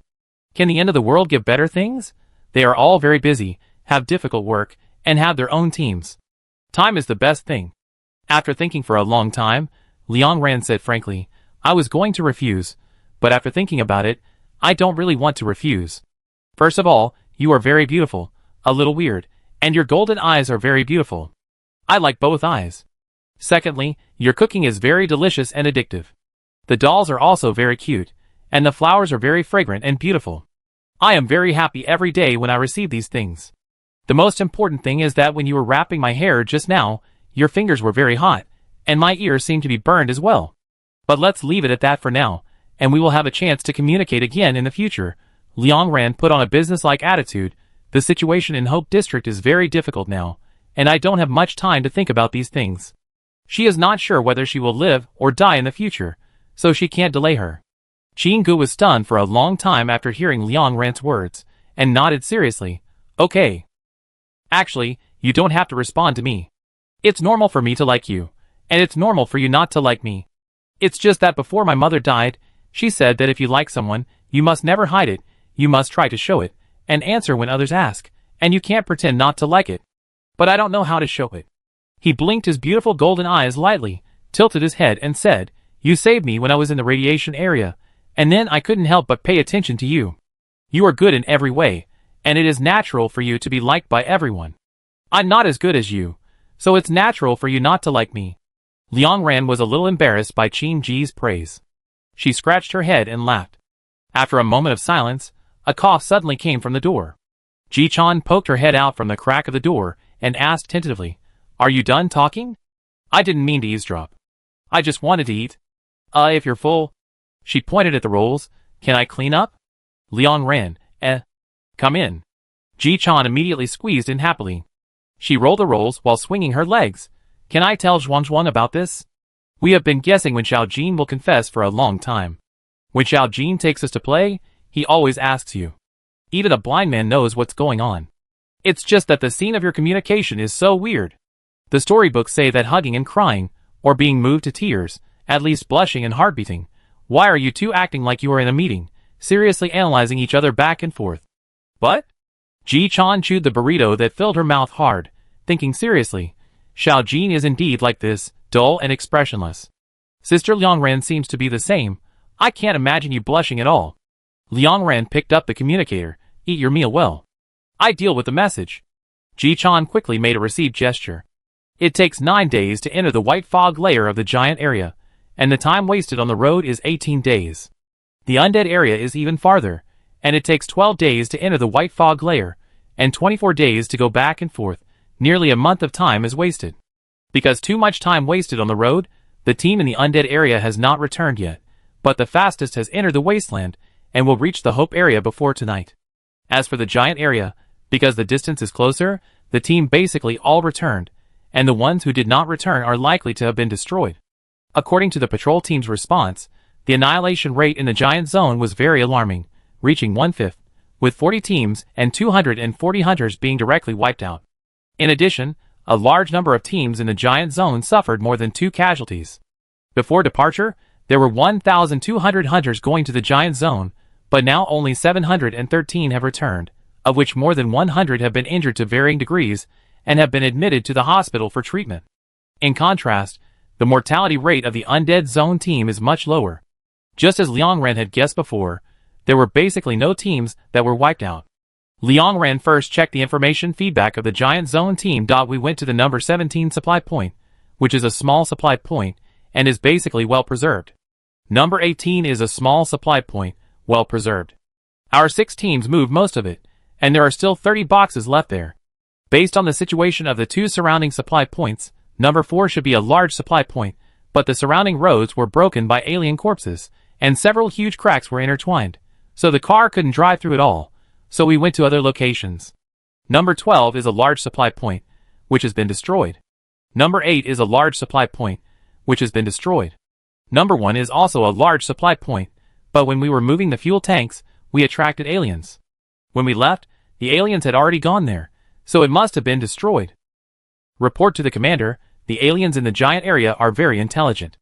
They know very well what we are looking for, so they are also looking for supply points, and once they find them, they will destroy them. There are only so many large supply points in the giant area. Judging from the feedback, they have basically all been destroyed. If the supply point number 20 is destroyed again, this area will not be worth entering for the time being and will be blocked. So Liang Ran switched to the feedback interface of the undead zone. As a result, the first message on it made her slowly open her eyes. Report to the commander. The message came from the time when she was unconscious. The other party briefly introduced himself. I am the captain of the grand team. Everyone is safe and on the way back. The situation in the undead zone is very special. Our team seems to be protected by a rabbit. Yes, you read it right, a rabbit. If there is a strong alien species in a certain direction, the little rabbit will appear and jump on our windshield to prevent us from moving forward. We got off the car to check. The rabbit is a small animal, not an alien species. The team made a detailed analysis. The undead zone used to be a large forest with rich flora and fauna. After the pollution zone came, according to common sense, the vegetation here would be polluted and completely dead, and the original animals would be eaten by alien species. But this is the undead zone. When the animals die, they will return to their original appearance. The flora and fauna in the undead zone do not seem to need to eat. As long as they stay in this area, they will live forever. I don't know if other teams encountered our situation, but this resurrected rabbit did protect us. It may not have a high IQ, but it escorted us all the way to the undead zone. Chapter 164. Little Rabbit? Liang Ran stared at these 3 words in a daze, but soon 3 possibilities flashed through her mind. One is that the hunter who died here turned into a rabbit, but this is a bit beyond her cognition and concept, so the possibility is not very high. The second is that the protozoa gradually developed intelligence after being polluted or eating some pollutants, and had a moderate IQ. They could realize what caused their own death and chose to help humans, who were also natives, not to repeat the same mistakes. The third is that there is a hunter who has the ability to communicate with animals. After this person died in the undead zone, he trained the small animals here. After all, there are people in the Hope Zone who have this ability. In the past, Shufu had to send her to communicate every time he completed a mission. Most of the information of the members of the Abyss team was cleared by the previous person in charge. At present, Liang Ran only knows the information of the last member of the Abyss team, and none of the 5 people have the ability related to animals. Liang Ran opened the communication page with Wu Ruozi and asked, Xiao Wu, are there any of your former teammates who can communicate with small animals? Wu Ruozi replied quickly, yes. Died 4 years ago, died in the undead zone. She took the initiative to introduce the other party. He was a boy named Qingya, who was 24 years old when he died. He could communicate with animals with some intelligence and train them, similar to the animal trainers in the old world. So the situation should be a combination of 2 and 3. Because of pollution, the intelligence of the indigenous animals has improved. Although their abilities are still completely inferior to those of the alien species, due to the characteristics of the undead zone, this group of animals with improved intelligence live in that fixed area. Some animals may help humans on their own initiative, and some animals may be trained to help humans. But no matter what the situation is, this has greatly reduced the mortality rate of humans in the undead zone. However, judging from the fact that the Dawn team did not bring back this important information, the intelligence of these small animals should have improved in the past 3 years. When the Dawn team went in, the intelligence of those animals was not as high as it is now. Liang Ran quickly flipped through the information at the back. Other teams also had similar news. Some teams said that they encountered a little wolf cub who had been dead for many years and was dirty. It had never grown up and had never left the wolf pack. It stayed with its parents and led the way for them. When they first saw them, this team did not understand the situation and fired 3 shots at the opposite side, but they were not angry. After slowly getting up, they licked the bullet holes on their bodies and continued to lead the way. After realizing that something was wrong, this team was so guilty that they were a little overwhelmed along the way. Ji Chan's expression suddenly softened when she saw Liang Ran. She leaned over curiously and said, "What's wrong? Can I take a look?" Liang Ran tilted the communicator towards her. After Ji Chan finished browsing, she held her cheek with some sadness. "Our own animals are still better. Many alien species look very similar to our own small animals.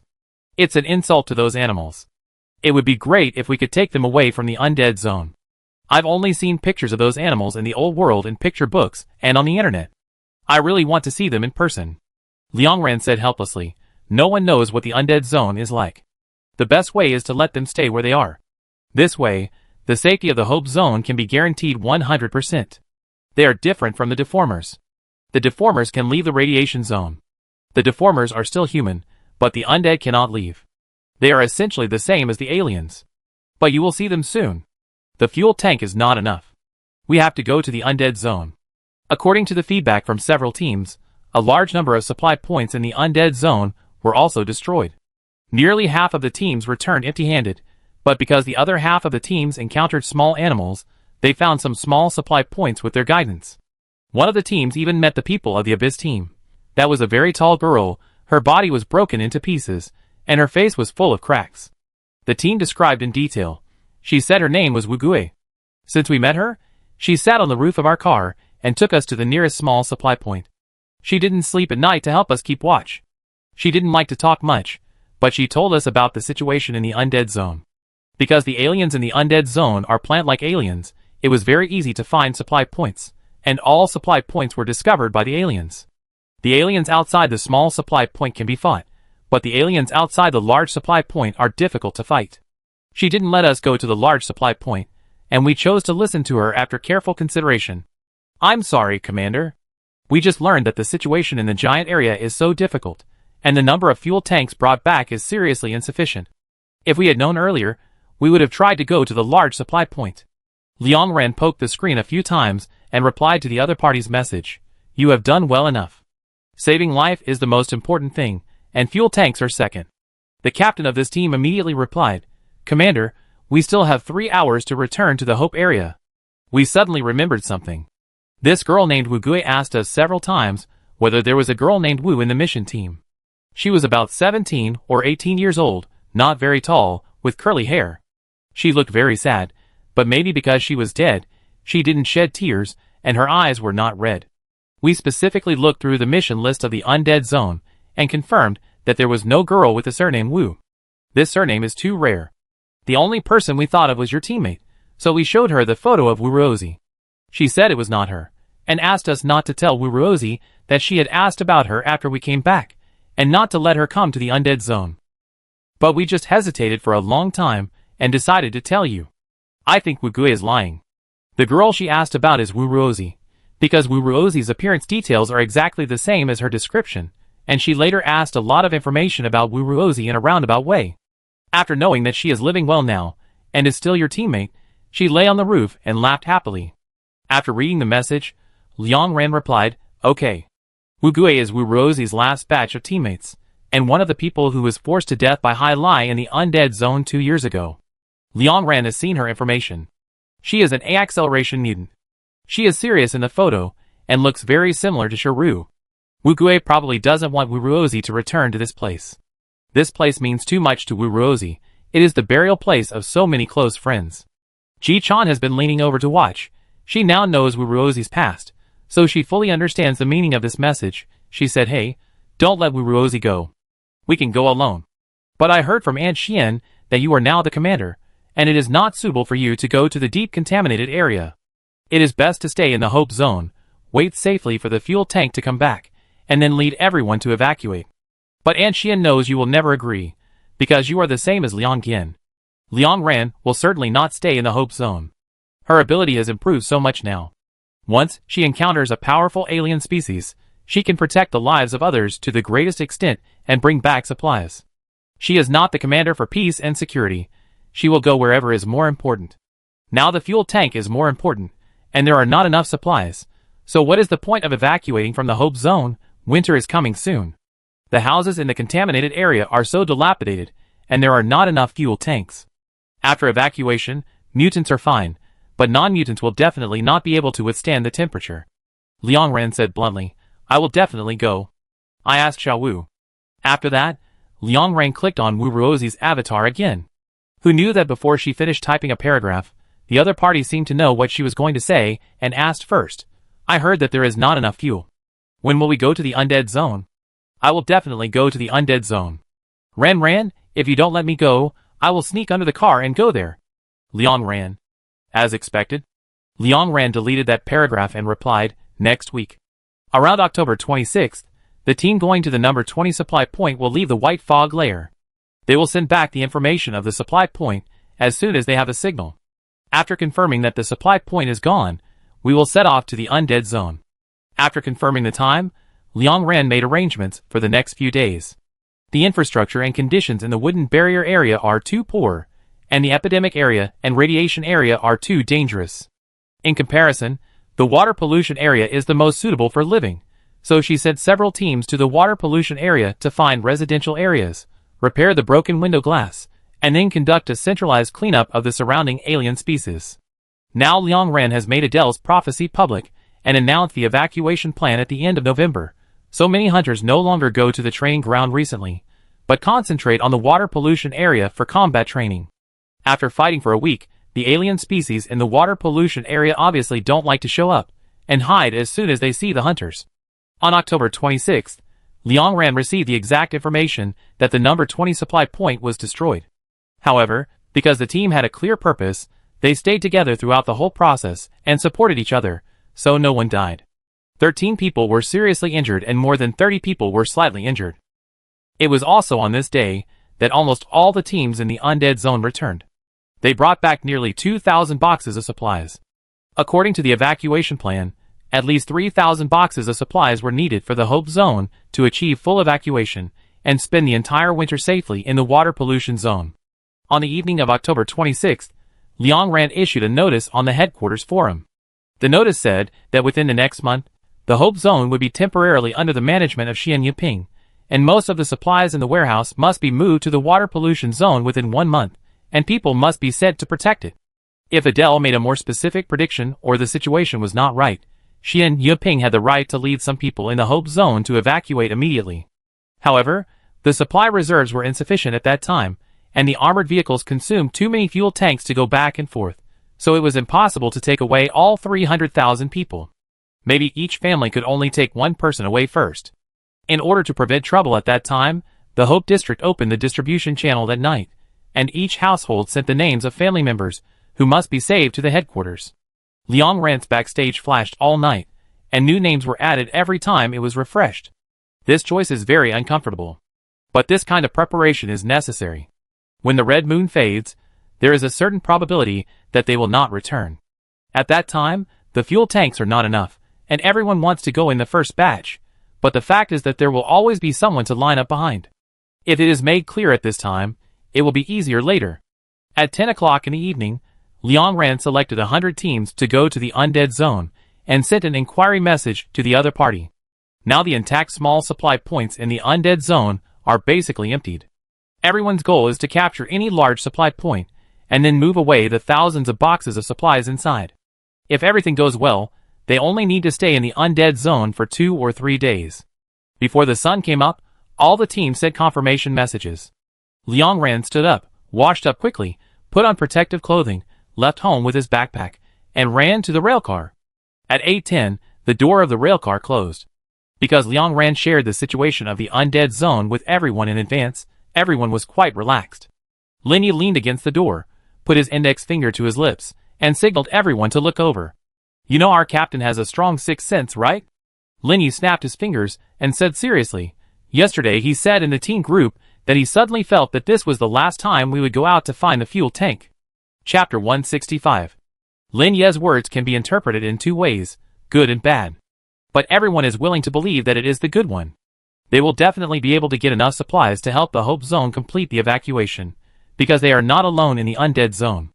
There are indeed strange species there, but there are also a large number of cute little animals, and the dead of the Abyss team. Yesterday, Liang Ran made public the situation of the Abyss team. She asked Wu Ruozi for everyone's name, and clearly listed everyone's completed tasks, brought back supplies, and death locations in the headquarters forum. Liang Ran was worried that Wu Ruozi would miss something before, but the girl remembered those things very clearly, and told her everything in detail. Since then, the Abyss team is no longer a legendary team, not a weapon-level team in the mouths of others, and not a hidden secret. They have a more specific image.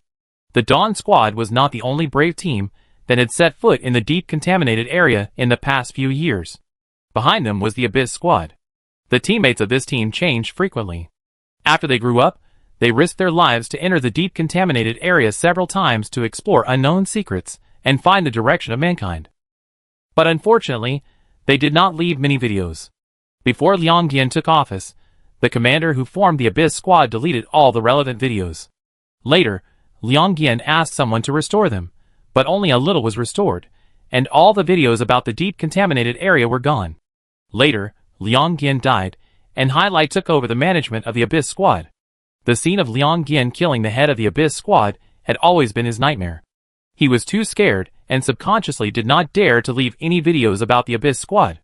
Even though he knew that these videos were crucial, he still deleted them every time, leaving only a few words about the Abyss Squad in the background of his own system. Those records were too fragmented and too brief. Liang Ren carefully interpreted the sentences in them, and could only piece together the images of several alien species in the undead zone. Later, she asked Wuruozi and barely pieced together the forms of these alien species. Combined with the feedback from the team that returned from the undead zone this time, Liang Ren disclosed the characteristics of more than 60 alien species in the undead zone. But that was all. The alien species in the undead zone cannot be killed. It is enough to know their shapes and attack methods. As for how to kill them, this is not what they should consider at present. Half an hour later, the railcar stopped. Liang Ren, as the captain of the Xuanqing team, opened the system and led the team to check the task. Ding. Liang Ren, the captain of the Xuanqing team, the identity information scan was successful. The patrol captain said, "This time your mission is to bring back the fuel tanks in the undead zone as quickly as possible. All teams only need to find a large supply point, so try not to separate and fight together throughout the journey." After that, he handed the car startup chip to Liang Ren, and said the blessing he always gave when sending everyone on a mission: "Safe journey." Liang Ren smiled and nodded, "Safe journey." The undead zone is connected to the Muzhong zone. The vegetation in both places is very dense, and the mountains are connected to each other. The road is very difficult to walk. Even if everyone tries their best to shorten the time on the road, the journey takes almost the same time as the previous batch of teams, all 12 days. At 8 o'clock in the evening of the 12th day, 100 teams arrived at the white fog layer. After half an hour of crossing, dots of starlight fell on everyone's car. Ji Chan subconsciously breathed a sigh of relief. There are stars. There are stars. Oh my god, it's finally not foggy anymore. The thick fog in the giant area is torturing me to death. Song Shanai snorted. Didn't the returning team say that they didn't encounter a single foggy day? At most, there was a little mist at night, and the humidity was a little heavy. Just relax. During the commander election a few days ago, Saint Ford supported other commanders, and felt that Song Shanai was too close to Liang Ren. He was afraid that his daughter, who had been raised since childhood, would be led astray by Liang Ren, so he didn't want Song Shanai to contact Liang Ren again. But the oracle of the Xuanqing team was made by him personally, and could not be taken back. It was even more difficult to ask Song Shanai to suddenly quit the team, so Saint Ford trapped her at home and didn't let her go out to help Liang Ren canvass for votes.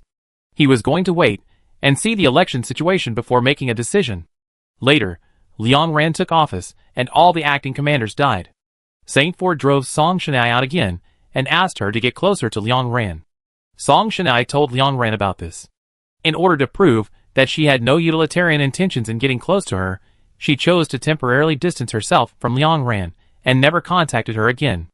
Later, she found a house in the outer city, and lived there. She had not returned home recently. She had not returned home until she went to the undead zone for a mission. The Sun Church suddenly lost its saint. Song Shanai no longer helped her father to run around, and no longer recruited believers and appeased the believers. She only brought 2 boxes, and went to the outer city alone. She put many books and clean papers in her house. She took off the platinum dress she didn't like, tried to write novels, and learned to write poems. Saint Fold sent people to look for her, but they were all scared away by Song Shanai carrying an axe. If she encountered someone who was too strong to scare away, the patrol team would help her drive him away. From beginning to end, Saint Fold never personally looked for her. When Song Shanai told Liang Ren about this, his tone was very sarcastic. Without my help, he would be very tired to manage the church, but he couldn't bring himself to do it, so he kept waiting for me to go back and begged him to open the door for me. He doesn't believe I can live through hard times, but I do.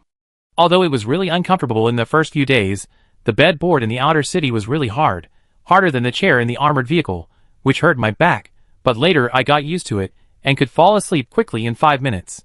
It's just that he doesn't want to evacuate the Hope Zone, and many church members are unwilling to evacuate. Song Shanai said, he is the one who can't live through hard times. He said that the red moon over the Hope Zone has not faded for 52 years, so it doesn't make sense that it will fade in November. Adele's prophecy didn't say the specific time, maybe it will be next year, the year after, or even 10 years later. He thinks you are worrying too much. Liang Ren also knew this. Although most people supported her decision, there were still thousands of people who were unwilling to evacuate, including a large number of members of the Sun Church. They were devout believers, and they were more willing to believe the words of the Archbishop than the commander.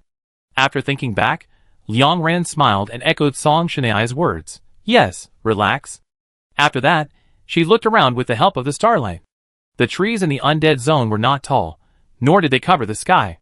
They basically looked like the old world. The only difference was that these trees had traces of being gnawed or scratched, and some trees were broken in half, but they did not die. Its leaves were still lush, and looked full of vitality. Ji-chan lowered the window a little, revealing a gap the size of a thumb. She whispered, I heard a nice bird song, like someone playing a flute. Sharu said, I heard it too. Liang Ren introduced, this sound is from the oriole. It is quite timid, and should be hiding behind the leaves. At this moment, all 100 teams stopped in place, with the car of the Xuanqing team in the front. Liang Ren glanced at the route map and said, drive to the location I marked with a red dot. The previous team said this is a large supply point, but they didn't go there because they were blocked. Let's go here. The red dot is a day and a half drive away from here. Sharu immediately started the car and drove into the forest. The forest in the undead zone is too dense. Even if there was a road in the forest before, it has been buried by plants for decades. Sharu turned on the headlights and drove at a moderate speed, flexibly shuttling between the woods. 10 minutes later, the sound of chewing suddenly came to the ears of several people. Liang Ren immediately looked out through the car window, and her sight fell on a huge man-eating plant. The color of this flower is very beautiful, a particularly bright blood red, and the color of its pollen is lighter, like bright pink, shining like fireflies under the starlight. The pollen flies up and down around the man-eating plant, like a spirit jumping in the forest, which is particularly eye-catching.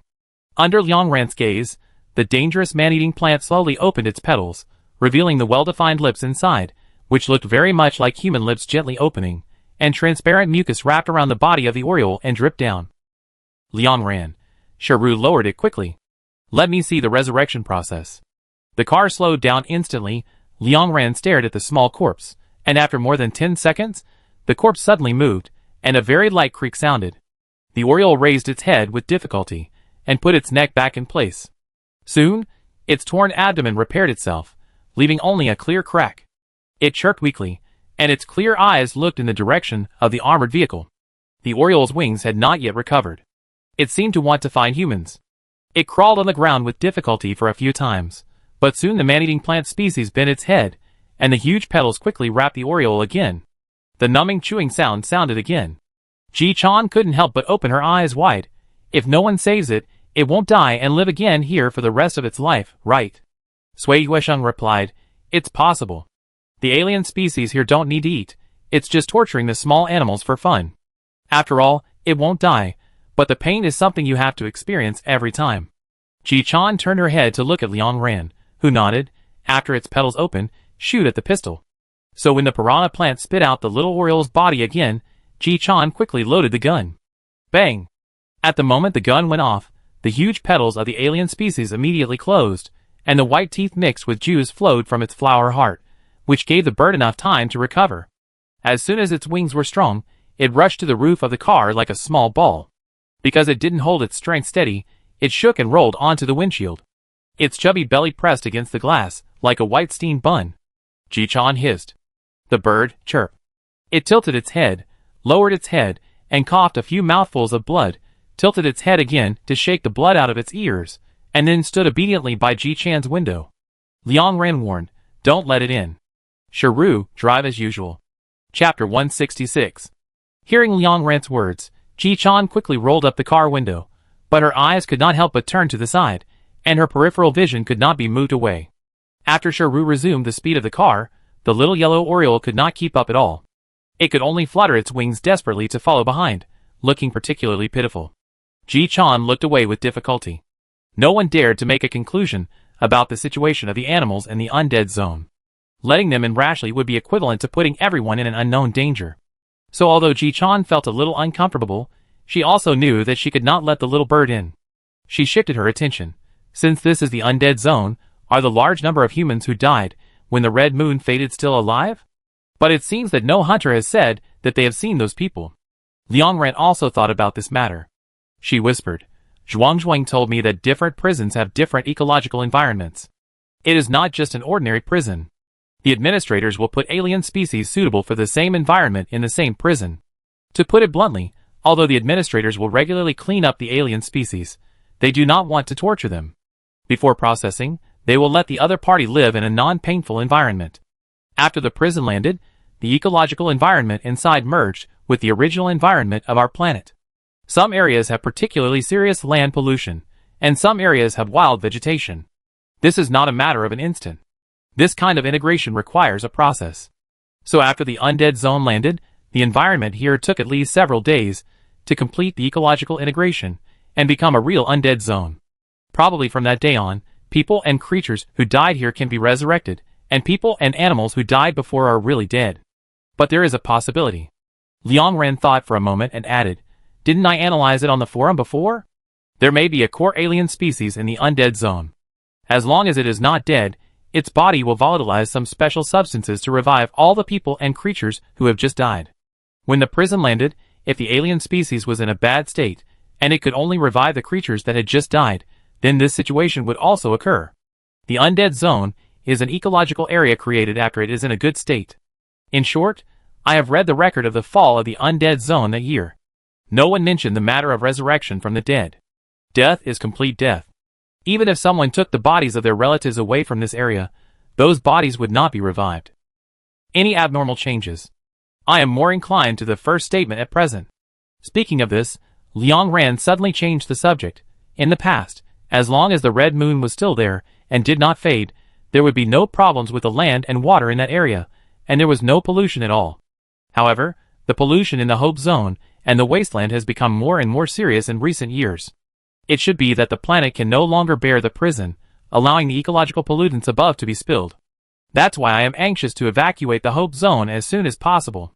Song Shanai responded, I saw what you said. But some people are lucky, and don't want to go to the polluted area in advance for a day. Liang Ran sighed lightly, turned his head, and concentrated on observing the situation outside. This is a forest with many plant species, and carnivorous plant species everywhere. They take root under the trees, open their petals from time to time, and use their tongues to wrap around flying insects and birds. Some tree trunks are wrapped with fluorescent vines, and through the translucent texture you can see green blood flowing inside. The tips of the vines have soft tentacles similar to snail tentacles, and they swim freely on the branches like snakes, sometimes relaxing and sometimes tightening. In addition to the fluorescent vines, there are also thick blood vines. They are red close to purple, and the surface is covered with throbbing blood vessels. Because they are very aggressive, they can easily pierce the trunks of trees and string together different tree cores. The trees penetrated by them are like being drained of all nutrients. The trunks quickly wither, and the leaves fall off. But soon those trees came back to life. Their trunks became tough, and the leaves were no longer shaky, but this vitality only lasted for a short while. In a blink of an eye, the blood-vine alien species in its body sucked its trunks dry again, and death came again, over and over again. The discussion of other teams came from the back of the car. I really don't know if this is good or bad. If I can't die at all, I might be happy at first, but I might want to die later. Hearing this, Liang Ran subconsciously looked at Wuruozi. Wuruozi lowered her eyes, and leaned on the seat. She hasn't spoken since entering the undead zone. She saw the whole process of the Oriole's resurrection, and naturally saw all the cracks on the bird's wound after it healed. Although the alien species or creatures here can be resurrected infinitely, the scars will not disappear. So how badly did the girl named Wugui suffer, or how many times did she die in the undead zone to be covered with cracks like a broken pottery doll? Not only Wugui, but probably all the people in the Abyss team are like this. Noticing Liang Ran's gaze, Wuruozi raised her eyes. She smiled at Liang Ran and suddenly pointed out the window. It's still good. These trees and the little oriole, although they are a little fragile because they are the natives of our planet, those alien species are not all perpetrators. You can see that they also have more than one crack on their bodies. We can judge the best place to attack them by the size and location of these cracks. These things have lived together for so long. Although they can't talk, they must know each other's fatal points. Even if they can't beat each other, they have seen stronger beings attack each other. Liang Ran nodded.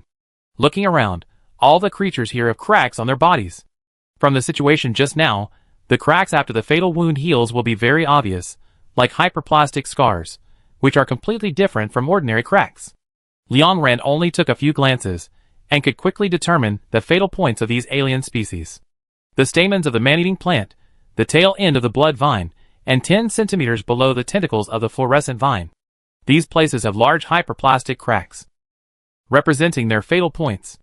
Even if they can't die, hitting these places can make them temporarily lose their mobility, and can't catch up in a short time. The team that came back from the undead zone explained this in detail. After seeing it with his own eyes, Liang Ran breathed a sigh of relief. Knowing the fatal point, everything is easy. Even if he is entangled, he does not need to spend time thinking about the solution. Through the cracks, he knows where to attack to escape. So the focus now is to save the tires, and try not to get off the car. There are too many plant species in this place. There are often vines covered with barbs across the middle of the road. Ji Chan opened the window the whole time. The constant gunfire forced the vines to shrink back, but occasionally there would be brave species coming over. They were not scared away by the gunfire, but swam quickly, weaving into a huge net, trying to cover the armored vehicle from top to bottom. Although Shiru rushed over, there were several cars behind her, and she could not dodge at all, and was covered by the net in front of her. They fit the car tightly, like a densely woven spider web. The teams covered by them dared not roll down the windows, let alone get off the car. Once the car exposed space, these extremely fast-swimming plant species would inevitably get into the car. Just as the other teams wanted to get off the car to help, dozens of golden lights suddenly flashed, briefly illuminating the webs. They were like scalpels operated by people in the air, cutting on the hyperplastic cracks of different plant species. The web was entangled with various thorns and vines, some of which were obviously poisonous and hung with black and purple fruits. Now all these species were broken, and the originally strong web suddenly lost its strength and broke into pieces and scattered on the ground. With a gasp, Liang Ran retracted her mental power. Now that her superpowers have been upgraded to several levels, her mental power is particularly abundant, and she no longer needs to calculate the remaining amount and use it sparingly. But Liang Ran had just dispersed her materialized mental power when another large net suddenly fell on her face. This time, Shiru almost couldn't dodge it. After turning the steering wheel hastily to avoid it, the third net rushed towards her. Liang Ran mobilized his mental power again, and golden light flashed continuously for a while, illuminating the entire small area. But just as Liang Ran caught the second net and began to attack the third net, the first net was repaired by the aliens, who swam with faster figures and overlapped their fatal points under the bodies of other aliens. Liang Ran spread his mental power and tried to see the intertwined and overlapping cracks. But this group of aliens seemed to have discovered her specialness and swam with all their strength. Liang Ran was dazzled. Just as he cut it with his mental power, the cracks deviated to other positions. Soon the fourth and fifth nets covered it, and all the chopped plant aliens were resurrected. Song Shanai spat, the perpetual motion machine that the experts didn't research, this place has it. Seeing that the situation was not good, the team that was not covered by the net at the back pulled down the car windows and began to help Liang Ran. Bullets kept shooting at the alien species, and the sound of various crossbows and longbows breaking the wind sounded. Liang Ran didn't save his mental power anymore, and directly controlled a wall to smash the net in the air, and green juice splashed in an instant. A few minutes later, the surrounding plant alien species were scattered all over the ground. While they were not revived yet, Liang Ran made a decisive decision and said, "Hurry up and leave." She did have a lot of mental power, but these things were like what Song Shanai said, perpetual motion machines that would not get tired. If they didn't leave, the second net would just be destroyed, and the first net would be revived. The first net would be destroyed, and the second net would be alive again. This would repeat back and forth. They could fight here non-stop for a whole night, and they would definitely be the first to be exhausted. When Shiru heard this, he quickly stepped on the accelerator and rushed forward. But as soon as the engine roared, the ground suddenly vibrated, and this vibration instantly reminded Liang Ran of the bad memories of the giant area. A large alien is coming. Without Liang Ran's words, Shiru quickly turned the steering wheel, and the other team subconsciously reversed and left, speeding in other directions. But at this time, the newly dead plant aliens had all resurrected, and they blocked the surroundings tightly, obviously wanting to trap everyone here. As time passed, the vibration of the ground became stronger, and Liang Ran could even feel his body shaking up and down. From the sound, this giant alien moved quickly. Even if the plant alien was cut open at this moment, there might not be enough time, and if they dodged like this, the team would be dispersed, greatly interfering with the original plan. Liang Ran frowned. Forget it, why don't we just fight? Before she said the word, she saw the picture set back by her mental power. At this time, a tree about 5 or 6 meters high was moving rapidly towards them. Its roots kept digging into the soil, and then pulling out of the soil. Its trunk was golden, and the trunk was full of curled embryos. The most special thing was its leaves. Those golden leaves looked particularly sharp. Suddenly, dozens of embryos on the metal tree slowly opened their eyes, and the tiny laughter of babies sounded in the dark night. The leaves vibrated violently, making a harsh metal friction sound. This is a metal tree.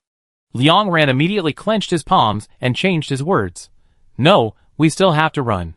Shoot high-intensity bombs at it, and I clean up the plant species blocking the road behind. The weapon of that species is metal leaves, which can fight, but we can't save the tires if we fight. Chapter 167.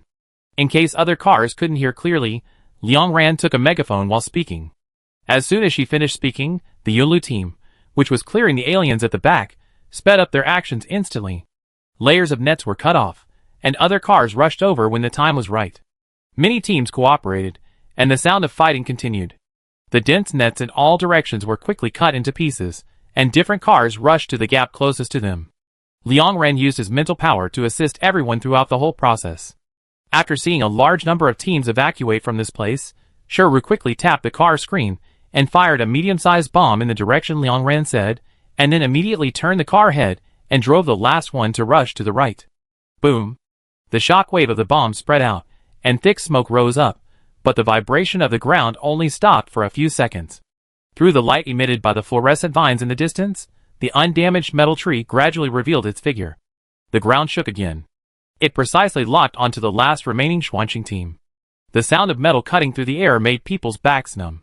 Soon, a row of leaves as sharp as knives were deeply embedded in the roof of the car. Crack. Ji-chan heard the sound beside her ear, and looked up at the leaves above her forehead. She tried to poke it with the handle of the gun and concluded, "It's very hard and can pierce my skull back and forth. It's over if the tire hits it." Shiru drove the car with full concentration, and didn't dare to shift her sight at all. Fortunately, there were many fluorescent vines here, like street lights, which greatly increased everyone's visible range. Liang Ran used her mental power to look at the tree back and forth, but only saw a few cracks, without any hyperplastic scars, which meant that the tree had never died in the undead zone. She couldn't find the opponent's fatal point at all. Run first. You can't stop. Once you stop, the tires will be finished, Liang Ran said, and turned his eyes away calmly. Wu Ruozi helped Shiru look at the road ahead, and Liang Ran looked at the attack traces of the metal tree behind. With the help of both parties, the tires of the car could accurately avoid the lead shot from the back every time. Shiru kept driving at full speed for more than 10 minutes, but because the opponent's speed was basically the same as the fastest speed of the armored vehicle, neither side achieved their goal. Shiru pursed his lips in annoyance. The metal tree might also be a little annoyed. The embryos on its trunk no longer laughed, but cried loudly. Those cries were like dying kittens, with short breaths, sometimes sharp and sometimes weak. After crying for dozens of seconds, the embryos suddenly moved.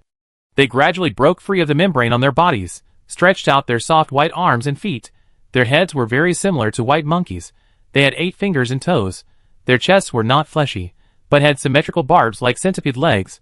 These barbs kept contracting and stretching with breathing, like insects that were overturned and unable to get up. More than 20 babies quickly climbed down from the metal tree. While bleeding, they used their hands and feet to crawl towards the armored vehicle at a speed that was difficult to see with the naked eye. The bright red umbilical cord connected to the tree trunk was pulled extremely long, and in less than a few breaths, the armored vehicle was covered with densely packed babies. They climbed to the top of the armored vehicle, lay outside the window, and drilled onto the tires. When the tires pressed over the ground, Liang Ran could hear an especially crisp crunch sound, and the bones of a baby were crushed. Liang Ran subconsciously looked outside, and happened to see a headless white monkey outside the car window, The blood vessels in its neck kept surging upwards, like a sea anemone. Ji-chan swallowed her saliva. Am I watching a horror movie?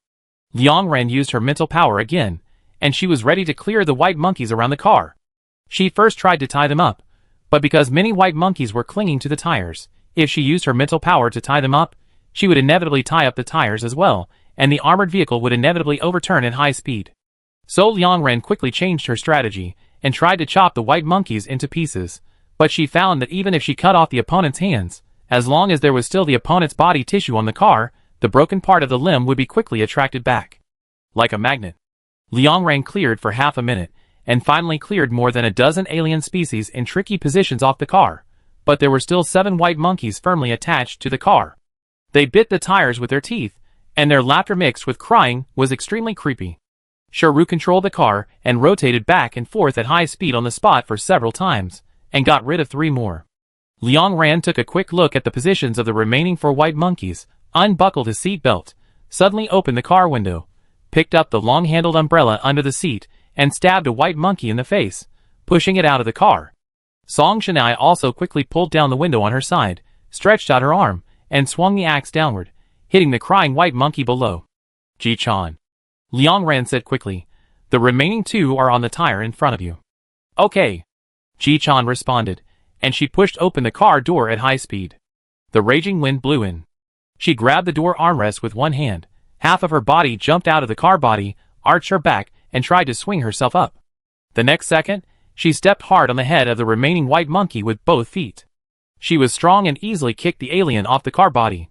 By the time she slammed the door and sat back in her seat, just 5 or 6 seconds had passed. I'm really fast. Ji-chan was a little proud, and turned her head to look behind the car. At this time, the snow-white babies slowly stood up. They were less than half a meter tall, and were connected to the golden tree by the umbilical cord. They looked weird and scary. Perhaps they found the fighting power of the people in the car, so they stopped chasing and watched the car leave in silence. Ji-chan rubbed the goosebumps on her arms. Like a white tombstone. After getting rid of this group of things, everyone breathed a sigh of relief. The alien species in the undead zone cannot be killed, and any entanglement is a waste of time. It's just that their car was chased by the metal tree for a long time, and it was running around in the east and west. Now there is no trace of other cars at all. Sharu asked, are we going back to look for them? Song Shanai immediately said, how can we find them? Everyone knows which direction they ran in just now, and didn't we say it when we set out? The team will definitely be dispersed, sooner or later. Don't waste time looking for them if they are dispersed. Anyway, the destination is the same, we can just meet up later. That was indeed what they discussed at the time, so Liang Ren nodded, try to find a place to rest tonight, and sleep for a while. If you really can't find a place, forget it, and take turns to rest. The undead zone is full of forests, and there are unheard of plant species everywhere. It is difficult to find a suitable resting place, and Liang Ren has no hope for this. Sharu drove to the destination for 3 minutes, and the car suddenly shook. Sui Yuesheng quickly grabbed the handrail. What's wrong? Sharu, the right rear tire was punctured by those things. The vent is very small, and leaks slowly. I just discovered it. Liang Ren sighed helplessly. Then let's hurry up. Put on your mask. Wuruozi and I will change the tire. Ji-chan and Sharu will protect us. The others will stay in the car. After getting off the car, Liang Ren quickly opened the trunk. Wuruozi bent down and took out the spare tire. Liang Ren squatted down and began to remove the tire. Ji-chan stood behind the 2 of them, concentrating on observing the situation around them. Fortunately, no alien species appeared at this time. 2 minutes later, Liang Ren began to install the spare tire. Just when the screws were about to be tightened, she suddenly heard Ji-chan's urgent voice. The group of white monkeys are chasing us. Get in the car, get in the car, get in the car quickly. Liang Ren instantly accelerated her movements. Several walls fell behind her, protecting several people. After 7 or 8 seconds, she breathed a sigh of relief and said quickly, it's safe, let's go. But Ji-chan and others did not make any moves. Liang Ren turned her head, and saw that the group of babies had quietly climbed over the wall. They opened their hands and grabbed everyone's trouser legs. Even 2 babies had climbed onto Sharu's face. They lay on Sharu's head, and bit her face with their tiny teeth. Sharu stood there as if she was cursed, motionless. The others were the same, with their eyes blank and no resistance. This thing can hypnotize? Why is she fine? Liang Ran couldn't think too much at this moment. She hurriedly took the babies off her companions and pushed everyone back to the car. She shouted loudly, "Shanai, Sui Yuisheng, come to help." But when she got close to the car door, she looked through the window next to her and saw that the two of them were also covered with white babies. Song Shanai fell in the main driving seat, and half of his arm was eaten up. Liang Ran's heart skipped a beat. But the next second she realized that something was wrong. The car was closed just now, and there shouldn't be a white baby in the car, so it was. An illusion? Yes, it was an illusion. What she saw now was fake. She heard Ji Chan say the white monkey is catching up, and she was afraid that everyone would be entangled by that thing. She was afraid of what she thought, so she had a similar illusion now. Thinking of this, Liang Ran stopped driving away the white baby that climbed on her, slowed down her breathing, and calmed herself down. Sure enough, after realizing that it was an illusion, even though her legs were being scratched by the other party's nails, she didn't feel any pain. Liang Ran gently raised her leg, and the white baby instantly fell to the ground and disappeared in an instant. It was indeed an illusion. The key now is how to get rid of the illusion. Liang Ran was a little anxious. They were all under the car, surrounded by aliens, and had to get in the car as soon as possible. According to common sense, Song Shanai and Sui Yuisheng would definitely get out of the car if they found something wrong with them. But they were taking the spare tire from the trunk just now. The trunk was connected to the seat, and the block in the middle was not completely sealed, so the hallucinogenic substances must have drifted into the car. Song Shanai and Sui Yuisheng should have fallen into hallucinations at this moment. No one could help them, and this was a new alien species that could cause hallucinations without inhalation. No one had a special antidote to restrain it.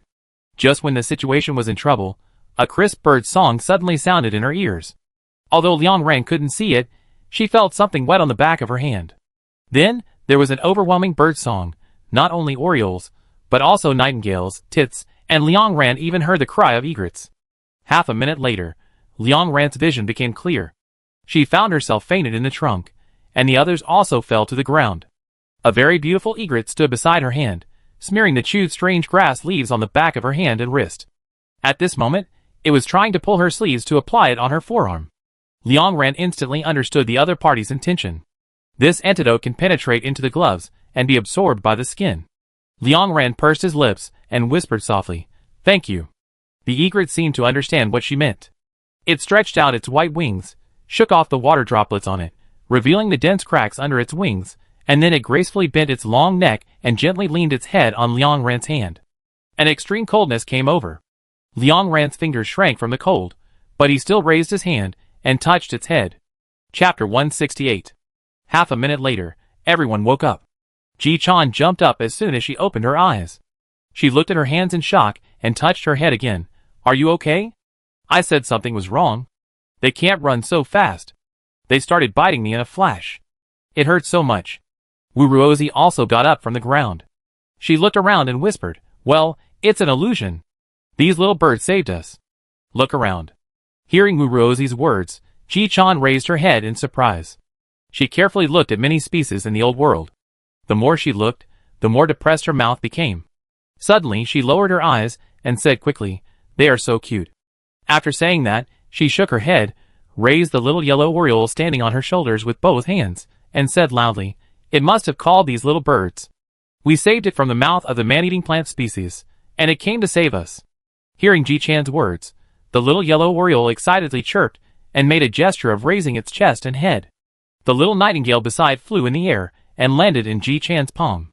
The two fluffy little birds huddled together, so cute that they were bubbling. Ji Chan's eyes lit up.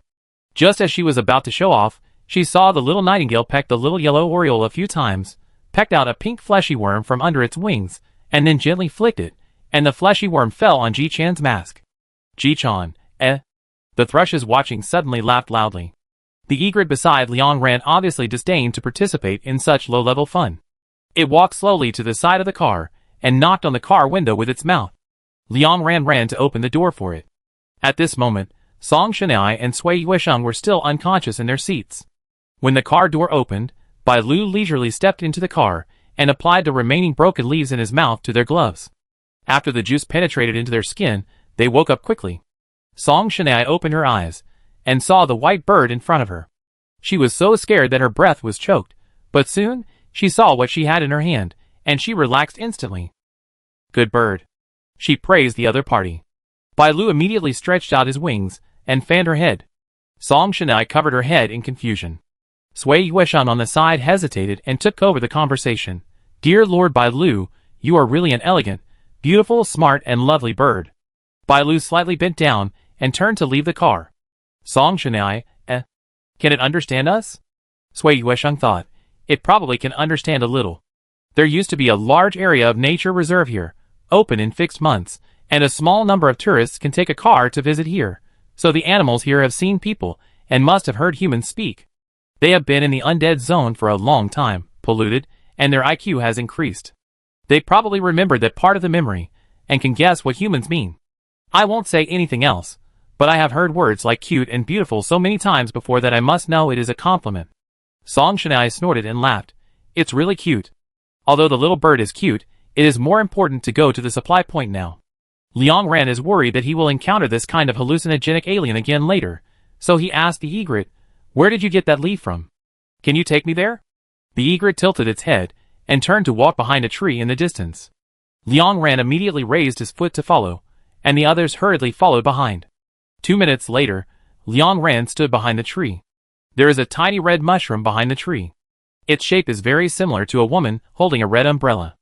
Under Liang Ran's gaze, a shadow slowly rises from the mushroom, and the shape of the woman quickly becomes clear.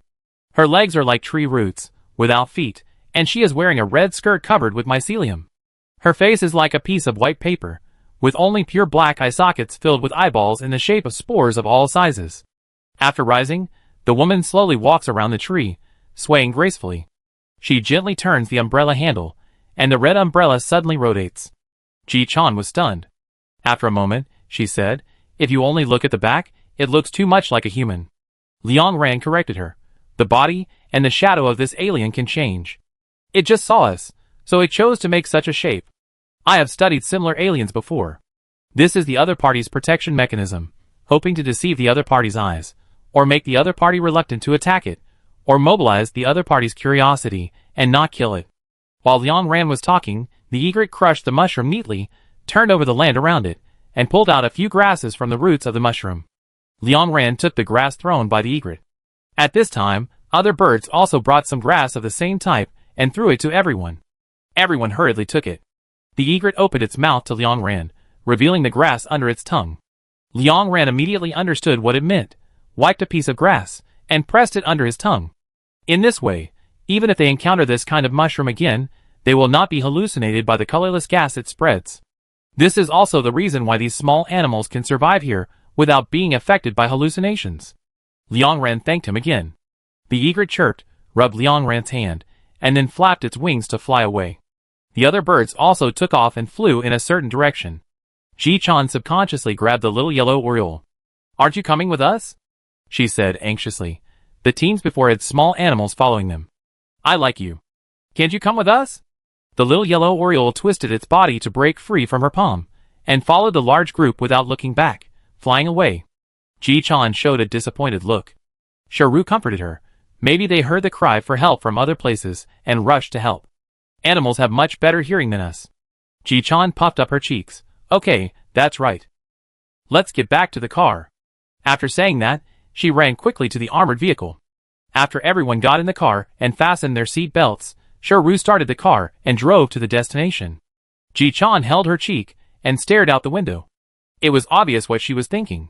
Seeing Ji Chan like this, Wu Ruozi suddenly sighed. Ji Chan, she said. Ji Chan turned her head. What? Wu Ruozi said seriously. You will never see the little yellow oriole again. Ji Chan's eyes widened, and she was completely beaten to pieces by the lethality of Wu Ruozi's words. She hurriedly said, how is it possible? It just chased us all the way. It must have come out when we were in danger. Wu Ruozi explained. The small animals here have intelligence. They know that they have died a long time ago. Even if the contaminated area disappears, they will die and cannot survive. They are not alien species. Those alien species desperately want to escape from the prison and try every means to follow humans to leave the undead zone. The small animals also want to leave here, but they are different. They will never take the initiative to go out. Didn't Ranran say before that there might be a core alien species in this area? Although the probability of this happening is low, there is a probability. I agree with Ranran's opinion, and some people think so too. That person has told the little animals that if they leave the undead zone, human society may face a huge crisis. They may have alien things on them, and they rely on that thing to survive. Although they seem free now, they can be controlled by that thing at any time, and then they will become puppets of the core alien species. This thing has a probability of happening. In order to completely reduce the probability of this thing to zero, no one is allowed to leave. Ji-chan, you like that little bird too much. It feels your love, so it will not appear in front of you again. These little animals have intelligence and understand reason. Wuruozi said softly, little birds also have ideals. After listening to Wuruozi's words, Ji-chan couldn't help but cover her eyes with her hands. She was young and had never raised an animal. The image of the little yellow oriole lying softly on the glass was really cute. Even though she knew she couldn't help but think, it would be nice if I could raise it. The sooner we parted, the sooner we could forget. After adjusting her mood for a while, Ji-chan asked Wuruozi, is the one who told them all this your teammate? Wuruozi replied, his name is Qingyao. He died in the undead zone 4 years ago. Since then, he has been teaching the animals here. When I came to the undead zone 2 years ago, he said that he had finally taught them everything. The animals here spread the word, and everyone knew they couldn't leave. He said he had confirmed that even if humans cried and shouted to take them away, they would not leave. They are already aliens, and cannot leave alone. They can only be taken away by humans, just like prisoners taken away by visitors. The little animals feel uncomfortable, but there is no way, they must accept it. After Wuruozi finished speaking, the car was quiet for a long time. Shiru looked at the darkness ahead, and while turning the steering wheel, she asked casually, if your former teammates asked you to take them away, would you refuse? Wuruozi frowned. They won't ask this question. If they ask, they are controlled by the core alien and need to stay away immediately. Oh right. At this point, Wuruozi's voice suddenly paused. She turned her head and looked at Liang Ran. Ran, if we meet them, they will definitely follow us secretly, but they will not show up. If you find their traces, be sure to tell me. They want to see me, and I also want to see them again. Liang Ran nodded seriously. No problem. Wuruozi smiled happily. After that, the car drove towards the destination for 2 hours. Liang Ran didn't see a suitable resting place, but fortunately, he didn't encounter any difficult alien species. Finally, in the early morning, the car drove into a short grass. Liang Ran used his mental power to look around and confirmed, rest here for a while. Although Shiru and Song Shanai could take turns driving, the two of them took turns to rest, and the others could sleep whenever they wanted in the car to shorten the mission time. But most of the time they fought together, and the alien species attacked suddenly. It was difficult for those who were sleeping alone to prepare for the battle in the first time, so it was better to concentrate on resting. Moreover, Shiru's driving skills were better.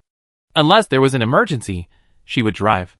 At this time, she had been driving for more than 10 hours with high tension and urgently needed to rest. After stopping the car, Shiru and Song Shanai changed positions. Without saying much, she covered herself with a quilt and fell asleep. Liang Ran lowered the light in the car and took the initiative to say, I'm not sleepy, I keep watch. As soon as she finished speaking, the bushes in the distance suddenly moved, making a huge rustling sound. Liang Ran immediately mobilized his mental power, and Shiru also opened his eyes alertly. A few seconds later, a little squirrel riding a snake as thick as a wrist appeared in front of everyone. They consciously climbed onto the armored vehicle, one guarding in front and the other guarding in the back. The little squirrel's tail patted the front of the car, making a bang-bang sound. It seemed to say, don't worry, we are here. Chapter 169. Ji-chan's depressed mood was instantly cured. She covered her mouth and whispered, I will pretend not to like them, so that they will always follow us. While Ji-chan was talking, the little squirrel took out a pine cone from somewhere. After biting it, it spit the crumbs on the ground, then jumped on the car window, and patted the window on Song Shanai's side, trying to give the freshly baked pine nuts to Song Shanai. Song Shanai saw the pine nuts outside the car window, hesitated for a moment, pulled down the window, and stretched out his hands to take them. But at this time, the snake suddenly crawled over quickly, and with a flick of its tail, it knocked the pine nut to the ground. It spit out blood-red tongue at the little squirrel, and its fangs shone sinisterly under the reflection of the car lights. The little squirrel sat down with its back facing the venomous snake, its tail swinging back and forth, obviously a little angry, but it didn't insist on sending the pine nuts out. Liang Ran whispered, don't eat things in the undead zone. That's probably what it means. The intelligence of this snake is obviously higher than that of the squirrel.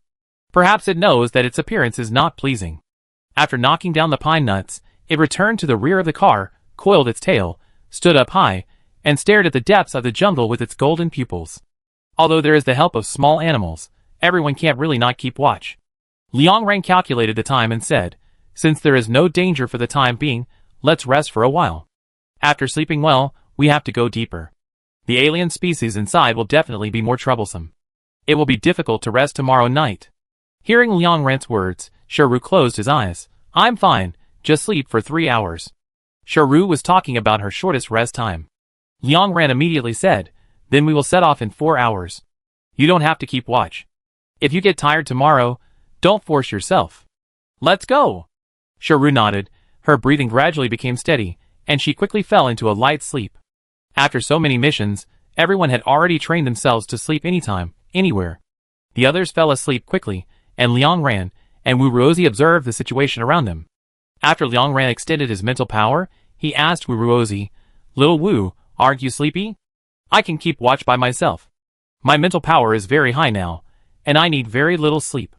It's okay if I don't sleep for 2 or 3 days. Wu Ruozi immediately shook her head. I'm not sleepy. I'm a little excited and can't sleep. Liang Ran nodded knowingly. Then you can sleep anytime you want. After the car was quiet for more than 10 seconds, Liang Ran looked at Wu Ruozi and said seriously, when the squirrel and the snake came out just now, I scanned with my mental power and saw a corner of clothes behind the big tree in the distance, but the person ran away quickly. I didn't see the other person's face. From the figure, it was a girl. It should be Wu Gue. The girl is very tall. Wu Ruozi smiled. If you see her again next time, I will get off the car to catch her. Liang Ran nodded. Then I remind you. After Liang Ran finished speaking, she leaned against the car window and was in a daze for more than 10 minutes. It was not until the poisonous snake suddenly jumped in front of her that Liang Ran retracted her sight. She touched the snake's eyes through the car window and whispered, What's wrong? Bored? The venomous snake hung upside down on the car window and stared at Liang Ran for a long time. Suddenly, it climbed down from the car and knocked its head against a stone several times.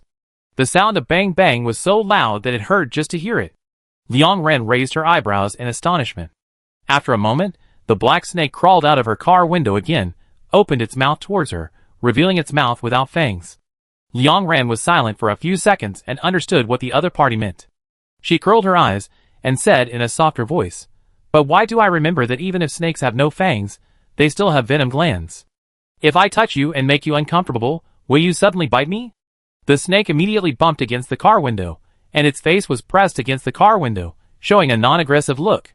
Liang Ran said helplessly, I'm teasing you, but human body temperature is not suitable for you. If I touch you, you will feel uncomfortable. As soon as she finished speaking, Liang Ran realized that the other party was dead, and his whole body was cold. It was estimated that he could no longer feel the body temperature of others. Liang Ran sighed lightly. She pulled down the car window and reached out to touch the snake's head. The hard and smooth touch came over her. The venomous snake kept pushing its head against Liang Ran's palm, as if it was desperately absorbing the human smell and the smell of vitality. Half a minute later, the snake stopped moving, and it swam towards the boulder again, crashing into it and dying. After a while, the venomous snake's broken head was pieced together, and it straightened its upper body, showing Liang Ran its newly grown fangs, and then crawled to the back of the car, continuing to stare at the surroundings vigilantly.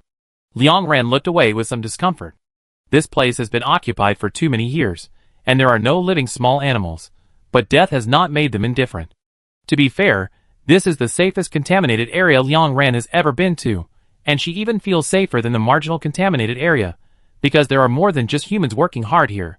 Time flies, and 4 hours pass quickly. Shiru stretched, started the car with vigor, and continued to drive towards the destination. According to the original plan, everyone will reach the supply point at noon tomorrow, and if they don't take any rest on the way, they will arrive tomorrow morning. This is not a very long journey. Because of the help of the little animals, everyone is more and more relaxed. Ji-chan even hums a song in the passenger seat. The car is driving very fast. The little squirrel clings to the rearview mirror on the side of the car tightly, and the hair on its body is flying against the wind. The snake coils on the transmitter on the car. A small insect species falls on the car in the middle of the journey. Before everyone can find a way to deal with it, the venomous snake opens its bloody mouth and bites the other party to pieces. A few hours passed, and nothing happened. Liang Ren used her mental power throughout the journey. All the alien species within 500 meters appeared in her mind. As long as she encountered a new and strange alien species, Liang Ren would ask Ru to take a detour immediately. They are not afraid of the aggressiveness of alien species now, but they are most afraid of being entangled by alien species in the undead zone. The little squirrel was very nervous at first, and his two bean eyes kept turning, but after finding that this team seemed to have nothing to worry about and could avoid danger every time, it happily raised its head and became a little squirrel that was free to ride. Liang Ran's spiritual power swept over the tree species surrounded by thick purple poisonous fog, the deer species with tails, like rattlesnakes, and the insect swarm spinning like blue fire, and whispered, "Go to the far left." Ru skillfully controlled the car to drive into the forest on the far left. Liang Ran, stop for a while after 300 meters and hide behind the tree. There is a swarm of insects over there. Let's wait for them to pass before setting off. Ru responded immediately. But just when everything was going smoothly, the car suddenly shook. Everyone instantly entered a state of alert. Liang Ran quickly scanned the surroundings and frowned. No abnormality was found. Wait, let me take a look. She used her spiritual power to carefully scan every inch of the car, but no matter how she looked, she couldn't see any problems. There are no aliens in the car. But the shaking of the car just now was definitely not out of thin air, and there was no stone under the tire. Ru glanced at the car screen and said quickly, "The front tire is flat and needs to be changed as soon as possible. It should be because it ran over something sharp." Liang Ran shook her head. She had figured it out by now, so she said concisely, "Shadow. I have avoided all sharp objects. It's the shadow under the car that has a problem." Liang Ran's voice fell, and the little squirrel that was originally clinging to the rearview mirror suddenly showed an annoyed look. It shouted loudly several times, and suddenly jumped onto the shadow in front of the car. Facing the side of everyone, a pair of eyes suddenly lit up in the shadow, emitting a faint green light. The next second, the invisible piece suddenly became three-dimensional, and the figure of a wolf-shaped alien slowly appeared in front of the car. It opened its mouth and grabbed the little squirrel that jumped in front of it. Crunch, crunch. Chewing sound sounded. Soon it spat out the bones, its claws silently gripping the ground, its sharp claws flashing coldly, its pupils contracted into a line, its tail swung quickly, staring at the armored vehicle. Ji-chan looked at the small pile of bones and clenched her fists. "I go down and drive it away." She was about to open the car door, but Liang Ren stopped her immediately. "More than one. Many aliens are coming." After a few breaths, dozens of pairs of green eyes appeared behind the trees in the distance. The shadows of these wolf-like aliens were all distorted, twisted into different shapes under the illumination of the car lights. Shadows are the weapons of this group of wolves. They can control their own shadows to hide in any shadow, or let the shadows fight for themselves. Liang Ren looked around and controlled a wall to smash the shadow in front of the car. But before the wall touched the other party, the shadow got under the car. It moved freely under the protection of the car. Liang Ren was a little timid when fighting. "There are only 2 spare tires left," Liang Ren said. "We can't let them damage it, otherwise we can't leave. This means a head-on attack." Ji-chan immediately jumped out of the car with a gun, and the recovered little squirrel jumped onto her shoulder, with its big tail hanging on Ji-chan's shoulder. Wu-Ruozi also opened the car door with her weapon. Ru was in the main driver's seat at this time. Sui Yuesheng took the initiative and said, "I'm faster, I try to catch the shadow under the car." After saying that, he flipped out of the window on his side, slid sideways, and got under the car. But as I said, this is the immortal zone. No matter how amazing the lethality of Ji-chan's bullets was, no matter how many aliens she shot away, in less than a minute, those things returned to her eyes intact.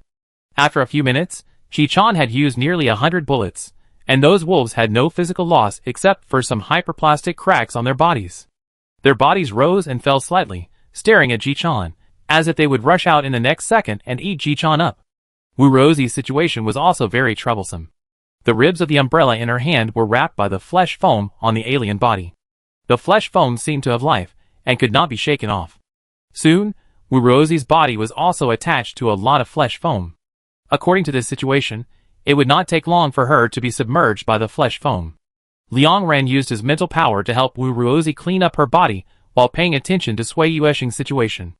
At this moment, Sui Yuesheng had caught the shadow, but he could not kill it or let it go. He could only keep the original action unchanged and try to press the other party to prevent it from going back into the shadow under the car. Just as the situation was getting more and more troublesome, Liang Ran suddenly breathed a sigh of relief. "Everyone get in the car!" she shouted loudly. Although the people under the car were a little confused, they immediately gave up their actions, ran back to the car, and slammed the door. Soon, a penetrating eagle cry sounded. Several brown-gray eagles rushed down from the sky, accurately catching the alien shadow that was about to get under the car. A low wolf howl came from the woods in the distance. A young wolf, with wounds all over his body, walked out of the woods, and a large number of wolves appeared with it. Liang Ran quickly said, "They are here to help us delay. Let's go!" Sharu rushed through the wolf pack at the fastest speed. There was a constant tearing sound behind the car.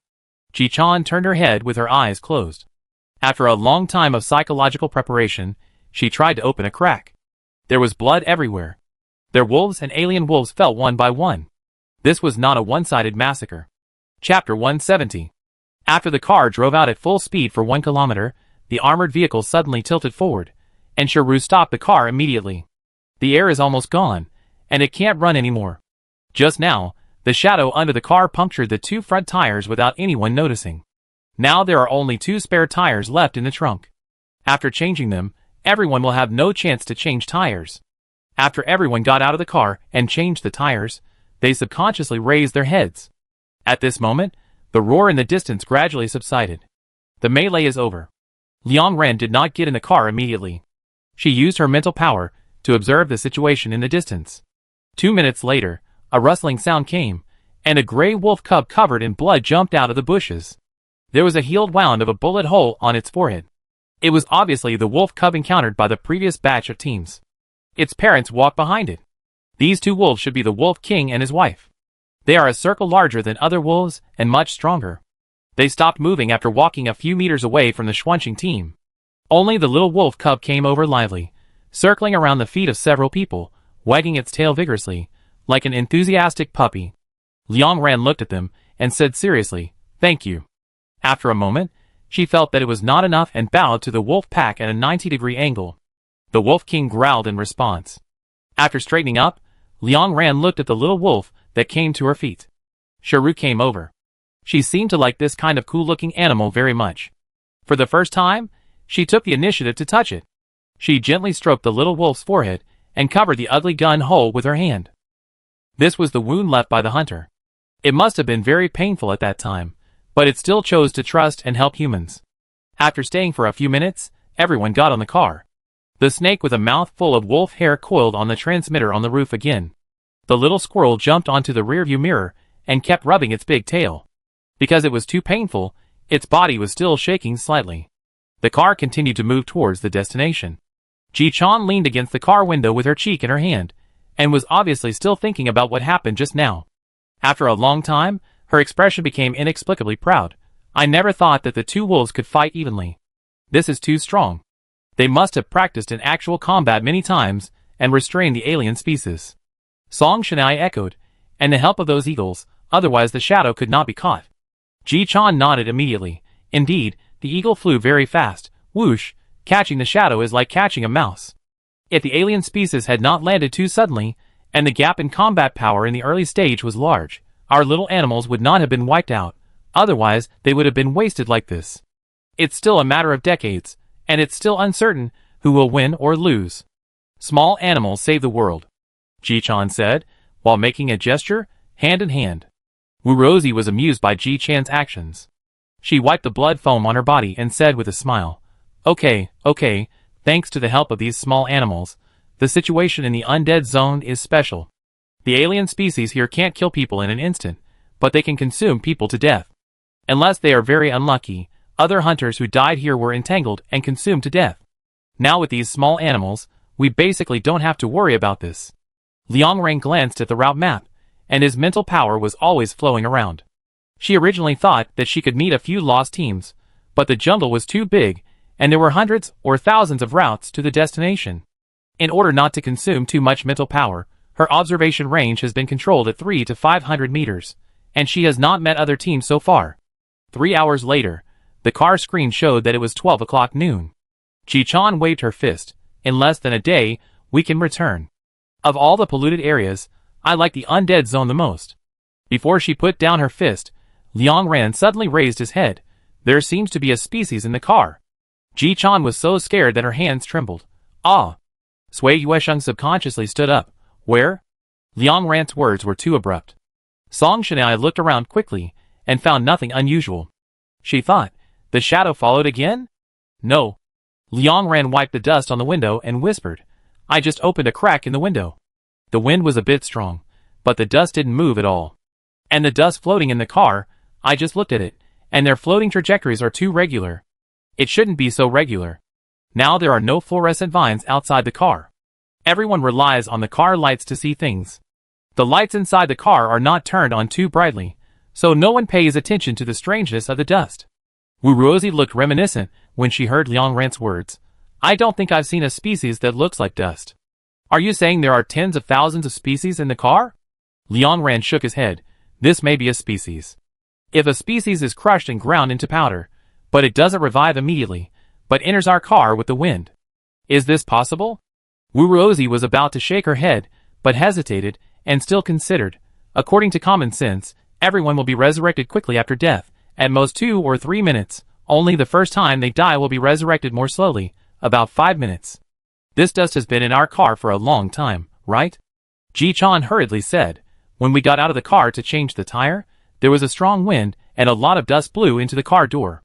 I saw it. That was 3 hours ago. This resurrection speed does not match the situation of creatures in the undead zone, but the dust is indeed very wrong. Liang Ran said seriously. Sharu, continue driving.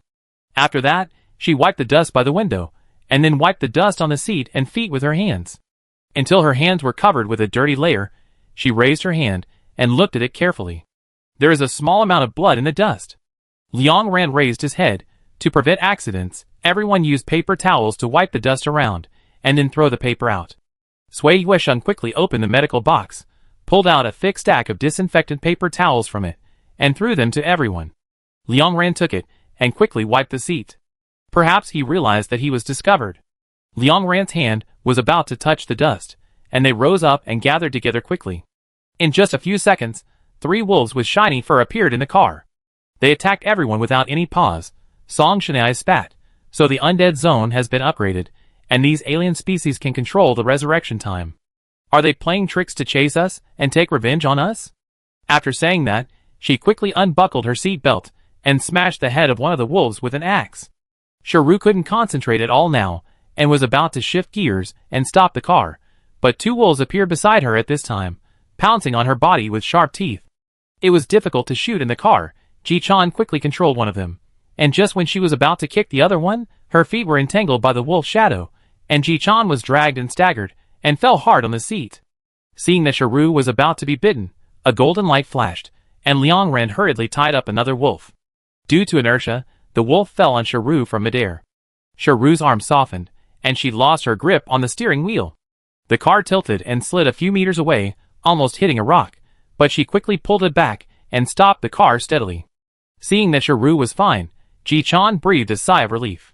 She bent down and tore off the wolf shadow that was entangled with her, and pushed the wolf she caught out of the window, then stepped on the tied wolf, grabbed it by the scruff of the neck and threw it out, and finally the wolf was thrown out by Song Shanai. It was a close call. It was a close call. Ji-chan patted her chest, sat back in her seat, and urged, Sister Sharu, let's go quickly. This alien species is really annoying. It's annoying. Sharu said him, but after starting the car, her face turned pale, which was rare. After a few seconds, she slowly turned her head. One tire has burst. We don't have a spare tire now, so we can't move. Liang Ran quickly looked at the ground. At this time, there was a small piece of thorn alien species pressed under the tire. She was sure that there was no thorn here before. In other words, after the wolf appeared in the car and launched an attack, this thorn alien species quickly drilled out of the ground and punctured the tire, while everyone was fighting. What a good cooperation. Liang Ran exhaled and looked around quickly, looking for an opportunity to break through. The 3 wolves obviously discovered their predicament, and approached quickly with their green eyes flashing. The venomous snake immediately swam out of the car, spitting out its tongue, and its pupils stared at the other party. Ji-chan opened the car window, and aimed the sniper rifle at the alien species. But she was not sure now. because many eyes gradually lit up around her. Several spiders were hanging upside down from the tree. Each of them had 2 faces, like 2 spiders stacked symmetrically on top of each other. Their scarlet eyes kept turning. They slowly landed on the car, and more than a dozen pairs of feet stepped on the roof, making a harsh sound like nails scratching the wall. Not far away, several fist-sized white eyeballs rolled over. A deer-like species, with all its hooves turned upside down, came towards them. Its horns were covered with throbbing tumors. One of its eyeballs rolled under Liang Ran's window. The moment Liang Ran looked at it, the deer-like species also raised its head and looked at Liang Ran with a sinister look. Liang Ran quickly retracted his gaze. As long as they got off the car in the undead zone, they would be entangled by the aliens. But now that one tire was missing, the car couldn't be driven, and it seemed that it didn't make any difference whether it was entangled or not. Ji-chan asked Liang Ran, "Can your materialized mental power lift the whole car?" Liang Ran nodded, "Yes, but it consumes a lot of energy and can't be lifted for long. The most important thing is that the speed is not fast, and these alien species can chase after it.